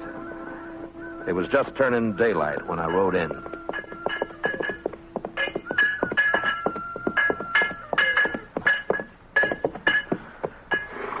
Well, howdy, Marshal. Morning. Good morning. Got a place I can water my horse? Trough right there. Just let him loose. He'll find it. Thank you. Looks like you come a long way. Dodge. Now, the fella here just a few minutes ago been riding hard, too. He come from up Pawnee way, though. Tall, dark, riding a vinegar roan? Yeah, that's right. You get a fresh horse here? Had to send my boy out the corral to get one for him. He'll be back soon. You mean he's still here in town? Yeah. Asked about breakfast, so I sent him over to the Widow Hilliard's place. Right over there, across the road. Thank you. I'll be back. Say, You after that fella, Marshal?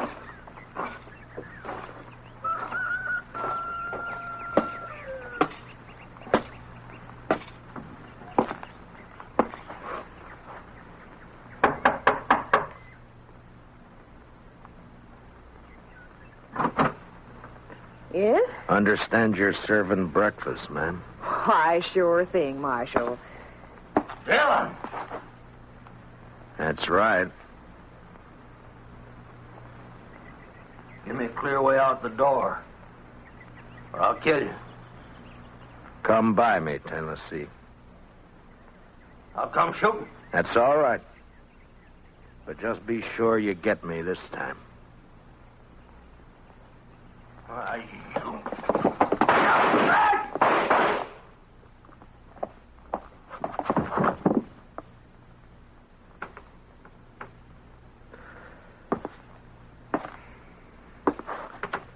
You hurt, ma'am? No, I'm all right, Marshal. He looks kind of dead. Yeah. Bad one, huh? Yes'm. Gunfighter. Thief. Killer. What's your name, Marshal? Dillon, ma'am. Matt Dillon. I'm sorry about Marshal. When my husband brought me out here 15 years ago, Indians burned this place down 3 times. I'm used to killing. You want to carry him out? I'll go fix you that breakfast.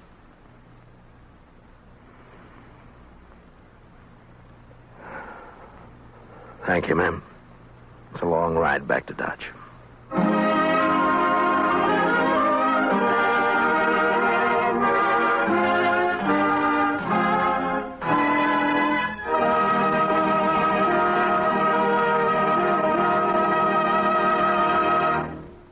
Gunsmoke, transcribed under the direction of Norman MacDonald, stars William Conrad as Matt Dillon, U.S. Marshal. Tonight's story was specially written for Gunsmoke by Joel Murcott, with music composed and conducted by Rex Corey. Featured in tonight's cast were Stan Waxman, John Daner, and Larry Dobkin, with Sam Edwards, Lillian Baeff, Tom Holland, and Mary Lansing. Parley Bayer is Chester. Join us again next week as Matt Dillon, U.S. Marshal, fights to bring law and order out of the wild violence of the West in Gunsmoke.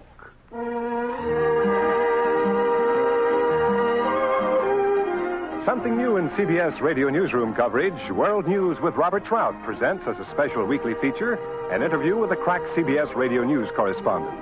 This correspondent flies in from his post overseas to give you his authoritative eyewitness viewpoint on latest developments. Tomorrow afternoon on most of these same stations, World News with Robert Trout. This is Clarence Cassell speaking. And remember, from now to November, you'll find intensive, impartial campaign coverage on the CBS Radio Network.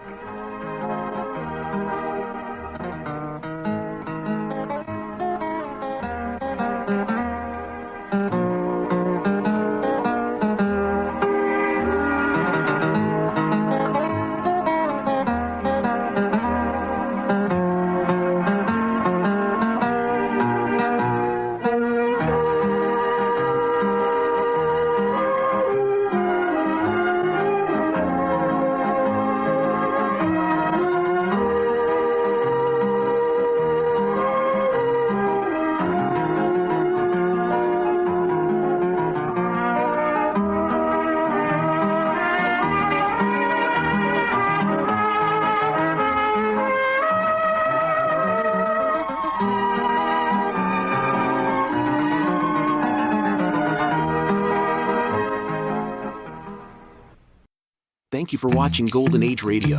Make sure you visit us again tomorrow. We upload new episodes every day. That's right.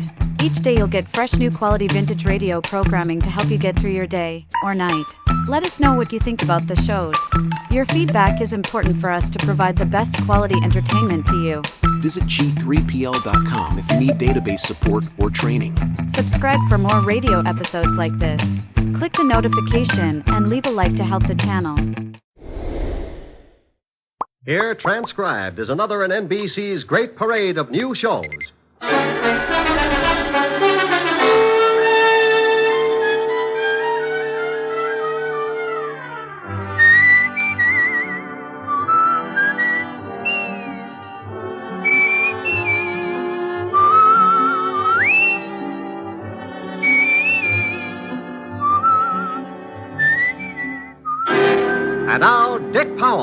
as Richard Diamond, private detective.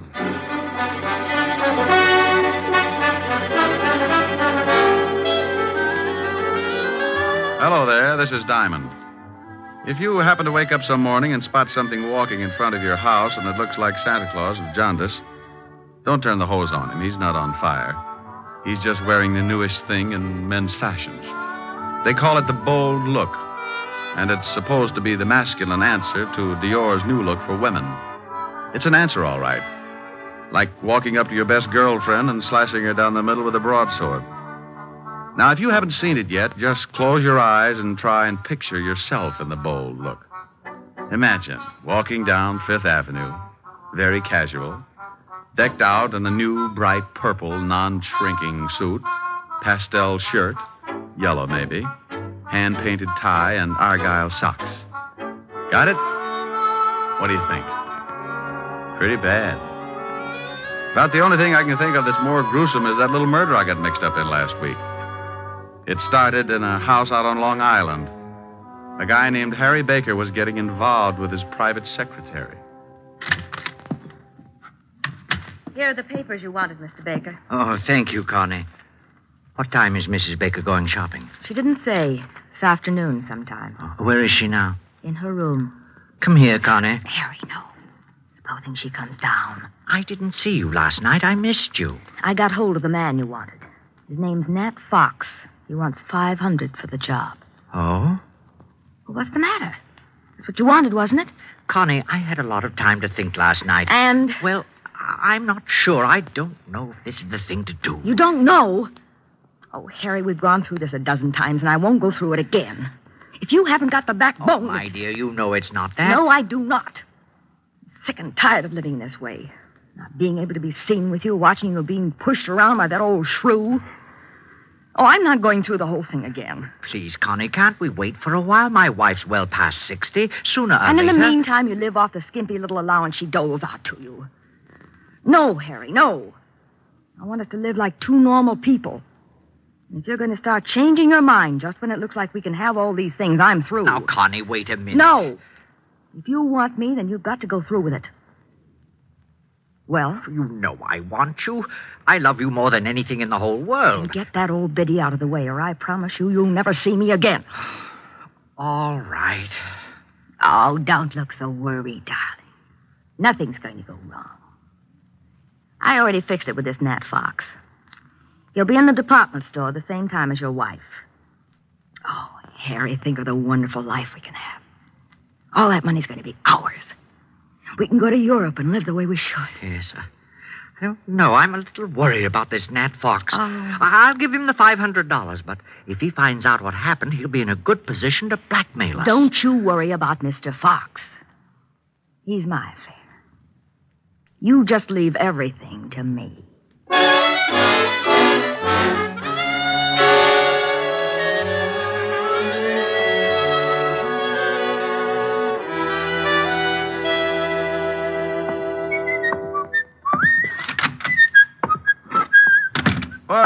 Well. Hello, Otis. What do you want, Diamond? I thought I'd drop in and see the lieutenant. Aren't you glad? You want me to make you feel good, or do you want the horrible truth? The truth, Otis. I'll steel myself. You turn my stomach. I couldn't without a bulldozer. Very funny. When are you going to go on a diet, Sergeant? Eh? You're beginning to look like Dumbo with a goiter. Hello, Walt. Oh, no. Who's dead this time? No, don't be silly. I just came down to talk to see how you were. I don't believe it. Say something without corpse in it. Your smile is like the first dawn of an Indian summer. You said Indian. So what? If you said it, he's dead. All right. If that's the way you feel about it, goodbye and good luck. Oh, now, wait a minute. Stop being an idiot. That's all right, Walt. I understand. Now, come back here. You know very well I'm glad to see you. And you think just because I come down to see you, I've gotten mixed up in some kind of a murder. Oh, a fine friend. Now, you stop acting like that. You're a worse ham than Otis. That deadative. I'll never send you a good dead body again. Is that a promise? Is what a promise? That you'll never send me a good dead body again. Oh, want me to break the law, huh? Hold out police evidence. Of course not. You know I was only kidding. Just like the police force, making fun of a corpse. I have never made fun of a corpse. So that's what's the matter. What? Too serious. That's what's ruining your stomach. Oh, now stop that. You know what's wrong with my stomach. I've been working too hard, that's all. So the next time I find a corpse, you'll want to take a vacation. This precinct is more corrupt than I thought. What do you mean, corrupt? Just what I said. I find you a corpse and you won't even look at it. You want to go on a vacation. I don't want to go on a vacation. I'll look at the corpse. What corpse? The one you wanted me to look at. There you go, acting like I've gotten mixed up in another killing. Trying to make it look like the corpse is mine. What? Well, it's not my corpse. It isn't? No. Well, whose is it? Well, you know. You tried to frame me with it. I did not. Don't you try to shove that body off on me. Yeah, what is it? Oh, hello, Helen. It's for you, Rick. Thanks. Hi, baby. Hold it a minute. Walt, you better do something about that body. Oh, yeah. Otis, put in the general alarm. Diamond's found another killing. Oh, wait a minute. No, Walt, it's your killing, remember? Oh, yeah. Forget about the general alarm, Otis. I've got... Oh, Diamond. Sure, Helen. I'll meet you at the store. Oh. Sure. I love you. Bye. Oh. Walt, what a funny look. You're all red. Walt, you're turning blue. Well, I got to go shopping with Helen. I hope you find the body. Bye. Lieutenant, I'm still waiting. Sergeant. Yeah, Lieutenant? Shut up.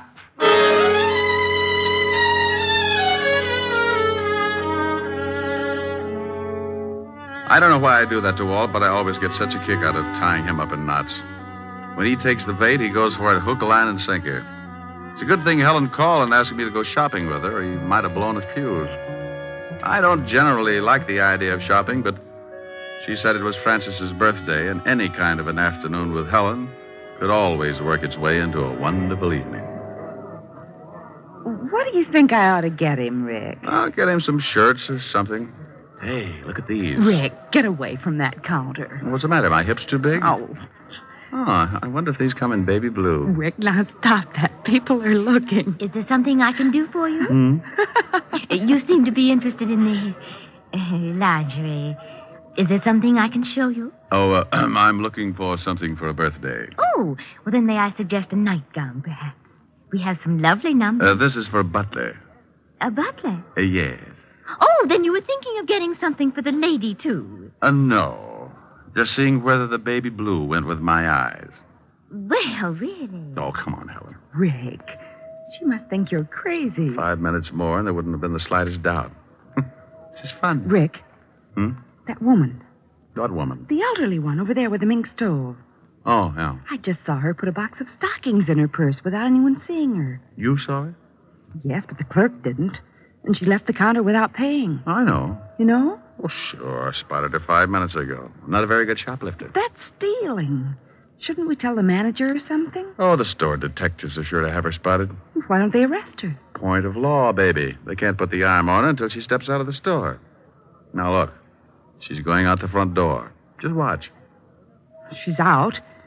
She's just standing there on the sidewalk. Oh, that's funny.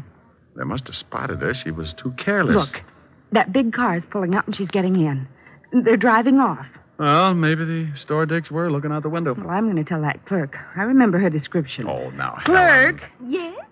Oh, did your husband decide that they did go with his baby blue eyes? He's not my husband, and that's not why I called you. She thinks yellow goes with my complexion better. Oh, yes. Now, stop it, Rick. That woman who was just at your counter. Which one? We've only had about 600 this morning. Now, don't be flip with me. The elderly woman who was just here looking at the stockings. The one with the beautiful mink stove. It was beautiful, wasn't it? Then you noticed her. Of course. That was Mrs. Baker, one of our best customers. Well, Mrs. Baker is a shoplifter. Oh, you must be mistaken. I tell you, I saw her steal some stockings. I tell you, you are mistaken. Oh, now, look. I was going to stay out of this, but what Miss Asher says is true. I saw her, too. Miss Asher? Yes. Oh, you have an account with us, don't you, Miss Asher? Until you started telling me I was mistaken about that woman. Oh, just one moment. Oh, Mr. Pennywig! Mr. Pennywig! What are you doing? I'm calling the manager. The manager? Yes, Miss Asher. I would prefer to have him explain it to you. Yes, Miss Phillips. What is it? Well, I'll tell you what it is. Don't ever put Miss Phillips in the toy department. She's so nearsighted, she's liable to think the electric train is the 8th Avenue subway and climb on it at 5 o'clock. I beg your pardon? Mr. Pennywig, this is Miss Helen Asher. Oh, how do you do, Miss Asher? I heard a lot about you. You're going to hear a lot more. Oh, is something wrong? Yes. Yes, something is wrong. Miss Asher here spotted a woman stealing some stockings, and when she reported it to your clerk here, she said she was crazy. I saw it, too. Is this true, Miss Phillips? Yes, sir. It was Mrs. Lillian Baker. Oh. I was just trying to do the store a favor, but since you don't seem to think that the customer means anything around here, I'll see that my account is closed out. Oh, now, just one moment, Miss Asher. May I talk with you in private? I don't see why. Come on, baby. I know a joint on Broadway where we can get things without the lip that goes with it. Come on. Oh, please, Miss Asher. It's about the shoplifter, Mrs. Lillian Baker. You can tell me right here. I must rely on your integrity to keep this a secret. You see, we know that Mrs. Baker stole those stockings. She steals something nearly every day. What? She's very wealthy, very eccentric, and very much a kleptomaniac. Oh. Her husband handles all her affairs, and he's instructed us to watch her and send him the bills for the goods she steals. Oh. Well, can't you break her of the habit? Her husband must lock his pants in the family vault every night. Yes. She's under a doctor's care, and he advises letting her continue, but without her knowing that anyone else has found out her secret. She's quite old, you see, and her husband assures us that discovery might be very disastrous. Oh, I see. Well, I'm very sorry. I didn't know. Well, I'm not. This pixie behind all the unmentionables can get a person steamed up enough to cause a minor explosion. I was just doing my duty, sir. Mr. Pennywig. Mr. Pennywig. Now what? Yes, what is it? Oh, Mr. Pennywig, we've had a jewel robbery. What? Yes, sir. 3 of our most priceless gems are missing. Oh, dear. Mrs. Baker? I don't know, sir. We watch her very closely when she's looking at jewelry. But 5 minutes after she'd gone, we discovered the loss. Was it of any consequence? Was it? $300,000 worth? Oh, Lord. Hey, wait a minute. Who else was in the jewelry department? Oh, several people. I'm so upset. Take a look over there. Where? Over there. The man in the wide pinstripe near the linen counter. Excuse me, I've got to go call Mr. Baker. Now, wait a minute. Yes? Maybe Mrs. Baker didn't lift those rocks. That man over there, was he in the jewelry department? Why, come to think of it, yes. Oh. Now, wait here. Rick! Hello, Nat. Hey, what are you doing? Now, take it easy. I just want to see what you got in your pockets. Well, Richard Diamond. You must think you're still on the force. Someone just lifted some stones out of the jewelry department. You still in the racket? In a store like this? Are you crazy? No, but I thought maybe you were. Now, let's see your pockets. You ain't no cop. Go on and peddle your papers. You look pretty silly with a broken arm. Okay, you don't have to get rough. I'm clean. Now, well, that's better. Now, turn them inside out. Hey, what's going on here? Now, meet Nat Fox, one of the better-known jewel thieves. Yes. He was in the shop about the time Mrs. Baker was. Oh, I've quit the rackets. I just like to look now and then. Oh. Well, at least he hasn't got them on him. Oh, what have we here? Gum wrappers. I like to chew gum. Ah, well, you chew a lot of it.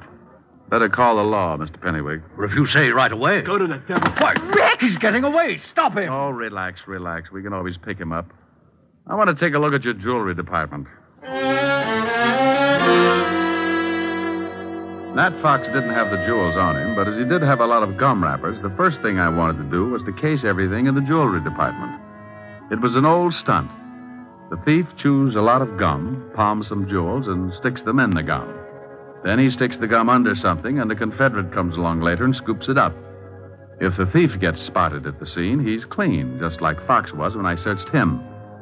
Well, I looked under everything, on everything, in everything. There was a lot of gum, all right, but no jewels in any of it. Rick, couldn't someone have picked it up already? Well, that's the only thing I can come up with, unless this Mrs. Baker really did steal them. Well, the police will be here in a few minutes. No, clerk. Yes, sir?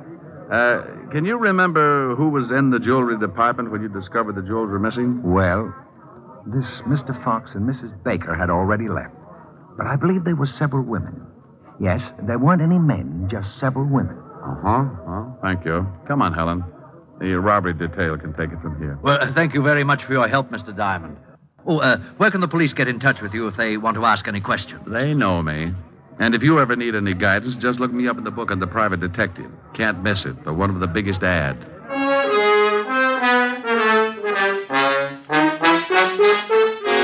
Helen and I got out of there just as the prowl cars were pulling up at the curb. I stuck my tongue out at a few old friends and climbed into her king-size convertible. We took a couple of turns around Central Park, and she dropped me off at the 5th Precinct in my dear old buddy, Lieutenant Levinson. Don't you dear old buddy me. You get out of here. Temper. I will not be subjected to any more of your fiendish humor. I won't go through another one of these routines of yours for promotion. I promise I'll be good. Oh, no, you don't. That's the most dangerous thing you could say. Yeah, what is it? Suicide, Lieutenant. See, look what happens. It already has happened, Lieutenant. She did it 20 minutes ago. I wasn't talking to you, Melonhead. Now give me the dope. You got him. You shut up. Yeah, Lieutenant. Oh, not you, Bird Brain. Let's have the report. Mrs. Lillian Baker jumped 3 floors from a balcony. Husband Harry Baker made the report. Port Washington, Long Island. Thank you, Sergeant. What, did he say Mrs. Lillian Baker? Yes, he said Mrs. Lillian Baker. Now, if you'll excuse me, I've got to get out to Long Island. Well, let's go. I'll grab my coat. Now, wait a minute. What makes you think you're coming along? And why in blazes are you interested in Mrs. Lillian Baker? If you know something, by heaven, I'll... Walt, you're turning blue again. Come on, I'll tell you on the way.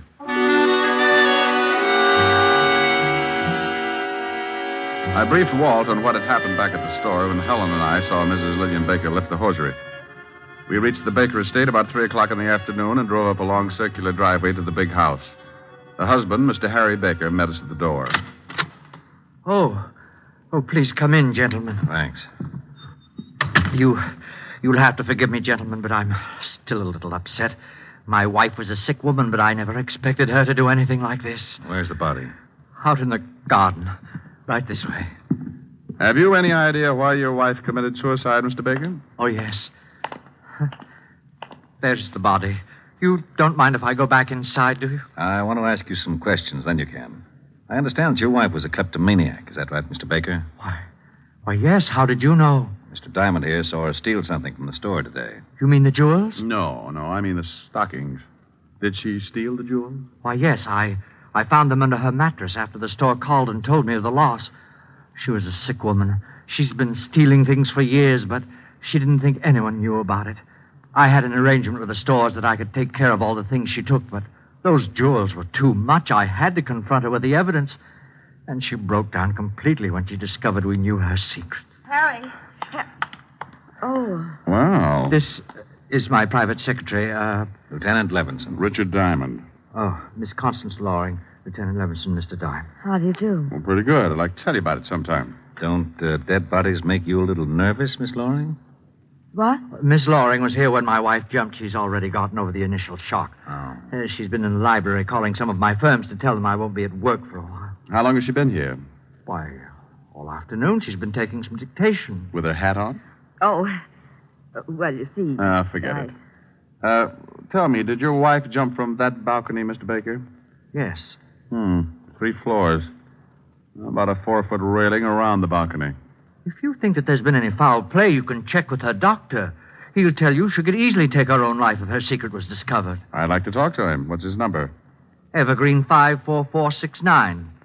Dr. Leonard Bischoff. Thanks. While you're calling him, Rick, I'd like to see those stolen jewels, Mr. Baker. Certainly. Right this way. Phone's right over there on the stand, Mr. Diamond. Would you open the safe for the lieutenant, Connie? Mr. Loring?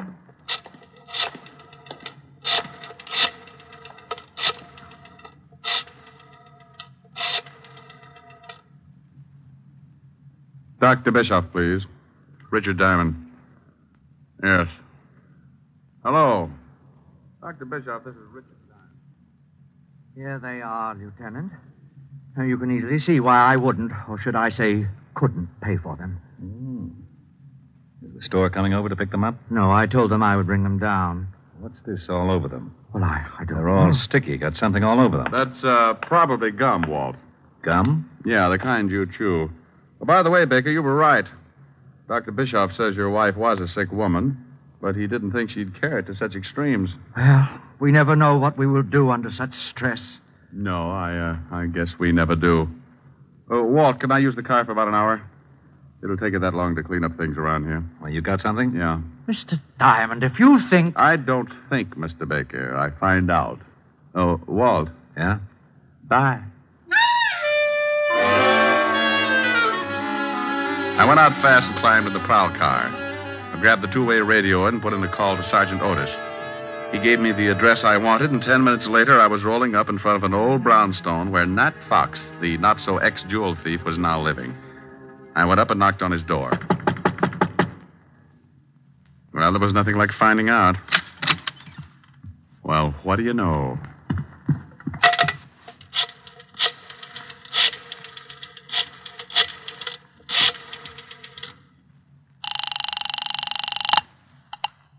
Baker's residence. Let me speak to Lieutenant Levinson, dear. He's right here. Hello? Walt, I'm over at Nat Fox's place. Now, don't say anything. Right. You remember I told you I spotted him right after the theft and shook him down? Yeah? Well, he's through giving the police department headaches. What do you mean? He can't explain the 2 bullet holes in his head. I called the station and had them send over the wagon, then I took off for the department store. I was sure that Mrs. Baker hadn't jumped, and I was pretty certain that whoever had knocked off Nat Fox was in on the Baker killing. Oh, hello again, Mr. Diamond. Have you heard we found out who stole those jewels? Nat Fox? I know. It was Mrs. Baker after all. Mr. Baker called us back and said that he'd found the stones. Oh, well, that's dandy. Well, I'm going to take your clerk who was in the shop at the time of the robbery. Take him? Yes, I want him to identify someone. I'll have him back in about an hour. Oh, well, I suppose it'll be all right. George? Yes, sir? I want you to go along with Mr. Diamond here. He wants you to identify someone. It's official, I guess. It's official, all right. When you point out a thief and a killer, it's always official.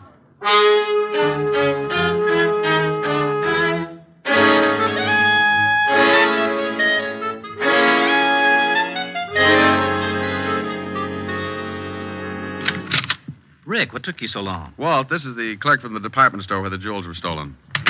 How are you? What's he here for? I want him to see if he can identify someone. Oh, where are Baker and his lovely secretary? In the library. Come on. Now, look, George, I Yes, want sir? you to stand outside this door until I call you. Then I want you to come in and see if you've ever seen anyone in the room besides myself and the lieutenant. I'll do my best, Mr. Diamond. That's all I want. Come on, Walt. What are you up to? Surprise. Well, hello. Why, hello, Mr. Diamond. Come in. Thanks. How are you, Connie? I see you've taken off your hat. You're very observing. I sure am. Why did you kill your wife, Mr. Baker? What? All right, I'll word it a little different. Mr. Baker, why did you kill your wife? Are you insane? Everybody asks me that. Maybe I should see a good doctor. Maybe you should. Like Dr. Bischoff, maybe? He's the best in town. Mr. Diamond, you're being ridiculous. I was with Mr. Baker when his wife jumped. You shouldn't have said that. Makes you an accessory. What do you mean? I mean, you're lying if you try and tell me Mrs. Baker wasn't killed. She jumped. Over a 4-foot railing? Yeah. What are you getting at? How old was your wife, Mr. Baker? Close to 70. Why? Pretty good health physically? Why, yes, of course. You say you were in the house and neither one of you gave Mrs. Baker a push off that balcony, Connie? Of course. Are you sure you weren't out putting 2 bullets in a cheap thug named Nat Fox? I don't know what you're talking about. Rick, what is this? Who has the money in the family, Mr. Baker? Why, my wife did. And who does it go to in event of a death? To me, naturally. Naturally. Walt, Mrs. Baker couldn't have taken those jewels. She was too much of an amateur. Helen and I spotted her swiping stockings at 50 paces. Whoever did lift those rocks was a professional thief. Well, why couldn't my wife have hired Fox to do the job? Who said anything about Fox doing the job? Why, you did. Harry. Shut up. I just said that Nat Fox was dead and that I thought Connie killed him. I didn't kill anybody. You were just coming back from it when you bumped into us. You hadn't even taken your hat off, and you were still carrying your purse. I was just going out. Let me see that purse. You stay away from that. Anything in it? Yeah, well, no gun, but she probably threw it in the river. Nice handkerchief. I'll sue you, Diamond. Look at the handkerchief, Walt. It's sticky. Give me that. Sit down, lover. Oh. Oh, I'm sorry. I thought there was a chair there. It's sticky, all right, Walt. That's gum. And gum on the jewels. She must have picked them up. Yeah, right after Nat Fox stuck them somewhere. Oh, you're both crazy. She was here with me all day. Yeah. George. Yes, Mr. Diamond. Who's this person? You just relax. I want to find out what's going on, too. Well, George? Yes, sir. That girl was in the shop right after Mrs. Baker. That's a lie. I wasn't. I didn't kill anybody. One of you hired Fox to steal the jewels, then you picked them up and brought them to Baker here. You killed Fox to keep his mouth shut. I did not. Yes, she did. Harry! We might as well tell them. You're right, but I didn't kill my wife. I can't get first-degree murder. Why, you dirty old man. You did kill her. You told me you were going to. You were up there and you pushed her off. Try to prove it. She jumped. No, she didn't. There was a 4-foot railing all around that porch. Well, she could have climbed it. That's right, Rick. She could have, but you should keep in touch with her doctor, Mr. Baker. When I was in the store today, I spotted your wife with a cane. A cane? Yes. Dr. Bischoff said she didn't want to tell you about it because she didn't want you to worry. Didn't want me to worry about what? She had arthritis, Mr. Baker. And Dr. Bischoff said she could barely walk upstairs, let alone climb over a 4-foot railing. He also told me that under the conditions, her age and everything, she couldn't have lasted more than a year. You were in too much of a hurry. Okay, Walt, you run with the ball from here on. I got a date.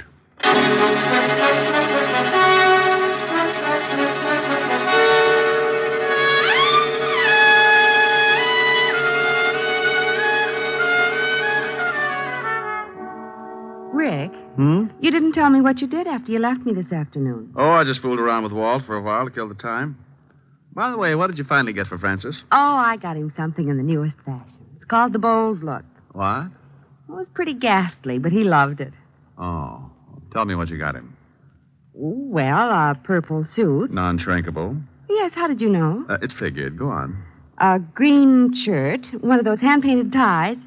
Rick, where are you going? Oh, I can't stand it. Oh, that's wonderful.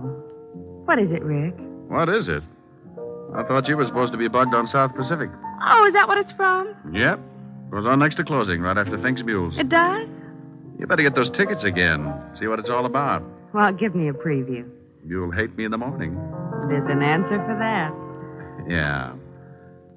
Younger than springtime are you, softer than starlight are you, warmer than winds of June are the gentle lips you gave me, gayer than laughter are you, sweeter than music are you, angel and lover, heaven on earth are you to me.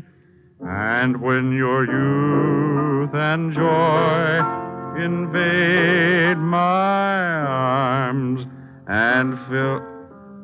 Hey, what's that? What? That standing in the corner. Oh, Francis. That's Francis, Rick. What are the odds? Oh, yes, sir. It's me. Now, Rick, be careful what you say. That's the new Bold Look. Well, turn it off. It's getting bilious. Don't you like it, sir? Now, Rick. No, well, Francis, I think it's... yes, it certainly is. I think it's rather gay, don't you, sir? The gayest.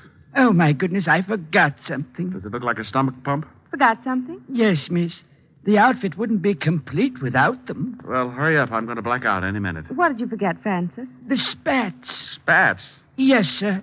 Seersucker spats. And they were lovely.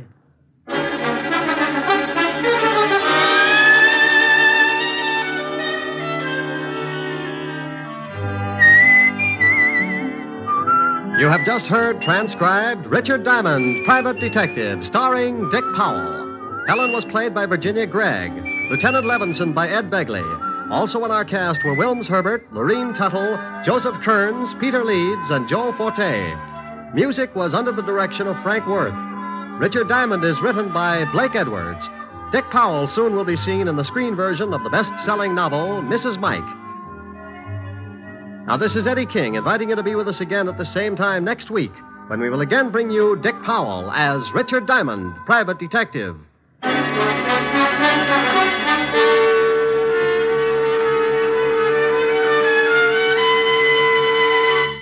This is NBC, the national broadcasting company.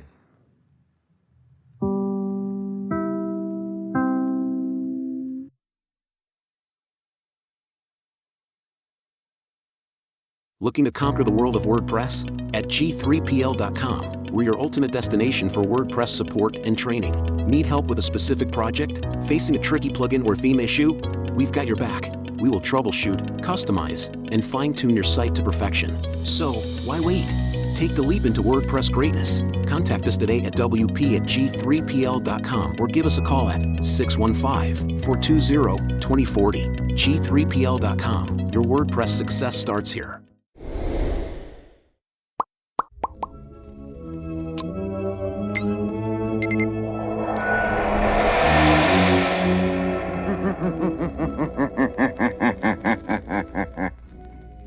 The shadow knows.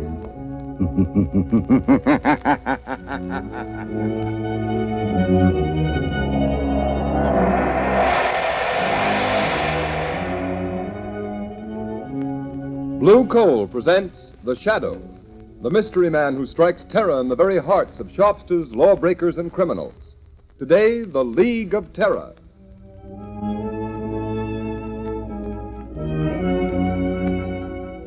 Ladies and gentlemen, The Shadow's exciting adventure starts in just a moment. But first, I'd like to ask you homeowners a question. Do you want to cut down winter colds, protect your family's health during this dangerous winter season? Then burn Blue Coal for clean, safe, healthful heat all winter long. Blue Coal is Pennsylvania's finest anthracite, and its harmless blue coloring is your guarantee of better heat at less cost. So when it comes to fuel, insist on Blue Coal. Order it by name. Your nearest Blue Coal dealer will be glad to send you a trial ton. Phone him tomorrow.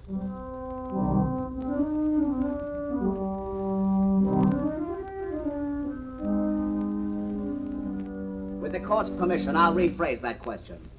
Mr. Sullivan, do you know how these counterfeit $1 and $5 bills came to be in the cash register of your grocery store? I got them from customers, I guess. Michael Sullivan, you're a witness in a federal trial, under oath to tell the truth and nothing but the truth. Do you know you can be sent to prison for perjury? Yes, I know it well enough. Before this trial began, you testified that the defendants in this case, Slater and Marino, entered your store, that they forced you to buy counterfeit $5 and $10 bills to be passed out and changed to your unsuspecting customers. Why have you changed your testimony? Why? I was mistaken, that's all. You're lying, Michael Sullivan, lie. Order in the court. Mr. Prosecutor? Yes, Your Honor. It is quite apparent that your witness has received a threat, either to himself or his family, if he testified against the defendants in this case. Since he will not repeat his sworn testimony against these defendants, I have no alternative but to dismiss the charges. Case dismissed. Order in the court. Your Honor, I demand that Michael Sullivan be held on a charge of perjury. Michael Sullivan, much as this court may sympathize with your reasons and motives for shielding these criminals who prey upon an unsuspecting public in the wholesale commerce of worthless counterfeit money, I have no alternative but to sentence you to 1 year in prison. 1 year in prison. But, Your Honor, there's my wife and my daughter, Mary. I'm afraid of what the dirty rats would do to them if I told the truth. I'm sorry, Michael Sullivan, but unless you testify... I can't. I tell you, I can't. Very well. The sentence of 1 year in prison must stand. Court's adjourned. It ain't fair. It ain't right. I get a year in prison for trying to protect my family, and the real crooks go free. Look at them walking out of court free as the air to go on with their dirty business. Yes, it's a good thing for his daughter Mary that Sullivan took my warning. Come on, let's get out of here. Okay, boss. Lamont, of all the unfair, unjust sentences... I know, Margot. It seems cruel, harsh, but our whole legal system is being undermined by violence and intimidation of witnesses. Isn't there something you could do, Lamont, some way of helping Michael Sullivan? Sullivan isn't the only one who is suffering from the operation of this counterfeit ring. Small businessmen, shopkeepers, poor people who can't afford to get bad money. A counterfeit dollar bill probably means the difference between eating and not eating to a lot of those people over in Sullivan's district. Exactly, Margot. This is operating among the poor people who can't defend themselves. Lamont, are you going to enter the case as the shadow? Well, later perhaps. Right now, Margot, Lamont Cranston and Margot Lane can help by doing a little shopping in Michael Sullivan's grocery store.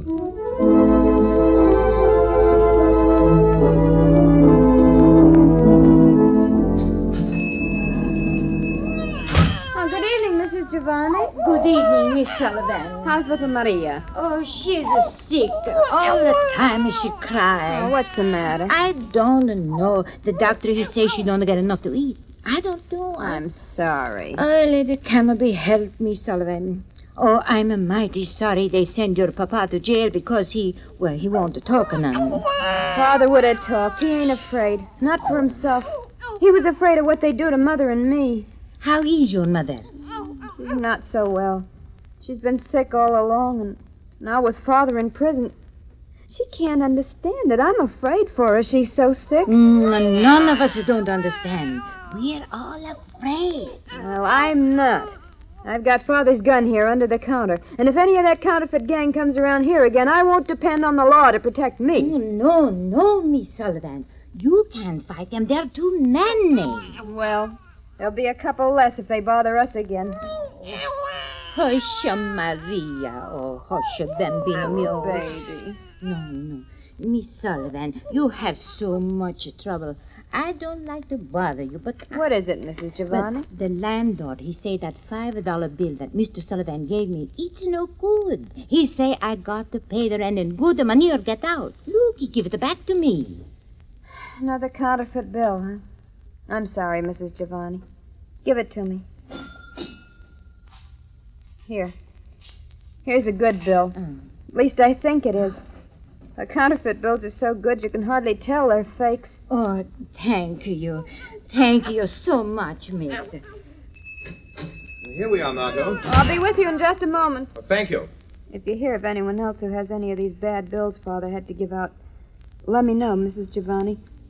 I'll make 'em good if it takes every cent we got. Oh, bless you, miss. Well, goodbye. You be mighty careful, Miss Sullivan. I will, Mrs. Giovanni. Good night. Good evening. What do you want? I think a couple of cans of corn and string beans. And a loaf of bread. Yes, and some butter. You're strangers in this neighborhood? Yes, and get some peaches. Yes, 2 large cans of peaches. Strangers don't come way over here in this section to buy groceries. Who are you, and what do you really want? Miss Sullivan, put away that gun. You're a courageous but a rather foolish young woman. Well, maybe so. But I got only myself to think of. I'm not like Dad, afraid because he had a family. Please, Miss Sullivan, we're not members of the counterfeit ring that's been terrorizing your father. How do I know that? If we were members of that ring, Miss Sullivan, you would have been shot long before you could get that gun. It's very obvious. Well, what do you want? For appearance's sake, in case this store is being watched, you'd better give us the groceries we ordered. All right. What was it now? Corn, string beans, and peaches. Here's the corn. Who are you? Newspaper reporters or the police? Would you like to save your father from that year in prison? Yes, anything. It's killing my mother, but... There's a man watching the store across the street in a doorway. I expected as much. Who are you? How can you save my Get the father? groceries. Yes, sir. Now the other things. Keep moving. But listen to me. Yes, sir. You're a brave girl, Miss Sullivan, but your life won't be worth one of those counterfeit bills unless you use your head. What do you mean? Do you know enough about this counterfeit ring, how they operate, who they are, to make them fear you will talk? I know how they operate, but Slater and Marino are the only ones who ever came here. Slater and Marino will be out of the picture for the present. Don't stand there. Get me things, anything at all. Make a package. My father never saw anyone else either. None of the big shots. I'll put this stuff in a paper bag. There are 2 men in that doorway across the street now, Lamont. Let me know if they start this way. Now, Miss Sullivan, I can't tell you who I am or exactly why I'm here, except that I was in court today. I want to help you. I can if you're willing to take a great risk to help your father. I'll do anything for Dad. If I don't get him out, I'm afraid my mother'll die. If I only knew who's behind Slater and Marino, who's their boss. You can find out. But you know what happens to those who know too much. I'll take that risk. How can I find out who they are? By pretending to know more than you do. I don't understand. Those men across the street will undoubtedly come in here in the minute we leave. They'll question you. Pretend you know how they operate. Yes? That you want to be paid to keep quiet. The chances are they'll take you to a higher up. Maybe not the ringleader, but someone who knows the real leader. But Lamont, they'll kill her. Not until they find out how much she knows and who else shares that knowledge. Anyhow, I don't care. It's only fair to warn you. You're taking a desperate chance. What have I got to lose?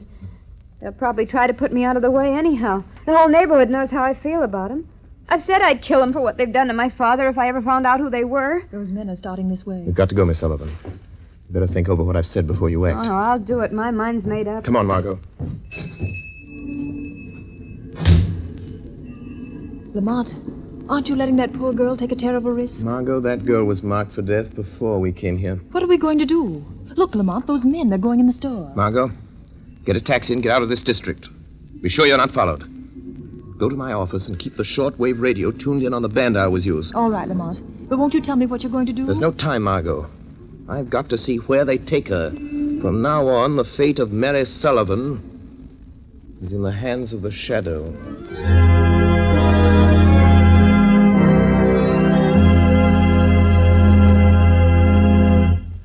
Ladies and gentlemen, the Shadow will be back with you in just a moment. In the meantime, I'd like to tell you some interesting facts. In the Dominion of Canada, where there is a temperature range of almost 200 degrees, from warm summer days to frigid Arctic nights, the selection of fuel is a serious problem. And the tremendous popularity of blue coal in Canada under these varying conditions is positive proof that blue coal gives steadier, healthier, more dependable heat than you can get with any other fuel. You homeowners here in the United States should be just as critical in the selection of your fuel. And when you choose blue coal, you'll find you're getting better heat at less cost. For blue coal is a selected Pennsylvania anthracite, the fuel that burns longer, more economically, down to a fine, powdery ash. What's more, anthracite is the fuel that furnaces, parlor stoves, and cooking ranges in this part of the country were especially designed to burn. And the finest anthracite in America is blue coal. It's mined by the famous Glen Alden Coal Company, and every carload is tested and retested for purity and uniform size before shipment. Blue coal is especially prepared for home use. It comes in all the popular domestic sizes: egg, stove, chestnut, and pea size. So solve your problem of home fuel selection by placing your order for blue coal tomorrow. Ask for it by name. Phone your nearest blue coal dealer the first thing in the morning. You'll find him listed in the Where to Buy It section of your classified telephone directory under the name Blue Coal.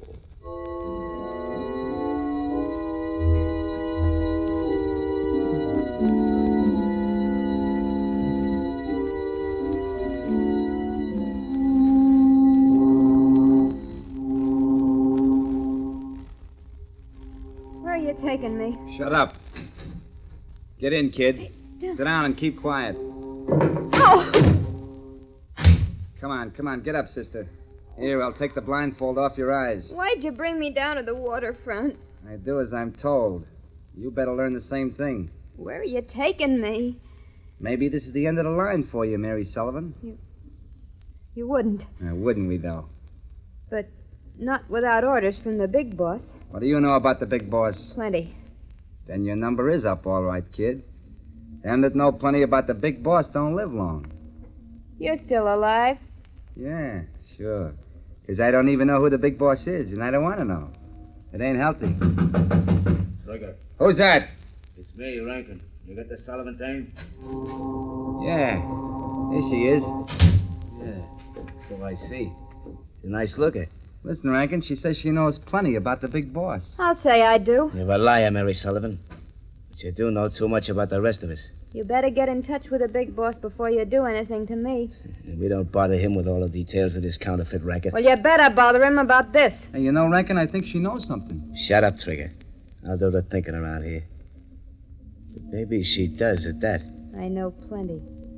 And I'm not the only one. Say, what happened to that fella and dame that was in the Sullivan grocery just before we snatched her? The guy got clean away somehow. Yeah, what about the dame? Yeah, she took a cab. Smitty trailed her, but she gave him the slip.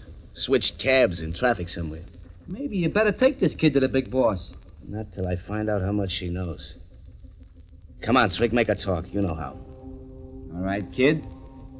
Do you spill what you know, or do we have to get it out of you the hard way? Let go of my arm. I won't talk to anybody but the big boss. And he'll pay me plenty to keep quiet. You can't scare me like you did my father. She wants dough to keep quiet. Shut up, Trigger. Twist her arm. Give her a sample of what's coming to her if she don't talk, and talk fast. All right, kid. You asked for it. No, I won't. Yeah, you dope. She's fainted. I guess I twisted her arm too hard. Hey, Rankin, did you hear that? Yeah, I heard it. What was it? It's a trap. The cops must have followed us here. Come on, let's take it on the lam. No, wait, we can't leave that dame here. You take the Sullivan kid. I'll shoot out the light. Don't draw your gun, Trigger. Don't move, Rankin. He knows who we are. Trig, there's something screwy about this. That voice, it's right here, but there ain't nobody with it. You're mistaken, Rankin. There is someone here. What kind of gag is this, Rankin? I don't see nothing, but say I'm getting out of here. Wait, Trigger. Trigger. Do you remember Lefty Sims? Sure. The best finger man in the East, but... He tried to shoot it out with a voice. The police got him. But when he went to the chair, there was only one name on his lips. Remember? The shadow, Rankin. That's what it is. It ain't the police or the feds. It's the guy nobody's ever seen. The shadow. They say he throws a sort of spell over a guy's mind so you can't see him. Shut up, you're crazy. Yeah. It's just somebody throwing his voice. I've seen him do it in vaudeville. Come on, you pop that light and let's break for it. Wait. I'm not going to stop you. But before you go, take this message to your leader. You better listen to him, Rankin. You can't outsmart that guy. Nobody ever has, not for long. Tell the man who controls this counterfeit ring that preys on the poor and helpless. Tell him that if anything should happen to Mary Sullivan, he will answer to the shadow. Drake, he's right in front of us somewhere. Take a couple of pot shots. Maybe you can get him. No, not me. Can't you see the shadow set the shakedown, the big boss? If you won't shoot, I will. I'll get him even if I can't see him. A gun won't help you, Rankin. Oh, no? We'll see about that. Yeah, you got him. Talk about luck. Yeah. Well, let's get going while our luck's still good. I don't know if I killed him or not, but I must have winged him. Come on, grab that Sullivan dame and let's get back to the big boss and tell him what's happened. Yeah, how? Where are we going? I got a speedboat waiting under the wharf. Come on, we're heading down the bay.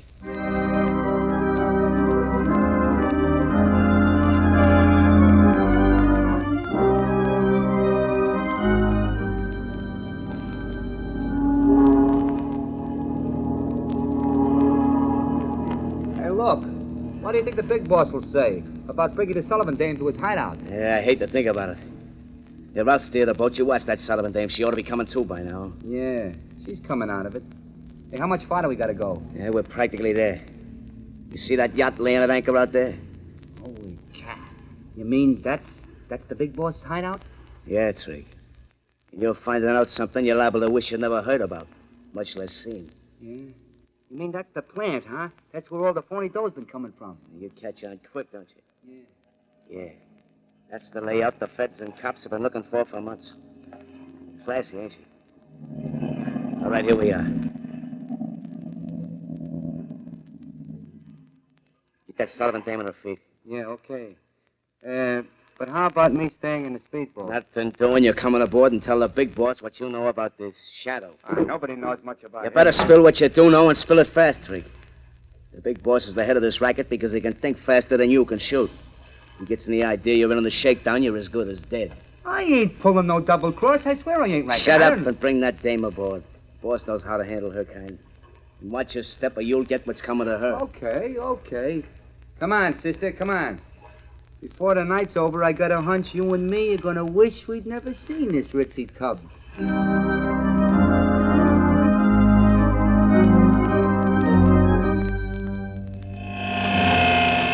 Margot Lane.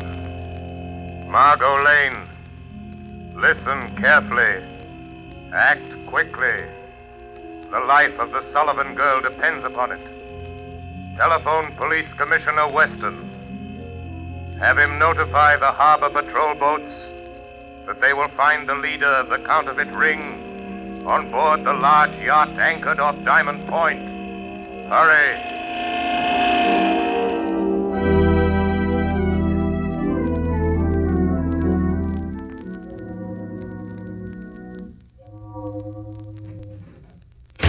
Okay, there you are, Rankin. Listen, boss. No, you listen to me.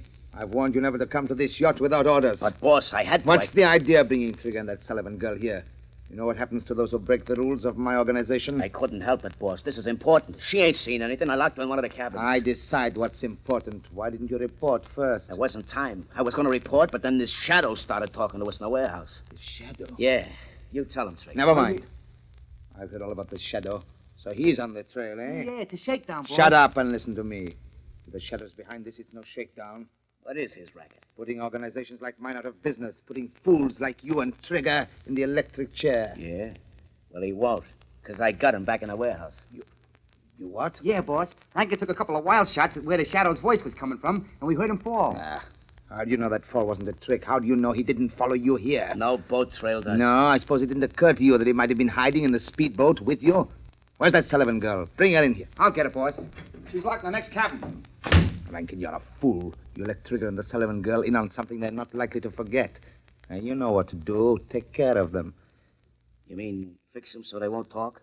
Affirmative. Do you know of any other way? Yeah, but listen, boss. The Shadow said if anything happened to Mary Sullivan, you'd answer to him. You leave the Shadow to me. The Shadow? He ain't dead. I didn't kill him. That is a reasonable assumption, Rankin. Boss, he's here in this cabin. I see my presence is accepted without question. Even though you can't see me. Rankin, shoot, you fool, shoot. Yes. Try again, Rankin. All right, Shadow. Maybe I won't miss this time. Hey, Rankin, what's up? Rankin. Try again. The door. He's getting out. Fast trigger. Shoot, Rankin, shoot. Get out of the way, Trigger. Rankin, you rat. You double-crossed rat. Fill me full of lead, will you? Rub me out because I seen too much, will you? Don't, Trig. Put down that gat. I wasn't shooting at you. It was the Shadow. He was here just a minute ago. I don't care about the Shadow. All I know is I got a load of lead in me. Your lead, and I'm gonna... Don't shoot. Don't try. Too bad, Rankin. Too bad. Couldn't have polished me off like I did him. Quick and easy. Trigger. Shadow. Trigger. That man there, the big boss, ordered Rankin to kill you. Trigger, he is your real enemy. Yeah. I had a notion he might try it. Don't raise that gun, Trigger. I know that one. If I do, you'll kill me. You can't kill a guy with as much lead in him as I'm carrying. You can't kill a guy that's already dead. Perhaps not, but I can't avoid the risk that you have strength enough left to raise that gun. Oh. You're a better shot than Rankin. Big shot. Better shot, big shot. Not bad. Not a bad gag. And now, we are alone. Yes, quite alone. And now, I'm going to deal with you, Shadow. Your hand is shaking. Is that the way for a mastermind to act? You devil. If I could only see you. But you won't get away. And neither will you. I've notified the police. Their boats are coming. Listen. Oh, so that's it, eh? Yes, that's it. They're coming to get the leader of a counterfeit ring. But they will find a murderer, a cold-blooded killer, locked in this cabin with his victims. That's what you think, but you're mistaken. Why are you putting down your gun? Are you giving up so easily? Listen, Shadow, I've heard a lot about you. You're clever. Well, I'm clever, too. Clever enough to know when the game is up. I've anticipated just such an eventuality. I suppose you can see this little switch on my desk? My hand's resting on it. Yes, I see it. You know what will happen if I close this switch, and I will if the police set foot on this yacht. I think I can guess. Well, I'll tell you. This switch will set off a charge of high explosive down in the hold that will blow you and me and the police to kingdom come. I see. If you touch me, try to stop me, I'll throw the switch. What do you expect me to do? You call the police and you can send them away. What makes you think I will? If you don't get rid of them, I'll throw this switch. What have I got to lose? Well, there they are. What about it? Think fast. Will you send them away? So you think I'm bluffing, eh, Shadow? No, you're not bluffing. I have no doubt there is high explosive in the hold of this ship. But I wonder if you have nerve enough to throw that switch. I wonder. All right, Shadow, you had your chance and you wouldn't take it. Now I'll show you. I'll throw the switch. Wait, it didn't work. It didn't explode. No, it didn't explode. The switch doesn't work because I've cut the wires. See where they run along the wall. You devil. I'll get you. They may get me now, but I'll get you. You'll never take me alive. Get him out of here. Go on, get him out. I guess it's the man we're after, Commissioner. All right, you, come on, get going. Yes, Commissioner Weston, that is your man. That is the leader of the counterfeit ring you've hunted so long. You win, Shadow. The Shadow. I might have known. I had a hunch it was you again when the mysterious call came through. Commissioner Weston, there's a girl in the next cabin. She says she isn't a member of the gang. She is Mary Sullivan, daughter of Michael Sullivan, convicted of perjury in the counterfeit trial. Sullivan's daughter? Yes. She risked her life to find these men. Reward her by getting her father out of prison. He'll be freed in the morning. You have my word on that. It looks like you're due a reward for this night's work, Shadow. My reward, like yours, Commissioner, is in protecting the defenseless from those who have not learned that crime does not pay.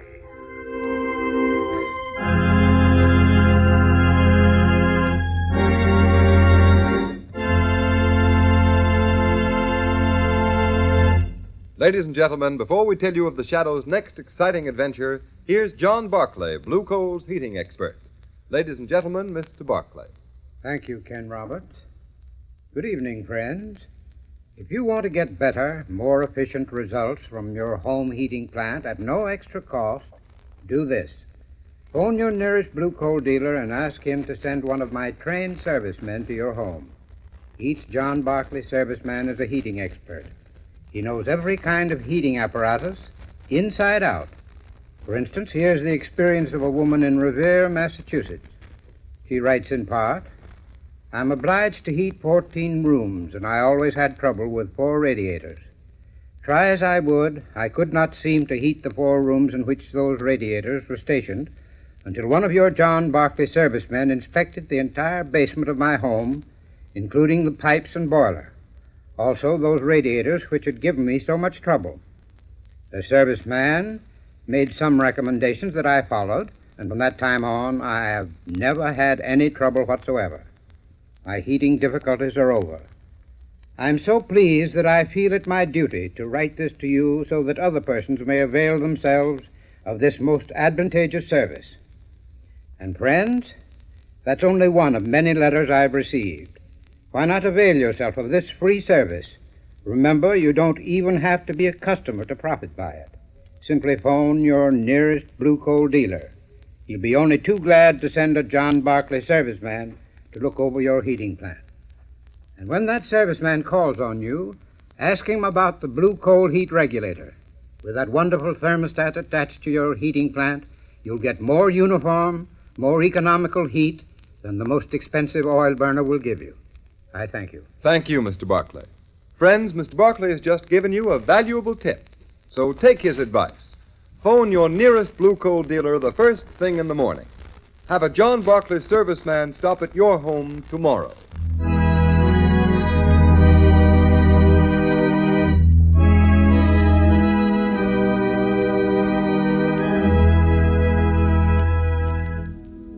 The story you have just heard is one of the many copyrighted stories that appear in the Shadow magazine. The characters in this story are entirely fictitious. Any similarity to persons living or dead is purely coincidental.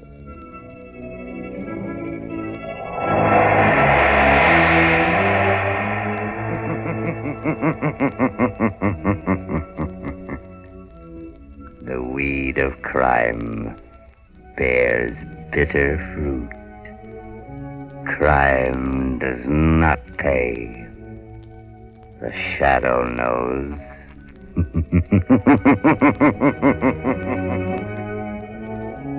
Next week, same time, same station, Blue Coal, America's finest anthracite, will present another thrilling adventure of the Shadow. Be sure to listen and be sure to burn Blue Coal, the solid fuel for solid comfort.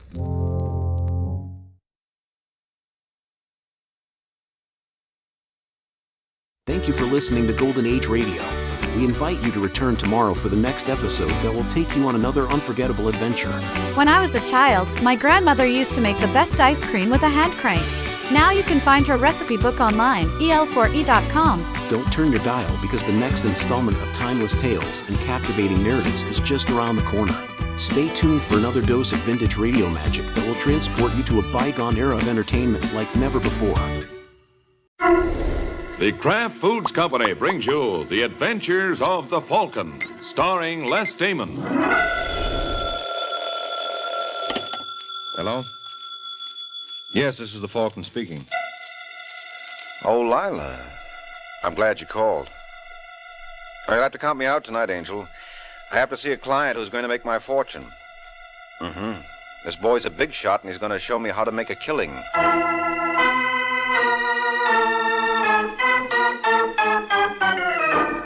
This is Ed Hurley, friends, inviting you on behalf of the Kraft Foods Company to listen to The Adventures of the Falcon. You met the Falcon first in his best-selling novels. Then you saw him in his thrilling motion picture series. Now join him on the air when the Falcon solves The Case of the Harried Husband.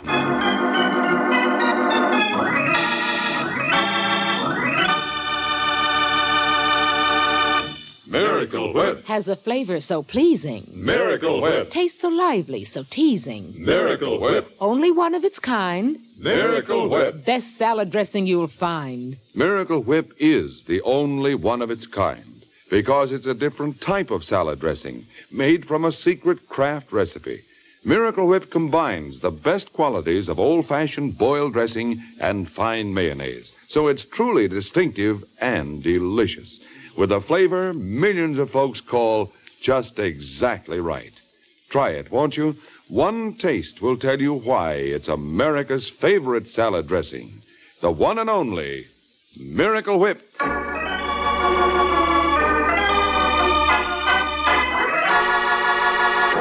And now, the case of the harried husband.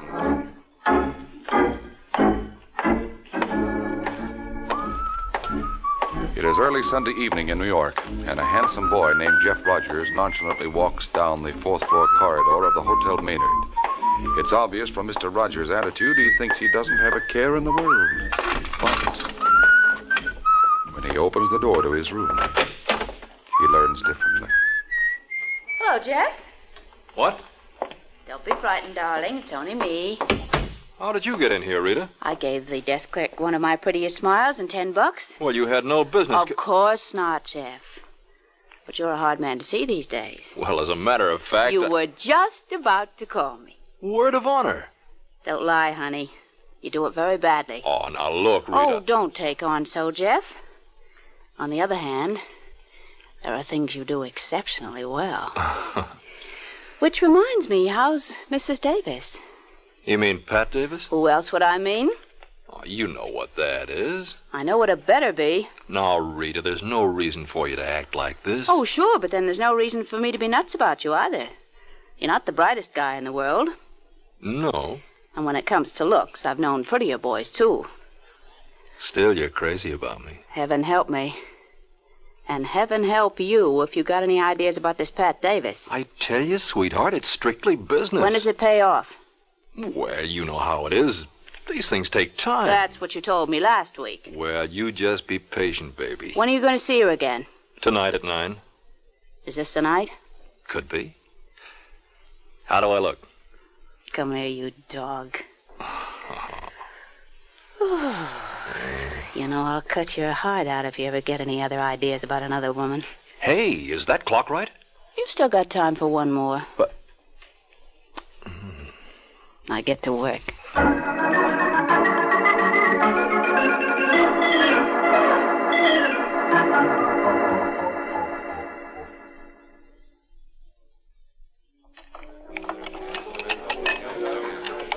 Oh, good evening, Mr. Rogers. Hello, Charles. Is there a lady? Uh-huh. Where is she? Follow me, please. She been waiting long? Oh, ever since 8:30. It'll do her good. Jeff. Well, Pat. I couldn't imagine what happened. I'm sorry, baby. I was detained. Well, would you care to order now, Monsieur Rogers? What do you say, Pat? Well, I'm not hungry at the moment. Okay, Charles. We'll call you when we're ready. Certainement. Very good, monsieur. Well, how have you been, honey? A lot you care. You haven't called me in a week. Well, that's because I've been working on a big deal. A big deal? Listen, sweetheart, if this thing goes through, we can kiss this town goodbye. You mean that, Jeff? Would I lie to you? Well, what is it? I just got word from the boys at Hollywood Park that they're ready to roll. I don't understand. Well, a friend of mine has got a race fixed for Monday. This nag will pay 50 to 1. You sure, Jeff? You know how I tell you, it can't miss. But when it comes to horses... Well, if you think I don't know what I'm talking Of about... course not, darling. Okay, then. How much money can you raise? Me? Yeah.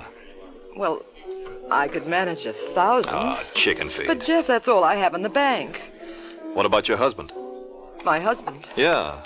In a racket like his, he must keep a lot of cash on hand. Well, Well, doesn't he? I suppose so. What do you mean you suppose so? If someone plays a number that hits, Barney has to pay him off right away. Well, I don't know much about Barney's business. Well, take it from me. It's strictly cash and carry, and policy in this town is heavy cash. Well, what do you want me to do? Find out where Barney keeps it. But, Jeff... Don't worry, we're not going to take it with us. As soon as our horse comes in, you'll put it back. Then it's you and me for foreign shores. But supposing... Come on, sweetheart, make up your mind. They're not going to hold the boat for us. All right, Jeff. You can make the reservations.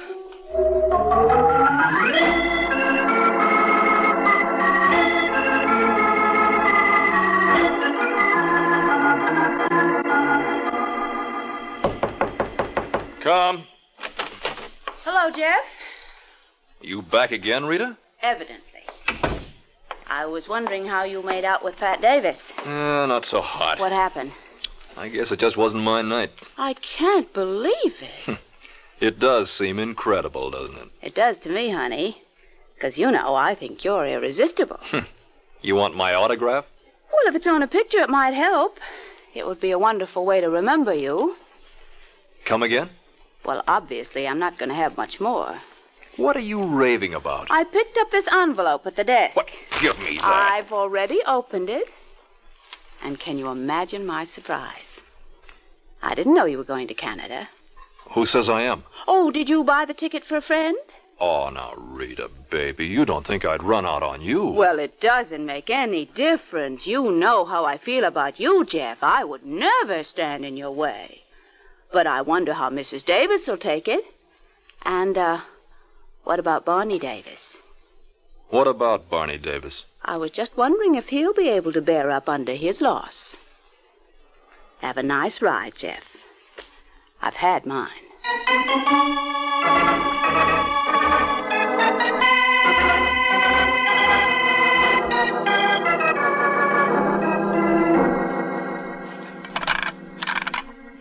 $41 left, 28 right, 14 left, 37 right.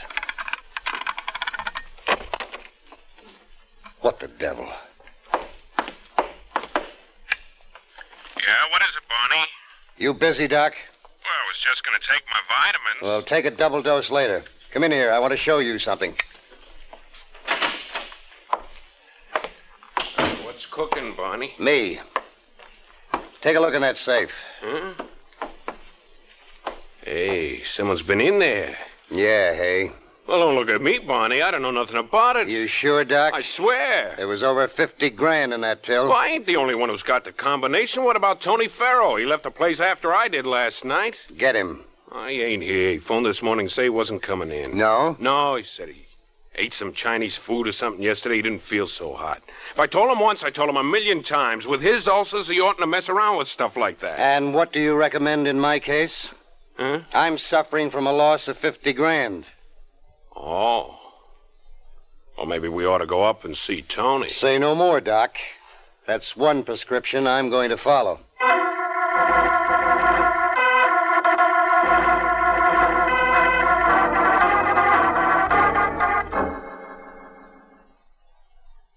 I understand you. What's the matter, Tony? I thought I was speaking English. Yeah, but I can't believe it. Who could have walked off with that dough? Oddly enough, that's just the question I was going to ask you. Well, what about Doc here? I left the office before you did. Well, I guess you're elected, Tony. Oh, am I? That's the way it looks to me. What about your missus? Pat? She knows the combination. Are you insinuating? Yeah, I am. You take that back. Let me go. Are you going to take that back?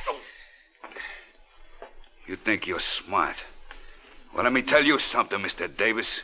You're a sucker. If I told you what I know about Pat... What do you know about Pat? Never mind. But I do mind. And if you're trying to keep a secret from me, I know just the thing to bring it out in the open.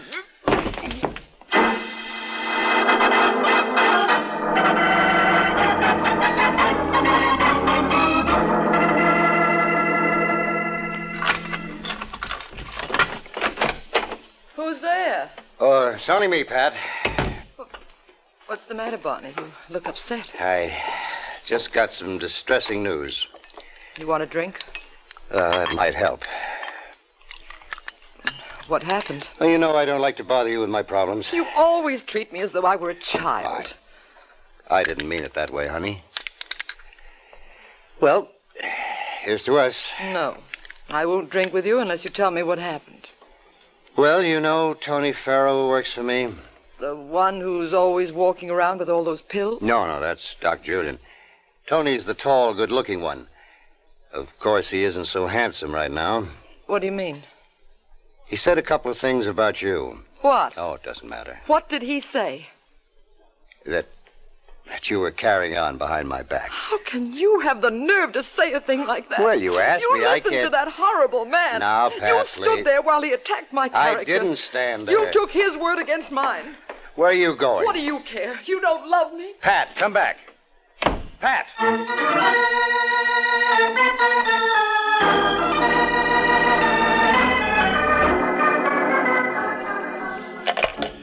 Order, please. This is Mr. Rogers in 412. Yes, sir. What do I have to do to get a little service around here? This is the fourth time I've called for a bellboy. I'm sorry, sir. I'll check. Never mind. He's here now.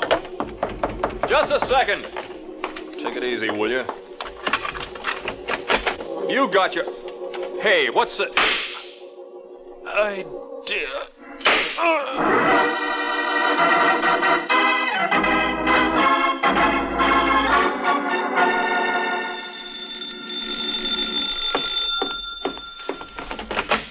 Yes? You, Rita Sherman? That's right. I was wondering whether you'd like to go out with me. What? Actually, I'm just trying to be polite because you don't have much choice in the matter. What are you babbling about? My name is Sergeant Corbett. I'm with the Homicide Division. So? So a boyfriend of yours got himself knocked off last night. A boyfriend of mine? Didn't you used to run around with Jeff Rogers? You mean Jeff? Yeah. I don't believe you. Why would I lie to a pretty girl like you?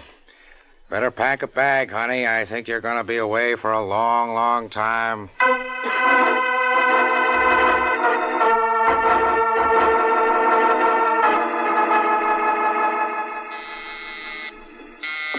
Just a second. Yeah? You Mike Waring, the Falcon? That's right. I'd like to talk to you. You think you're in any condition? What happened to your face? I had an accident. You must have been a big boy. Wasn't that kind. Well, anything you say. You don't believe me? What difference does it make? It's your face and your story, Mr. Scolari. Vincent Scolari. Sit down. Thanks. Oh, what's on your mind? You read about that killing last night? Which one? This is New York, you know. I'm in at the Maynard Hotel. I got a fellow named Jeff Rogers. Well? They're holding my wife for the murder. Your wife? Rita Sherman. And your name is Scolari? Well, that figures. That's Rita's maiden name. We're separated. Was this Jeff Rogers the cause? Nah, it was my fault. Rita picked up with Jeff after I started horsing around. But she never killed him. And who did? That's what I'm paying you to find out. Did you say paying? Will $500 hold you for a spell? And a little while longer. 1, 2, 3, 4, 5. Oh, thanks. Now, I don't want you to bother Rita with this any more than you have to. Well, I'll need certain information. I can fill you in. Okay.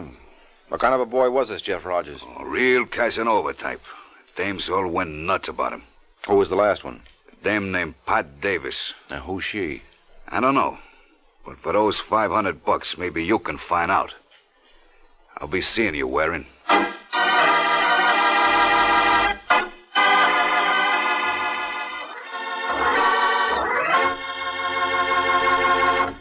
This is Ed Hurley again, friends. I have a little suggestion for you ladies who wonder what you're going to do for some interesting menu ideas. And my suggestion is this. Just get a 2-pound loaf of Kraft smooth melting pasteurized processed cheese food, Velveeta.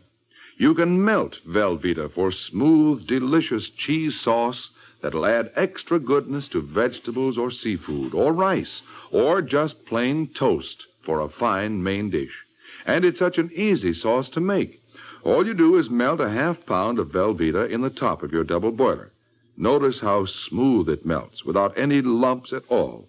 Then slowly stir in a quarter of a cup of milk, seasoned to your taste, and there you have it. A delicious cheese sauce with a wonderful, rich, yet mild cheddar cheese flavor. A flavor that everyone, the youngsters and Grandma included, will enjoy often. And it's a wholesome dish because Velveeta is so rich in important food values from milk. So whether you melt Velveeta for a swell cheese sauce or slice it thick for hearty sandwiches, you'll find Velveeta is a mighty handy helper, Mother. Get a 2-pound loaf tomorrow, won't you? It's America's favorite cheese food, the one and only Velveeta, made by Kraft.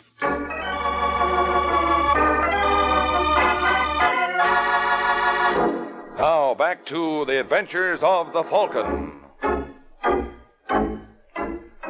An hour has passed since Mike was retained by a Mr. Vincent Scolari to solve the murder of Jeff Rogers. And now, as we find Mike, he's about to earn his retainer. Who is it? Telegram from Mrs. Pat Davis. Oh, just a minute.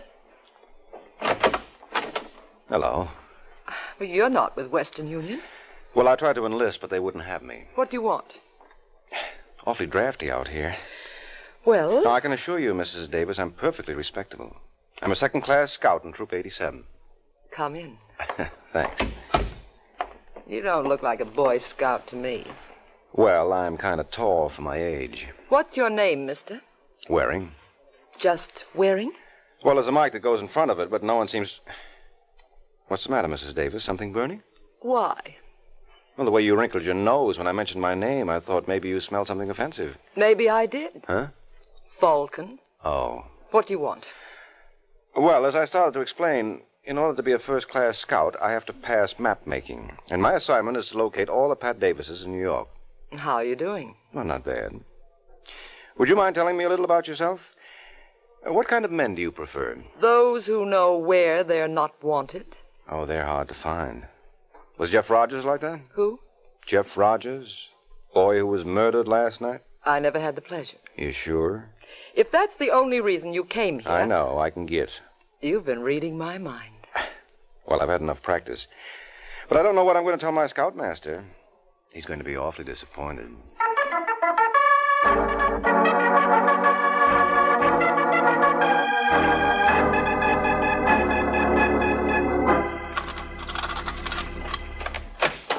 Who's there? Only me, Pat. You're home early. Yes, I had a purpose. I wanted to apologize for last night. You stormed out of here before I had a chance to say I'm sorry. Well? Well, now I'm no longer sorry. What? What was the Falcon doing here? Who? A private detective. There was no one here all afternoon. Don't lie to me, Pat. Doc Julian saw him. Are you going to take his word? Yes. Did you wire Waring to get you evidence for a divorce? Did I? That's the funniest thing I've heard in years. I'm glad it tickled you. We'll see if Mr. Waring finds it so amusing. Bonnie, you're not going up to see him. You mind? Darling, you've got to believe me. There's absolutely nothing to it. Why would I want a divorce? That's what I intend to find out. And I don't think anyone can be as helpful in that as Mr. Waring. Come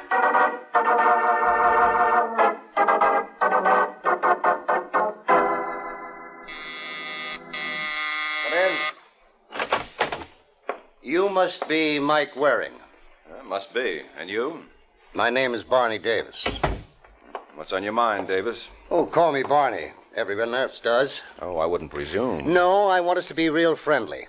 You were around to see my wife this afternoon. You asking or telling me? I'm telling you. How long have you known her? We just met this afternoon. You're lying. Okay, have it your way. We were childhood sweethearts. Who put her up to getting the divorce? Look, Davis, you're out of your mind. I'm working for a girl named Rita Sherman. The woman they're holding for that Jeff, what's-his-name's murder? That's right. What does Pat have to do with her? Well, you're providing part of the answer right now. I don't get it. Your wife was running around with Jeff Rogers. You're a liar. She didn't even know the guy. No. Well, I'll bet she tried to stop you from coming up here and learning the truth. What? Am I right? Now listen to me, Waring. I love my wife. Well, bully for you. And if you think you're kidding me with this routine, you're not. Doc? Want me? Yeah.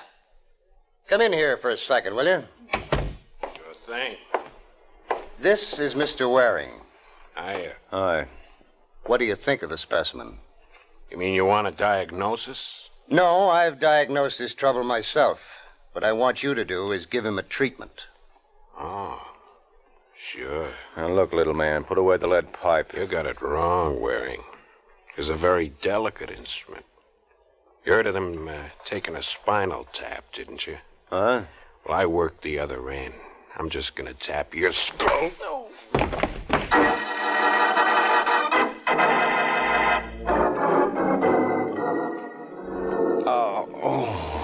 How do you feel, Mike? Huh? I don't know why I should try to revive you. This is the first time I can remember you being quiet in months. When did you get here, Sergeant? The superintendent phoned me after the brawl was over. Now, what went on here? Well, you know that Rita Sherman you're holding?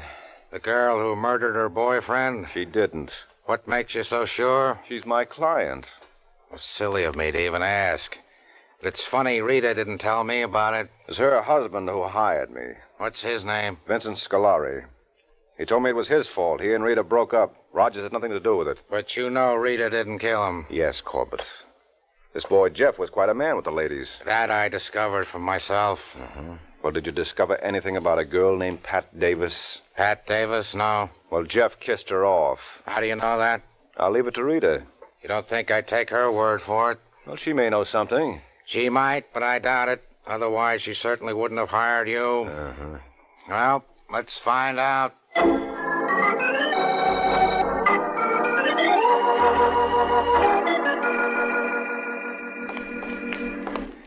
All right, Lyons, open them up. Hi, Al. Hi, Emma.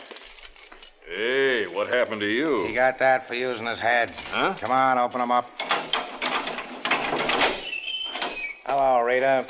You're wasting your time, Sergeant. I am not answering any more questions. You'll have to, Angel. Who are you? Mike Waring. Mike Waring. Yes, your husband hired me to act for you. My husband? Vincent Scolari. All right. I give up. What's the answer? Well, it's very simple, Rita. I doubt it. I've done a lot of silly things in my life, but I never got married. What? But, you can stick around, Mr. Waring. Maybe we can do business.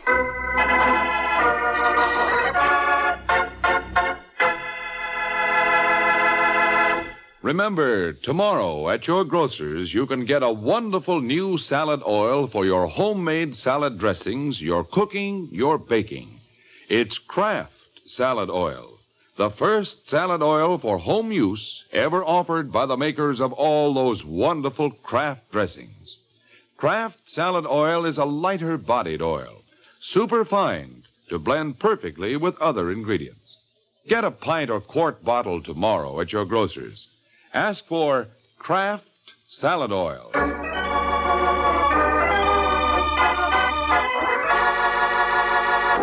And now back to the adventures of the Falcon. Just a few seconds have passed since Mike Waring learned that Rita Sherman was never a bride. From which our hero draws one conclusion. Obviously, if Rita was never married, her husband couldn't have hired Mike. I don't get it. I don't get it at all. You boys aren't fooling me, so you might just as well run along. I tell you, this Scolari claimed he was your husband. How could he have been? Well, he gave me $500 to represent you. Here, look. So what does that prove? Well, what have I got to gain by a story like this? I don't know. Maybe you're a cop. I'm a private detective. Are you any good? The Falcon, good. Why, Sing Sing is loaded with people who'll be glad to vouch for him. All right, Sergeant, knock off. Listen, Rita. You have no idea who this Scolari is? Well, what did he look like? Good-looking boy. At least he was before someone played Potsy on his face. About 5'11", dark hair. Nope. Spoke with a very slight accent. I can't place him. But he must be a friend of yours. Well, how do you figure that? Well, this was hardly the act of an enemy. Unless he was so confident I would foul this up and land you in the chair. You could do that, too, you know. No. Listen, Mike, you sure you haven't imagined all this? How does Barney Davis fit into this? Remember that Pat Davis I told you about? Yeah? Well, that's his wife. Why didn't you say so before? You didn't give me a chance. You know anything about this, Rita? Well, only that Jeff used to see her occasionally. Was he in love with her? I wouldn't think so. He only bought one ticket for Canada. Then you knew he was running out on you? He was running out on Mrs. Davis. I was supposed to meet him there later. Now, why would he run out on her? Well, I wouldn't know for sure, but I think she gave him some money to invest. Oh, how much money? I have no idea. Well, I have. Huh? An idea. I just got a hunch who this Vincent Scolari might be. Who? A fella named Tony Farrow. He works for Barney Davis. He does? He did the last I heard. Well, what are we waiting for, Sergeant? Let's see if he's still gainfully employed.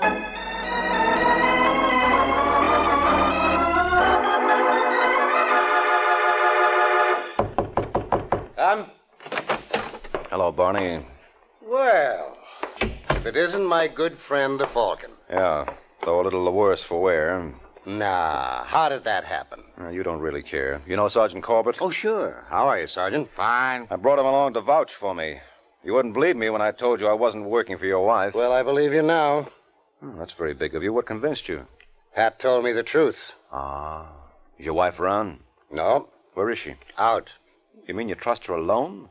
What kind of a crack is that? Oh, come on, Barney. Wake up. You know the last guy who sounded off like that? Was Tony Farrow.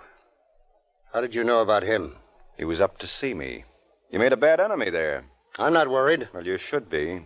You know what he went and did? No, but you're going to tell me anyway. He hired me to work for Rita Sherman. Well? But don't you see his motive? He hoped that I could pin the Jeff Rogers murder on you. Why me? Because he hated you and you were a hot suspect. Your wife was seeing Rogers. Listen, Waring, I told you before. Come on, you've got to face it, Barney. You've been a patsy. Take that back. Watch it, Davis. Now, believe me, that little girl never deserved anything you did for her, including murder. What did you say? Oh, why pretend, Barney? You heard me the first time. All right, Sergeant, make like a policeman.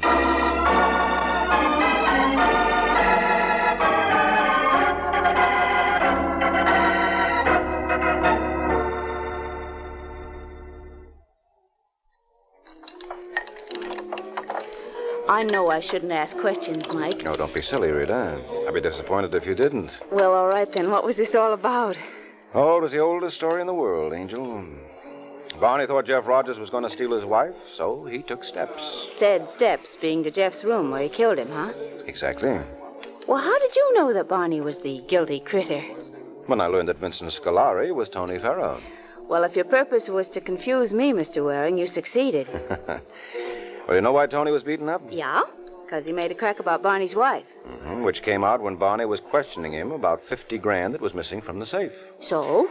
So, if Tony had swiped the dough in addition to insulting Pat Davis, what do you think would have happened to him? Barney would have killed him. Mm-hmm. And the mere fact that Tony was alive, therefore meant that Barney had checked up on the story and found it to be true. And once I realized that Barney knew about Rogers and his wife, I knew he'd killed him. I get it. Now, good for you. Any further questions, Angel? Mm-mm. Well, then it's my turn now. How is for you and me to... Nope. Now, how can you tell what I was going to say? When it comes to that department, every woman's a detective. Good night, Angel.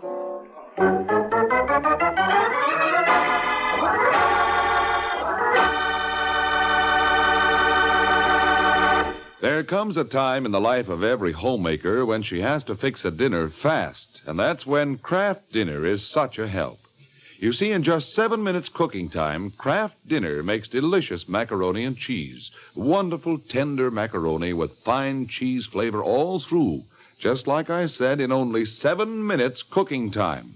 That's because every package of Kraft Dinner gives you a special quick cooking macaroni and just the right amount of Kraft grated for that grand cheese flavor. So tomorrow, get a couple of packages of Kraft Dinner.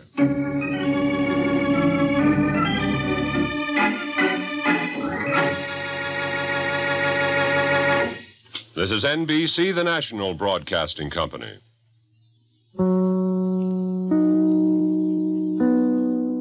Looking to conquer the world of WordPress?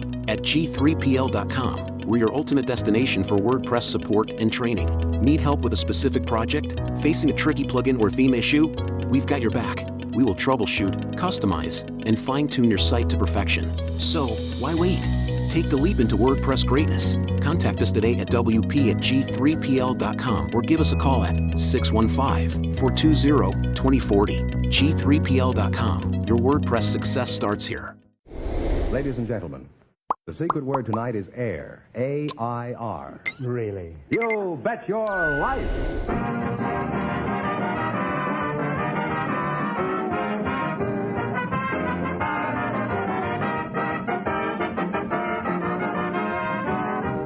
more than 3,000 DeSoto Plymouth dealers of America present Groucho Marx in You Bet Your Life, the comedy quiz series produced and transcribed from Hollywood.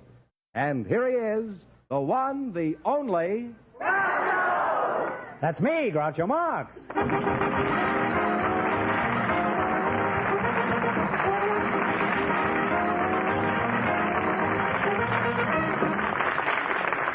Well, here I am again with $2,000 for one of our couples tonight. Fenneman, who's first to try for it? Well, a bachelor and a spinster, Groucho, selected by our studio audience just before we went on the air. Land sakes. Their names are Ida Easley and Jack Wayne, and here they come now. Morning here, folks, and meet Groucho Marx. Welcome, kids, for the DeSoto Plymouth dealers. And if you say the secret word, you'll divide $100 in cash. It's a common word, something you always have with you. Ida Easley, eh? Ida Easley. Oh, that's an easy name to remember. And, you're the spinster, eh? I am. Mm-hmm. Let me see you spin. Where are you from, Ida? I'm from Taylorville, Illinois. Where? Taylorville, Illinois. Taylorville? Did you have a job, Ida? I'm a matron at the Douglas Aircraft Company in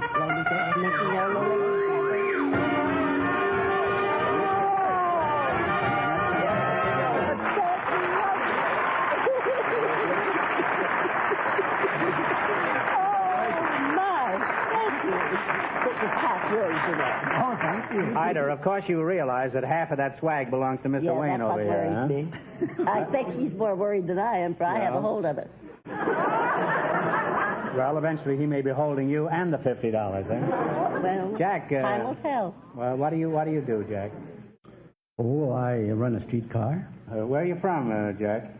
Born in the heart of Boston. Why did you leave the Beantown? Oh, my feet got itchy. Now I want to roam. You went to Rome, and how'd you like it there? Where do you run your trolley? On the track. Caught me napping, eh?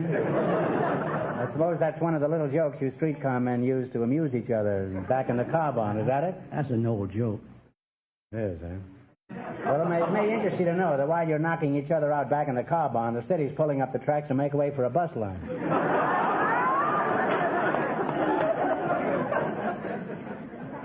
Jack, how come you're a bachelor? Is it because in your job you see too much of women? Oh, I see plenty of them. You do, huh? You could see a lot more of them if you'd step off your streetcar and watch them climb on. I always get on last. They think it's politeness, but it isn't really.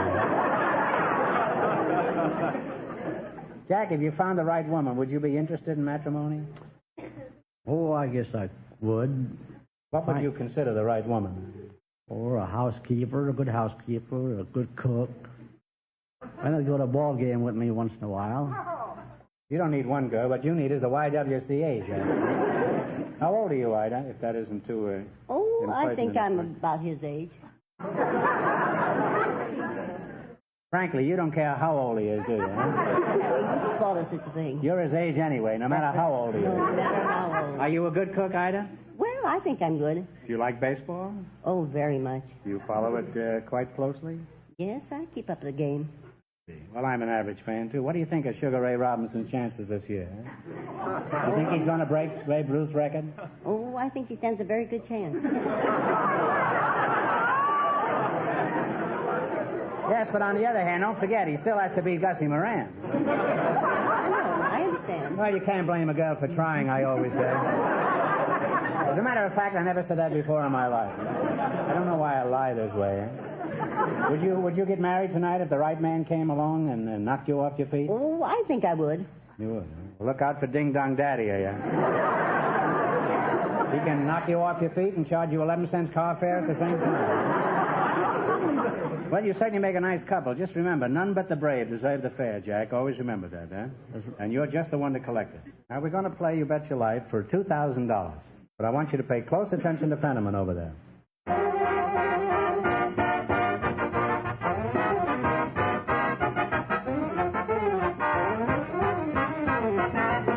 Friends, when you select a dealer to service your car, you owe it to yourself to visit a member of the DeSoto Plymouth Dealer Organization. This nationwide group, there are over 3,000 of them from coast to coast, believes in the old-fashioned idea of courtesy and the modern idea of finest equipment best trained men. As for the cars they handle, well, there just aren't any better than the big and brilliant DeSoto and the beautiful Plymouth. DeSoto is the car with smooth, sweeping lines that attract so much attention. You'll enjoy the experience of greater safety with DeSoto's powerful brakes that bring you to a smooth stop. No car in America has bigger brakes. DeSoto starts so quickly and powerfully and lets you drive without shifting. So drive a DeSoto before you decide on any car. And remember, all dealers who sell DeSoto also sell Plymouth. Look for those two great names linked together, DeSoto, Plymouth.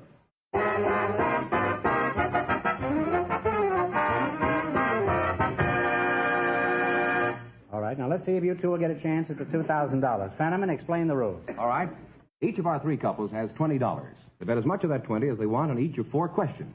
The couple that earns the most money gets a chance at the $2,000 DeSoto Plymouth question at the end of the show. You see, our other two couples are in a waiting room off stage, so they don't know what's happening out here. All right, here we go. Let's see how high I can build you $20. You selected birds, animals, and people as your category. Now, here's your first question. How much of the 20 will you try? $10. $10. What animal do you associate with Jonah? A whale. The whale is right. Now, talk right up. And you folks are on your way. You have $30. All right, you got $30. Remember, you're going for $2,000 tonight. Now, how much of the 30 will you try? 20. 20? What animal do you associate with the Pied Piper? Oh, Take a look at Jack. Oh, they followed her up the street. The piper. Well, I'm sorry. It's rats. You were on the right track. How much have they got now? They now have $10, Groucho. Well, that's a shame. You're down to $10. That's a shame. We're down to $10. Here's your third question. How much of the 10 will you try?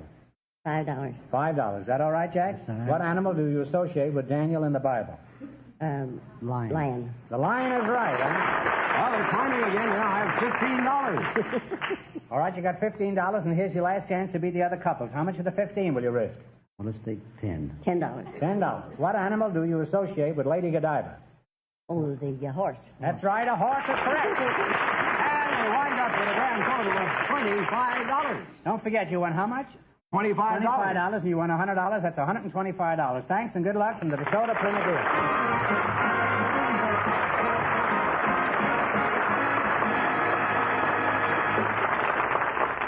Well, Groucho, our next couple has been in a waiting room off stage, so, of course, they don't know the secret word is air. True. Okay, fellas, you can bring them in now. We invited some lady barbers to the program tonight, and just before we went on the air, our studio audience selected Miss Maybelle Taylor. Her partner is a married man, Mr. Thomas DeSilver. And here they are, folks. I'd like you to meet Groucho Marx. Welcome to You Bet Your Life, and if you say the secret word, you'll split $100 between you. It's a common word, something you always have with you. Maybelle Taylor, is that right? That's right. And Thomas DeSilva.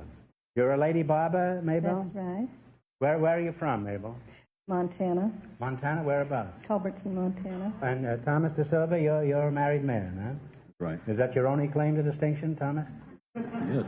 What sort of work do you do, Tommy? Retired police captain.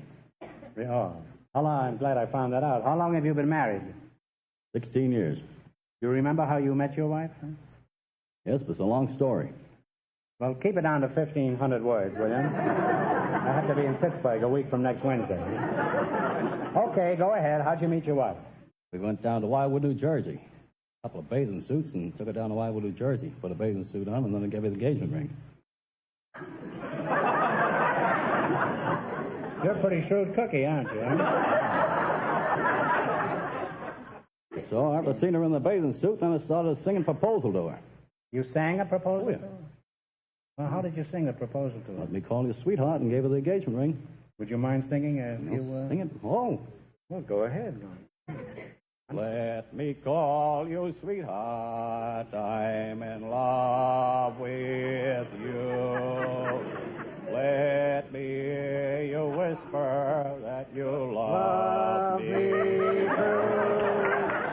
Keep the love light shining in your eyes, how true. If we had two more fellas, we'd have the worst quartet in this town. I'm in love with you.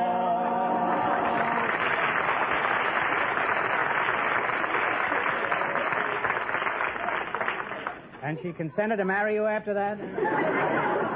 That's the first time I ever sang a chorus in 5 keys. Now, Mabel, are you married? No, I'm not. You're not married, huh? Would you get married to a man who sang like that to you? Well, certainly. I never met a lady barber before. Aren't they pretty rare? Well, I'd say there's possibly 15 of us in the city of Los Angeles. No, that's medium rare. Now, what made you decide? What made you decide to become a barber or a tonsorial artist? Is that? I wanted to make money enough to see myself through nurses training. And? I'm still barbering. What's the difference between a lady barber and a man barber? There's several. There are several differences? There's several differences. Well, I'm relieved to hear that, huh? You better clarify it, Mabel. There's a hermit in Idaho who may have forgotten. Well, we have a lighter touch, and we don't talk an ear off of you. What do? Just shave it off, huh?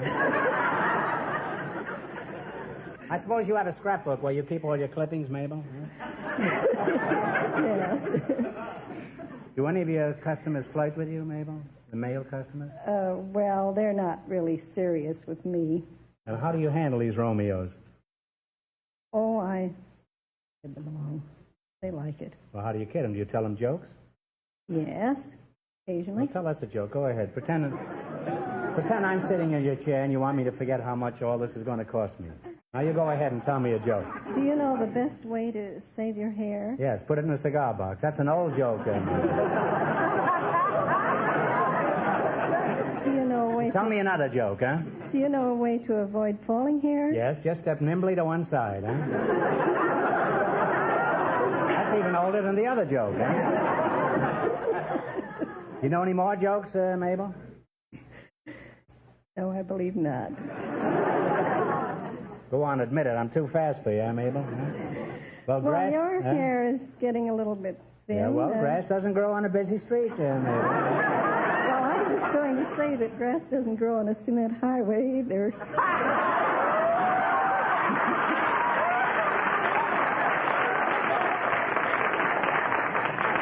Mabel, I know just how your customers feel.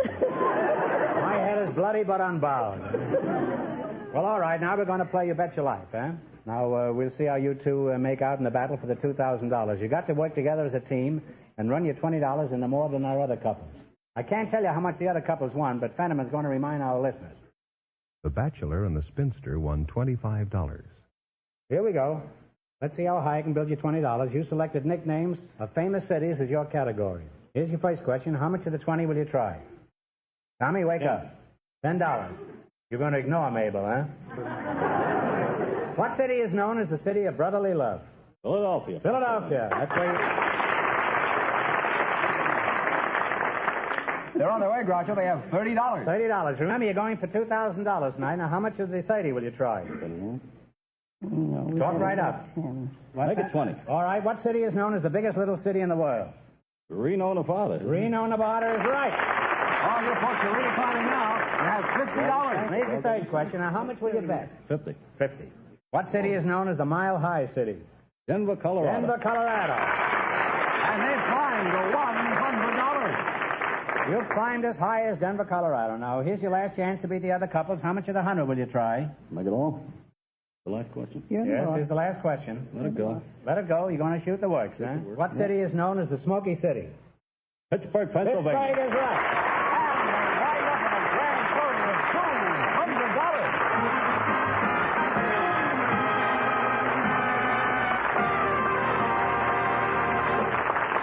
Thanks and good luck from the DeSoto Plymouth dealers. Thank you very much. Now we're going to soon know who gets the chance at the big question, worth $2,000 tonight. Because at this point, the people who were just up here, the lady barber and the married man, are leading with $200, and the secret word is still air. Okay, fellas, you can bring in our next contestants. We invited to the show tonight some professional golfers and some singing teachers. And just before we went on the air, our studio audience selected Lucia Liverette and Mr. Paul Runyon. And here they come. Folks, I'd like you to meet Groucho Marx.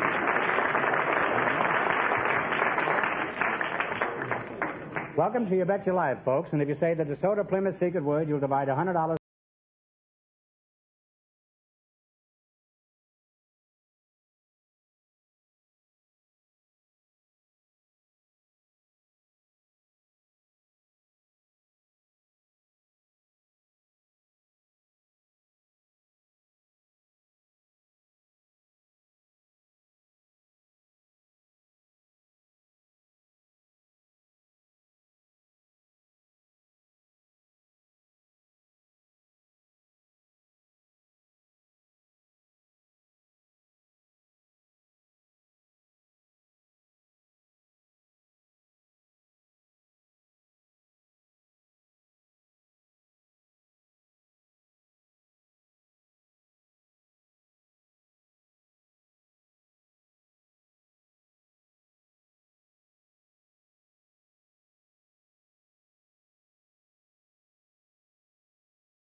Boom, boom, boom, boom, boom. That's what she is. Yes, it is. Yeah. Well, to begin with, correct breathing. Boom, boom, boom, boom, boom. Yes, What? Inhaling Inhaling. deeply. Relaxation so the air will keep coming there.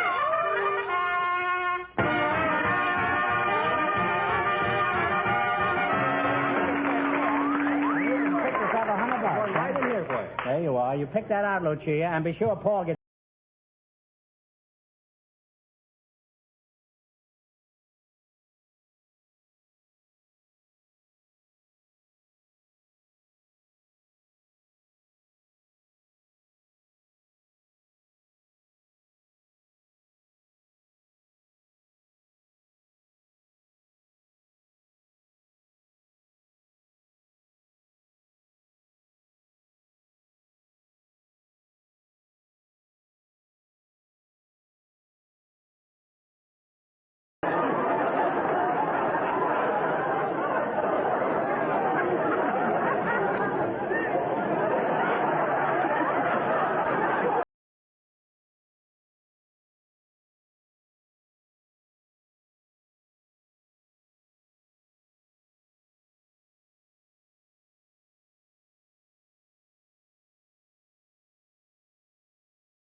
How can I improve my score? I shoot around 94.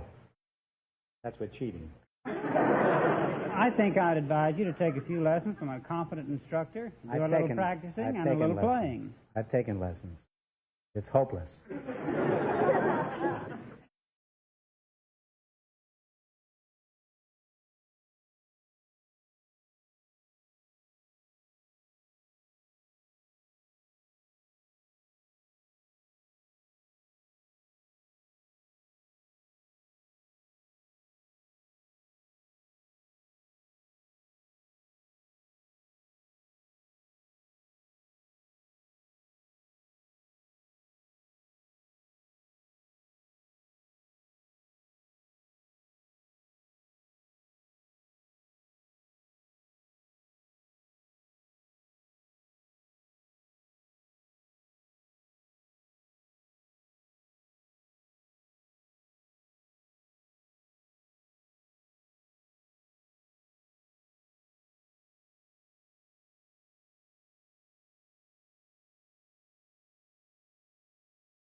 Player, I've had many exciting experiences. Perhaps the most exciting is during the playing of the international four-ball matches in Miami, Florida. I was partnered by Horton Smith in this best ball event, and on arriving at the fourth tee, I dropped a high 5-iron shot right on the top of the head of a gentleman sitting on a camp stool behind the green. He had just reached up to take his hat off to polish his head with his handkerchief when the ball hit on the top of his head, and he dropped off of the seat like he'd been shot with a Winchester rifle.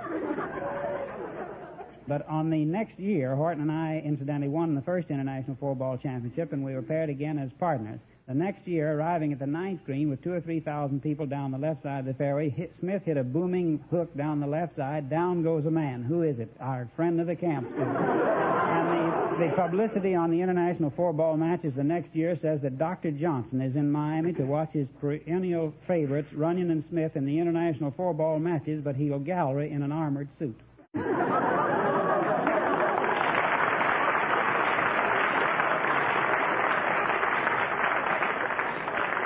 Well, it must be very handy to have a walking bullseye on the golf course. Eh?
Well, now you're going to play You Bet Your Life. You beat the other two couples, and you'll get a chance at the $2,000 question. That's the DeSoto Plymouth question. Now, I can't tell you how much the other couples won, but Fenneman's offstage to remind our listeners. The lady barber and the married man are ahead with $200. Here we go. Let's see how high I can build you $20. You selected women athletes as your category. Now, here's your first question. How much will you bet? $10? $10. $10. In what sport is Gussie Moran famous? Tennis. Tennis is right. Huh? And on the way, they have $30. Remember, you're going for $2,000 tonight. Now, how much of your $30 will you bet on your second question? $20. In what sport is Florence Chadwick famous? It's a tough one. Take a Tennis? stab. Oh, I'm sorry. It's swimming. She broke Gertrude Edley's record for the channel. They now have $10. You now have $10, he said in a low, funereal voice, sir. Here's your third question. How much of the 10 you going to go for? 9? No. 9. Well, you're going to hang on the edge, huh, Paul? In what sport is Patty Berg famous?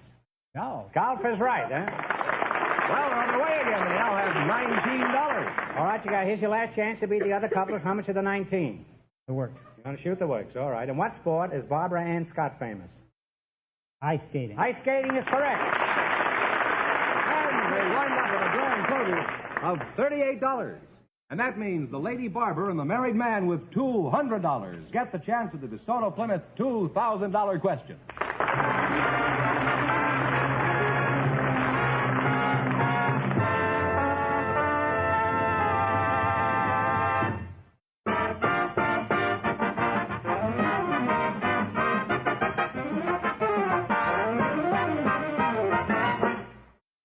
The best trained men, the best materials, and the best equipment. Those are the important things every DeSoto Plymouth dealer offers you car owners. And that's why you should take your car for service to a DeSoto Plymouth dealer.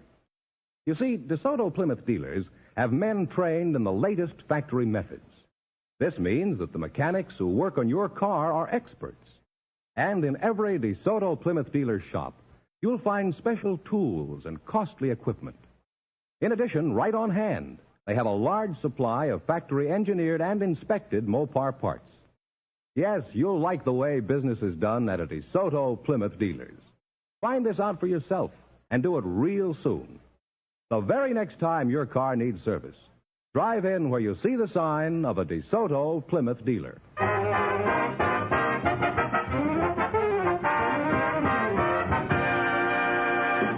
And here's the lady barber and the married man all set for the DeSoto Plymouth $2,000 question. Good luck to you. Here we go for $2,000. I'll give you 15 seconds to decide on a single answer between you. So think carefully and please no help from the audience. Here it is. The longest battle of our Civil War was the 7 Days Battle. What city was the objective of this great struggle?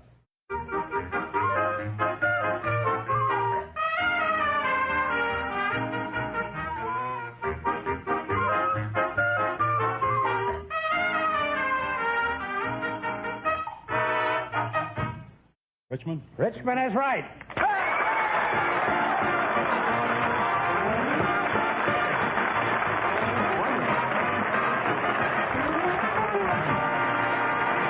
That's right. You win $2,000. You had the right answer, so you win $2,000. What are you going to do with all that money? Help her brother-in-law. You're going to help your brother-in-law. Why? Ill. Oh, he's ill. Well, that's a fine way to spend it. And you, Mabel? I'm going to give some to the cancer fund. Some to the cancer fund. Well, those are worthy objectives, huh? Let's see, you won $2,000 plus $100 in the... How much did they win in the quiz? 200 in the quiz. 200 in the quiz and $2,000 cash and the secret word? I don't think this couple said Get the second word. Well, you won $2,200, $2,200. Congratulations and thanks to both of you from the DeSoto Plymouth Dealers of America.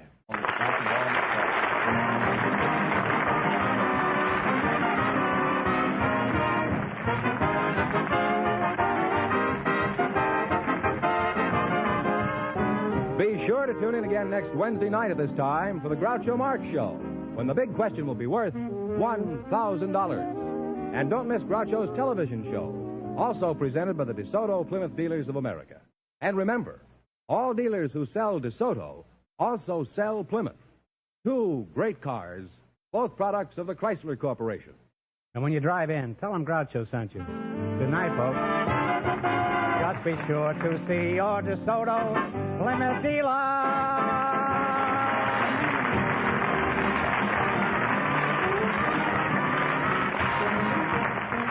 Folks, here's a tip from the National Safety Council.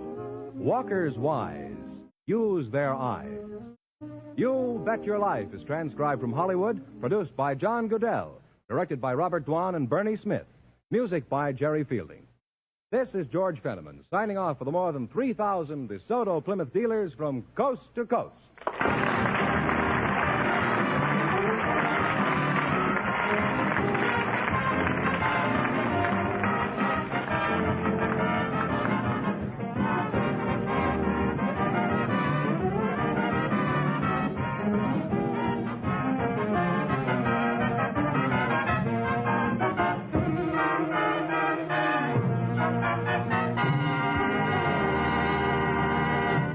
I would like to extend my sincere gratitude to Old Time Radio Research Group for their remarkable efforts in preserving and archiving the captivating world of old-time radio programs. Their dedication to safeguarding these precious audio gems ensures that future generations can relish the enchanting stories, music, and entertainment of the past. Their invaluable contribution allows us to step back in time and experience the magic of radio history firsthand. Their link is in the description below.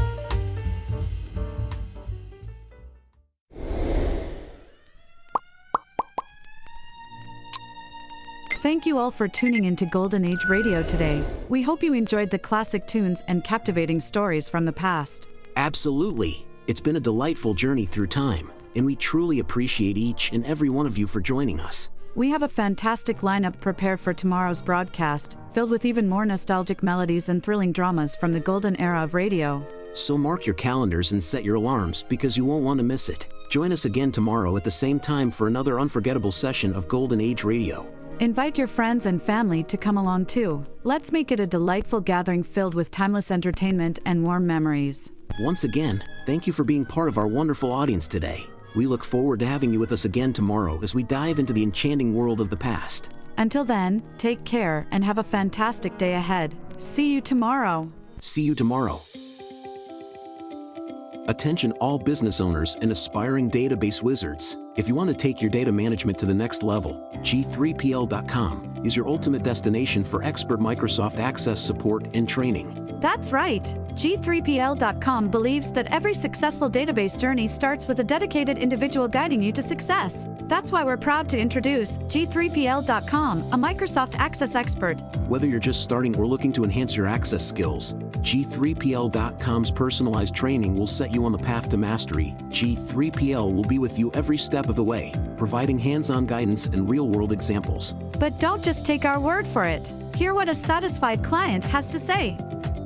Thanks to G3PL.com, I've become a Microsoft Access Pro. The personalized training was exactly what I needed. I learned to create and optimize databases, run powerful queries, and automate tasks with VBA. Now, I'm confidently handling complex projects with ease. It doesn't stop there. G3PL.com is your go-to for top-notch support and solutions. Exactly. If you're struggling with your existing database, G3PL will troubleshoot, optimize, and fine-tune it to perfection. G3PL.com designed a custom database that transformed our business operations. We needed a streamlined system to manage our services and customer data. Their expertise delivered a tailor-made solution that exceeded our expectations. I can't thank them enough. G3PL.com understands that every project is unique, and we're here to offer individualized attention to your specific needs. So, why wait? Take the leap into the world of Microsoft Access Excellence with G3PL.com. Contact G3PL today and embark on your database journey with an Access expert. Send an email to db@g3pl.net or call 615-420-2040 and ask for Mark to learn more and get started.